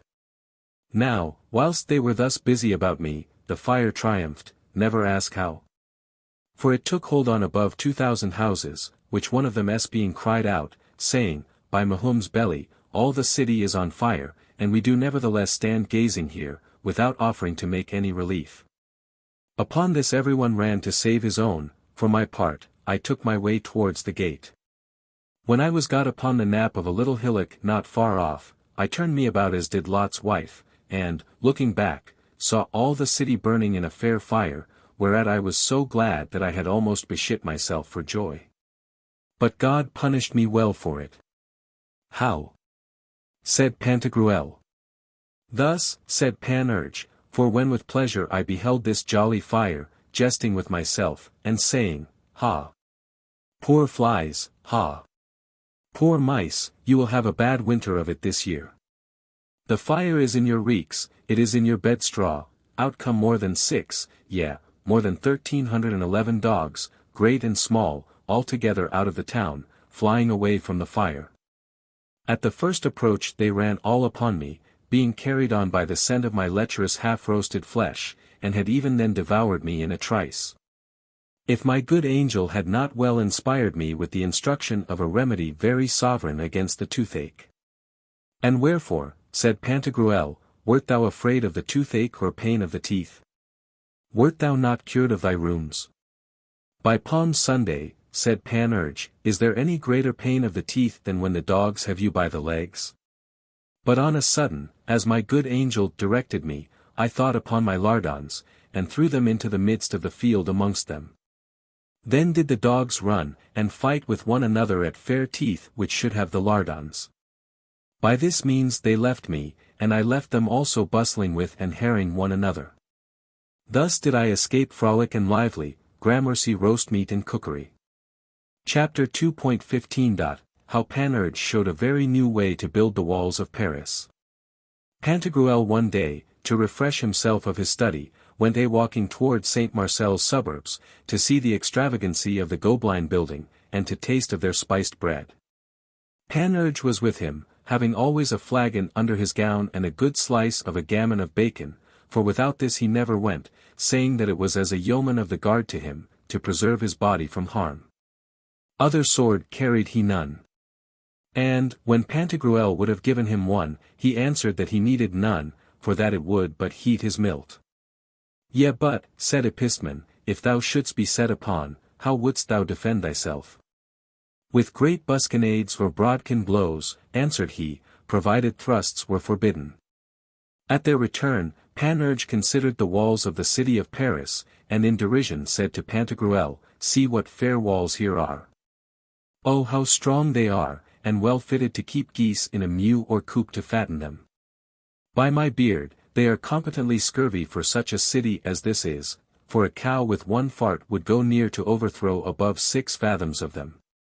"Oh my friend," said Pantagruel, "dost thou know what Agesilaus said when he was asked why the great city of Lacedaemon was not enclosed with walls? 'Lo here,' said he, 'the walls of the city. In showing them the inhabitants and citizens thereof, so strong, so well armed, and so expert in military discipline. Signifying thereby that there is no wall but of bones, and that towns and cities cannot have a surer wall nor better fortification than the prowess and virtue of the citizens and inhabitants. So is this city so strong, by the great number of warlike people that are in it, that they care not for making any other walls. Besides, whosoever would go about to wall it, as Strasbourg, Orleans, or Ferrara, would find it almost impossible, the cost and charges would be so excessive." "Yea, but," said Panurge, "it is good, nevertheless, to have an outside of stone when we are invaded by our enemies, were it but to ask, who is below there? As for the enormous expense which you say would be needful for undertaking the great work of walling this city about, if the gentlemen of the town will be pleased to give me a good rough cup of wine, I will show them a pretty, strange, and new way. How they may build them good cheap." "How?" said Pantagruel. "Do not speak of it then," answered Panurge, "and I will tell it you. I see that the sine quo nons, calabistris, or contrapunctums of the women of this country are better cheap than stones. Of them should the walls be built, ranging them in good symmetry by the rules of architecture, and placing the largest in the first ranks, then sloping downwards ridgewise, like the back of an ass. The middle-sized ones must be ranked next, and last of all the least and smallest. This done, there must be a fine little interlacing of them, like points of diamonds, as is to be seen in the great tower of Bourges, with a like number of the nudinudos, nilnesistandos, and stiff brackmerds, that dwell in amongst the claustral codpieces. What devil were able to overthrow such walls? There is no metal like it to resist blows, in so far that, if culverin shot should come to graze upon it, you would incontinently see distill from thence the blessed fruit of the great pox as small as rain. Beware, in the name of the devils, and hold off. Furthermore, no thunderbolt or lightning would fall upon it. For why? They are all either blessed or consecrated. I see but one inconveniency in it." "Ho, ho, ha, ha, ha," said Pantagruel, "and what is that?" "It is, that the flies would be so liquorish of them that you would wonder, and would quickly gather there together, and there leave their ordure and excretions, and so all the work would be spoiled. But see how that might be remedied, they must be wiped and made rid of the flies with fair foxtails, or great good videses, which are aspizels, of Provence. And to this purpose I will tell you, as we go to supper, a brave example set down by Frater Lubinus, Libro de Computationibus Mendicantium. In the time that the beasts did speak, which is not yet 3 days since, a poor lion, walking through the forest of Bure, and saying his own little private devotions, passed under a tree where there was a roguish collier gotten up to cut down wood, seeing the lion, cast his hatchet at him and wounded him enormously in one of his legs. Whereupon the lion halting, he so long toiled and turmoiled himself in roaming up and down the forest to find help, that at last he met with a carpenter, who willingly looked upon his wound, cleansed it as well as he could, and filled it with moss, telling him that he must wipe his wound well that the flies might not do their excrements in it, whilst he should go search for some yarrow or milfoil, commonly called the carpenter's herb. The lion, being thus healed, walked along in the forest at what time a sempiternus crone, an old hag, was picking up and gathering some sticks in the said forest, seeing the lion coming towards her, for fear fell down backwards, in such sort that the wind blew up her gown, coats, and smock, even as far as above her shoulders. Which the lion perceiving, for pity ran to see whether she had taken any hurt by the fall, and thereupon considering her how do you call it, said, O poor woman, who hath thus wounded thee? Which words when he had spoken, he espied a fox, whom he called to come to him saying, Gossip Reynard, how, hither, hither, and for cause. When the fox was come, he said unto him, My gossip and friend, they have hurt this good woman here between the legs most villainously, and there is a manifest solution of continuity. See how great a wound it is, even from the tail up to the navel, in measure 4, nay full 5 handfuls and a half. This is the blow of a hatchet, I doubt me. It is an old wound, and therefore, that the flies may not get into it, wipe it lustily well and hard, I prithee, both within and without, thou hast a good tail, and long. Wipe, my friend, wipe, I beseech thee, and in the meanwhile I will go get some moss to put into it, for thus ought we to succor and help one another. Wipe it hard, thus, my friend. Wipe it well, for this wound must be often wiped, otherwise the party cannot be at ease. Go to, wipe well, my little gossip, wipe, God hath furnished thee with a tail, thou hast a long one, and of a bigness proportionable. Wipe hard, and be not weary. A good wiper, who, in wiping continually, wiped with his whippard, by wasps shall never be wounded. Wipe, my pretty minion, wipe, my little bully, I will not stay long. Then went he to get store of moss. And when he was a little way off, he cried out in speaking to the fox thus, Wipe well still, gossip, wipe, and let it never grieve thee to wipe well, my little gossip, I will put thee into service to be wiper to Don Pedro de Castile. Wipe, only wipe, and no more. The poor fox wiped as hard as he could, here and there, within and without. But the false old trot did so fizzle and fist that she stunk like 100 devils, which put the poor fox to a great deal of ill ease, for he knew not to what side to turn himself to escape the unsavory perfume of this old woman's postern blasts. And whilst to that effect he was shifting hither and thither, without knowing how to shun the annoyance of those unwholesome gusts, he saw that behind there was yet another hole, not so great as that which he did wipe.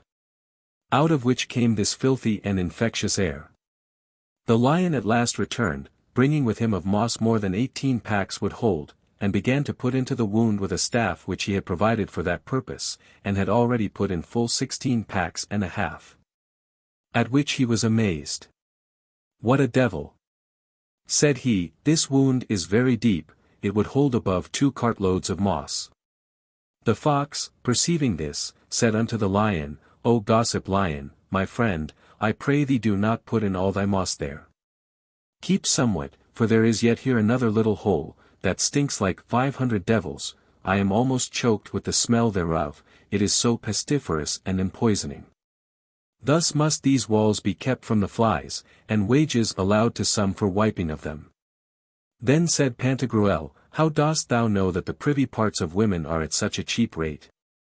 For in this city there are many virtuous, honest, and chaste women besides the maids. Etiubi prenis? Said Panurge. I will give you my opinion of it, and that upon certain and assured knowledge.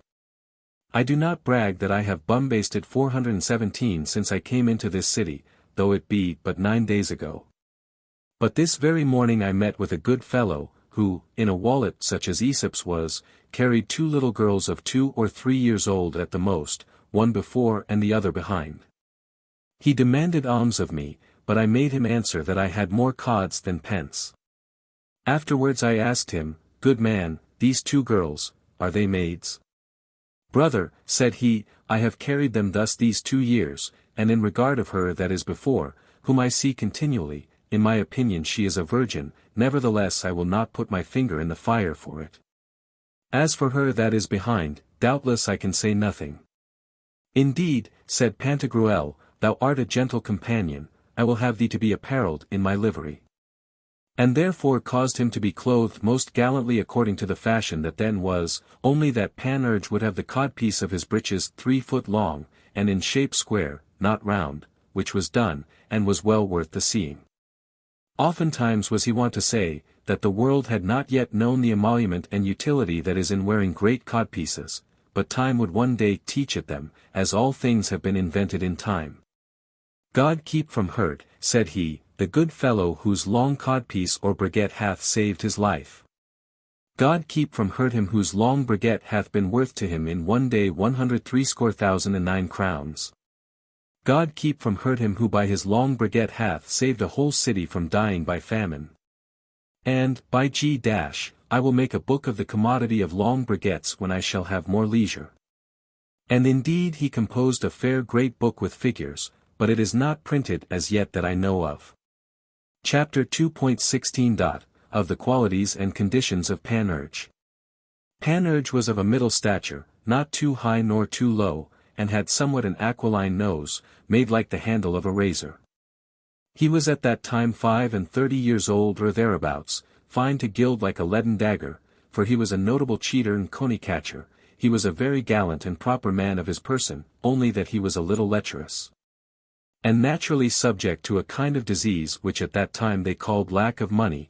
It is an incomparable grief, yet, notwithstanding, he had 63 tricks to come by it at his need.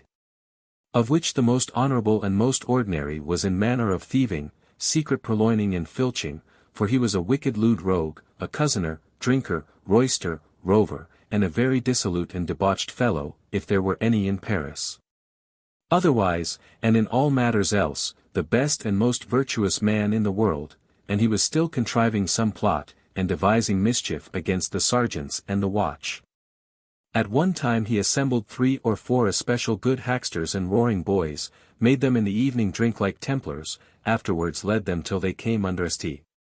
Genevieve, or about the College of Navarre, and, at the hour that the watch was coming up that way, which he knew by putting his sword upon the pavement, and his ear by it, and, when he heard his sword shake, it was an infallible sign that the watch was near at that instant.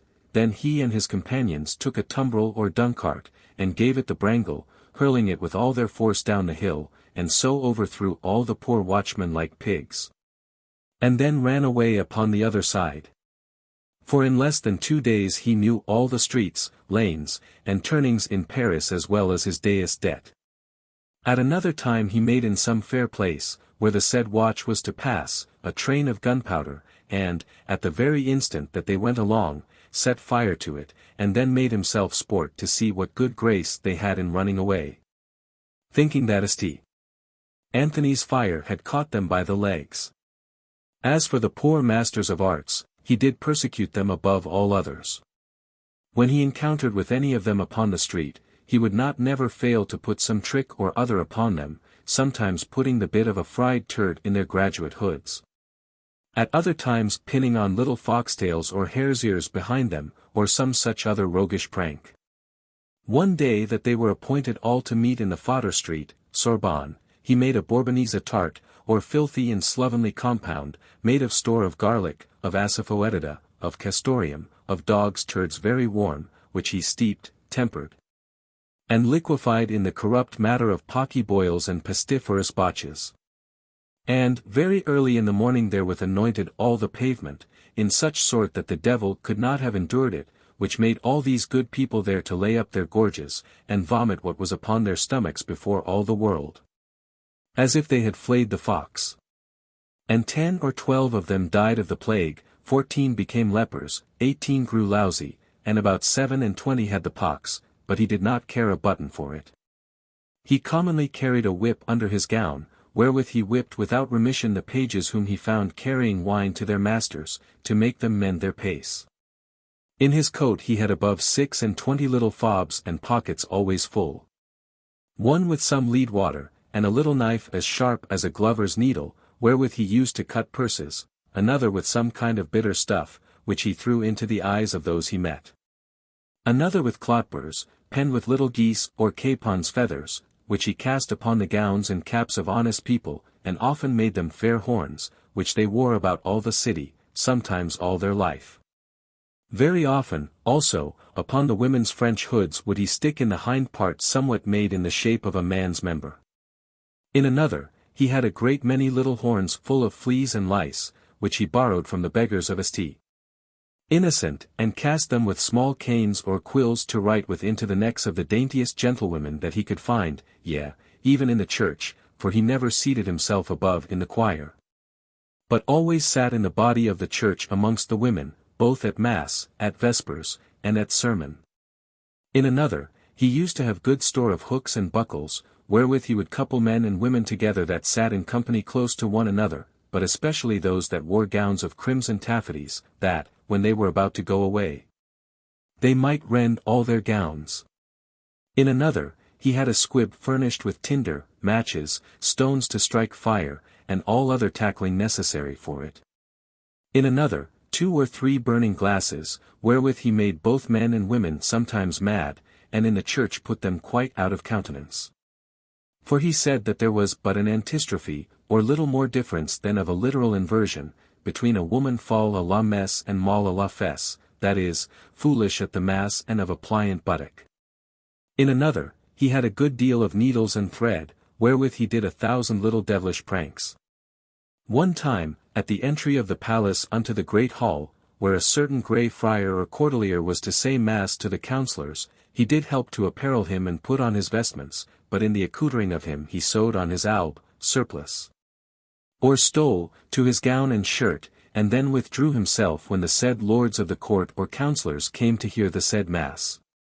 But when it came to the missa est, that the poor frauder would have laid by his stole or surplice, as the fashion then was, he plucked off withal both his frock and shirt, which were well sewed together, and thereby stripping himself up to the very shoulders showed his belvedere to all the world, together with his Don Cipriano, which was no small one, as you may imagine. And the friar still kept hailing, but so much the more did he discover himself and lay open his back parts, till one of the lords of the court said, "How now? What's the matter? Will this fair father make us here an offering of his tail to kiss it? Nay, Saint Anthony's fire kiss it for us." From thenceforth it was ordained that the poor fathers should never disrobe themselves any more before the world, but in their vestry room, or sextry, as they call it. Especially in the presence of women, lest it should tempt them to the sin of longing in disordinate desire. The people then asked why it was the friars had so long and large genitories. The said Panurge resolved the problem very neatly, saying, that which makes asses to have such great ears is that their dams did put no biggins on their heads, as Aliaco mentioneth in his suppositions. By the like reason, that which makes the genitories or generation tools of those so fair frauders so long is, for that they were no bottomed breeches, and therefore their jolly member, having no impediment, hangeth dangling at liberty as far as it can reach, with a wiggle-waggle down to their knees, as women carry their paternoster beads. And the cause wherefore they have it so correspondently great is, that in this constant wig-wagging the humours of the body descend into the said member.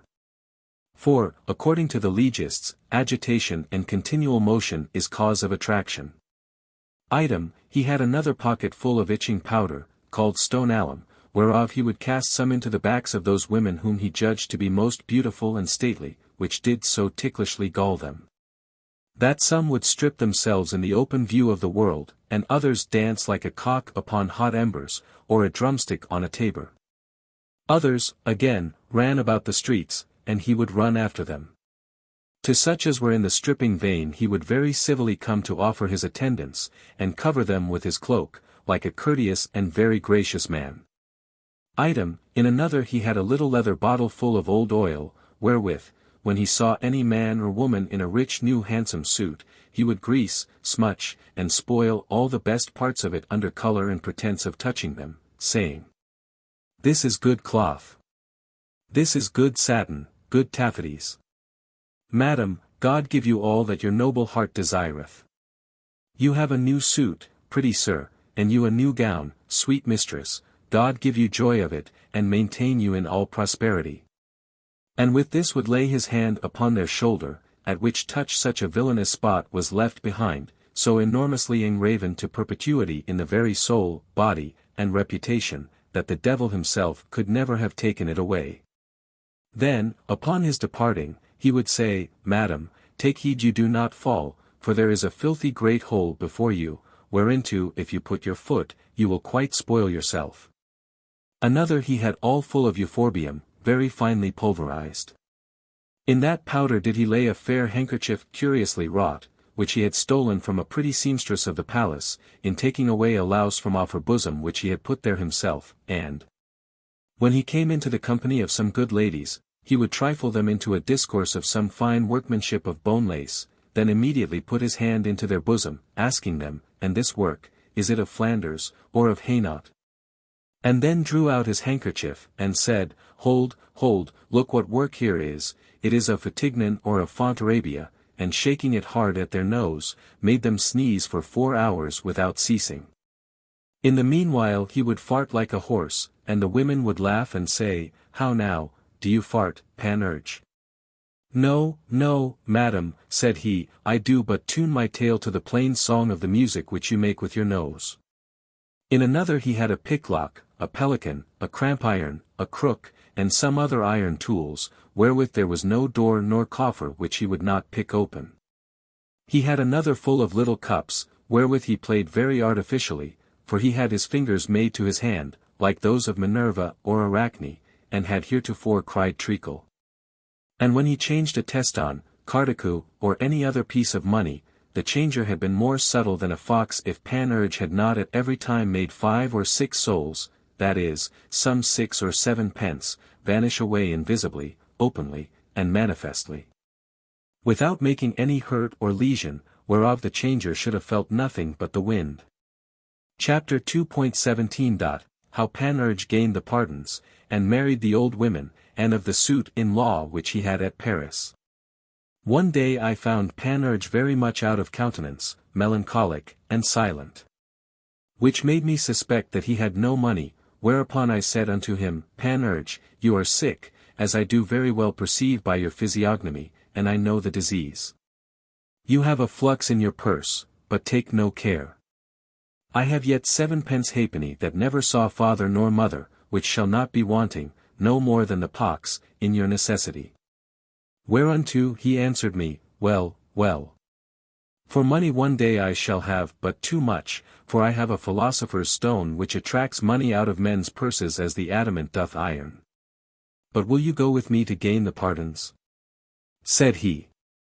By my faith, said I am no great pardon-taker in this world, if I shall be any such in the other, I cannot tell, yet let us go, in God's name, it is but 1 farthing more or less, but, said he, lend me then a farthing upon interest.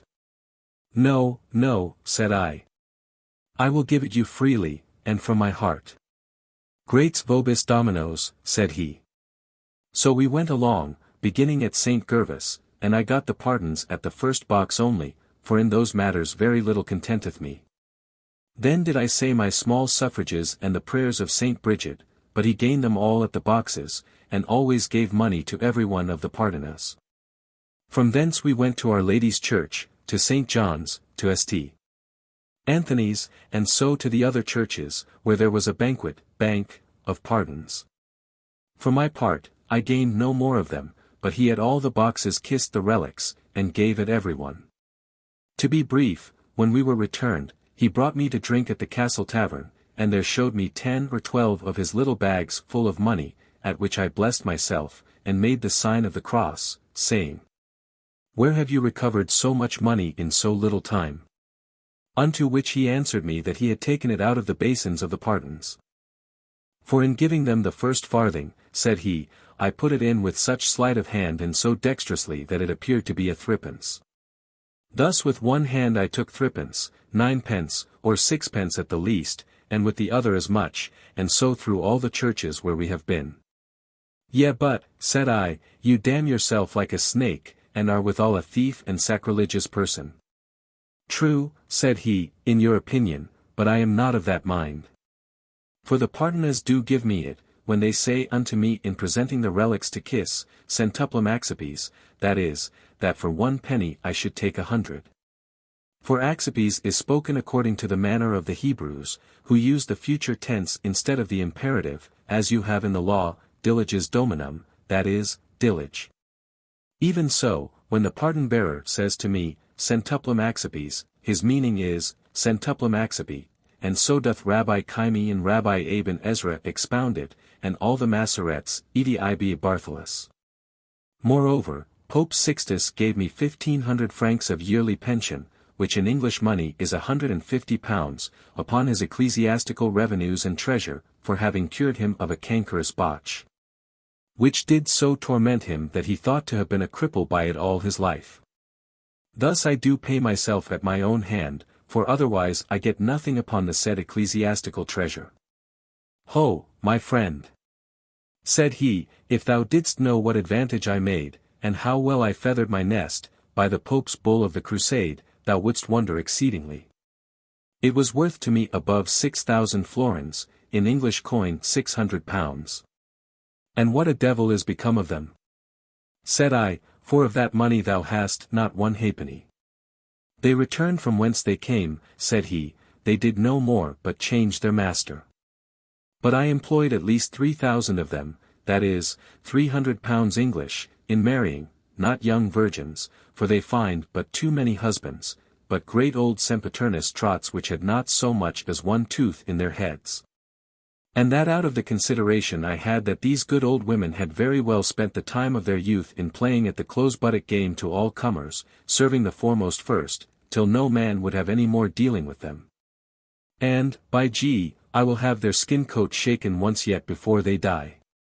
By this means, to one I gave 100 florins, to another 60, to another 300, according to that they were infamous, detestable, and abominable.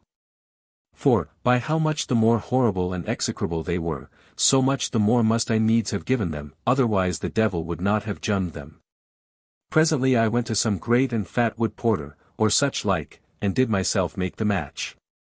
But, before I did show him the old hags, I made a fair muster to him of the crowns, saying, Good fellow, see what I will give thee if thou wilt but condescend to Duffel, Dinfordale, or Letcher at one good time. Then began the poor rogues to gape like old mules, and I caused to be provided for them a banquet, with drink of the best, and store of spiceries, to put the old women in rut and heat of lust. To be short, they occupied all, like good souls.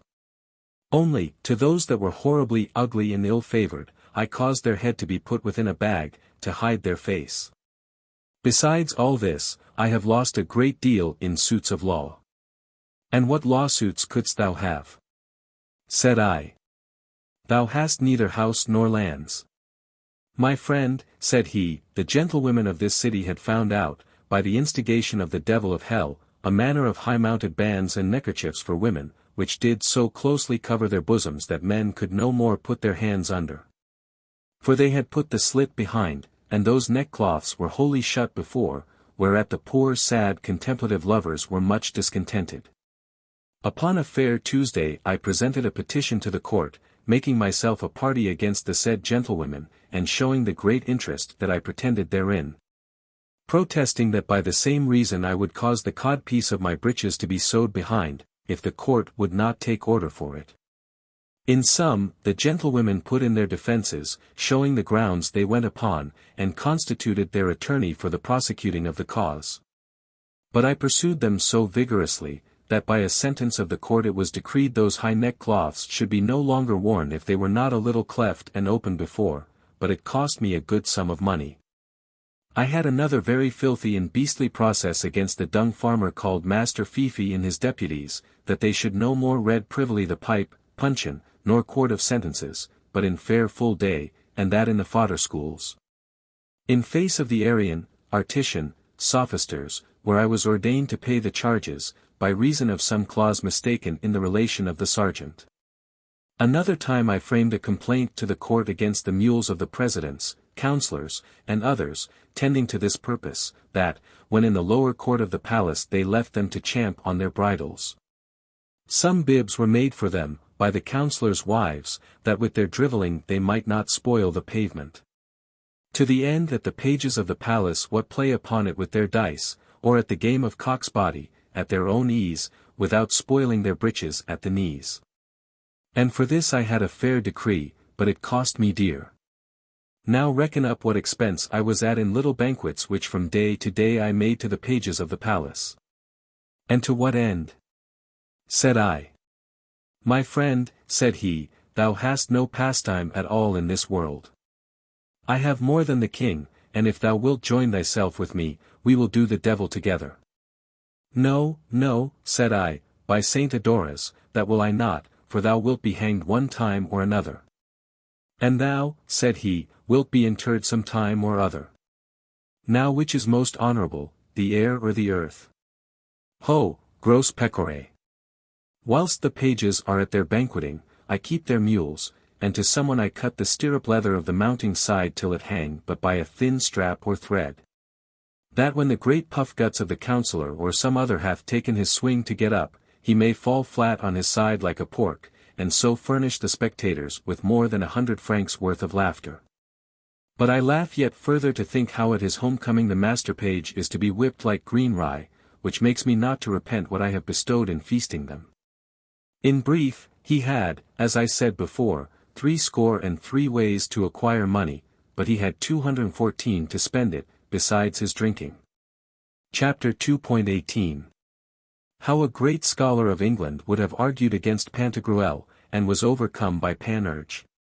In that same time a certain learned man named Thaumaste, hearing the fame and renown of Pantagruel's incomparable knowledge, came out of his own country of England with an intent only to see him, to try thereby and prove whether his knowledge in effect was so great as it was reported to be.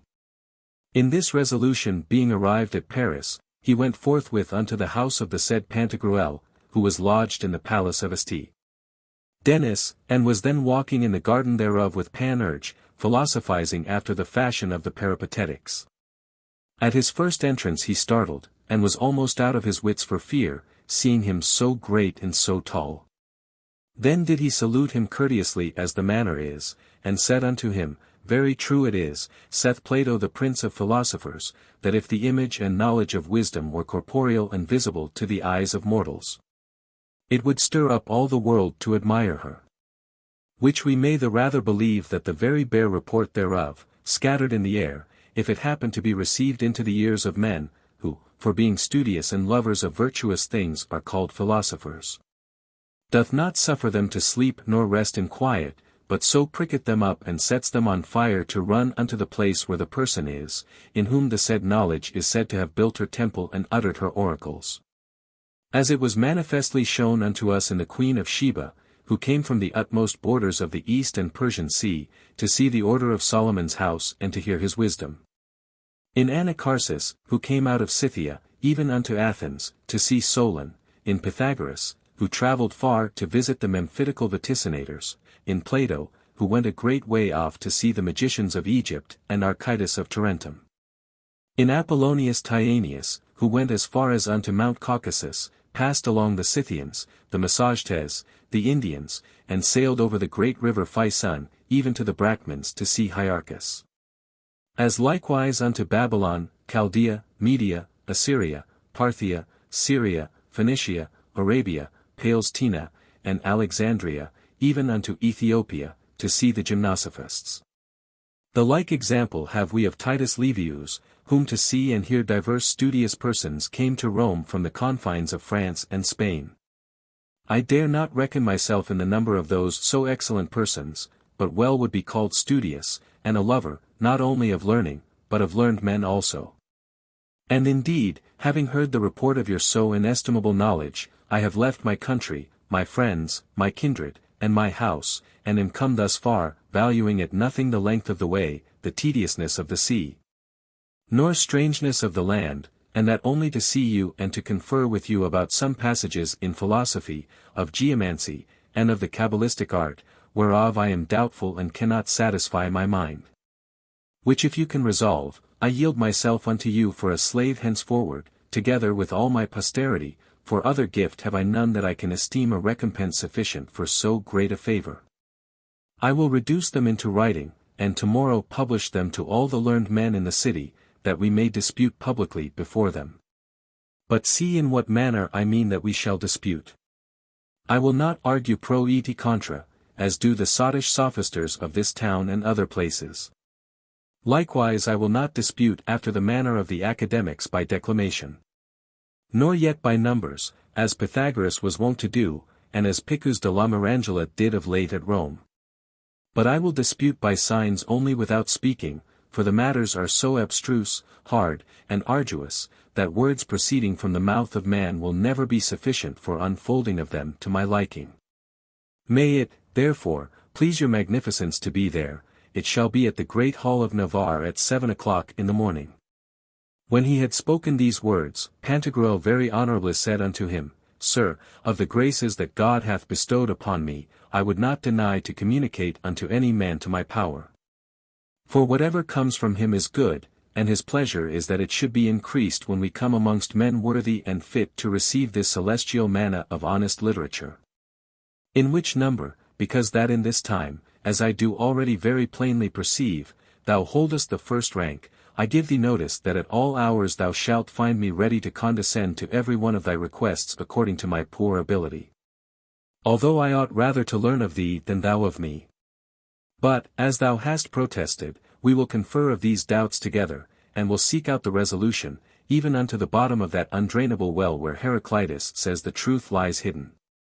And I do highly commend the manner of arguing which thou hast proposed, to wit, by signs without speaking.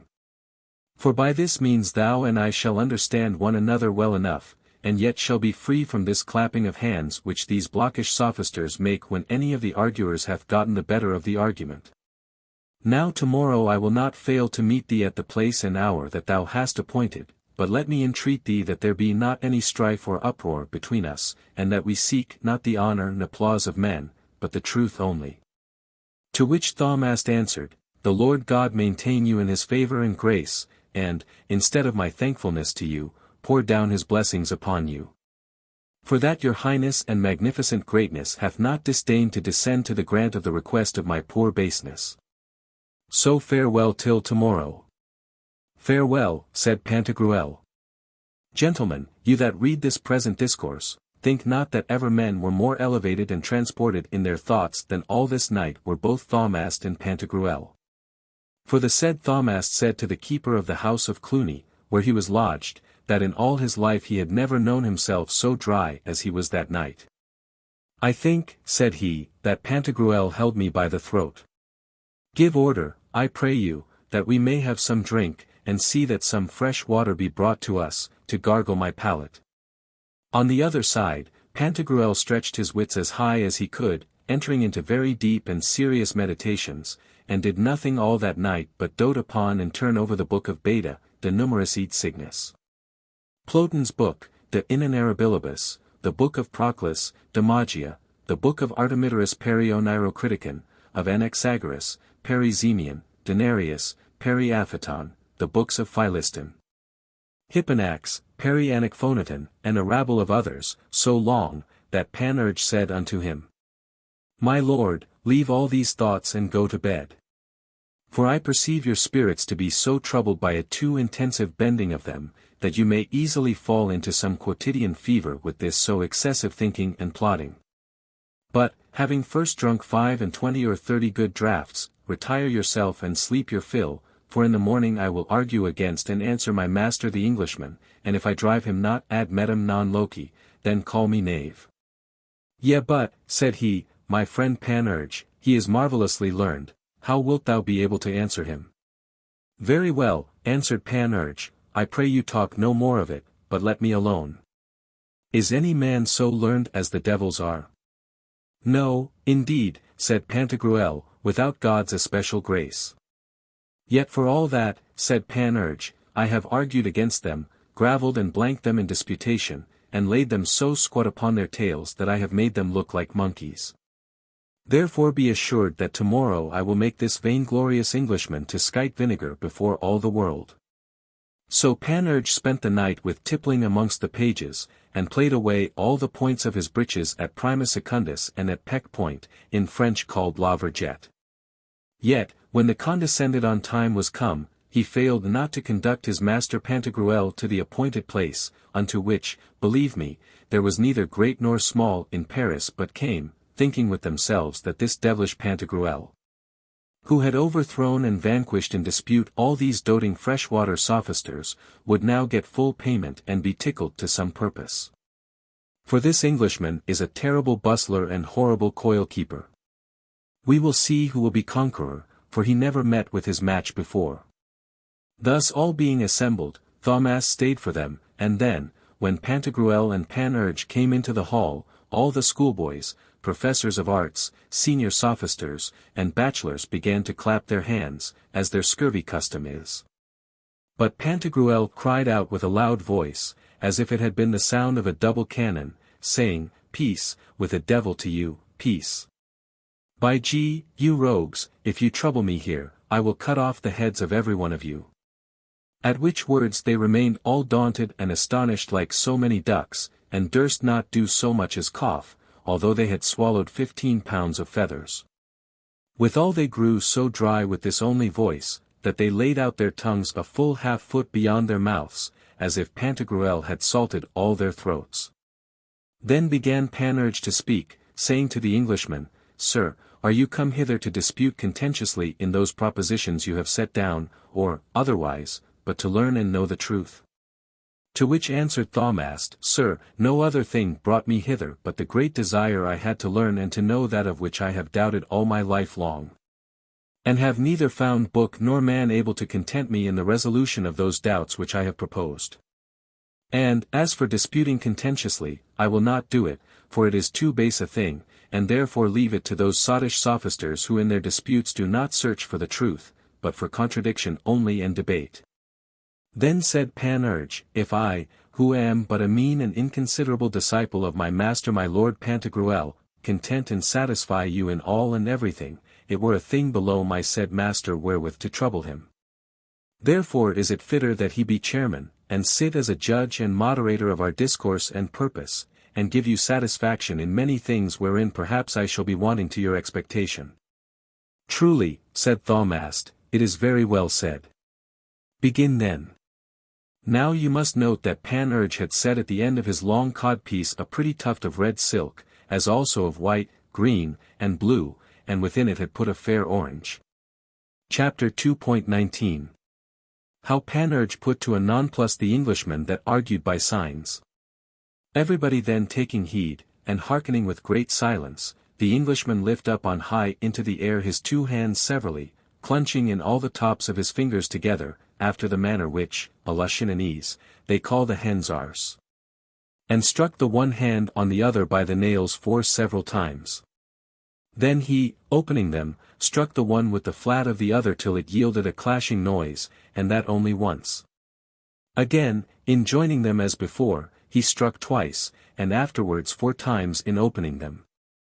Then did he lay them joined, and extended the one towards the other, as if he had been devoutly to send up his prayers unto God. Panurge suddenly lifted up in the air his right hand, and put the thumb thereof into the nostril of the same side, holding his 4 fingers straight out, and closed orderly in a parallel line to the point of his nose, shutting the left eye wholly, and making the other wink with a profound depression of the eyebrows and eyelids. Then lifted he up his left hand, with hard wringing and stretching forth his 4 fingers and elevating his thumb, which he held in a line directly correspondent to the situation of his right hand, with the distance of 1.5 cubits between them. This done, in the same form he abased towards the ground about the one and the other hand.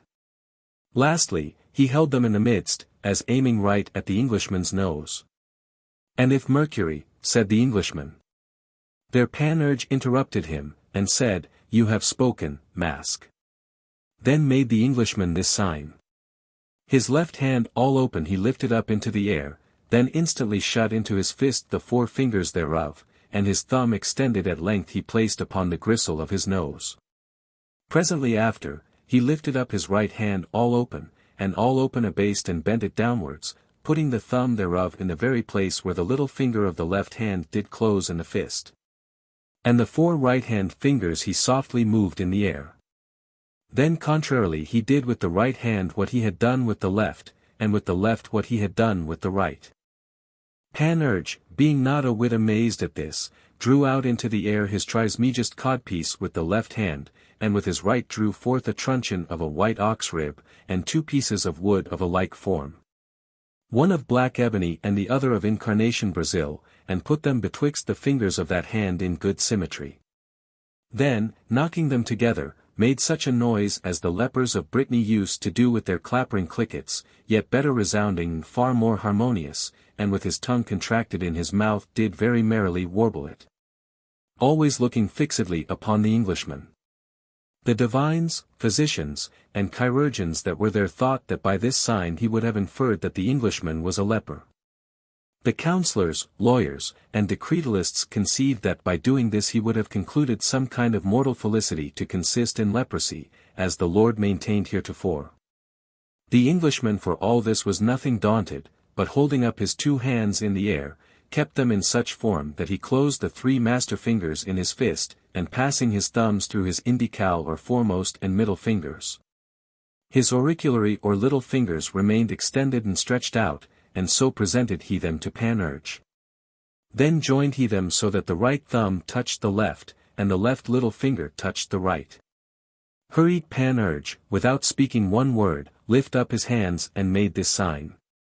He put the nail of the forefinger of his left hand to the nail of the thumb of the same, making in the middle of the distance as it were a buckle, and of his right hand shut up all the fingers into his fist, except the forefinger, which he often thrust in and out through the said 2 others of the left hand. Then stretched he out the forefinger and middle finger or medical of his right hand, holding them asunder as much as he could, and thrusting them towards Thamast. Then did he put the thumb of his left hand upon the corner of his left eye, stretching out all his hand like the wing of a bird or the fin of a fish, and moving it very daintily this way and that way. He did as much with his right hand upon the corner of his right eye. Thamast began then to wax somewhat pale, and to tremble, and made him this sign. With the middle finger of his right hand he struck against the muscle of the palm or pulp which is under the thumb. Then put he the forefinger of the right hand in the like buckle of the left, but he put it under, and not over, as Panurge did. Then Panurge knocked one hand against another, and blowed in his palm, and put again the forefinger of his right hand into the overture or mouth of the left, pulling it often in and out. Then held he out his chin, most attentively looking upon Thamast. The people there, which understood nothing in the other signs, knew very well that therein he demanded, without speaking a word to Thamast, "What do you mean by that?" In effect, Thamast then began to sweat great drops, and seemed to all the spectators a man strangely ravished in high contemplation. Then he bethought himself, and put all the nails of his left hand against those of his right, opening his fingers as if they had been semicircles, and with this sign lift up his hands as high as he could. Whereupon Panurge presently put the thumb of his right hand under his jaws, and the little finger thereof in the mouth of the left hand, and in this posture made his teeth to sound very melodiously, the upper against the lower.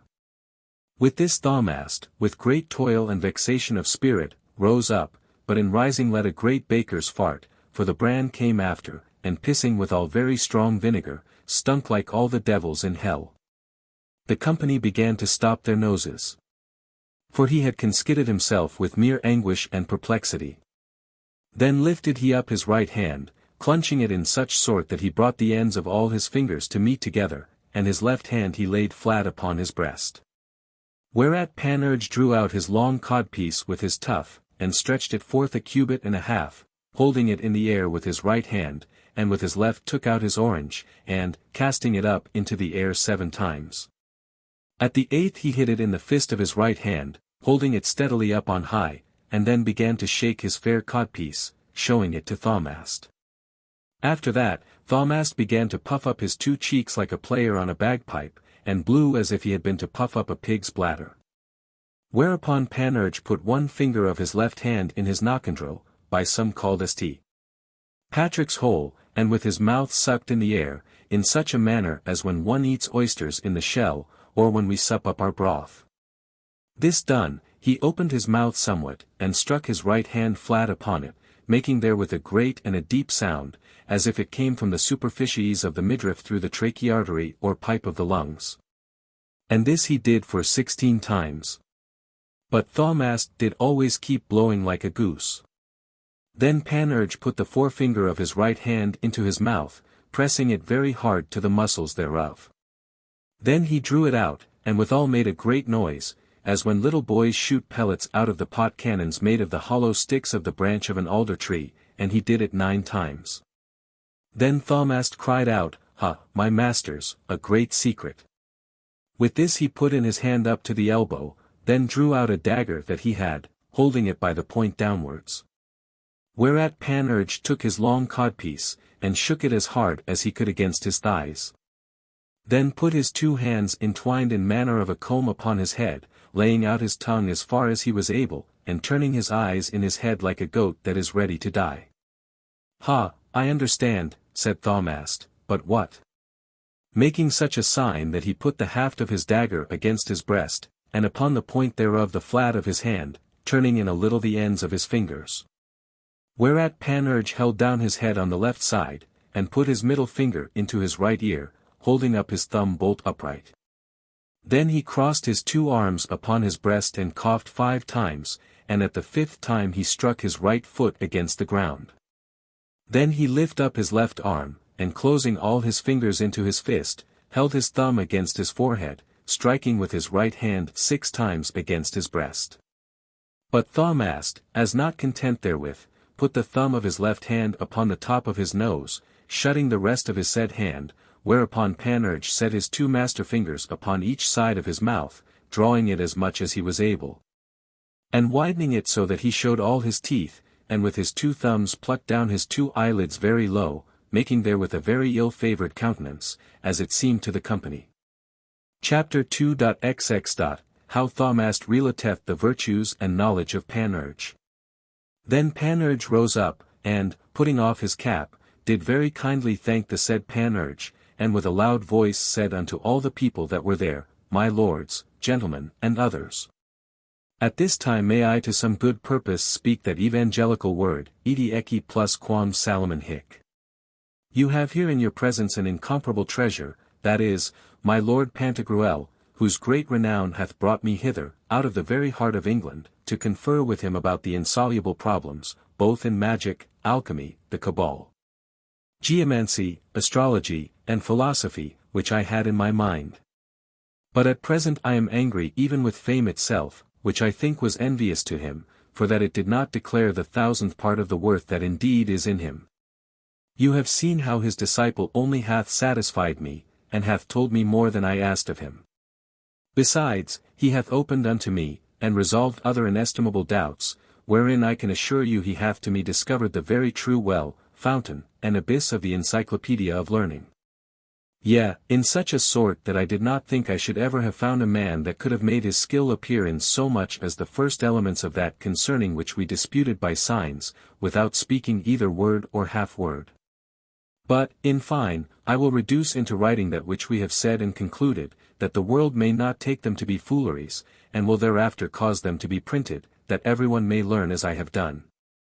Judge, then, what the master had been able to say, seeing the disciple hath done so valiantly, for, non est discipulus super magistrum. Howsoever, God be praised. And I do very humbly thank you for the honor that you have done us at this act. God reward you for it eternally. The like thanks gave Pantagruel to all the company, and, going from thence, he carried Thaumast to dinner with him, and believed that they drank as much as their skins could hold, or, as the phrase is, with unbuttoned bellies, for in that age they made fast their bellies with buttons, as we do now the collars of our doublets or jerkins, even till they neither knew where they were nor whence they came. Blessed lady, how they did carouse it, and pluck, as we say, at the kid's leather. And flagons to trot, and they to toot, draw, give, page, some wine here, reach hither, fill with a devil, so. There was not one but did drink 5 and 20 or 30 pipes. Can you tell how? Even sic et terra sine aqua, for the weather was hot, and, besides that, they were very dry. In matter of the exposition of the proposition set down by Thaumast, and the signification of the signs which they used in their disputation, I would have set them down for you according to their own relation. But I have been told that Thaumast made a great book of it, imprinted at London, wherein he hath set down all, without omitting anything, and therefore at this time I do pass by it. Chapter 2.xxi. How Panurge was in love with a lady of Paris. Panurge began to be in great reputation in the city of Paris by means of this disputation wherein he prevailed against the Englishman, and from thenceforth made his codpiece to be very useful to him. To which effect he had it pinked with pretty little embroideries after the Romanesque fashion. And the world did praise him publicly, in so far that there was a song made of him, which little children did use to sing when they were to fetch mustard. He was withal made welcome in all companies of ladies and gentlewomen, so that at last he became presumptuous, and went about to bring to his lure one of the greatest ladies in the city. And, indeed, leaving a rabble of long prologues and protestations, which ordinarily these dolent contemplative Lent lovers make who never meddle with the flesh, one day he said unto her, Madam, it would be a very great benefit to the commonwealth.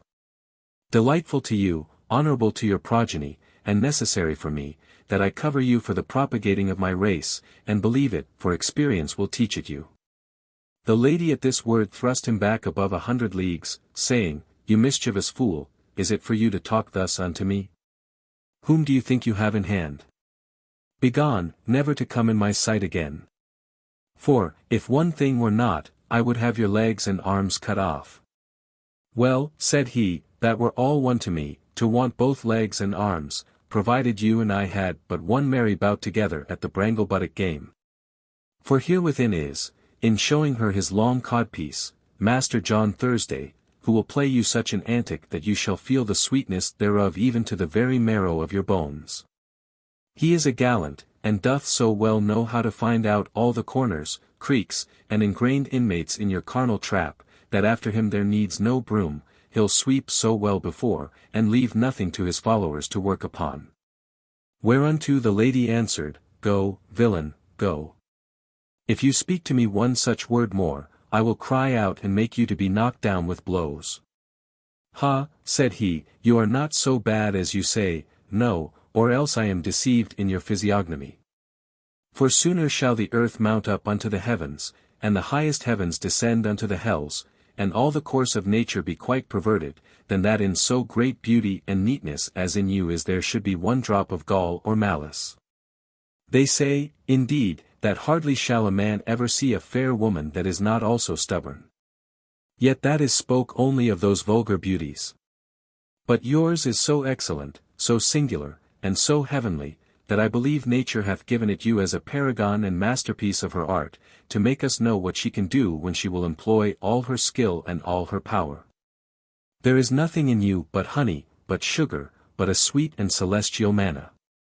To you it was to whom Paris ought to have adjudged the golden apple, not to Venus, no, nor to Juno, nor to Minerva, for never was there so much magnificence in Juno, so much wisdom in Minerva, nor so much comeliness in Venus as there is in you. O heavenly gods and goddesses! How happy shall that man be to whom you will grant the favor to embrace her, to kiss her, and to rub his bacon with hers.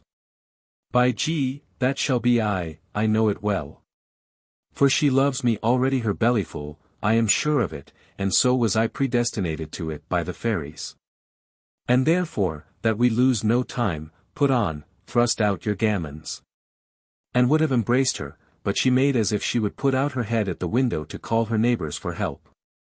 Then Panurge on a sudden ran out, and in his running away said, Madam, stay here till I come again, I will go call them myself. Do not you take so much pains. Thus went he away, not much caring for the repulse he had got, nor made he any whit the worse cheer for it. The next day he came to the church at the time she went to mass. At the door he gave her some of the holy water, bowing himself very low before her. Afterwards he kneeled down by her very familiarly and said unto her, Madam, know that I am so amorous of you that I can neither piss nor dung for love. I do not know, lady, what you mean, but if I should take any hurt by it, how much you would be to blame. Go, said she, go. I do not care, let me alone to say my prayers. I but, said he, equivocate upon this, a beau mont le vicomte, or, to fair mount the prick cunts. I cannot, said she. It is, said he, a beau con le vit monte, or to a fair c. The pr. Mounts. And upon this, pray to God to give you that which your noble heart desireth, and I pray you give me these paternosters. Take them, said she, and trouble me no longer. This done, she would have taken off her paternosters, which were made of a kind of yellow stone called cestrin, and adorned with great spots of gold, but Panurge nimbly drew out one of his knives, wherewith he cut them off very handsomely. And whilst he was going away to carry them to the broker's, he said to her, Will you have my knife? No, no, said she. But, said he, to the purpose. I am at your commandment, body and goods, tripes and bowels. In the meantime the lady was not very well content with the want of her paternosters, for they were one of her implements to keep her countenance by in the church. Then thought with herself, this bold flouting royster is some giddy, fantastical, light-headed fool of a strange country. I shall never recover my paternosters again. What will my husband say? He will no doubt be angry with me. But I will tell him that a thief hath cut them off from my hands in the church, which he will easily believe, seeing the end of the ribbon left at my girdle. After dinner Panurge went to see her, carrying in his sleeve a great purse full of palace crowns, called counters, and began to say unto her, which of us two loveth other best, you me, or I you? Whereunto she answered, as for me, I do not hate you. For, as God commands, I love all the world. But to the purpose, said he, are not you in love with me? I have, said she, told you so many times already that you should talk so no more to me, and if you speak of it again I will teach you that I am not one to be talked unto dishonestly. Get you hence packing, and deliver me my paternosters, that my husband may not ask me for them. How now, madam, said he, your paternosters? Nay, by mine oath, I will not do so, but I will give you others. Had you rather have them of gold well enamelled in great round knobs, or after the manner of love knots, or, otherwise, all massive, like great ingots, or if you had rather have them of ebony, of jacinth, or of grained gold? With the marks of fine turquoises, or of fair topazes, marked with fine sapphires, or of Baller rubies, with great marks of diamonds of 28 squares. No, no, all this is too little. I know a fair bracelet of fine emeralds, marked with spotted ambergris, and at the buckle a Persian pearl as big as an orange. It will not cost above 25,000 ducats. I will make you a present of it, for I have ready coin enough, and withal he made a noise with his counters, as if they had been French crowns. Will you have a piece of velvet, either of the violet color or of crimson dyed in grain, or a piece of broached or crimson satin? Will you have chains, gold, tablets, rings? You need no more but say, yes. So far as 50,000 ducats may reach, it is but as nothing to me.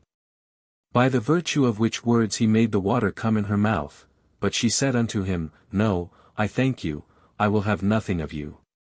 By G, said he, but I will have somewhat of you, yet shall it be that which shall cost you nothing, neither shall you have a jot the less when you have given it. Hold. Showing his long codpiece, this is Master John Goodfellow, that asks for lodging. And with that would have embraced her, but she began to cry out, yet not very loud. Then Panurge put off his counterfeit garb, changed his false visage, and said unto her, You will not then otherwise let me do a little? A turd for you. You do not deserve so much good, nor so much honor, but, by G, I will make the dogs ride you, and with this he ran away as fast as he could, for fear of blows, whereof he was naturally fearful. Chapter 2.xxi. How Panurge served a Parisian lady a trick that pleased her not very well. Now you must note that the next day was the great festival of Corpus Christi, called the Sacer, wherein all women put on their best apparel, and on that day the said lady was clothed in a rich gown of crimson satin, under which she wore a very costly white velvet petticoat. The day of the eve, called the Vigil, Panurge searched so long of one side and another that he found a hot or salt bitch, which, when he had tied her with his girdle, he led to his chamber and fed her very well all that day and night. In the morning thereafter he killed her, and took that part of her which the Greek geomancers know, and cut it into several small pieces as small as he could. Then, carrying it away as close as might be, he went to the place where the lady was to come along to follow the procession, as the custom is upon the said holy day. And when she came in Panurge sprinkled some holy water on her, saluting her very courteously. Then, a little while after she had said her petty devotions, he sat down close by her upon the same bench, and gave her this roundelay in writing, in manner as followeth. A roundelay. For this one time, that I to you my love discovered, you did too cruel prove. To send me packing, hopeless, and so soon. Who never any wrong to you had done. In any kind of action, word, or thought. So that, if my suit liked you not, you ought have spoke more civilly, and to this sense. My friend, be pleased to depart from hence. For this one time. What hurt do I, to wish you to remark? With favor and compassion, how a spark of your great beauty hath inflamed my heart. With deep affection, and that, for my part, I only ask that you with me would dance the brangle gay in feats of dalliance. For this one time. And, as she was opening this paper to see what it was, Panurge very promptly and lightly scattered the drug that he had upon her in divers places, but especially in the plaits of her sleeves and of her gown. Then said he unto her, Madam, the poor lovers are not always at ease. As for me, I hope that those heavy nights, those pains and troubles, which I suffer for love of you, shall be a deduction to me of so much pain in purgatory. Yet, at the least, pray to God to give me patience in my misery. Panurge had no sooner spoke this but all the dogs that were in the church came running to this lady with the smell of the drugs that he had strewed upon her, both small and great, big and little, all came, laying out their member, smelling to her. And pissing everywhere upon her, it was the greatest villainy in the world. Panurge made the fashion of driving them away, then took his leave of her and withdrew himself into some chapel or oratory of the said church to see the sport. For these villainous dogs did compass all her habiliments, and left none of her attire unbesprinkled with their staling. Insomuch that a tall greyhound pissed upon her head, others in her sleeves, others on her crupper piece, and the little ones pissed upon her pataines, so that all the women that were round about her had much ado to save her. Whereat Panurge very heartily laughing, he said to one of the lords of the city, I believe that same lady is hot, or else that some greyhound hath covered her lately.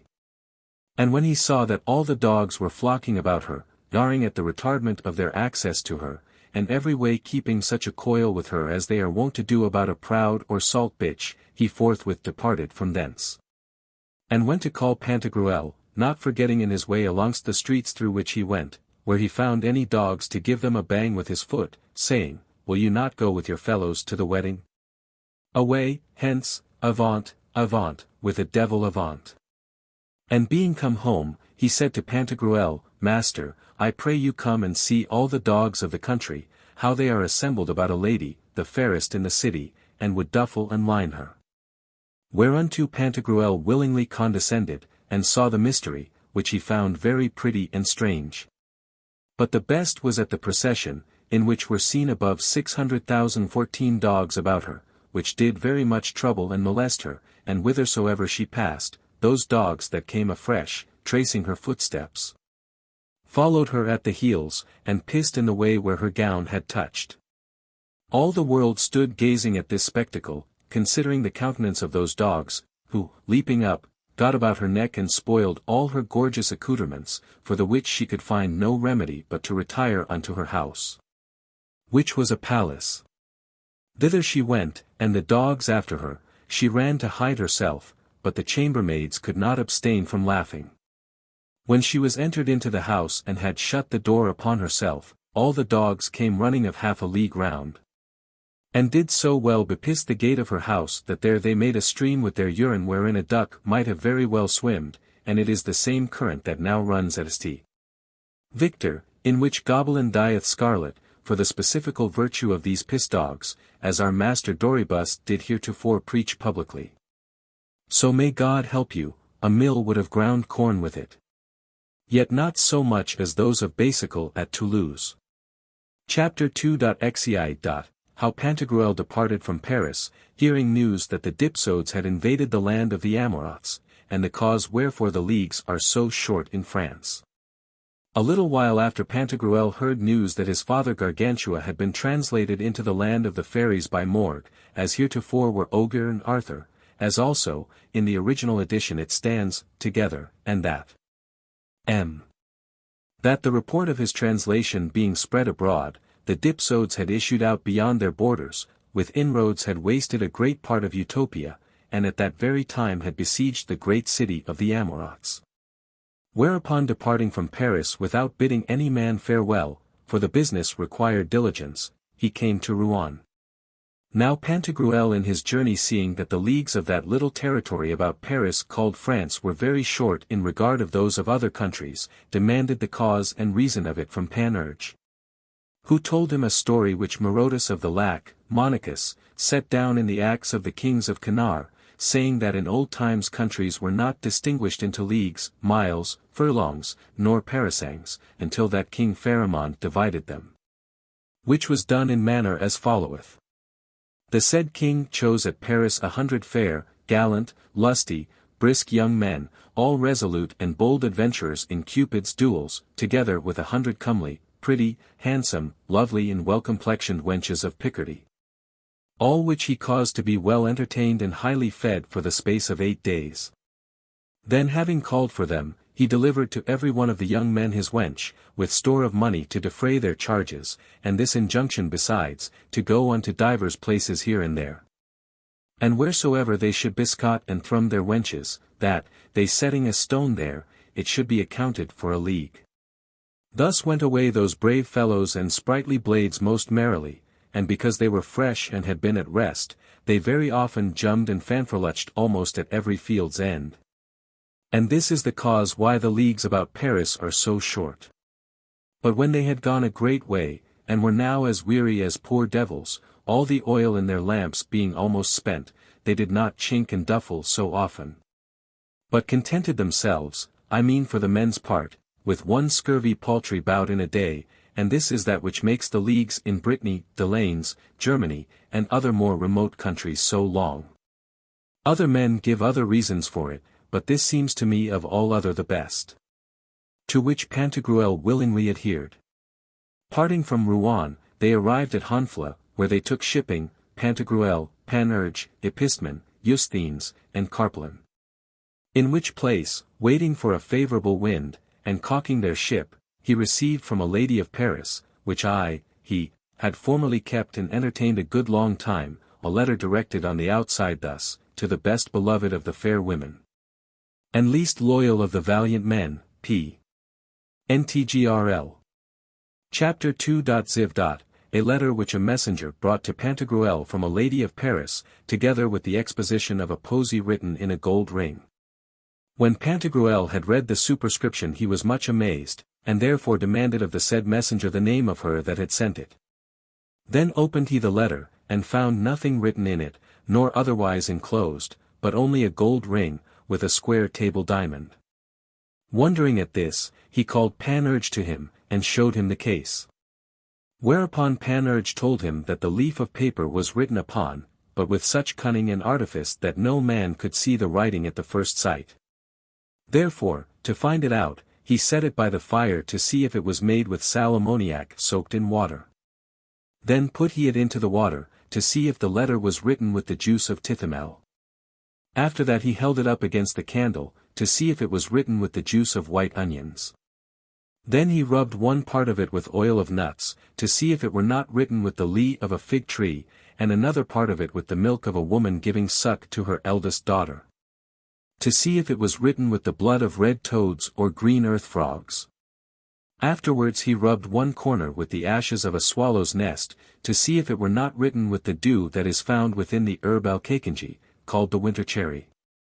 He rubbed, after that, one end with ear wax, to see if it were not written with the gall of a raven. Then did he dip it into vinegar, to try if it was not written with the juice of the garden spurge. After that he greased it with the fat of a bat or flittermouse, to see if it was not written with the sperm of a whale, which some call ambergris. Then put it very fairly into a basinful of fresh water, and forthwith took it out, to see whether it were written with stone alum. But after all experiments, when he perceived that he could find out nothing, he called the messenger and asked him, Good fellow, the lady that sent thee hither, did she not give thee a staff to bring with thee? Thinking that it had been according to the conceit whereof Aulus Gellius maketh mention. And the messenger answered him, No, sir. Then Panurge would have caused his head to be shaven, to see whether the lady had written upon his bald pate, with the hard lye whereof soap is made, that which she meant. But, perceiving that his hair was very long, he forbore, considering that it could not have grown to so great a length in so short a time. Then he said to Pantagruel, Master, by the virtue of G, I cannot tell what to do nor say in it. For, to know whether there be anything written upon this or no, I have made use of a good part of that which Master Francisco di Nianto, the Tuscan, sets down, who hath written the manner of reading letters that do not appear. That which Zoroastes published, Perigrammaton Acraton, and Calphurnius Bassus, de Literis Illegibilibus. But I can see nothing, nor do I believe that there is anything else in it than the ring. Let us, therefore, look upon it. Which when they had done, they found this in Hebrew written within, Lamek Saba, ch. Thani, whereupon they called Epistemon, and asked him what that meant. To which he answered that they were Hebrew words, signifying, Wherefore hast thou forsaken me? Upon that Panurge suddenly replied, I know the mystery. Do you see this diamond? It is a false one. This, then, is the exposition of that which the lady means, diamant foe, that is, false lover, why hast thou forsaken me? Which interpretation Pantagruel presently understood, and withal remembering that at his departure he had not bid the lady farewell, he was very sorry, and would fain have returned to Paris to make his peace with her. But Epistemon put him in mind of Aeneas's departure from Dido, and the saying of Heraclitus of Tarentum, that the ship being at anchor, when need requireth we must cut the cable rather than lose time about untying of it. And that he should lay aside all other thoughts to succor the city of his nativity, which was then in danger. And, indeed, within an hour after that the wind arose at the north-northwest, wherewith they hoist sail, and put out, even into the main sea, so that within few days, passing by Porto Sancto and by the Madeiras, they went ashore in the Canary Islands. Parting from thence, they passed by Capobianco, by Senege, by Capo Verde, by Gamber, by Sagres, by Meli, by the Cap di Buona Speranza, and set ashore again in the kingdom of Melinda. Parting from thence, they sailed away with a tramontane or northerly wind, passing by Medon, by Uti, by Uden, by Gelassim, by the Isles of the Fairies, and alongst the kingdom of Acre, till at last they arrived at the port of Utopia, distant from the city of the Amorites 3 leagues and somewhat more. When they were ashore, and pretty well refreshed, Pantagruel said, Gentlemen, the city is not far from hence. Therefore, were it not amiss, before we set forward, to advise well what is to be done, that we be not like the Athenians, who never took counsel until after the fact. Are you resolved to live and die with me? Yes, sir, said they all, and be as confident of us as of your own fingers. Well, said he, there is but one thing that keeps my mind in great doubt and suspense, which is this, that I know not in what order nor of what number the enemy is that layeth siege to the city. For, if I were certain of that, I should go forward and set on with the better assurance. Let us therefore consult together, and bethink ourselves by what means we may come to this intelligence. Whereunto they all said, Let us go thither and see, and stay you here for us, for this very day, without further respite, do we make account to bring you a certain report thereof. Myself, said Panurge, will undertake to enter into their camp, within the very midst of their guards, unespied by their watch, and merrily feast and lecture it at their cost, without being known of any. To see the artillery and the tents of all the captains, and thrust myself in with a grave and magnific carriage amongst all their troops and companies, without being discovered. The devil would not be able to peck me out with all his circumventions, for I am of the race of Zopyrus. And I, said Epistemon, know all the plots and stratagems of the valiant captains and warlike champions of former ages, together with all the tricks and subtleties of the art of war. I will go, and, though I be detected and revealed, I will escape by making them believe of you whatever I please, for I am of the race of Sinon. I, said Eusthenes, will enter and set upon them in their trenches, in spite of their sentries and all their guards. For I will tread upon their bellies and break their legs and arms, yea, though they were every whit as strong as the devil himself, for I am of the race of Hercules. And I, said Carpalin, will get in there if the birds can enter, for I am so nimble of body, and light withal, that I shall have leaped over their trenches, and ran clean through all their camp, before that they perceive me. Neither do I fear shot, nor arrow, nor horse, how swift soever, were he the Pegasus of Perseus or Pacolet, being assured that I shall be able to make a safe and sound escape before them all without any hurt. I will undertake to walk upon the ears of corn or grass in the meadows, without making either of them do so much as bow under me, for I am of the race of Camilla the Amazon. Chapter 2.xxv. How Panurge, Carpalin, Eusthenes, and Epistemon, the gentlemen attendants of Pantagruel, vanquished and discomfited 660 horsemen very cunningly. As he was speaking this, they perceived 660 light horsemen, gallantly mounted, who made an outroad thither to see what ship it was that was newly arrived in the harbour, and came in a full gallop to take them if they had been able. Then said Pantagruel, My lads, retire yourselves unto the ship, here are some of our enemies coming apace, but I will kill them here before you like beasts, although they were 10 times so many. In the meantime, withdraw yourselves, and take your sport at it. Then answered Panurge, No, sir, there is no reason that you should do so, but, on the contrary, retire you unto the ship, both you and the rest, for I alone will here discomfit them. But we must not linger, come, set forward. Whereunto the other said, It is well advised, sir, withdraw yourself, and we will help Panurge here, so shall you know what we are able to do. Then said Pantagruel, Well, I am content. But, if that you be too weak, I will not fail to come to your assistance. With this Panurge took 2 great cables of the ship and tied them to the kemstock or capstan which was on the deck towards the hatches, and fastened them in the ground, making a long circuit, the one further off, the other within that. Then said he to Epistemon, Go aboard the ship, and, when I give you a call, turn about the capstan upon the orlop diligently, drawing unto you the 2 cable ropes. And said to Eusthenes and to Carpalin, My bullies, stay you here, and offer yourselves freely to your enemies. Do as they bid you, and make as if you would yield unto them, but take heed you come not within the compass of the ropes, be sure to keep yourselves free of them. And presently he went aboard the ship, and took a bundle of straw and a barrel of gunpowder, strewed it round about the compass of the cords, and stood by with a brand of fire or match lighted in his hand. Presently came the horsemen with great fury, and the foremost ran almost home to the ship, and, by reason of the slipperiness of the bank, they fell, they and their horses, to the number of 44. Which the rest seeing, came on, thinking that resistance had been made them at their arrival. But Panurge said unto them, My masters, I believe that you have hurt yourselves. I pray you pardon us, for it is not our fault, but the slipperiness of the sea water that is always flowing, we submit ourselves to your good pleasure.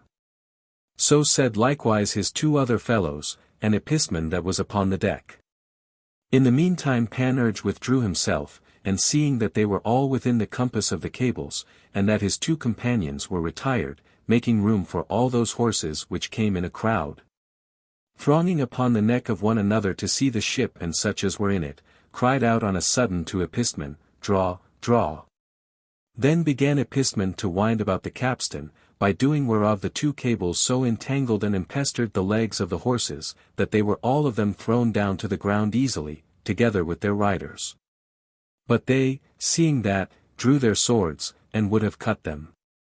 Whereupon Panurge set fire to the train, and there burnt them up all like damned souls, both men and horses, not one escaping save one alone, who being mounted on a fleet Turkey courser, by mere speed in flight got himself out of the circle of the ropes. But when Carpalin perceived him, he ran after him with such nimbleness and celerity that he overtook him in less than 100 paces. Then, leaping close behind him upon the crupper of his horse, clasped him in his arms, and brought him back to the ship. This exploit being ended, Pantagruel was very jovial, and wondrously commended the industry of these gentlemen, whom he called his fellow soldiers, and made them refresh themselves and feed well and merrily upon the seashore, and drink heartily with their bellies upon the ground, and their prisoner with them, whom they admitted to that familiarity. Only that the poor devil was somewhat afraid that Pantagruel would have eaten him up whole, which, considering the wideness of his mouth and capacity of his throat, was no great matter for him to have done. For he could have done it as easily as you would eat a small comfit, he showing no more in his throat than would a grain of millet seed in the mouth of an ass. Chapter 2.xxvi. How Pantagruel and his company were weary in eating still salt meats, and how Carpalin went a-hunting to have some venison. Thus as they talked and chatted together, Carpalin said, "And, by the belly of Saint Cainet, shall we never eat any venison? This salt meat makes me horribly dry. I will go fetch you a quarter of one of those horses which we have burnt, it is well roasted already." As he was rising up to go about it, he perceived under the side of a wood a fair great roebuck, which was come out of his fort, as I conceive, at the sight of Panurge's fire. Him did he pursue and run after with as much vigour and swiftness as if it had been a bolt out of a crossbow, and caught him in a moment. And whilst he was in his course he with his hands took in the air 4 great bustards, 7 bitterns, 26 grey partridges, 32 red-legged ones, 16 pheasants, 9 woodcocks, 19 herons, 32 cushats and ringdoves. And with his feet killed 10 or 12 hares and rabbits, which were then at relief and pretty big withal, 18 rails in a knot together, with 15 young wild boars, 2 little beavers, and 3 great foxes. So, striking the kid with his falchion athwart the head, he killed him, and, bearing him on his back, he in his return took up his hares, rails, and young wild boars, and, as far off as he could be heard, cried out and said, "Panurge, my friend. Vinegar, vinegar." Then the good Pantagruel, thinking he had fainted, commanded them to provide him some vinegar. But Panurge knew well that there was some good prey in hands, and forthwith showed unto noble Pantagruel how he was bearing upon his back a fair roebuck, and all his girdle bordered with hares. Then immediately did Epistemon make, in the name of the 9 Muses, 9 antique wooden spits. Eusthenes did help to flay, and Panurge placed 2 great cuirassier saddles in such sort that they served for andirons, and making their prisoner to be their cook, they roasted their venison by the fire wherein the horsemen were burnt. And making great cheer with a good deal of vinegar, the devil a one of them did forbear from his victuals. It was a triumphant and incomparable spectacle to see how they ravened and devoured. Then said Pantagruel, "Would to God every one of you had 2 pairs of little anthem or sacring bells hanging at your chin, and that I had at mine the great clocks of Rennes, of Poictiers, of Tours, and of Cambrai. To see what a peal they would ring with the wagging of our chaps. But," said Panurge, "it were better we thought a little upon our business, and by what means we might get the upper hand of our enemies." "That is well remembered," said Pantagruel. Therefore spoke he thus to the prisoner, "My friend, tell us here the truth, and do not lie to us at all, if thou wouldst not be flayed alive, for it is I that eat the little children. Relate unto us at full the order, the number, and the strength of the army." To which the prisoner answered, "Sir, know for a truth that in the army there are 300 giants, all armed with armor of proof, and wonderful great.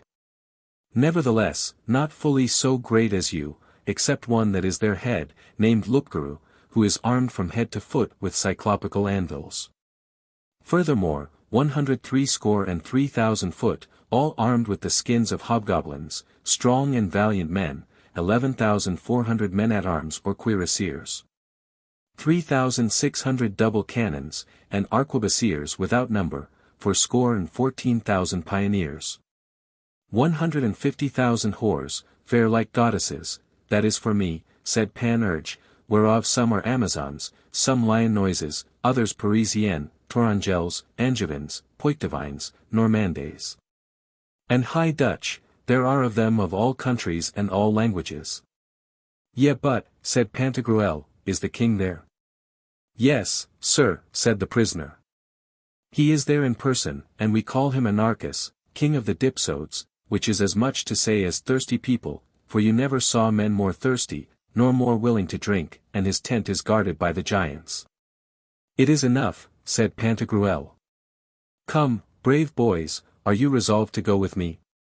To which Panurge answered, God confound him that leaves you. I have already bethought myself how I will kill them all like pigs, and so the devil one leg of them shall escape. But I am somewhat troubled about one thing. And what is that? Said Pantagruel.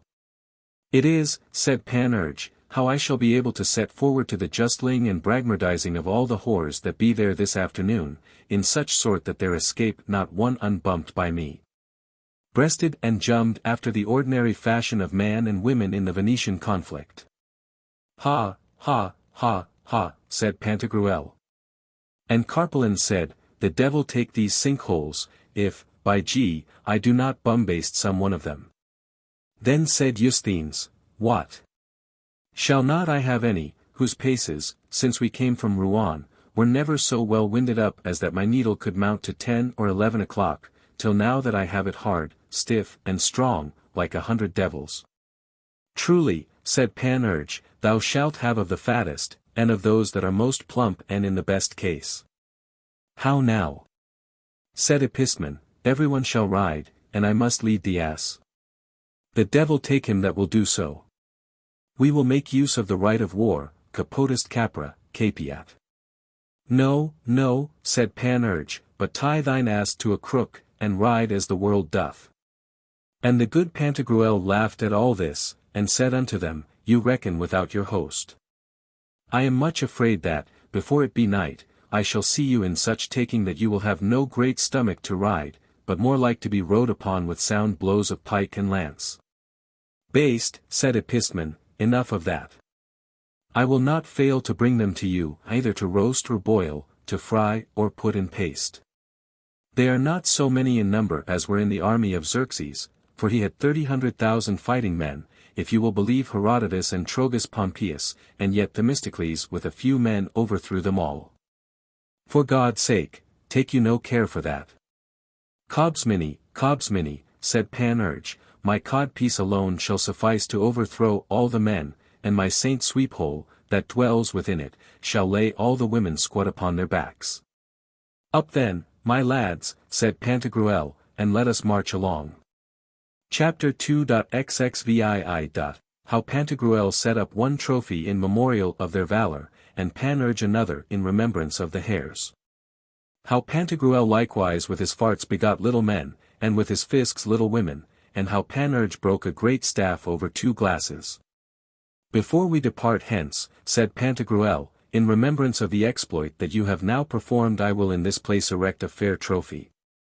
Then every man amongst them, with great joy and fine little country songs, set up a huge big post, whereunto they hanged a great cuirassier saddle, the frontstle of a barbed horse, bridle bosses, pulley pieces for the knees, stirrup leathers, spurs.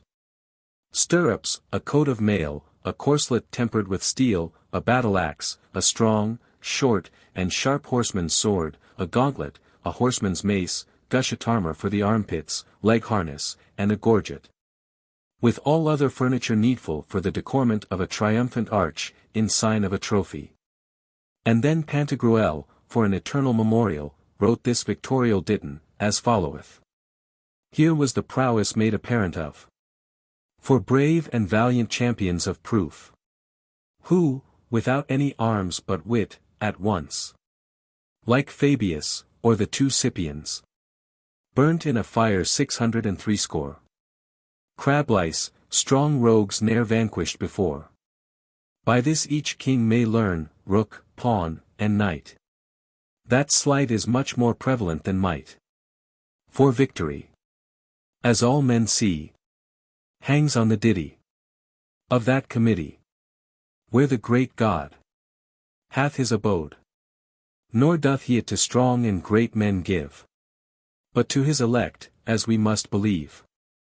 Therefore shall he obtain wealth and esteem, who thorough faith doth put his trust in him.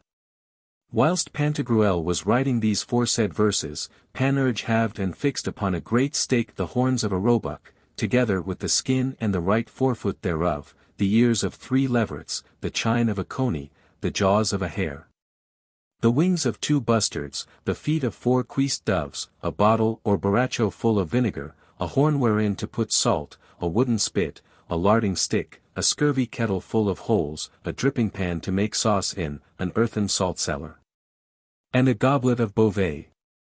Then, in imitation of Pantagruel's verses and trophy, wrote that which followeth. Here was it that 4 jovial blades sat down to a profound carousing, and to crown Their banquet with those wines which please best great Bacchus, the monarch of their drinking state. Then were the reins and furch of a young hare, with salt and vinegar, displayed there, of which to snatch a bit or two at once. They all fell on like hungry scorpions. For inventories of defensories say that in heat we must drink neat, all out, and of the choicest stuff. But it is bad to eat of young hare's flesh, unless with vinegar we it refresh. Receive this tenet, then, without control. That vinegar of that meat is the soul. Then said Pantagruel, Come, my lads, let us begone. We have stayed here too long about our victuals. For very seldom doth it fall out that the greatest eaters do the most martial exploits.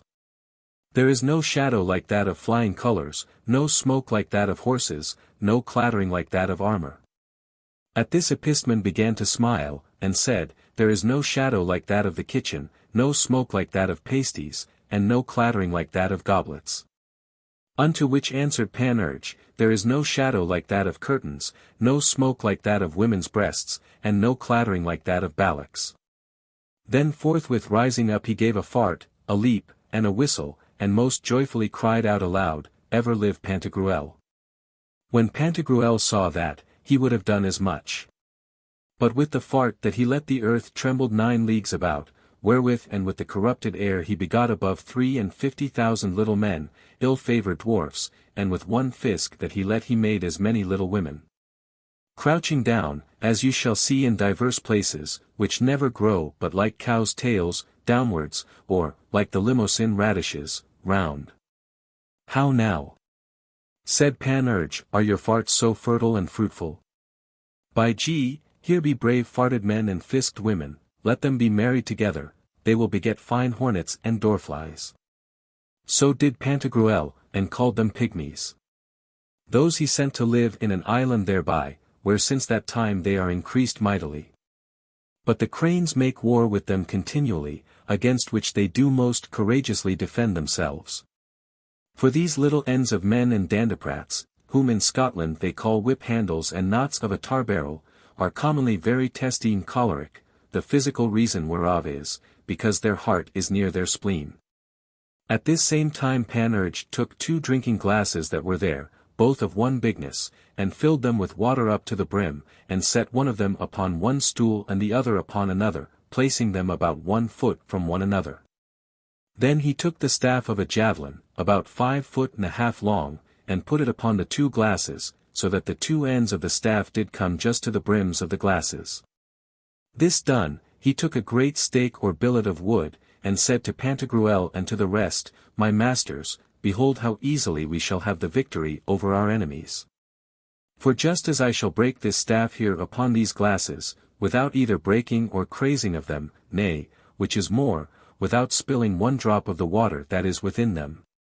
Even so shall we break the heads of our dipsodes without receiving any of us any wound or loss in our person or goods. But, that you may not think there is any witchcraft in this, hold. Said he to Eusthenes, Strike upon the midst as hard as thou canst with this log. Eusthenes did so, and the staff broke in 2 pieces, and not 1 drop of the water fell out of the glasses. Then said he, I know a great many such other tricks, let us now therefore march boldly and with assurance.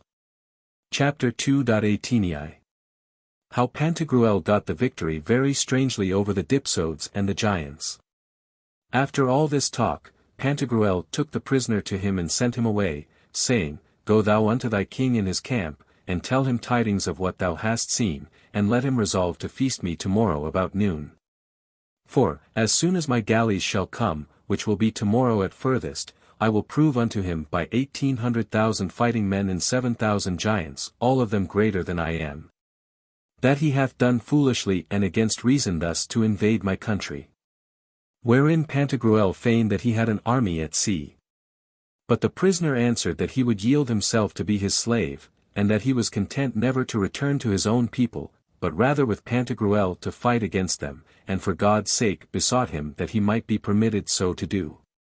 Whereunto Pantagruel would not give consent, but commanded him to depart thence speedily and begone as he had told him, and to that effect gave him a boxful of euphorbium, together with some grains of the black chameleon thistle, steeped into aqua vitae, and made up into the condiment of a wet sucket, commanding him to carry it to his king, and to say unto him, that if he were able to eat 1 ounce of that without drinking after it, he might then be able to resist him without any fear or apprehension of danger. The prisoner then besought him with joined hands that in the hour of the battle he would have compassion upon him.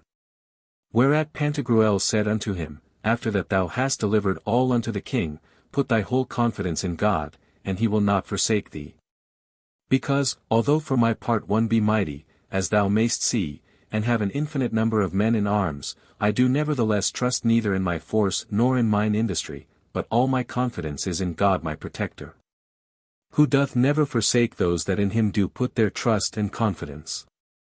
This done, the prisoner requested him that he would afford him some reasonable composition for his ransom. To which Pantagruel answered, that his end was not to rob nor ransom men, but to enrich them and reduce them to total liberty. Go thy way, said he, in the peace of the living God, and never follow evil company, lest some mischief befall thee. The prisoner being gone, Pantagruel said to his men, Gentlemen, I have made this prisoner believe that we have an army at sea, as also that we will not assault them till tomorrow at noon, to the end that they, doubting of the great arrival of our men, may spend this night in providing and strengthening themselves. But in the meantime my intention is that we charge them about the hour of the first sleep. Let us leave Pantagruel here with his apostles, and speak of King Anarchus and his army.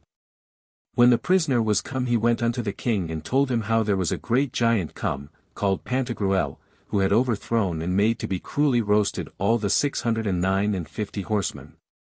And he alone escaped to bring the news. Besides that, he was charged by the said giant to tell him that the next day, about noon, he must make a dinner ready for him, for at that hour he was resolved to set upon him. Then did he give him that box wherein were those confitures.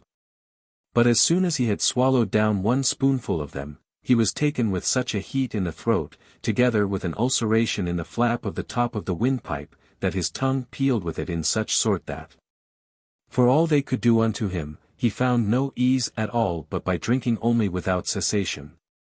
For as soon as ever he took the goblet from his head, his tongue was on a fire, and therefore they did nothing but still pour in wine into his throat with a funnel.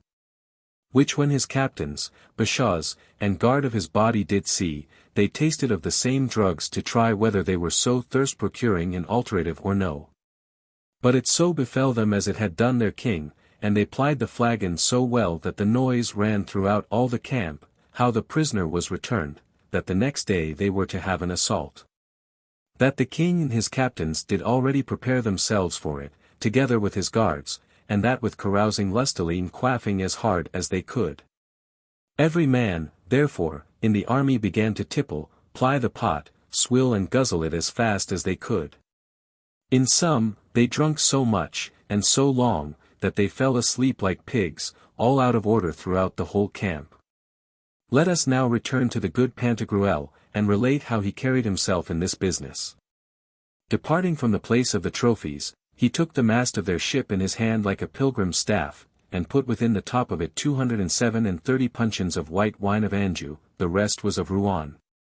And tied up to his girdle the bark all full of salt, as easily as the lansquenets carry their little panniers, and so set onward on his way with his fellow soldiers. When he was come near to the enemy's camp, Panurge said unto him, Sir, if you would do well, let down this white wine of Anjou from the scuttle of the mast of the ship, that we may all drink thereof, like Bretons. Hereunto Pantagruel very willingly consented, and they drank so neat that there was not so much as 1 poor drop left of 230 puncheons, except 1 borracho or leathern bottle of Tours which Panurge filled for himself. For he called that his vademecum, and some scurvy lees of wine in the bottom, which served him instead of vinegar.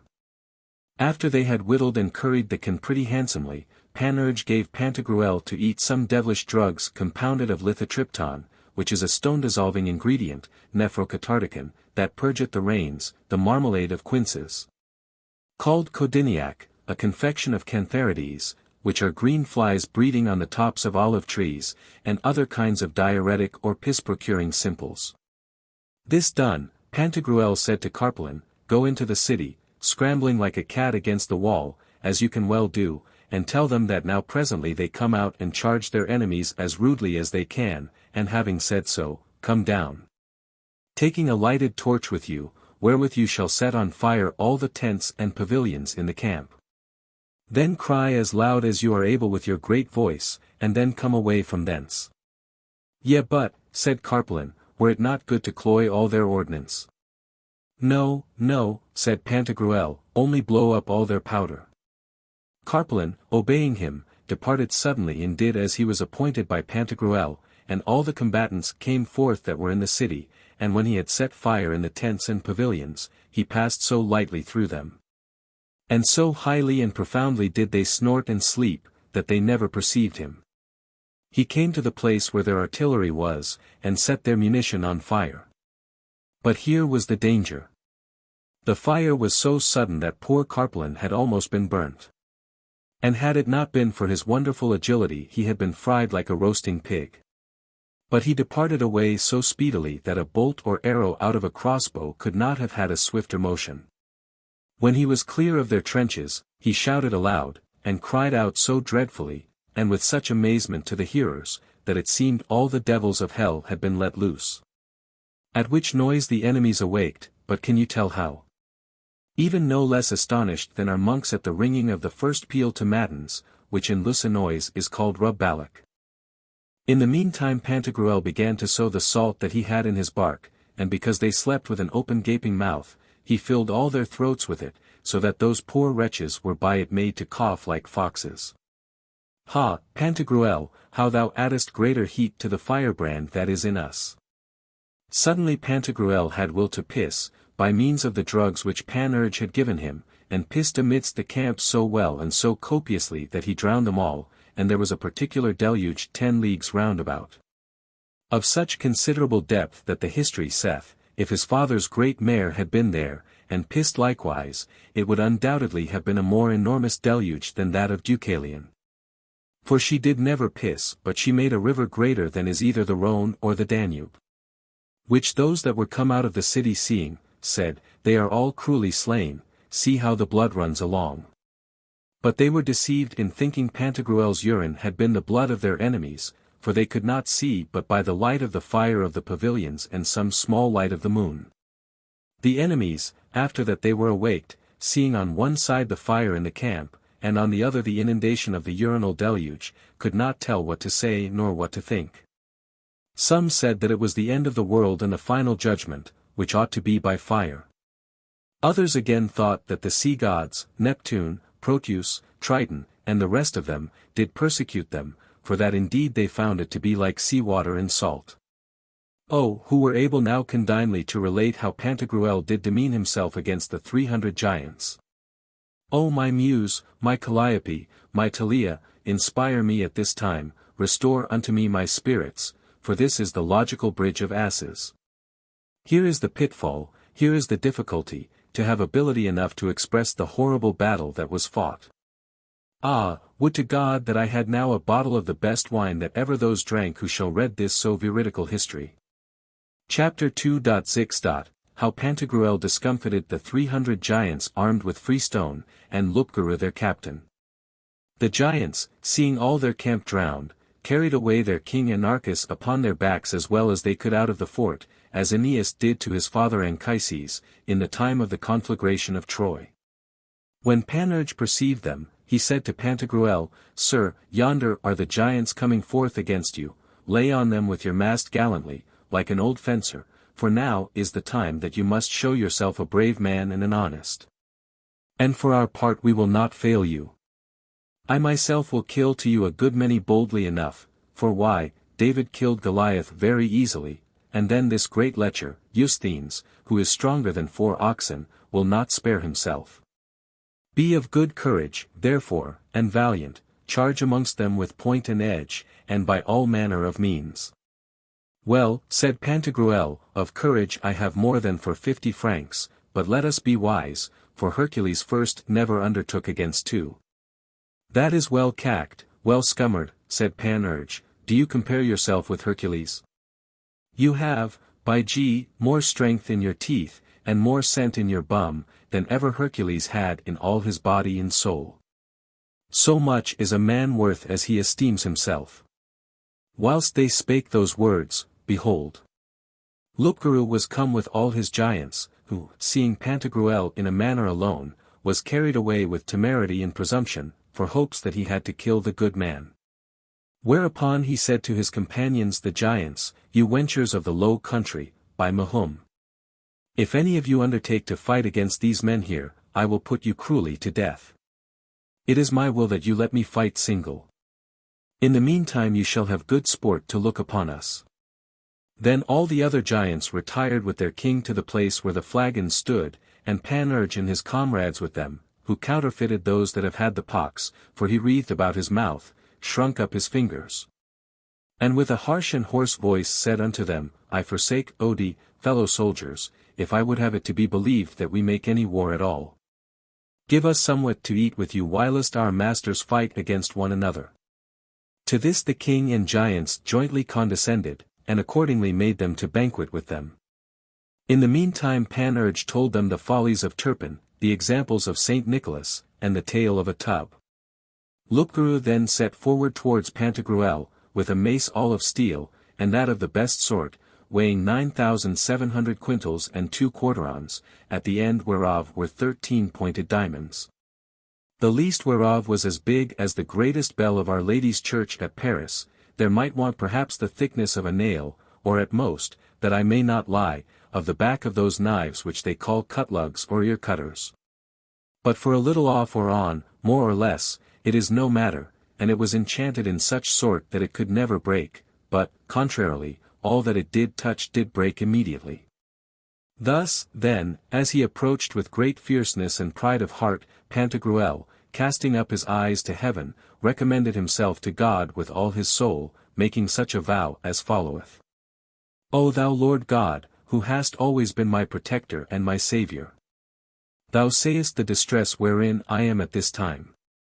Nothing brings me hither but a natural zeal, which thou hast permitted unto mortals, to keep and defend themselves, their wives and children, country and family, in case thy own proper cause were not in question, which is the faith. For in such a business thou wilt have no coadjutors, only a Catholic confession and service of thy word, and hast forbidden us all arming and defence. For thou art the Almighty, who in thine own cause, and where thine own business is taken to heart, canst defend it far beyond all that we can conceive, thou who hast thousands of hundreds of millions of legions of angels, the least of which is able to kill all mortal men, and turn about the heavens and earth at his pleasure, as heretofore it very plainly appeared in the army of Sennacherib.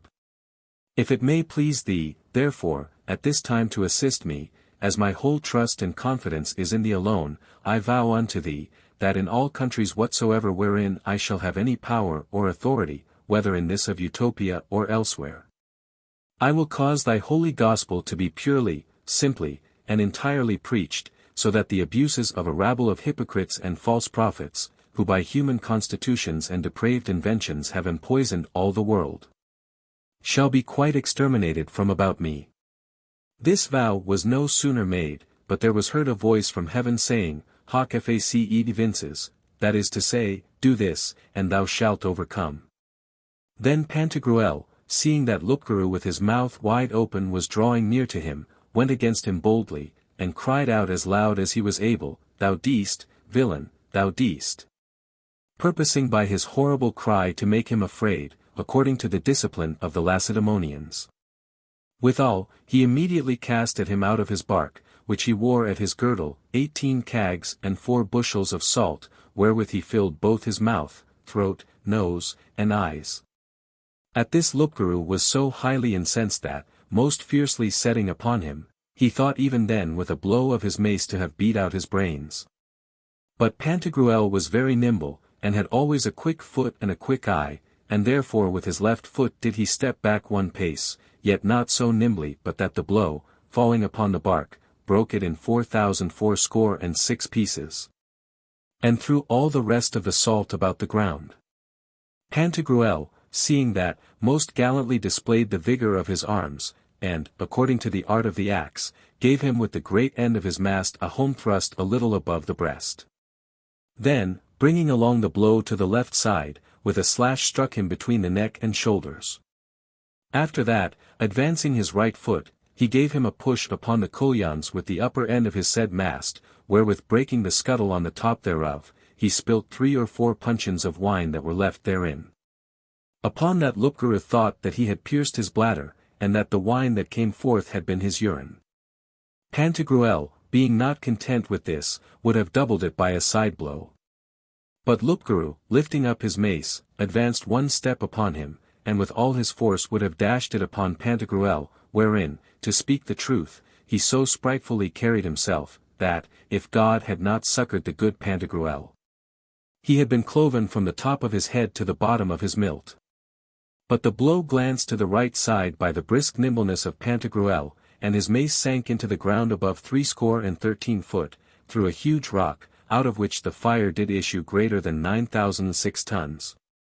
Pantagruel, seeing him busy about plucking out his mace, which stuck in the ground between the rocks, ran upon him, and would have clean cut off his head, if by mischance his mast had not touched a little against the stock of Lupguru's mace, which was enchanted, as we have said before. By this means his mast broke off about 3 handfuls above his hand, whereat he stood amazed like a bell-founder, and cried out, "Ah, Panurge, where art thou?" Panurge, seeing that, said to the king and the giants, "By G, they will hurt one another if they be not parted." But the giants were as merry as if they had been at a wedding. Then Carpalin would have risen from thence to help his master. But one of the giants said unto him, "By Golfarin, the nephew of Mahum, if thou stir hence I will put thee in the bottom of my breeches instead of a suppository, which cannot choose but do me good. For in my belly I am very costive, and cannot well cagger without gnashing my teeth and making many filthy faces." Then Pantagruel, thus destitute of a staff, took up the end of his mast, striking athwart and alongst upon the giant, but he did him no more hurt than you would do with a fillip upon a smith's anvil. In the mean time Lupguru was drawing his mace out of the ground, and, having already plucked it out, was ready therewith to have struck Pantagruel, who, being very quick in turning, avoided all his blows in taking only the defensive part in hand, until on a sudden he saw that Lupguru did threaten him with these words, saying, "Now, villain, will not I fail to chop thee as small as minced meat, and keep thee henceforth from ever making any more poor men athirst." For then, without any more ado, Pantagruel struck him such a blow with his foot against the belly that he made him fall backwards, his heels over his head, and dragged him thus along at flay buttock above a flight shot. Then Lupguru cried out, bleeding at the throat, "Mahum, Mahum, Mahum." At which noise all the giants arose to succor him. But Panurge said unto them, "Gentlemen, do not go, if will believe me, for our master is mad, and strikes athwart and alongst, he cares not where, he will do you a mischief." But the giants made no account of it, seeing that Pantagruel had never a staff. And when Pantagruel saw those giants approach very near unto him, he took Lupguru by the 2 feet, and lift up his body like a pike in the air, wherewith, it being harnessed with anvils, he laid such heavy load amongst those giants armed with free stone, that, striking them down as a mason doth little knobs of stones, there was not one of them that stood before him whom he threw not flat to the ground.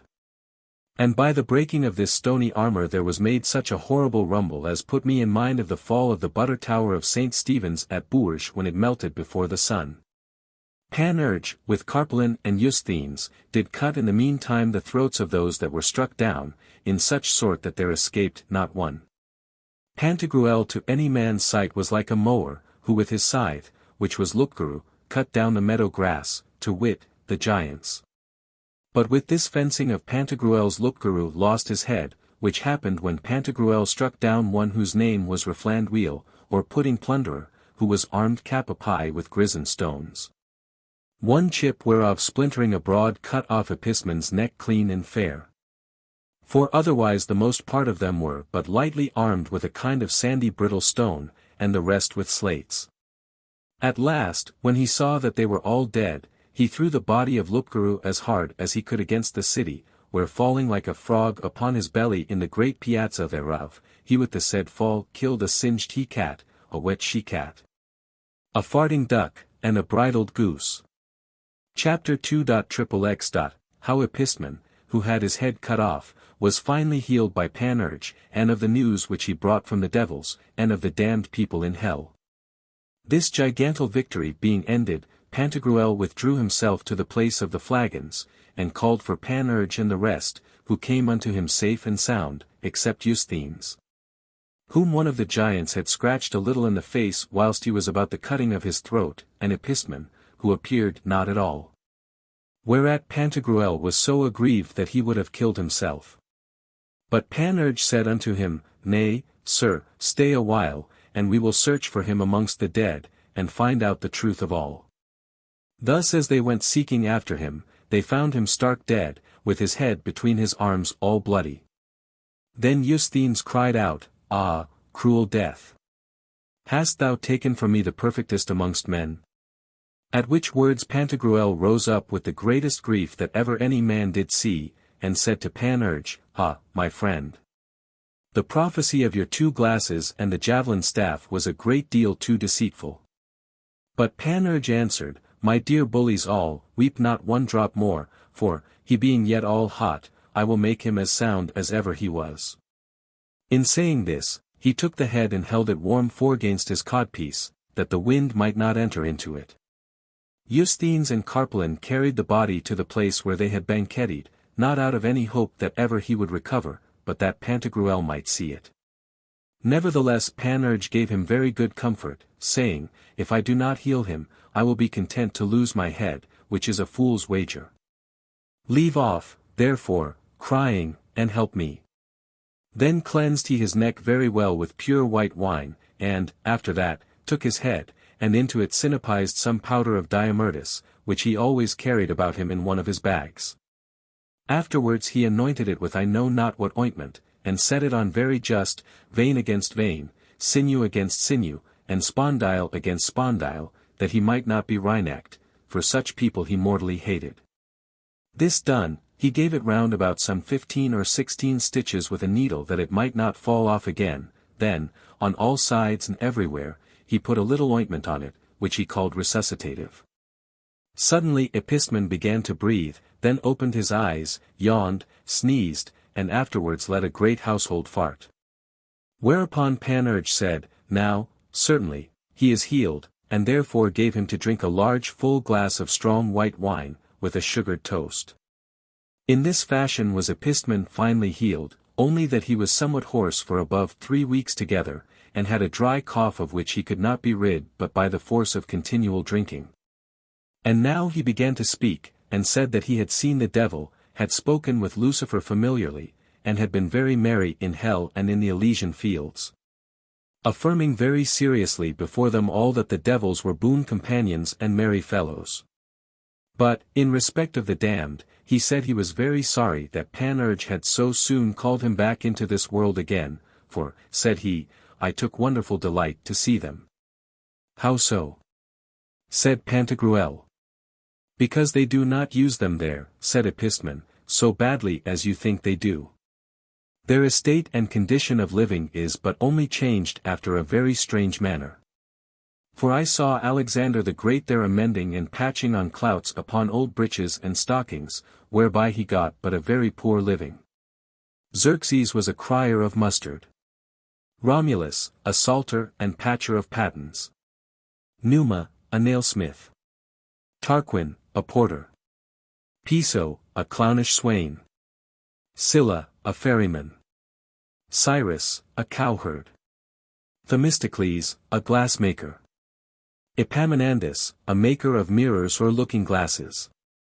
Brutus and Cassius, surveyors or measurers of land. Demosthenes, a vine-dresser. Cicero, a fire-kindler. Fabius, a threader of beads. Artaxerxes, a rope-maker. Aeneas, a miller. Achilles was a scald-pated maker of hay-bundles. Agamemnon, a lick-box. Ulysses, a hay-mower. Nestor, a doorkeeper or forester. Darius, a gold finder or Jake's farmer. Ancus Marcius, a ship trimmer. Camillus, a footpost. Marcellus, a sheller of beans. Drusus, a taker of money at the doors of playhouses. Scipio Africanus, a crier of lee in a wooden slipper. Asdrubal, a lantern maker. Hannibal, a kettle maker and seller of eggshells. Priamus, a seller of old clouts. Lancelot of the Lake was a flayer of dead horses. All the knights of the Round Table were poor day laborers, employed to row over the rivers of Cocytus, Phlegeton, Styx, Acheron, and Lethe, when my lords the devils had a mind to recreate themselves upon the water. As in the like occasion are hired the boatmen at Lyons, the gondoliers of Venice, and oars at London. But with this difference, that these poor knights have only for their fare a bob or flirt on the nose, and in the evening a morsel of coarse mouldy bread. Trajan was a fisher of frogs. Antoninus, a lackey. Commodus, a jet-maker. Pertinax, a peeler of walnuts. Lucullus, a maker of rattles and hawksbells. Justinian, a peddler. Hector, a snap-sauce scullion. Paris was a poor beggar. Cambyses, a mule driver. Nero, a bass-blind fiddler, or player on that instrument which is called a windbroach. Pherebras was his serving man, who did him 1,000 mischievous tricks, and would make him eat of the brown bread and drink of the turned wine when himself did both eat and drink of the best. Julius Caesar and Pompey were boatwrights and titers of ships. Valentine and Orson did serve in the stoves of hell, and were sweat-rubbers in hot houses. Giglon and Govan, were poor swineherds. Geoffrey with the great tooth was a tinder-maker and seller of matches. Godfrey de Bouillon, a hood-maker. Jason was a bracelet-maker. Don Pietro de Castile, a carrier of indulgences. Morgan, a beer-brewer. Juan of Bordeaux, a hooper of barrels. Pyrrhus, a kitchen scullion. Antiochus, a chimney-sweeper. Octavian, a scraper of parchment. Nerva, a mariner. Pope Julius was a crier of pudding pies, but he left off wearing there his great buggerly beard. John of Paris was a greaser of boots. Arthur of Britain, an ungreaser of caps. Perceforest, a carrier of faggots. Pope Boniface VIII, a scummer of pots. Pope Nicholas III, a maker of paper. Pope Alexander, a rat-catcher. Pope Sixtus, an anointer of those that have the pox. What, said Pantagruel, have they the pox there too? Surely, said Epistemon, I never saw so many, there are there, I think, above 100 millions, for believe, that those who have not had the pox in this world must have it in the other. Cot's body, said Panurge, then I am free. For I have been as far as the whole of Gibraltar, reached unto the outmost bounds of Hercules, and gathered of the ripest. Oger the Dane was a furbisher of armor. The king Tigranes, a mender of thatched houses. Galen restored, a taker of moldwarps. The 4 sons of Ammon were all tooth-drawers. Pope Calixtus was a barber of a woman's sine qua non. Pope Urban, a bacon-picker. Melusina was a kitchen drudge-wench. Matabrun, a laundress. Cleopatra, a crier of onions. Helen, a broker for chambermaids. Semiramis, the beggar's lice-killer. Dido did sell mushrooms. Penthesilea sold cresses. Lucretia was an alehouse keeper. Hortensia, a spinstress. Livia, a grater of verdigris. After this manner, those that had been great lords and ladies here, got but a poor scurvy wretched living there below. And, on the contrary, the philosophers and others, who in this world had been altogether indigent and wanting, were great lords there in their turn. I saw Diogenes there strutted out most pompously, and in great magnificence, with a rich purple gown on him, and a golden scepter in his right hand. And, which is more, he would now and then make Alexander the Great mad, so enormously would he abuse him when he had not well patched his breeches, for he used to pay his skin with sound bastinadoes. I saw Epictetus there, most gallantly apparelled after the French fashion, sitting under a pleasant arbour, with store of handsome gentlewomen, frolicking, drinking, dancing, and making good cheer, with abundance of crowns of the sun. Above the lattice were written these verses for his device. To leap and dance, to sport and play. And drink good wine both white and brown.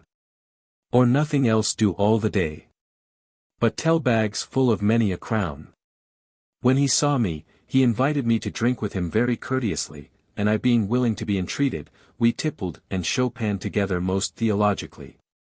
In the meantime came Cyrus to beg 1 farthing of him for the honour of Mercury, therewith to buy a few onions for his supper. No, no, said Epictetus, I do not use in my almsgiving to bestow farthings. Hold, thou varlet, there's a crown for thee. Be an honest man. Cyrus was exceeding glad to have met with such a booty, but the other poor rogues, the kings that are there below, as Alexander, Darius, and others, stole it away from him by night. I saw Pathlon, the treasurer of Rhadamanthus, who, in cheapening the pudding pies that Pope Julius cried, asked him how much a dozen. 3 blanks, said the Pope. Nay, said Pathlon, 3 blows with a cudgel. Lay them down here, you rascal, and go fetch more. The poor Pope went away weeping, who, when he came to his master, the pie-maker, told him that they had taken away his pudding pies. Whereupon his master gave him such a sound lash with an eel skin, that his own would have been worth nothing to make bagpipe bags of. I saw Master John Lemaire there personate the Pope in such fashion that he made all the poor kings and popes of this world kiss his feet, and, taking great state upon him, gave them his benediction, saying, Get the pardons, rogues, get the pardons. They are good cheap. I absolve you of bread and pottage, and dispense with you to be never good for anything. Then, calling Calet and Triblet to him, he spoke these words, My lords the cardinals, dispatch their bulls, to wit, to each of them a blow with a cudgel upon the reins. Which accordingly was forthwith performed. I heard Master Francis Villon ask Xerxes, how much the mess of mustard? 1 farthing, said Xerxes. To which the said Villon answered, The pox take thee for a villain. As much of square-eared wheat is not worth half that price, and now thou offerest to enhance the price of victuals. With this he pissed in his pot, as the mustard-makers of Paris used to do.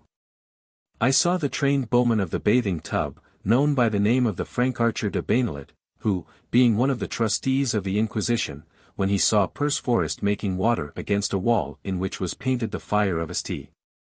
Anthony, declared him heretic, and would have caused him to be burnt alive had it not been for Morgant, who, for his propitiate and other small fees, gave him 9 tons of beer. Well, said Pantagruel, reserve all these fair stories for another time, only tell us how the usurers are there handled. I saw them, said Epistemon, all very busily employed in seeking of rusty pins and old nails in the kennels of the streets, as you see poor wretched rogues do in this world. But the quintal, or hundredweight, of this old ironware is there valued but at the price of a cantle of bread, and yet they have but a very bad dispatch and riddance in the sale of it. Thus the poor misers are sometimes 3 whole weeks without eating 1 morsel or crumb of bread, and yet work both day and night, looking for the fair to come. Nevertheless, of all this labour, toil, and misery, they reckon nothing, so cursedly active they are in the prosecution of that their base calling, in hopes, at the end of the year, to earn some scurvy penny by it. Come, said Pantagruel, let us now make ourselves merry one bout, and drink, my lads, I beseech you, for it is very good drinking all this month. Then did they uncase their flagons by heaps and dozens, and with their leaguer provision made excellent good cheer. But the poor king Anarchus could not all this while settle himself towards any fit of mirth. Whereupon Panurge said, Of what trade shall we make my lord the king here, that he may be skilful in the art when he goes thither to sojourn amongst all the devils of hell? Indeed, said Pantagruel, that was well advised of thee. Do with him what thou wilt, I give him to thee. Gramercy, said Panurge, the present is not to be refused, and I love it from you. Chapter 2.xxxi. How Pantagruel entered into the city of the Amorites, and how Panurge married King Anarchus to an old lantern-carrying hag, and made him a crier of green sauce. After this wonderful victory, Pantagruel sent Carpalin unto the city of the Amorites to declare and signify unto them how the king Anarchus was taken prisoner and all the enemies of the city overthrown. Which news when they heard all the inhabitants of the city came forth to meet him in good order, and with a great triumphant pomp, conducting him with a heavenly joy into the city. Where innumerable bonfires were set on through all the parts thereof, and fair round tables, which were furnished with store of good victuals, set out in the middle of the streets. This was a renewing of the golden age in the time of Saturn, so good was the cheer which then they made. But Pantagruel, having assembled the whole senate and common councilmen of the town, said, My masters, we must now strike the iron whilst it is hot. It is therefore my will that, before we frolic it any longer, we advise how to assault and take the whole kingdom of the Dipsodes. To which effect let those that will go with me provide themselves against tomorrow after drinking, for then will I begin to march. Not that I need any more men than I have to help me to conquer it, for I could make it as sure that way as if I had it already, but I see this city is so full of inhabitants that they scarce can turn in the streets. I will, therefore, carry them as a colony into Dipsody, and will give them all that country, which is fair, wealthy, fruitful, and pleasant, above all other countries in the world, as many of you can tell who have been there heretofore. Every one of you, therefore, that will go along, let him provide himself as I have said. This counsel and resolution being published in the city, the next morning there assembled in the piazza before the palace to the number of 1,856,011, besides women and little children. Thus began they to march straight into Dipsody, in such good order as did the people of Israel when they departed out of Egypt to pass over the Red Sea. But before we proceed any further in this purpose, I will tell you how Panurge handled his prisoner the king Anarchus.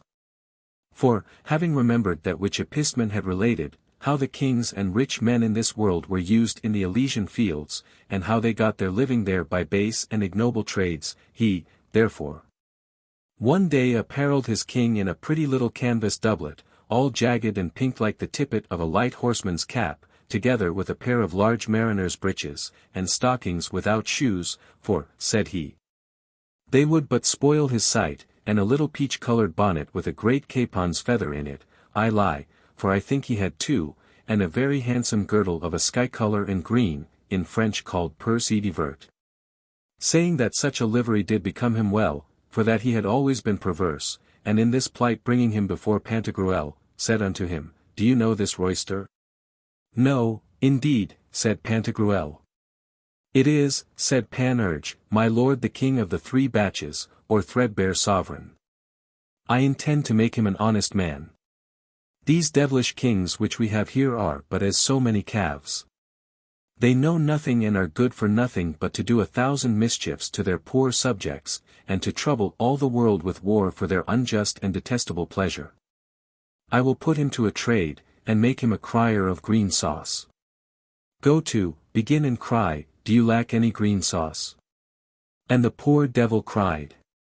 That is too low, said Panurge, then took him by the ear, saying, Sing higher in gu, sol, re, ut. So, poor devil, thou hast a good throat. Thou wert never so happy as to be no longer king.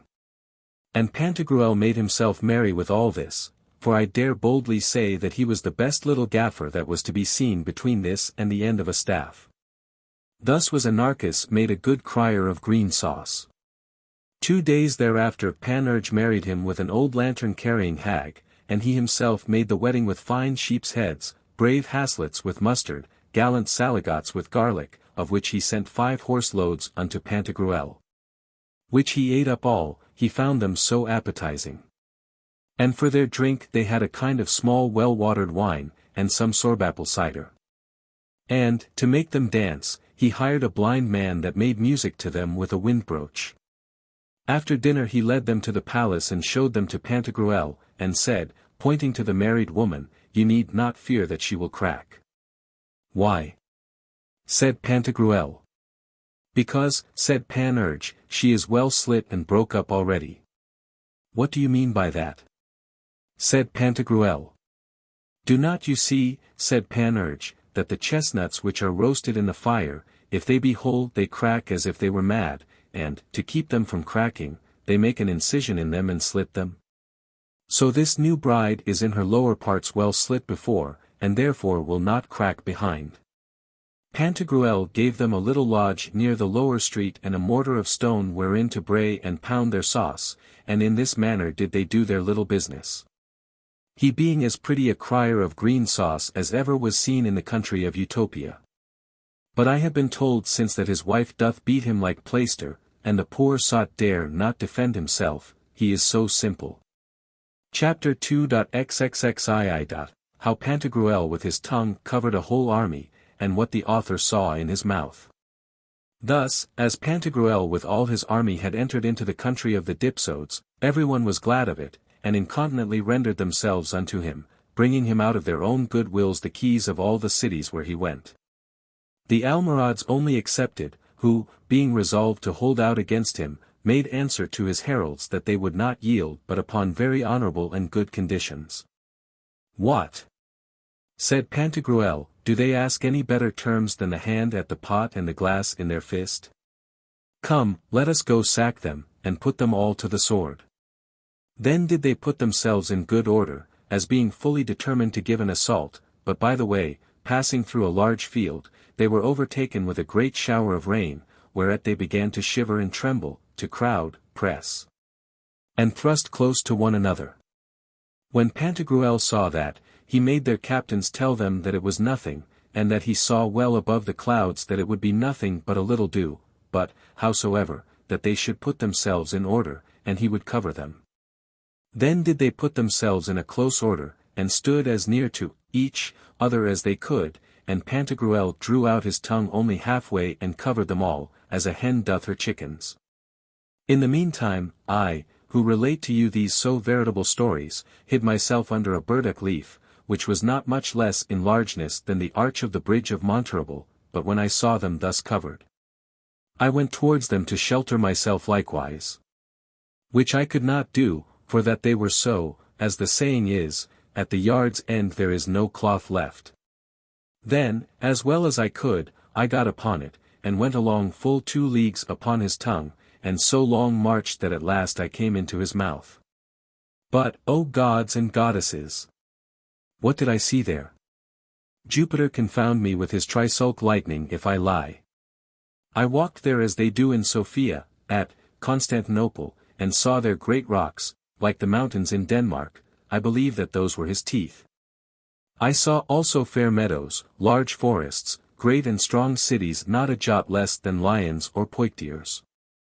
The first man I met with there was a good honest fellow planting coleworts, whereat being very much amazed, I asked him, my friend, what dost thou make here? I plant coleworts, said he. But how, and wherewith? Said I. Ha, sir, said he, everyone cannot have his ballocks as heavy as a mortar, neither can we be all rich. Thus do I get my poor living, and carry them to the market to sell in the city which is here behind. Jesus! Said I, is there here a new world? Sure, said he, it is never a jot new, but it is commonly reported that, without this, there is an earth, whereof the inhabitants enjoy the light of a sun and a moon, and that it is full of and replenished with very good commodities. But yet this is more ancient than that. Yea but, said I, my friend, what is the name of that city whither thou carriest thy coleworts to sell? It is called Asphorage, said he, and all the indwellers are Christians, very honest men, and will make you good cheer. To be brief, I resolved to go thither. Now, in my way, I met with a fellow that was lying in wait to catch pigeons, of whom I asked, my friend, from whence come these pigeons? Sir, said he, they come from the other world. Then I thought that, when Pantagruel yawned, the pigeons went into his mouth in whole flocks, thinking that it had been a pigeon house. Then I went into the city, which I found fair, very strong, and seated in a good air. But at my entry the guard demanded of me my pass or ticket. Whereat I was much astonished, and asked them, my masters, is there any danger of the plague here? O Lord! Said they, They die hard by here so fast that the cart runs about the streets. Good God! Said I, and where? Whereunto they answered that it was in Larynx and Pharynx, which are two great cities such as Rouen and Nantes, rich and of great trading. And the cause of the plague was by a stinking and infectious exhalation which lately vapoured out of the abysms, whereof there have died above 2,260,016 persons within this sevennight. Then I considered, calculated, and found that it was a rank and unsavoury breathing which came out of Pantagruel's stomach when he did eat so much garlic, as we have aforesaid. Parting from thence, I passed amongst the rocks, which were his teeth, and never left walking till I got up on one of them. And there I found the pleasantest places in the world, great large tennis courts, fair galleries, sweet meadows, store of vines, and an infinite number of banqueting summer outhouses in the fields, after the Italian fashion. Full of pleasure and delight, where I stayed full 4 months, and never made better cheer in my life as then.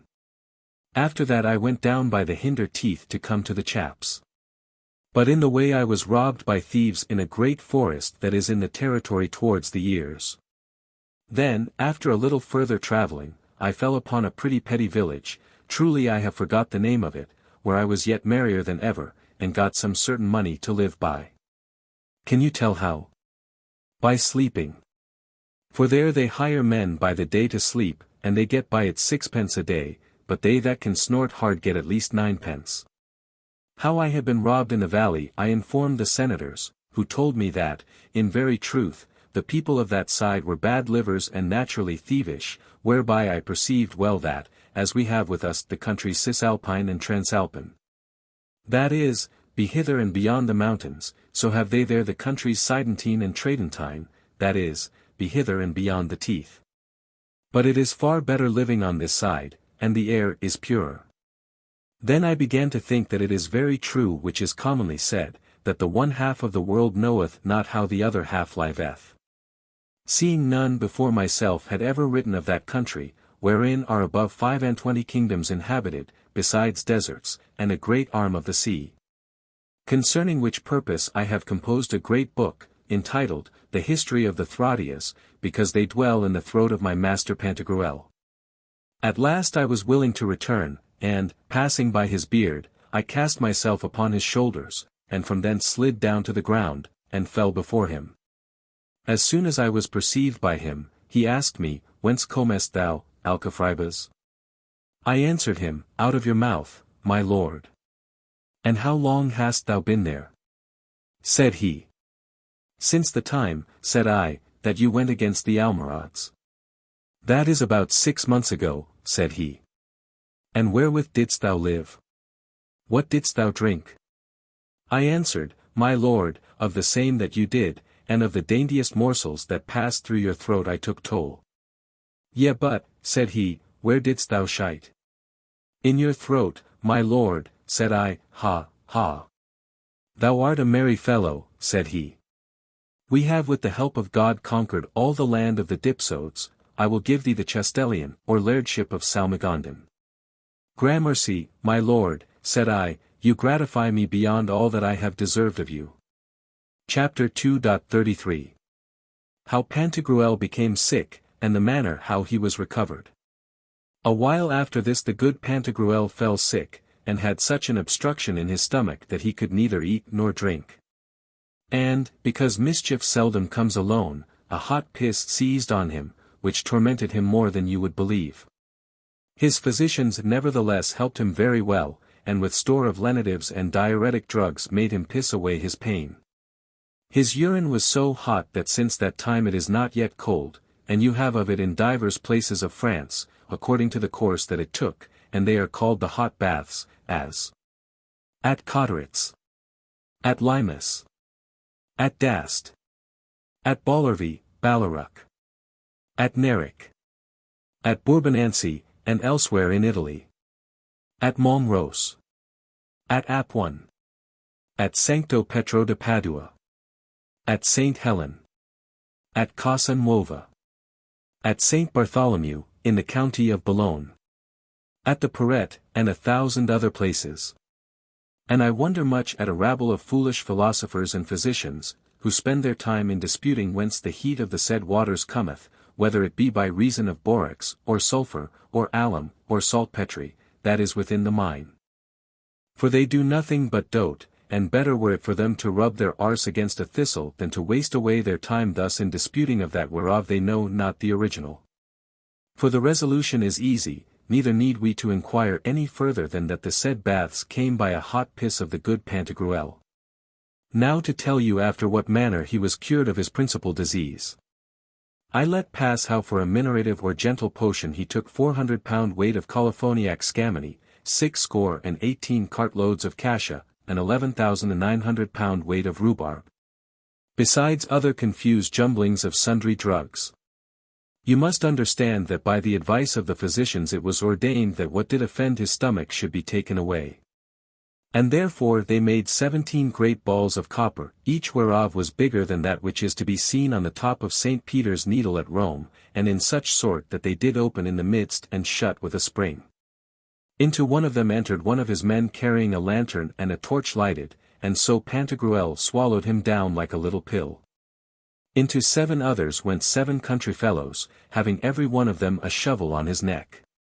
Into 9 others entered 9 wood carriers, having each of them a basket hung at his neck, and so were they swallowed down like pills. When they were in his stomach, every one undid his spring, and came out of their cabins. The first whereof was he that carried the lantern, and so they fell more than half a league into a most horrible gulf, more stinking and infectious than ever was Mephitis, or the marshes of the Camarina, or the abominably unsavory lake of Sorbona. Whereof Strabo maketh mention. And had it not been that they had very well antidote their stomach, heart, and wine-pot, which is called the noddle, they had been altogether suffocated and choked with these detestable vapors. Oh what a perfume! Oh what an evaporation wherewith to bewray the masks or mufflers of young mangy queens! After that, with groping and smelling they came near to the fecal matter and the corrupted humours. Finally, they found a montjoy or heap of ordure and filth. Then fell the pioneers to work to dig it up, and the rest with their shovels filled the baskets, and when all was cleansed every one retired himself into his ball. This done, Pantagruel enforcing himself to vomit, very easily brought them out, and they made no more show in his mouth than a fart in yours. But, when they came merrily out of their pills, I thought upon the Grecians coming out of the Trojan horse. By this means was he healed and brought unto his former state and convalescence, and of these brazen pills, or rather copper balls, you have one at Orleans, upon the steeple of the Holy Cross Church. Chapter 2.xxxiv. The conclusion of this present book, and the excuse of the author. Now, my masters, you have heard a beginning of the horrific history of my lord and master Pantagruel. Here will I make an end of the first book. My head aches a little, and I perceive that the registers of my brain are somewhat jumbled and disordered with this Septembral juice. You shall have the rest of the history at Frankfurt Mart next coming, and there shall you see how Panurge was married and made a cuckold within a month after his wedding. How Pantagruel found out the philosopher's stone, the manner how he found it, and the way how to use it, how he passed over the Caspian mountains, and how he sailed through the Atlantic Sea, defeated the cannibals, and conquered the Isles of Pearls. How he married the daughter of the King of India, called Preston. How he fought against the devil and burnt up 5 chambers of hell, ransacked the great black chamber, threw Proserpina into the fire, broke 5 teeth to Lucifer, and the horn that was in his arse.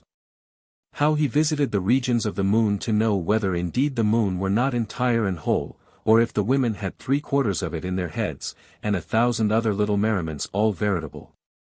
These are brave things truly. Good night, gentlemen. Perdonate me, and think not so much upon my faults that you forget your own. If you say to me, Master, it would seem that you were not very wise in writing to us these flimflam stories and pleasant fooleries. I answer you, that you are not much wiser to spend your time in reading them. Nevertheless, if you read them to make yourselves merry, as in manner of pastime I wrote them, you and I both are far more worthy of pardon than a great rabble of squint-minded fellows, dissembling in counterfeit saints, demure lookers, hypocrites, pretended zealots, tough friars, buskin monks, and other such sects of men, who disguise themselves like maskers to deceive the world. 4. Whilst they give the common people to understand that they are busied about nothing but contemplation and devotion in fastings and maceration of their sensuality, and that only to sustain and aliment the small frailty of their humanity, it is so far otherwise that, on the contrary, God knows what cheer they make. E curios simulant, sed bacchanalia vivant. You may read it in great letters in the coloring of their red snouts, and gulching bellies as big as a ton, unless it be when they perfume themselves with sulphur. As for their study, it is wholly taken up in reading of Pantagruelian books, not so much to pass the time merrily as to hurt someone or other mischievously, to wit, in articling, soul-articling, rhinecifying, buttock-stirring, ballocking, and diabliculating, that is, calumniating. Wherein they are like unto the poor rogues of a village that are busy in stirring up and scraping in the ordure and filth of little children, in the season of cherries and gins, and that only to find the kernels, that they may sell them to the druggists to make thereof pomander oil. Fly from these men, abhor and hate them as much as I do, and upon my faith you will find yourselves the better for it. And if you desire to be good Pantagruelists, that is to say, to live in peace, joy, health, making yourselves always merry, never trust those men that always peep out at one hole. End of Book 2. The Third Book. François Rabelais to the soul of the deceased Queen of Navarre. Abstracted soul, ravished with ecstasies. Gone back, and now familiar in the skies. Thy former host, thy body, leaving quite, which to obey thee always took delight. Obsequious, ready, now, from motion free, senseless, and as it were in apathy. Wouldst thou not issue forth for a short space from that divine, eternal, heavenly place, to see the third part, in this earthy cell, of the brave acts of good Pantagruel? The author's prologue. Good people, most illustrious drinkers, and you, thrice precious gouty gentlemen, did you ever see Diogenes, and cynic philosopher? If you have seen him, you then had your eyes in your head, or I am very much out of my understanding in logical sense. It is a gallant thing to see the clearness of wine, gold, the sun. I'll be judged by the blind born so renowned in the sacred scriptures, who, having at his choice to ask whatever he would from him who is almighty, and whose word in an instant is effectually performed, asked nothing else but that he might see. Item, you are not young, which is a competent quality for you to philosophate more than physically in wine, not in vain, and henceforwards to be of the back-sheet counsel. To the end that, opining there, you may give your opinion faithfully of the substance, color, excellent odor, eminency, propriety, faculty, virtue, and effectual dignity of the said blessed and desired liquor. If you have not seen him, as I am easily induced to believe that you have not, at least you have heard some talk of him. For through the air, and the whole extent of this hemisphere of the heavens, hath his report and fame, even until this present time, remained very memorable and renowned. Then all of you are derived from the Phrygian blood, if I be not deceived. If you have not so many crowns as Midas had, yet have you something, I know not what, of him, which the Persians of old esteemed more of in all their odocustes, and which was more desired by the Emperor Antonine. And gave occasion thereafter to the basilico at Rohan to be surnamed Goodly Years. If you have not heard of him, I will presently tell you a story to make your wine relish. Drink then, so, to the purpose. Hearken now whilst I give you notice, to the end that you may not, like infidels, be by your simplicity abused, that in his time he was a rare philosopher and the cheerfulest of 1,000. If he had some imperfection, so have you, so have we. For there is nothing, but God, that is perfect. Yet so it was, that by Alexander the Great, although he had Aristotle for his instructor and domestic, was he held in such estimation, that he wished, if he had not been Alexander, to have been Diogenes the Sinopian. When Philip, king of Macedon, enterprised the siege and ruin of Corinth, the Corinthians having received certain intelligence by their spies that he with a numerous army in battle rank was coming against them, were all of them, not without cause, most terribly afraid. and therefore were not neglective of their duty in doing their best endeavors to put themselves in a fit posture to resist his hostile approach and defend their own city. Some from the fields brought into the fortified places their movables, bestial, corn, wine, fruit, victuals, and other necessary provision.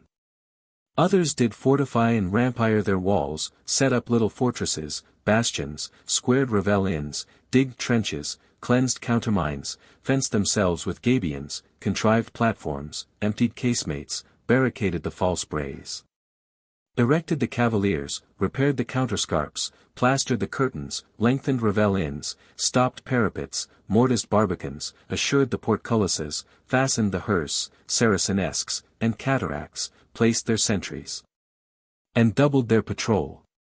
Everyone did watch and ward, and not one was exempted from carrying the basket. Some polished corselets, varnished backs and breasts, cleaned the headpieces, mail coats, brigandines, salads, helmets, morions, jacks, gushets, gorgets, hoguines, brasses, and cuissars, corselets, haubergeons, shields, bucklers, targets, greaves, gauntlets, and spurs. Others made ready bows, slings, crossbows, pellets, catapults, migraines or fireballs, firebrands, ballasts, scorpions, and other such warlike engines expugnatory and destructive to the Helepolides. They sharpened and prepared spears, staves, pikes, brown bills, halberds, long hooks, lances, sagays, quarterstaves, eel spears, partisans, trout staves, clubs, battle-axes, maces, darts, dartlets, glaives, javelins, javelets, and truncheons. They set edges upon scimitars, cutlasses, battle-airs, backswords, tucks, rapiers, bayonets, arrowheads, dags, daggers, manduzins, poniards, whinyards, knives, skeins, shiables, chipping knives, and railins. Every man exercised his weapon, every man scoured off the rust from his natural hanger, nor was there a woman amongst them, though never so reserved or old, who made not her harness to be well furbished. As you know, the Corinthian women of old were reputed very courageous combatants. Diogenes, seeing them all so warm at work, and himself not employed by the magistrates in any business whatsoever, he did very seriously, for many days together, without speaking one word, consider and contemplate the countenance of his fellow citizens. Then on a sudden, as if he had been roused up and inspired by a martial spirit, he girded his cloak scarfwise about his left arm, tucked up his sleeves to the elbow, trussed himself like a clown gathering apples, and, giving to one of his old acquaintance his wallet, books, and epistographs, away went he out of town towards a little hill or promontory of Corinth called, the Crani. And there on the strand, a pretty level place, did he roll his jolly tub, which served him for a house to shelter him from the injuries of the weather. There, I say, in a great vehemency of spirit, did he turn it, veer it, wheel it, whirl it, frisk it, jumble it, shuffle it, huddle it, tumble it, hurry it, jolt it, justle it, overthrow it, evert it, invert it, subvert it, overturn it, beat it, thwack it, bump it, batter it, knock it, thrust it, push it, jerk it, shock it, shake it, toss it, throw it, overthrow it, upside down, topsy-turvy, arse-turvy, tread it, trample it, stamp it, tap it, ting it, ring it, tingle it, towel it, sound it, resound it, stop it, shut it, unbung it, close it, unstopple it. And then again in a mighty bustle he bandied it, slubbered it, hacked it, whittled it, weighed it, darted it, hurled it, staggered it, reeled it, swinged it, brangled it, tottered it, lifted it, heaved it, transformed it, transfigured it, transposed it, transplaced it, reared it, raised it, hoised it, washed it, dighted it, cleansed it, rinsed it, nailed it, settled it, fastened it, shackled it, fettered it, leveled it, blocked it, tugged it, chewed it, carried it, bedashed it, bewrayed it, parched it, mounted it, broached it, nicked it, notched it, bespattered it, decked it, adorned it, trimmed it, garnished it, gauged it, furnished it, bored it, pierced it, trapped it, rumbled it, slid it down the hill, and precipitated it from the very height of the Crani. Then from the foot to the top, like another Sisyphus with his stone, bore it up again, and every way so banged it and belaboured it that it was 10,000 to 1 he had not struck the bottom of it out. Which when one of his friends had seen, and asked him why he did so toil his body, perplex his spirit, and torment his tub, the philosopher's answer was that, not being employed in any other charge by the Republic, he thought it expedient to thunder and storm it so tempestuously upon his tub, that amongst a people so fervently busy and earnest at work he alone might not seem a loitering slug and lazy fellow. To the same purpose may I say of myself, though I be rid from fear, I am not void of care. For, perceiving no account to be made of me towards the discharge of a trust of any great concernment, and considering that through all the parts of this most noble kingdom of France, both on this and on the other side of the mountains, everyone is most diligently exercised and busied, some in the fortifying of their own native country for its defense, others in the repulsing of their enemies by an offensive war. And all this with a policy so excellent and such admirable order, so manifestly profitable for the future, whereby France shall have its frontiers most magnificently enlarged, and the French assured of a long and well-grounded peace. That very little withholds me from the opinion of good Heraclitus, which affirmeth war to be the father of all good things. And therefore do I believe that war is in Latin called bellum, not by antiphrasis, as some patchers of old rusty Latin would have us to think, because in war there is little beauty to be seen, but absolutely and simply. For that in war appeareth all that is good and graceful, and that by the wars is purged out all manner of wickedness and deformity. For proof whereof the wise and pacific Solomon could no better represent the unspeakable perfection of the divine wisdom, than by comparing it to the due disposure and ranking of an army in battle array, well provided and ordered. Therefore, by reason of my weakness and inability, being reputed by my compatriots unfit for the offensive part of warfare, and on the other side, being no way employed in matter of the defensive, although it had been but to carry burthens, fill ditches, or break clods, either whereof had been to me indifferent, I held it not a little disgraceful to be only an idle spectator of so many valorous, eloquent, and warlike persons, who in the view and sight of all Europe act this notable interlude or tragicomedy, and not make some effort towards the performance of this. Nothing at all remains for me to be done, and not exert myself, and contribute thereto this nothing, my all, which remained for me to do. O Zell!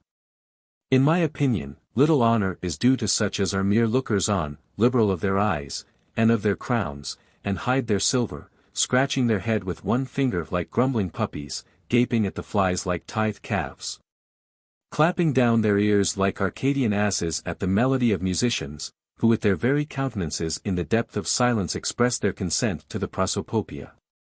Having made this choice and election, it seemed to me that my exercise therein would be neither unprofitable nor troublesome to any, whilst I should thus set a-going my diegenical tub, which is all that is left me safe from the shipwreck of my former misfortunes. At this dingle-dangle wagging of my tub, what would you have me to do? By the Virgin that tucks up her sleeve, I know not as yet. Stay a little, till I suck up a draught of this bottle. It is my true and only helicon, it is my Caballine fountain. It is my sole enthusiasm. Drinking thus, I meditate, discourse, resolve, and conclude. After that the epilogue is made, I laugh, I write, I compose, and drink again. Ennius drinking wrote, and writing drank. Aeschylus, if Plutarch in his Symposiacs merit any faith, drank composing, and drinking composed. Homer never wrote fasting, and Cato never wrote till after he had drunk. These passages I have brought before you to the end you may not say that I lived without the example of men well praised and better prized. It is good and fresh enough, even as if you would say it is entering upon the second degree. God, the good God Sabaoth, that is to say, the God of armies, be praised for it eternally. If you after the same manner would take one great draught, or two little ones, whilst you have your gown about you, I truly find no kind of inconveniency in it, provided you send up to God for all some small scantling of thanks. Since then my luck or destiny is such as you have heard, for it is not for everybody to go to Corinth, I am fully resolved to be so little idle and unprofitable, that I will set myself to serve the one and the other sort of people. Amongst the diggers, pioneers, and rampire builders, I will do as did Neptune and Apollo at Troy under Laomedon, or as did Renaud of Montauban in his latter days, I will serve the masons, I'll set on the pot to boil for the bricklayers. And, whilst the minced meat is making ready at the sound of my small pipe, I'll measure the muzzle of the musing dotards. Thus did Amphion with the melody of his harp found, build, and finish the great and renowned city of Thebes. For the use of the warriors I am about to broach of new my barrel to give them a taste, which by 2 former volumes of mine, if by the deceitfulness and falsehood of printers they had not been jumbled, marred, and spoiled, you would have very well relished, and draw unto them, of the growth of our own trippery pastimes, a gallant 3rd part of a gallon, and consequently a jolly cheerful quart of Pantagruelic sentences, which you may lawfully call, if you please, diegenical, and shall have me, seeing I cannot be their fellow soldier, for their faithful butler, refreshing and cheering, according to my little power, their return from the alarms of the enemy. As also for an indefatigable extoller of their martial exploits and glorious achievements. I shall not fail therein, par le pathium acutum de Dieu, if Mars failed not in Lent, which the cunning lecher, I warrant you, will be loath to do. I remember nevertheless to have read, that Ptolemy, the son of Lagus, one day, amongst the many spoils and booties which by his victories he had acquired, presenting to the Egyptians, in the open view of the people, a Bactrian camel all black, and a party-colored slave, in such sort as that the one half of his body was black and the other white, not in partition of breadth by the diaphragma. As was that woman consecrated to the Indian Venus whom the Tyanean philosopher did see between the river Hydaspes and Mount Caucasus, but in a perpendicular dimension of altitude. Which were things never before that seen in Egypt. He expected by the show of these novelties to win the love of the people. But what happened thereupon? At the production of the camel they were all affrighted, and offended at the sight of the party-colored man, some scoffed at him as a detestable monster brought forth by the error of nature. In a word, of the hope which he had to please these Egyptians, and by such means to increase the affection which they naturally bore him, he was altogether frustrate and disappointed. Understanding fully by their deportments that they took more pleasure and delight in things that were proper, handsome, and perfect, than in misshapen, monstrous, and ridiculous creatures. Since which time he had both the slave and the camel in such dislike, that very shortly thereafter, either through negligence, or for want of ordinary sustenance, they did exchange their life with death. This example putteth me in a suspense between hope and fear, misdoubting that, for the contentment which I aim at, I will but reap what shall be most distasteful to me, my cake will be dough. And for my Venus I shall have but some deformed puppy, instead of serving them, I shall but vex them, and offend them whom I purpose to exhilarate. Resembling in this dubious adventure Eucleon's cook, so renowned by Plautus in his pot, and by Ausonius in his griphon, and by divers others, which cook, for having by his scraping discovered a treasure, had his hide well curried. Put the case I get no anger by it, though formerly such things fell out, and the like may occur again. Yet, by Hercules, it will not. So I perceive in them all one and the same specifical form, and the like individual properties, which our ancestors called Pantagruelism, by virtue whereof they will bear with anything that floweth from a good, free, and loyal heart.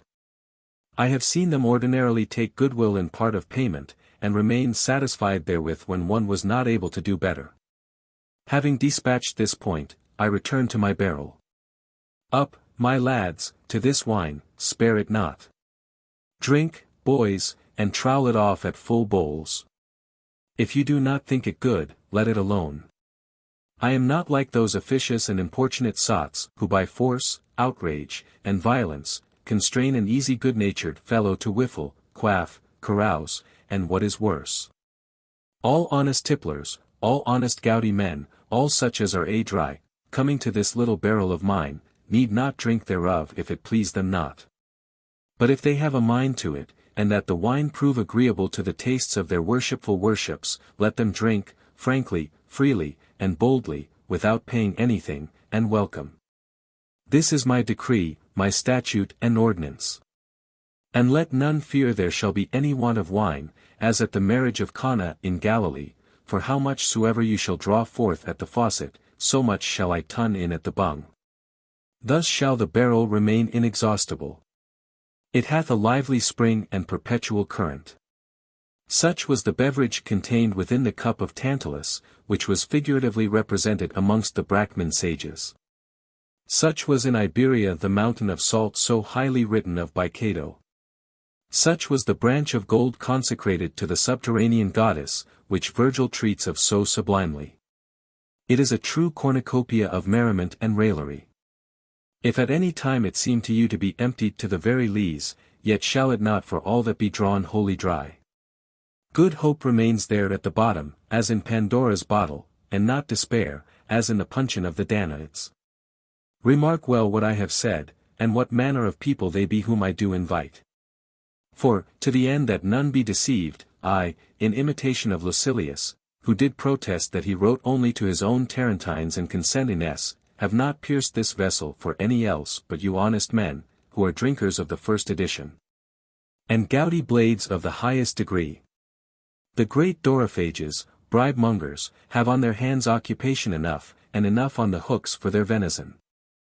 There may they follow their prey, here is no garbage for them. You pettifoggers, garblers, and masters of chicanery, speak not to me, I beseech you, in the name of, and for the reverence you bear to the 4 hips that engendered you and to the quickening peg which at that time conjoined them. As for hypocrites, much less, although they were all of them unsound in body, pockified, scurvy, furnished with unquenchable thirst and insatiable eating. And wherefore? Because indeed they are not of good but of evil, and of that evil from which we daily pray to God to deliver us. And albeit we see them sometimes counterfeit devotion, yet never did old ape make pretty moppet. Hence, mastiffs. Dogs in a doublet, get you behind, aloof, villains, out of my sunshine, curs, to the devil. Do you jog hither, wagging your tails, to pant at my wine, and bepiss my barrel?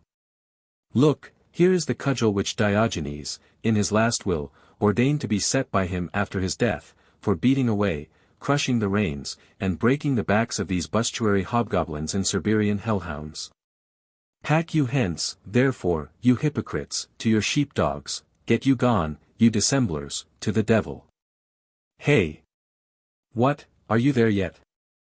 I renounce my part of papimony, if I snatch you, avaunt, avaunt. Will you not be gone? May you never shit till you be soundly lashed with stirrup leather, never piss but by the strappado, nor be otherwise warmed than by the bastinado. The Third Book. Chapter 3.I. How Pantagruel transported a colony of Utopians into Dipsody. Pantagruel, having wholly subdued the land of Dipsody, transported thereunto a colony of Utopians, to the number of 9,876,543,210 men, besides the women and little children, artificers of all trades, and professors of all sciences, to people, cultivate and improve that country, which otherwise was ill inhabited, and in the greatest part thereof but a mere desert and wilderness. And did transport them, not, so much for the excessive multitude of men and women, which were in Utopia multiplied, for number, like grasshoppers upon the face of the land. You understand well enough, nor is it needful further to explain it to you, that the Utopian men had so rank and fruitful genitories, and that the Utopian women carried matrixes so ample, so gluttonous, so tenaciously retentive, and so architectonically cellulated, that at the end of every 9th month 7 children at the least, what male what female, were brought forth by every married woman, in imitation of the people of Israel in Egypt. If Anthony, Nicholas, de Lyra be to be trusted. Nor yet was this transplantation made so much for the fertility of the soil, the wholesomeness of the air, or commodity of the country of Dipsody, as to retain that rebellious people within the bounds of their duty and obedience. By this new transport of his ancient and most faithful subjects, who, from all time out of mind, never knew, acknowledged, owned, or served any other sovereign lord but him. And who likewise, from the very instant of their birth, as soon as they were entered into this world, had, with the milk of their mothers and nurses, sucked in the sweetness, humanity, and mildness of his government. To which they were all of them so nourished and habituated, that there was nothing surer than that they would sooner abandon their lives than swerve from this singular and primitive obedience naturally due to their prince, whithersoever they should be dispersed or removed. And not only should they, and their children successively descending from their blood, be such, but also would keep and maintain in this same fealty and obsequious observance all the nations lately annexed to his empire. Which so truly came to pass that therein he was not disappointed of his intent.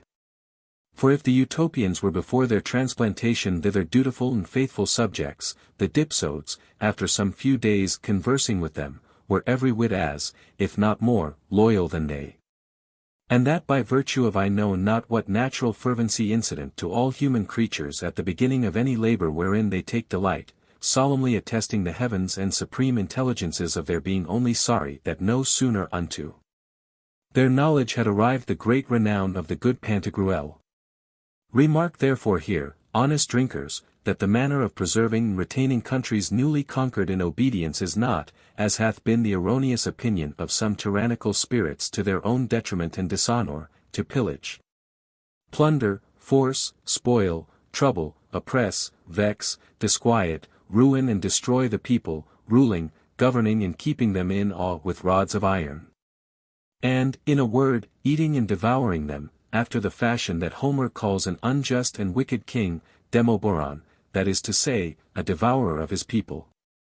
I will not bring you to this purpose the testimony of ancient writers.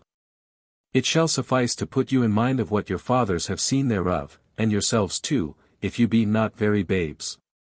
Newborn, they must be given suck to, rocked in a cradle, and dandled.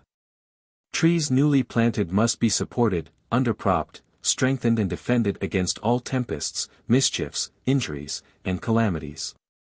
And one lately saved from a long and dangerous sickness, and new upon his recovery, must be forborne, spared, and cherished, in such sort that they may harbour in their own breasts this opinion, that there is not in the world a king or a prince who does not desire fewer enemies and more friends. Thus Osiris, the great king of the Egyptians, conquered almost the whole earth, not so much by force of arms as by easing the people of their troubles, teaching them how to live well, and honestly giving them good laws, and using them with all possible affability, courtesy, gentleness, and liberality. Therefore was he by all men deservedly entitled the great King Euergetes, that is to say, benefactor, which style he obtained by virtue of the command of Jupiter to, 1, Pamela. And in effect, Hesiod, in his hierarchy, placed the good demons, call them angels if you will, or geniuses, as intercessors and mediators betwixt the gods and men, they being of a degree inferior to the gods, but superior to men. And for that through their hands the riches and benefits we get from heaven are dealt to us, and that they are continually doing us good and still protecting us from evil, he saith that they exercise the offices of kings. Because to do always good, and never ill, is an act most singularly royal. Just such another was the emperor of the universe, Alexander the Macedonian. After this manner was Hercules sovereign possessor of the whole continent, relieving men from monstrous oppressions, exactions, and tyrannies, governing them with discretion, maintaining them in equity and justice, instructing them with seasonable policies and wholesome laws, convenient for and suitable to the soil, climate, and disposition of the country, supplying what was wanting, abating what was superfluous, and pardoning all that was past, with a sempiternal forgetfulness of all preceding offences, as was the amnesty of the Athenians, when by the prowess, valour, and industry of Thrasybulus the tyrants were exterminated. Afterwards at Rome by Cicero exposed, and renewed under the Emperor Aurelian. These are the philters, allurements, ianges, inveiglements, baits, and enticements of love, by the means whereof that may be peaceably revived which was painfully acquired. Nor can a conqueror reign more happily, whether he be a monarch, emperor, king, prince, or philosopher, than by making his justice to second his valor. His valor shows itself in victory and conquest. His justice will appear in the goodwill and affection of the people, when he mocketh laws, publisheth ordinances, establisheth religion, and doth what is right to everyone. As the noble poet Virgil writes of Octavian Augustus. Victor K. Volentes. per populos dat jura. Therefore is it that Homer in his Iliads calleth a good prince and great king cosmatora leon, that is, the ornament of the people. Such was the consideration of Numa Pompilius, the second king of the Romans, a just politician and wise philosopher, when he ordained that to god Terminus, on the day of his festival called Terminales, nothing should be sacrificed that had died. Teaching us thereby that the bounds, limits, and frontiers of kingdoms should be guarded, and preserved in peace, amity, and meekness, without polluting our hands with blood and robbery. Who doth otherwise, shall not only lose what he hath gained, but also be loaded with this scandal and reproach, that he is an unjust and wicked purchaser, and his acquests perish with him, juxta illud, male parta, male dilabunter. And although during his whole lifetime he should have peaceable possession thereof, yet if what hath been so acquired moulder away in the hands of his heirs, the same opprobry, scandal, and imputation will be charged upon the defunct. And his memory remain accursed for his unjust and unwarrantable conquest. Juxta illud, de male quisitus vix gadet tertius hairs. Remark, likewise, gentlemen, you gaudy fefis, in this main point worthy of your observation, how by these means Pantagruel of one angel made two, which was a contingency opposite to the counsel of Charlemagne, who made two devils of one when he transplanted the Saxons into Flanders and the Flemings into Saxony. For, not being able to keep in such subjection the Saxons, whose dominion he had joined to the empire, but that ever and anon they would break forth into open rebellion if he should casually be drawn into Spain or other remote kingdoms, he caused them to be brought unto his own country of Flanders, the inhabitants whereof did naturally obey him, and transported the Hainautes and Flemings, his ancient loving subjects, into Saxony, not mistrusting their loyalty now that they were transplanted into a strange land. But it happened that the Saxons persisted in their rebellion and primitive obstinacy, and the Flemings dwelling in Saxony did imbibe the stubborn manners and conditions of the Saxons. Chapter 3.2 How Panurge was made Laird of Salmagondan in Dipsody, and did waste his revenue before it came in. Whilst Pantagruel was giving order for the government of all Dipsody, he assigned to Panurge the lairdship of Salmagondan, which was yearly worth 6,789,106,789 reals of certain rent, besides the uncertain revenue of the locusts and periwinkles, amounting, 1 year with another, to the value of 435,768, or 2,435,769 French crowns of Berry. Sometimes it did amount to 1,230,554,321 seraphs, when it was a good year, and that locusts and periwinkles were in request, but that was not every year. Now his worship, the new laird, husbanded this his estate so providently well and prudently, that in less than 14 days he wasted and dilapidated all the certain and uncertain revenue of his lairdship for 3 whole years. Yet did not he properly dilapidate it, as you might say, in founding of monasteries, building of churches, erecting of colleges, and setting up of hospitals, or casting his bacon flitches to the dogs, but spent it in 1,000 little banquets and jolly collations, keeping open house for all comers and goers, yea, to all good fellows, young girls, and pretty wenches. Felling timber, burning great logs for the sale of the ashes, borrowing money beforehand, buying dear, selling cheap, and eating his corn, as it were, whilst it was but grass.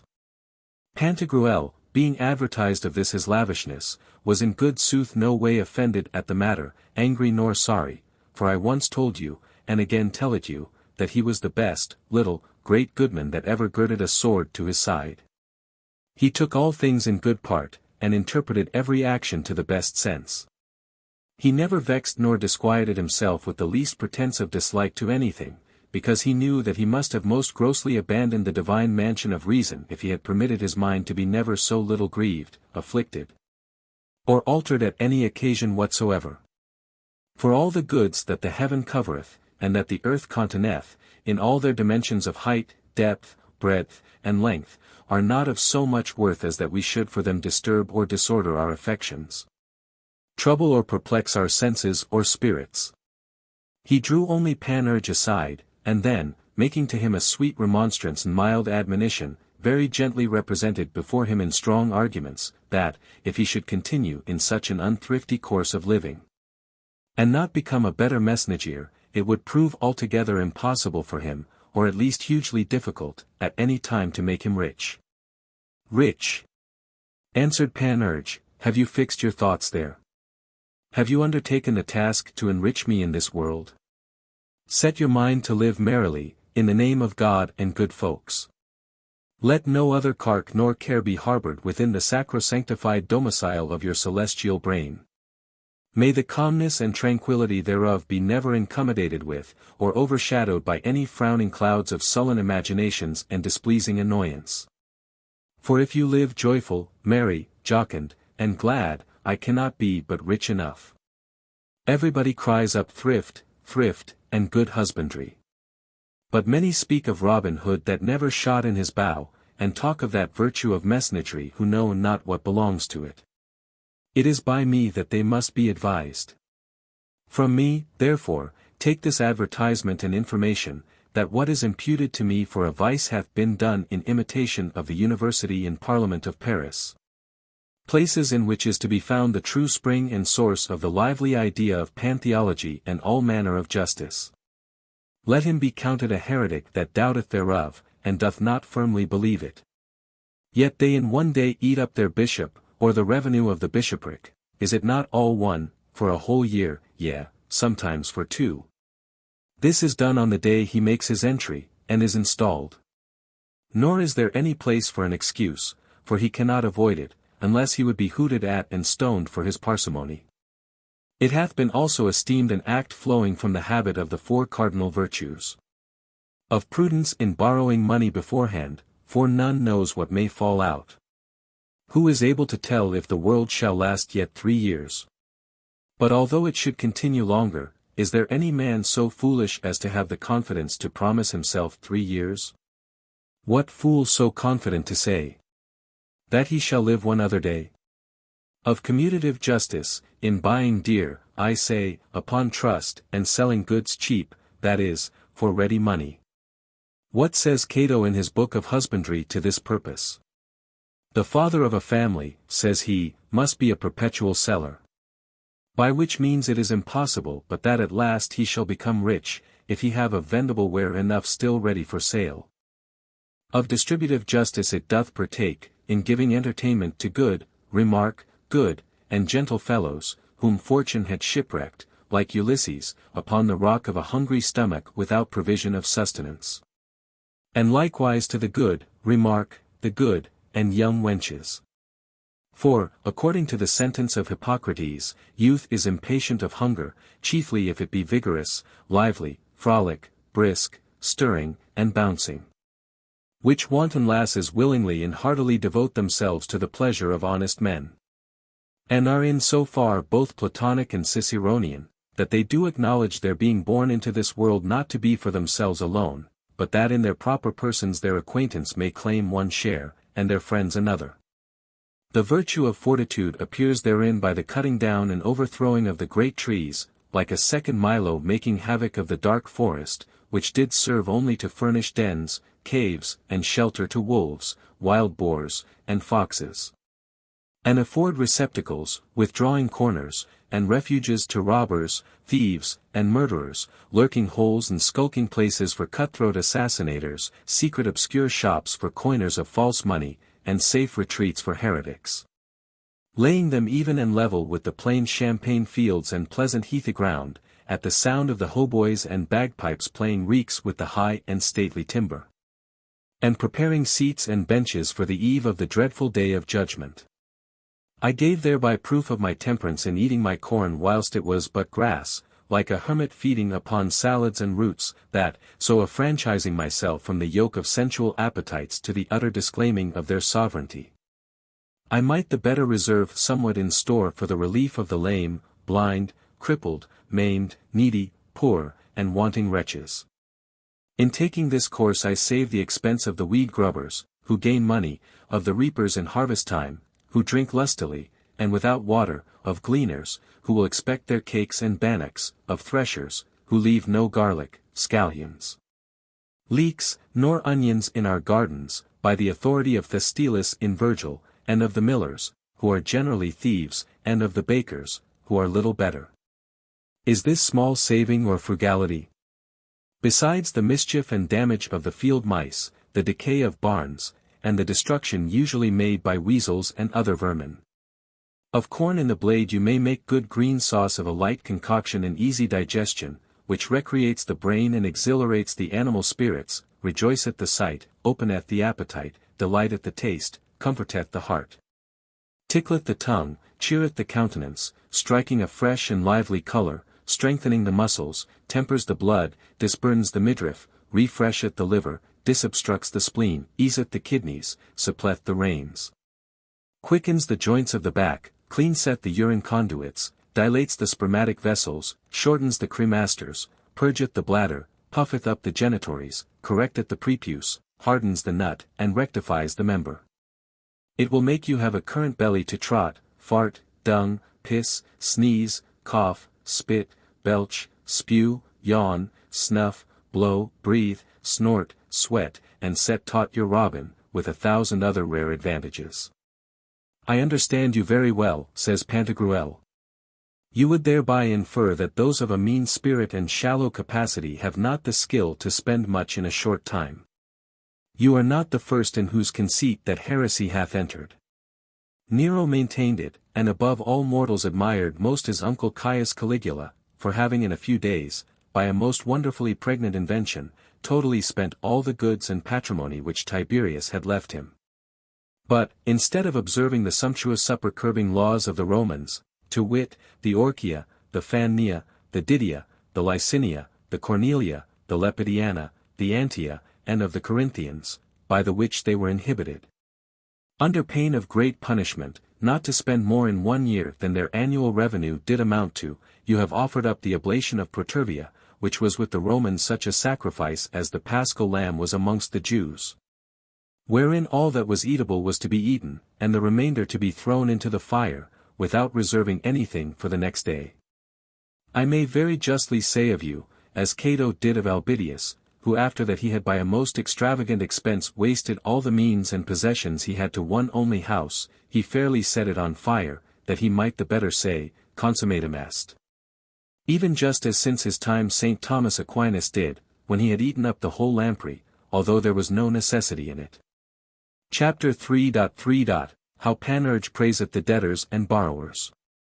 But, quoth Pantagruel, when will you be out of debt? At the next ensuing term of the Greek calends, answered Panurge, when all the world shall be content, and that it be your fate to become your own heir. The Lord forbid that I should be out of debt, as if, indeed, I could not be trusted. Who leaves not some leaven overnight, will hardly have paste the next morning. Be still indebted to somebody or other, that there may be somebody always to pray for you, that the giver of all good things may grant unto you a blessed, long, and prosperous life. Fearing, if fortune should deal crossly with you, that it might be his chance to come short of being paid by you, he will always speak good of you in every company, ever and anon purchase new creditors unto you. To the end, that through their means you may make a shift by borrowing from Peter to pay Paul, and with other folks' earth fill up his ditch. When of old, in the region of the Gauls, by the institution of the Druids, the servants, slaves, and bondmen were burnt quick at the funerals and obsequies of their lords and masters, had not they fear enough, think you, that their lords and masters should die? For, perforce, they were to die with them for company. Did not they incessantly send up their supplications to their great god Mercury, as likewise unto Dis, the father of wealth, to lengthen out their days, and to preserve them long in health? Were not they very careful to entertain them well, punctually to look unto them, and to attend them faithfully and circumspectly? For by those means were they to live together at least until the hour of death. Believe me, your creditors with a more fervent devotion will beseech Almighty God to prolong your life, they being of nothing more afraid than that you should die. For that they are more concerned for the sleeve than the arm, and love silver better than their own lives. As it evidently appeareth by the usurers of Landorus, who not long since hanged themselves because the price of the corn and wines was fallen by the return of a gracious season. To this Pantagruel answering nothing, Panurge went on in his discourse, saying, Truly and in good sooth, sir, when I ponder my destiny aright, and think well upon it, you put me shrewdly to my plunges. And have me at a bay in twitting me with the reproach of my debts and creditors. And yet did I, in this only respect and consideration of being a debtor, esteem myself worshipful, reverend, and formidable. For against the opinion of most philosophers, that of nothing Ari saith nothing, yet, without having bottomed on so much as that which is called the first matter, did I out of nothing become such a maker and creator, that I have created, what? A gay number of fair and jolly creditors. Nay, creditors, I will maintain it, even to the very fire itself exclusively, are fair and goodly creatures. Who lendeth nothing is an ugly and wicked creature, and an accursed imp of the infernal old Nick. And there is made, what? Debts. A thing most precious and dainty, of great use and antiquity. Debts, I say, surmounting the number of syllables which may result from the combinations of all the consonants, with each of the vowels heretofore projected, reckoned, and calculated by the noble Xenocrates. To judge of the perfection of debtors by the numerosity of their creditors is the readiest way for entering into the mysteries of practical arithmetic. You can hardly imagine how glad I am, when every morning I perceive myself environed and surrounded with brigades of creditors, humble, fawning, and full of their reverences. And whilst I remark that, as I look more favourably upon and give a cheerfuller countenance to one than to another, the fellow thereupon buildeth a conceit that he shall be the first dispatched and the foremost in the date of payment. And he valueth my smiles at the rate of ready money, it seemeth unto me that I then act and personate the god of the passion of Samya, accompanied with his angels and cherubims. These are my flatterers, my soothers, my clawbacks, my smoothers, my parasites, my saluters, my givers of good morrows, and perpetual orators. Which makes me verily think that the supremest height of heroic virtue described by Hesiod consisteth in being a debtor, wherein I held the first degree in my commencement. Which dignity, though all human creatures seem to aim at and aspire thereto, few nevertheless, because of the difficulties in the way and encumbrances of hard passages, are able to reach it. As is easily perceivable by the ardent desire and vehement longing harboured in the breast of everyone to be still creating more debts and new creditors. Yet doth it not lie in the power of everyone to be a debtor? To acquire creditors is not at the disposure of each man's arbitrament. You nevertheless would deprive me of this sublime felicity. You ask me when I will be out of debt. Well, to go yet further on, and possibly worse in your conceit, may Saint Babylon, the good saint, snatch me, if I have not all my lifetime held debt to be as a union or conjunction of the heavens with the earth. And the whole cement whereby the race of mankind is kept together. Yea, of such virtue and efficacy that, I say, the whole progeny of Adam would very suddenly perish without it.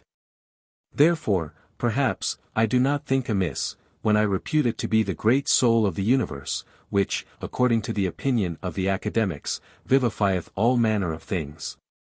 In confirmation whereof, that you may the better believe it to be so, represent unto yourself, without any prejudicacy of spirit, in a clear and serene fancy, the idea and form of some other world than this. Take, if you please, and lay hold on the 30th of those which the philosopher Metrodorus did enumerate, wherein it is to be supposed there is no debtor or creditor, that is to say, a world without debts. There amongst the planets will be no regular course, all will be in disorder. Jupiter, reckoning himself to be nothing indebted unto Saturn, will go near to debt-root him out of his sphere, and with the Homeric chain will be like to hang up the intelligences, gods, heavens, demons, heroes, devils, earth and sea, together with the other elements. Saturn, no doubt, combining with Mars will reduce that so disturbed world into a chaos of confusion. Mercury then would be no more subjected to the other planets. He would scorn to be any longer their Camillus, as he was of old termed in the Etrurian tongue. For it is to be imagined that he is no way a debtor to them. Venus will be no more venerable, because she shall have lent nothing. The moon will remain bloody and obscure. For to what end should the sun impart unto her any of his light? He owed her nothing. Nor yet will the sun shine upon the earth, nor the stars send down any good influence, because the terrestrial globe hath desisted from sending up their wonted nourishment by vapors and exhalations, wherewith Heraclitus said, the Stoics proved. Cicero maintained, they were cherished and alimented. There would likewise be in such a world no manner of symbolization, alteration, nor transmutation amongst the elements, for the one will not esteem itself obliged to the other, as having borrowed nothing at all from it. Earth then will not become water, water will not be changed into air, of air will be made no fire, and fire will afford no heat unto the earth will produce nothing but monsters, titans, giants. No rain will descend upon it, nor light shine thereon, no wind will blow there, nor will there be in it any summer or harvest. Lucifer will break loose, and issuing forth of the depth of hell, accompanied with his furies, fiends, and horned devils, will go about to unnestle and drive out of heaven all the gods, as well of the greater as of the lesser nations. Such a world without lending will be no better than a dog kennel, a place of contention and wrangling, more unruly and irregular than that of the rector of Paris. A devil of an hurly-burly, and more disordered confusion than that of the plagues of Douay.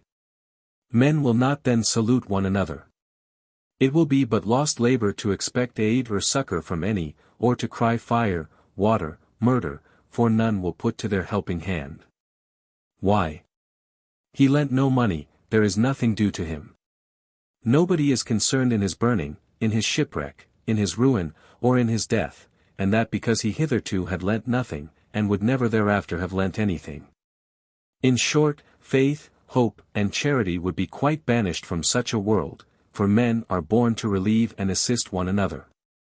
And in their stead should succeed and be introduced defiance, disdain, and rancor, with the most execrable troop of all evils, all imprecations, and all miseries. Whereupon you will think, and that not amiss, that Pandora had there spilt her unlucky bottle. Men unto men will be wolves, hobthrushes, and goblins, as were Lycaon, Bellerophon, Nebuchadnezzar, plunderers, highway robbers, cutthroats, rapparees, murderers, poisoners, assassinators, lewd, wicked, malevolent, pernicious haters. Set against everybody, like to Ishmael, Metabus, or Timon the Athenian, who for that cause was named Misanthropos. In such sort that it would prove much more easy in nature to have fish entertained in the air and bullocks fed in the bottom of the ocean, than to support or tolerate a rascally rabble of people that will not lend. These fellows, I vow, do I hate with a perfect hatred. And if, conform to the pattern of this grievous, peevish, and perverse world which lendeth nothing, you figure and liken the little world, which is man, you will find in him a terrible justling coil and clutter. The head will not lend the sight of his eyes to guide the feet and hands, the legs will refuse to bear up the body, the hands will leave off working any more for the rest of the members. The heart will be weary of its continual motion for the beating of the pulse, and will no longer lend his assistance, the lungs will withdraw the use of their bellows. The liver will desist from convoying any more blood through the veins for the good of the whole, the bladder will not be indebted to the kidneys, so that the urine thereby will be totally stopped. The brains, in the interim, considering this unnatural course, will fall into a raving dotage, and withhold all feeling from the sinews and motion from the muscles. Briefly, in such a world without order and array, owing nothing, lending nothing, and borrowing nothing, you would see a more dangerous conspiration than that which Aesop exposed in his apologue. Such a world will perish undoubtedly. And not only perish, but perish very quickly. Were it Aesculapius himself, his body would immediately rot, and the chafing soul, full of indignation, take its flight to all the devils of hell after my money. Chapter 3.4 Panurge continueth his discourse in the praise of borrowers and lenders. On the contrary, be pleased to represent unto your fancy another world, wherein everyone lendeth and everyone oweth, all are debtors and all creditors. Oh, how great will that harmony be, which shall thereby result from the regular motions of the heavens! Methinks I hear it every whit as well as ever Plato did. What sympathy will there be amongst the elements? Oh, how delectable then unto nature will be our own works and productions! Whilst Ceres appeareth laden with corn, Bacchus with wines, Flora with flowers, Pomona with fruits, and Juno fair in a clear air, wholesome and pleasant. I lose myself in this high contemplation. Then will among the race of mankind peace, love, benevolence, fidelity, tranquility, rest, banquets, feastings, joy, gladness, gold, silver, single money, chains, rings, with other ware and chaffer of that nature be found to trot from hand to hand. No suits at law, no wars, no strife, debate, nor wrangling, none will be there a usurer, none will be there a pinch-penny, a scrape-good wretch, or churlish hard-hearted refuser. Good God! Will not this be the golden age in the reign of Saturn? The true idea of the Olympic regions, wherein all other virtues cease, charity alone ruleth, governeth, domineereth, and triumpheth? All will be fair and goodly people there, all just and virtuous. O happy world! O people of that world most happy! Yea, thrice and 4 times blessed is that people. I think in very deed that I am amongst them, and swear to you, by my good forsooth, that if this glorious aforesaid world had a pope, abounding with cardinals, that so he might have the association of a sacred college. In the space of very few years you should be sure to see the saints much thicker in the roll, more numerous, wonder-working, mirific, more services, more vows, more staves and wax candles than are all those in the 9 bishoprics of Brittany, St. Eve only excepted. Consider, sir, I pray you, how the noble Patalan, having a mind to deify and extol even to the 3rd heavens the father of William Josselm, said no more but this, and he did lend his goods to those who were desirous of them. Oh, the fine saying! Now let our microcosm be fancied conform to this model in all its members, lending, borrowing, and owing, that is to say, according to its own nature. For nature hath not to any other end created man, but to owe, borrow, and lend. No greater is the harmony amongst the heavenly spheres than that which shall be found in its well-ordered policy. The intention of the founder of this microcosm is, to have a soul therein to be entertained, which is lodged there, as a guest with its host, that, it may live there for a while. Life consisteth in blood, blood is the seat of the soul. Therefore the chiefest work of the microcosm is, to be making blood continually. At this forge are exercised all the members of the body, none is exempted from labor, each operates apart, and doth its proper office. And such is their hierarchy, that perpetually the one borrows from the other, the one lends the other, and the one is the other's debtor. The stuff and matter convenient, which nature giveth to be turned into blood, is bread and wine. All kind of nourishing victuals is understood to be comprehended in these two, and from hence in the Gothish tongue is called companage. To find out this meat and drink, to prepare and boil it, the hands are put to work, the feet do walk and bear up the whole bulk of the corporal mass, the eyes guide and conduct all. The appetite in the orifice of the stomach, by means of, a little sourish black humour, called melancholy, which is transmitted thereto from the milt, giveth warning to shut in the food. The tongue doth make the first essay, and tastes it. The teeth do chew it, and the stomach doth receive, digest, and chylify it. The mesorrheic veins suck out of it what is good and fit, leaving behind the excrements, which are, through special conduits for that purpose, voided by an expulsive faculty. Thereafter it is carried to the liver, where it being changed again, it by the virtue of that new transmutation becomes blood. What joy, conjecture you, will then be found amongst those officers when they see this rivulet of gold, which is their sole restorative? No greater is the joy of alchemists, when after long travail, toil, and expense they see in their furnaces the transmutation. Then is it that every member doth prepare itself, and strive anew to purify and to refine this treasure. The kidneys through the emulgent veins draw that aquosity from thence which you call urine, and there send it away through the ureters to be slipped downwards. Where, in a lower receptacle, and proper for it, to wit, the bladder, it is kept, and stayeth there until an opportunity to void it out in his due time. The spleen draweth from the blood its terrestrial part, viz. the grounds, lees, or thick substance settled in the bottom thereof, which you term melancholy. The bottle of the gall subtracts from thence all the superfluous choler. Whence it is brought to another shop or workhouse to be yet better purified and fined, that is, the heart, which by its agitation of diastolic and systolic motions so neatly subtilizeth and inflames it. That in the right side ventricle it is brought to perfection, and through the veins is sent to all the members. Each parcel of the body draws it then unto itself, and after its own fashion is cherished and alimented by it. Feet, hands, thighs, arms, eyes, ears, back, breast, yea, all, and then it is, that who before were lenders, now become debtors. The heart doth in its left side ventricle so thinify the blood, that it thereby obtains the name of spiritual. Which being sent through the arteries to all the members of the body, serveth to warm and winnow the other blood which runneth through the veins. The lights never cease with its lappets and bellows to cool and refresh it, in acknowledgment of which good the heart, through the arterial vein, imparts unto it the choicest of its blood. At last it is made so fine and subtle within the reedy mirabile, that thereafter those animal spirits are framed and composed of it, by means whereof the imagination, discourse, judgment, resolution, deliberation, ratiocination, and memory have their rise, actings, and operations. Cop's body, I sink, I drown, I perish, I wander astray, and quite fly out of myself when I enter into the consideration of the profound abyss of this world, thus lending, thus owing.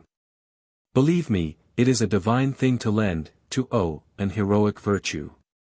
Yet is not this all.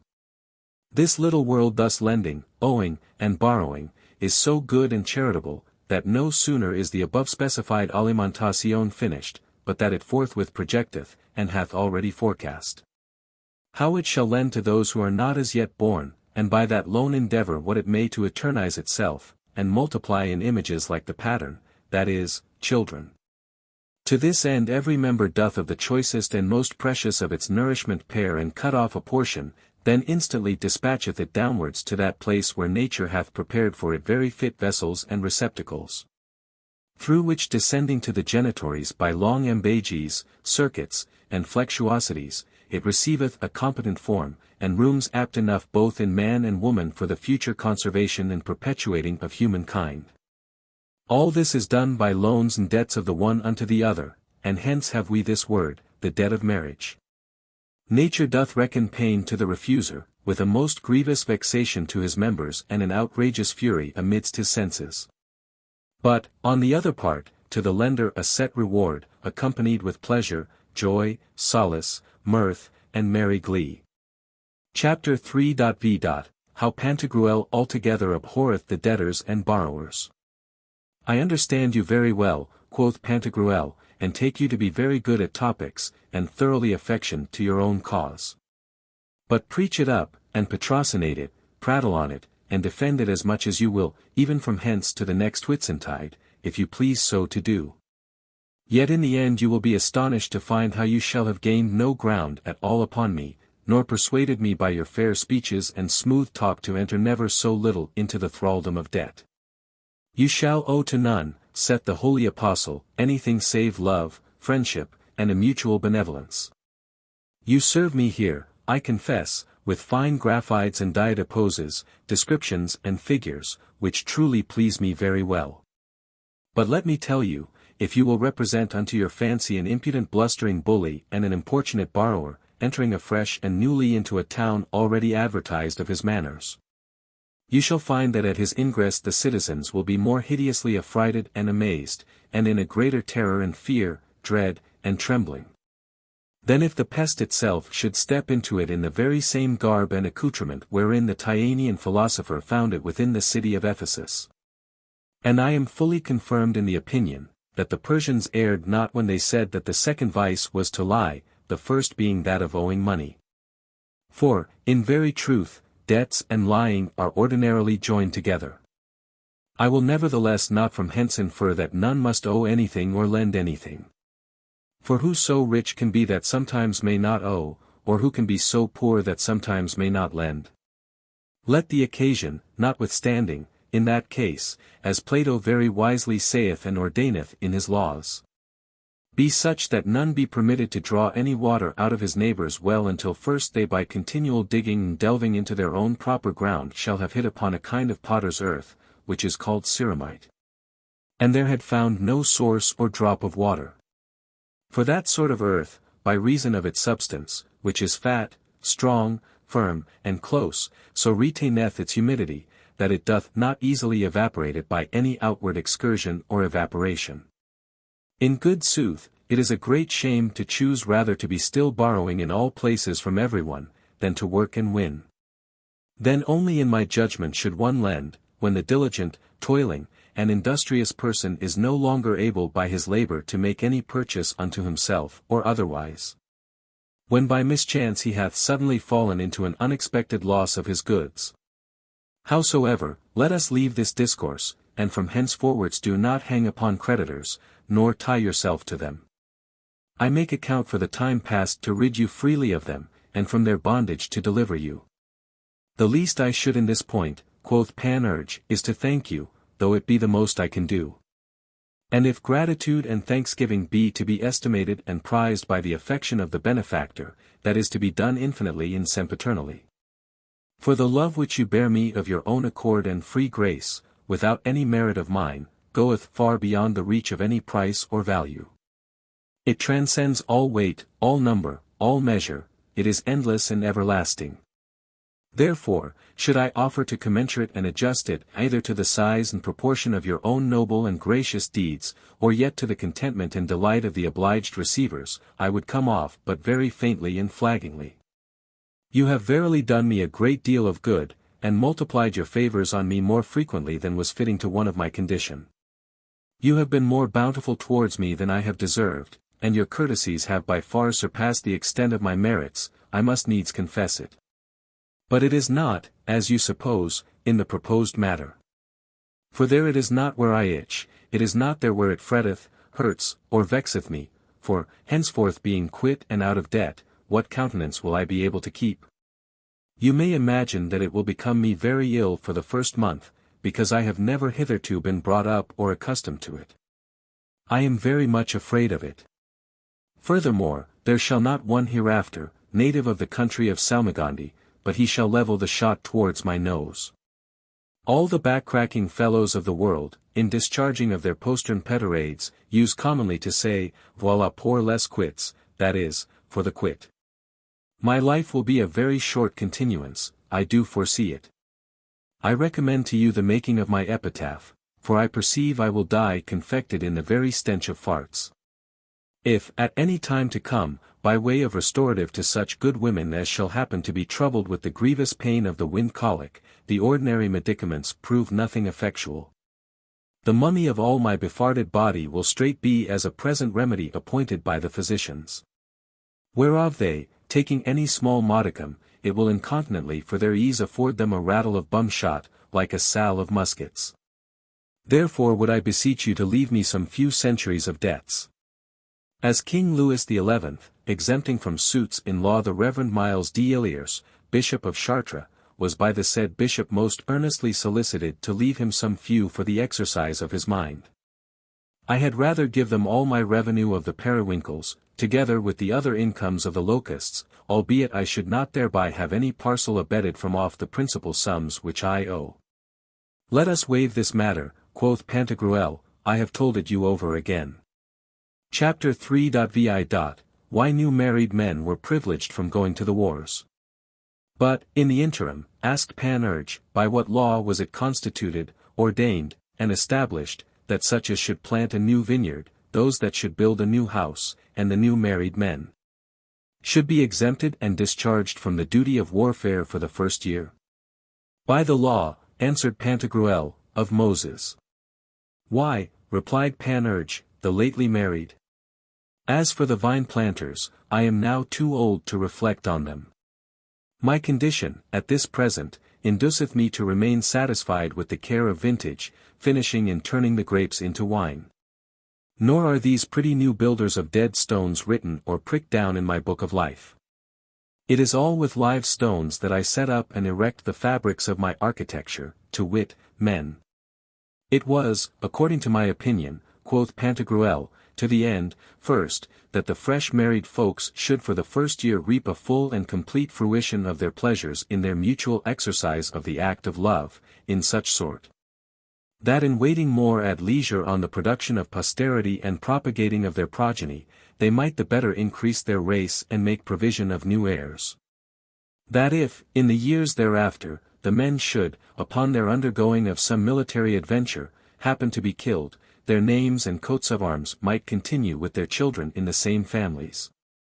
And next, that, the wives thereby coming to know whether they were barren or fruitful, for 1 year's trial, in regard of the maturity of age wherein of old they married, was held sufficient for the discovery, they might pitch the more suitably, in case of their first husband's decease, upon a second match.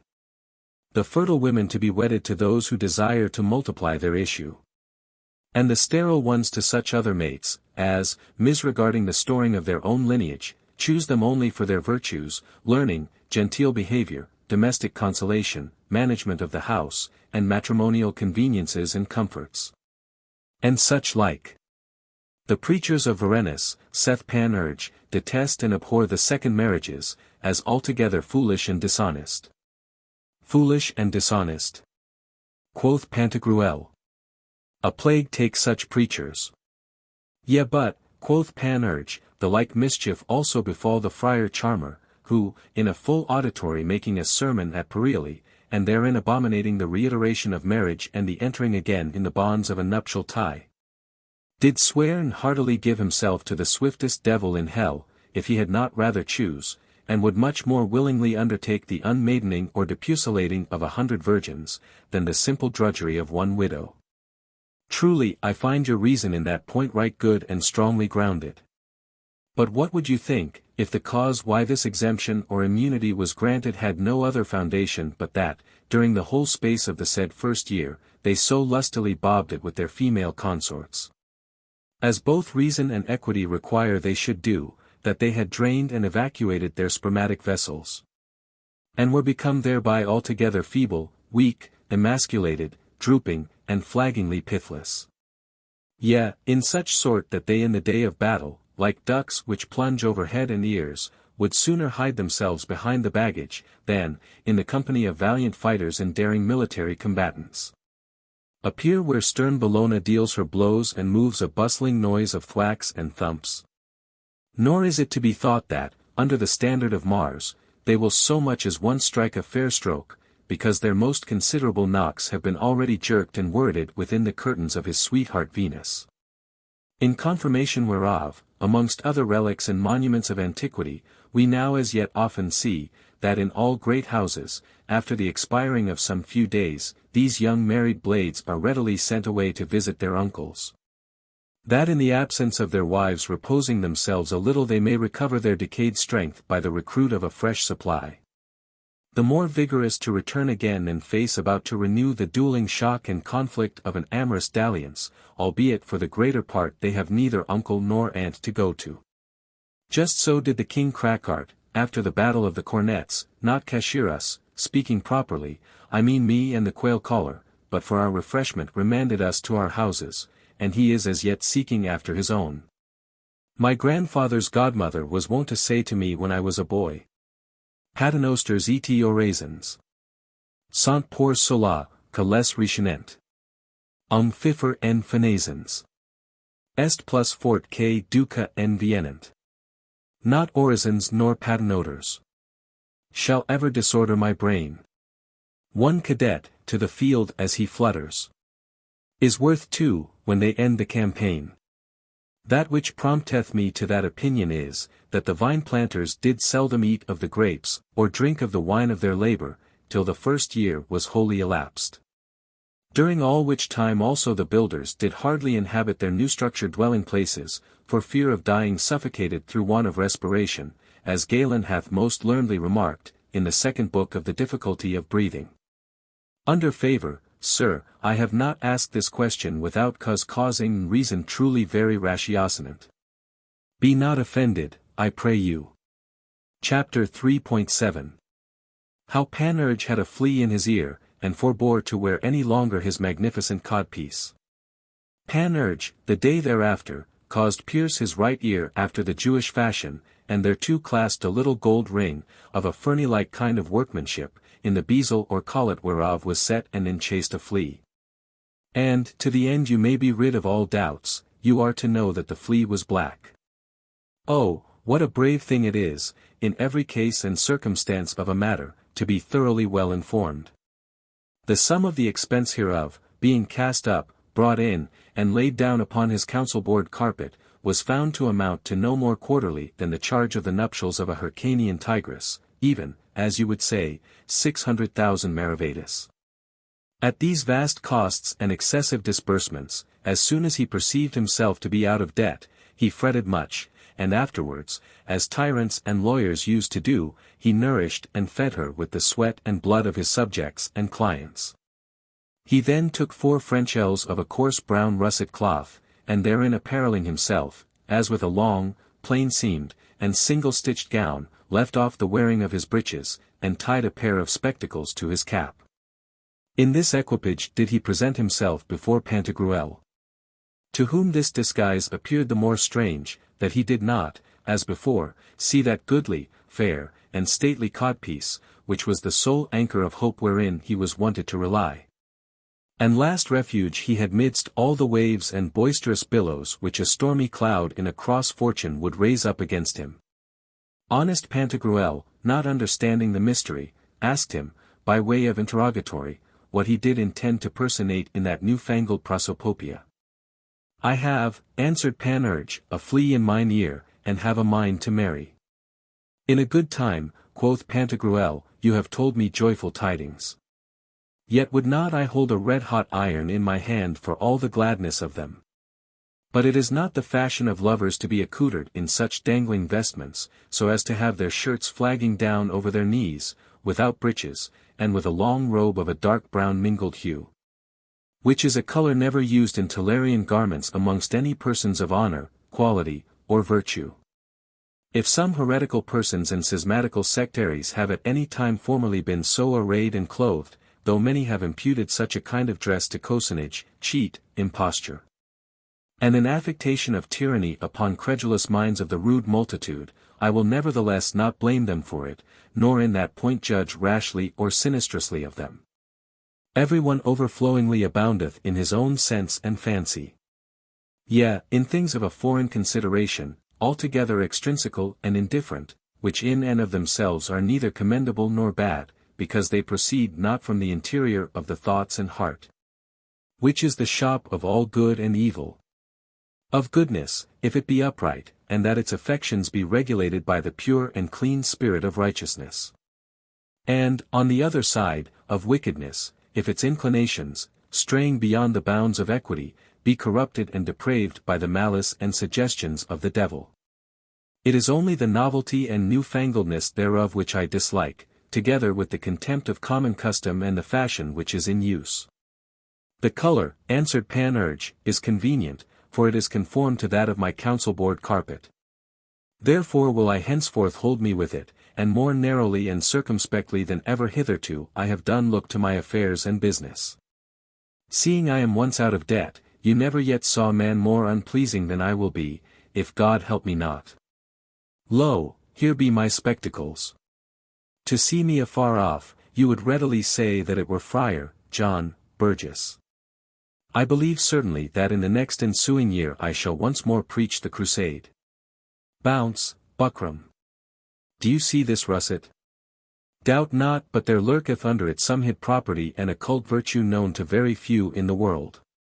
I did not take it on before this morning, and, nevertheless, am already in a rage of lust, mad after a wife, and vehemently hot upon untying the codpiece point. I itch, I tingle, I wriggle, and long exceedingly to be married, that, without the danger of cudgel blows, I may labour my female cope's mate with the hard push of a bullhorn devil. Oh, the provident and thrifty husband that I then will be! After my death, with all honour and respect due to my frugality, will they burn the sacred bulk of my body, of purpose to preserve the ashes thereof, in memory of the choicest pattern that ever was of a perfectly wary and complete householder. Cop's body, this is not the carpet whereon my treasurer shall be allowed to play false in his accounts with me, by setting down an X for a V, or an L for an S. For in that case should I make a hail of fisticuffs to fly into his face. Look upon me, sir, both before and behind, it is made after the manner of a toga, which was the ancient fashion of the Romans in time of peace. I took the mode, shape, and form thereof in Trajan's column at Rome, as also in the triumphant arch of Septimus Severus. I am tired of the wars, weary of wearing buff coats, cassocks, and hocatons. My shoulders are pitifully worn and bruised with the carrying of harness. Let armor cease, and the long robe bear sway. At least it must be so for the whole space of the succeeding year, if I be married. As yesterday, by the Mosaic law, you evidenced. In what concerneth the breeches, my great-aunt Lawrence did long ago tell me, that the breeches were only ordained for the use of the codpiece, and to no other end. Which I, upon a no less forcible consequence, give credit to every wit, as well as to the saying of the fine fellow Galen, who in his 9th book, of the use and employment of our members, allegeth that the head was made for the eyes. For nature might have placed our heads in our knees or elbows, but having beforehand determined that the eyes should serve to discover things from afar, she for the better enabling them to execute their designed office, fixed them in the head. As on the top of a long pole, in the most eminent part of all the body, no otherwise than we see the fairs, or high towers erected in the mouths of havens. That navigators may the further off perceive with ease the lights of the nightly fires and lanterns. And because I would gladly, for some short while, a year at least, take a little rest and breathing time from the toilsome labor of the military profession, that is to say, be married, I have desisted from wearing any more a codpiece. And consequently have laid aside my breeches. For the codpiece is the principal and most especial piece of armor that a warrior doth carry. And therefore do I maintain even to the fire, exclusively, understand you me, that no Turks can properly be said to be armed men, in regard that codpieces are by their law forbidden to be worn. Chapter 3.8 Why the codpiece is held to be the chief piece of armor amongst warriors. Will you maintain, quoth Pantagruel, that the codpiece is the chief piece of a military harness? It is a new kind of doctrine, very paradoxical. For we say, at spurs begins the arming of a man. Sir, I maintain it, answered Panurge, and not wrongfully do I maintain it. Behold how nature, having a fervent desire, after its production of plants, trees, shrubs, herbs, sponges, and plant animals, to eternize and continue them unto all succession of ages, in their several kinds or sorts, at least.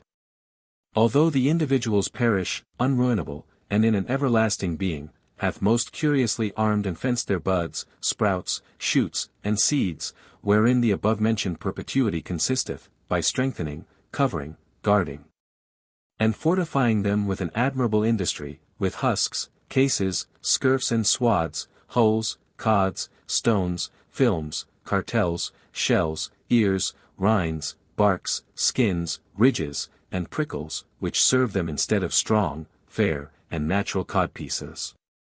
As is manifestly apparent in peas, beans, fasols, pomegranates, peaches, cottons, gourds, pumpkins, melons, corn, lemons, almonds, walnuts, filberts, and chestnuts. As likewise in all plants, slips or sets whatsoever, wherein it is plainly and evidently seen, that the sperm and semence is more closely veiled, overshadowed, corroborated, and thoroughly harnessed, than any other part, portion, or parcel of the whole. Nature, nevertheless, did not after that manner provide for the sempiternizing of the human race, but, on the contrary, created man naked, tender, and frail, without either offensive or defensive arms. And that in the estate of innocence, in the first age of all, which was the golden season. Not as a plant, but living creature, born for peace, not war, and brought forth into the world with an unquestionable right entitled to the plenary fruition and enjoyment of all fruits and vegetables.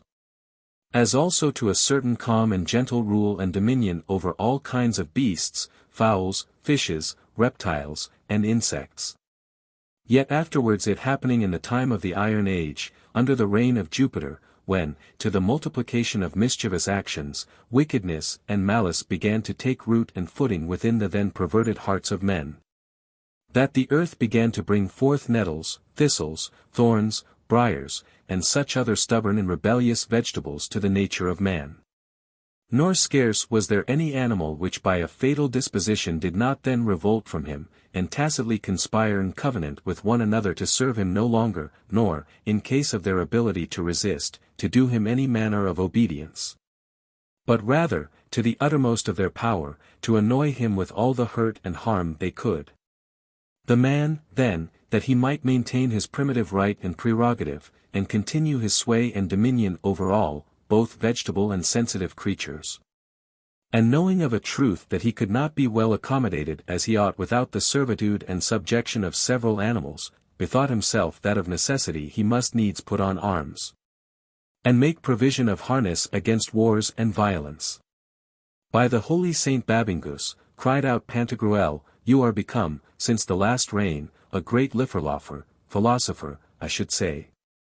Take notice, sir, quoth Panurge, when Dame Nature had prompted him to his own arming, what part of the body it was, where, by her inspiration, he clapped on the first harness. It was forsooth by the double pluck of my little dog the Balak and good Seigneur Don Priapos Stabostando, which done, he was content, and sought no more. This is certified by the testimony of the great Hebrew captain, and philosopher Moses, who affirmeth that he fenced that member with a brave and gallant codpiece, most exquisitely framed. And by right curious devices of a notably pregnant invention made up and composed of fig tree leaves, which by reason of their solid stiffness, incisory notches, curled frizzling, sleeked smoothness, large ampleness, together with their color, smell, virtue, and faculty, were exceeding proper and fit for the covering and arming of the satchels of generation, the hideously big Lorraine cullions being from thence only excepted, which, swaggering down to the lowermost bottom of the breeches, cannot abide, for being quite out of all order and method, the stately fashion of the high and lofty codpiece. As is manifest by the noble Valentine Villardière, whom I found at Nancy, on the 1st day of May, the more flauntingly to gallantrize it afterwards, rubbing his ballocks, spread out upon a table after the manner of a Spanish cloak. Wherefore it is, that none should henceforth say, who would not speak improperly, when any country bumpkin heath to the wars, have a care, my royster, of the wine-pot, that is, the skull, but, have a care, my royster, of the milk-pot, that is, the testicles. By the whole rabble of the horned fiends of hell, the head being cut off, that single person only thereby dieth. But, if the ballocks be marred, the whole race of humankind would forthwith perish, and be lost for ever. This was the motive which incited the goodly writer Galen, lib 1. The sperm 8, to aver with boldness that it were better, that is to say, a less evil, to have no heart at all than to be quite destitute of genitories. For there is laid up, conserved, and put in store, as in a successive repository in sacred warehouse, the cements and original source of the whole offspring of mankind. Therefore would I be apt to believe, for less than 100 francs, that those are the very same stones by means whereof Deucalion and Pyrrha restored the human race, in peopling with men and women the world, which a little before that had been drowned in the overflowing waves of a poetical deluge. This stirred up the valiant Justinian, L. 4. De cagotis talendis, to collocate his summum bonum, in braguibus, et brigettis. For this and other causes, the Lord Humphrey de Merville, following of his king to a certain warlike expedition, whilst he was in trying upon his own person a new suit of armour, for of his old rusty harness he could make no more use, by reason that some few years since the skin of his belly was a great way removed from his kidneys, his lady thereupon, in the profound musing of a contemplative spirit, very maturely considering that he had but small care of the staff of love and packet of marriage, seeing he did no otherwise arm that part of the body than with links of mail, advised him to shield, fence, and gabionate it with a big tilting helmet which she had lying in her closet, to her otherwise utterly unprofitable. On this lady were penned these subsequent verses, which are extant in the 3rd book of the Ship Brana of Paltry Wenches. When Yolande saw her spouse equipped for fight, And, save the codpiece, all in armour dight. My dear, she cried, why, pray, of all the rest is that exposed, you know I love the best. Was she to blame for an ill-managed fear? Or rather pious, conscionable care? Wise lady, she. In hurly-burly fight. Can any tell where random blows may light? Leave off then, sir, from being astonished, and wonder no more at this new manner of decking and trimming up of myself as you now see me. Chapter 3.9. How Panurge asketh counsel of Pantagruel whether he should marry, yea, or no. To this Pantagruel replying nothing, Panurge prosecuted the discourse he had already broached, and therewithal fetching, as from the bottom of his heart, a very deep sigh, said, My lord and master, you have heard the design I am upon. Which is to marry, if by some disastrous mischance all the holes in the world be not shut up, stopped, closed, and bushed. I humbly beseech you, for the affection which of a long time you have borne me, to give me your best advice therein. Then, answered Pantagruel, seeing you have so decreed, taken deliberation thereon, and that the matter is fully determined, what need is there of any further talk thereof, but forthwith to put it into execution what you have resolved? Yea but, quoth Panurge, I would be loath to act anything therein without your counsel had thereto. It is my judgment also, quoth Pantagruel, and I advise you to it. Nevertheless, quoth Panurge, if I understood aright that it were much better for me to remain a bachelor as I am, than to run headlong upon new harebrained undertakings of conjugal adventure, I would rather choose not to marry. Quoth Pantagruel, then do not marry. Yea but, quoth Panurge, would you have me so solitarily drive out the whole course of my life, without the comfort of a matrimonial consort?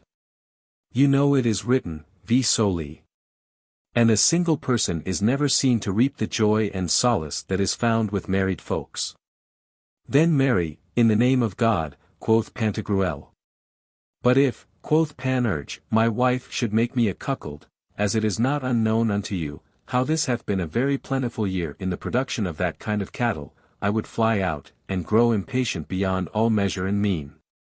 I love cuckolds with my heart, for they seem unto me to be of a right honest conversation, and I truly do very willingly frequent their company, but should I die for it, I would not be one of their number.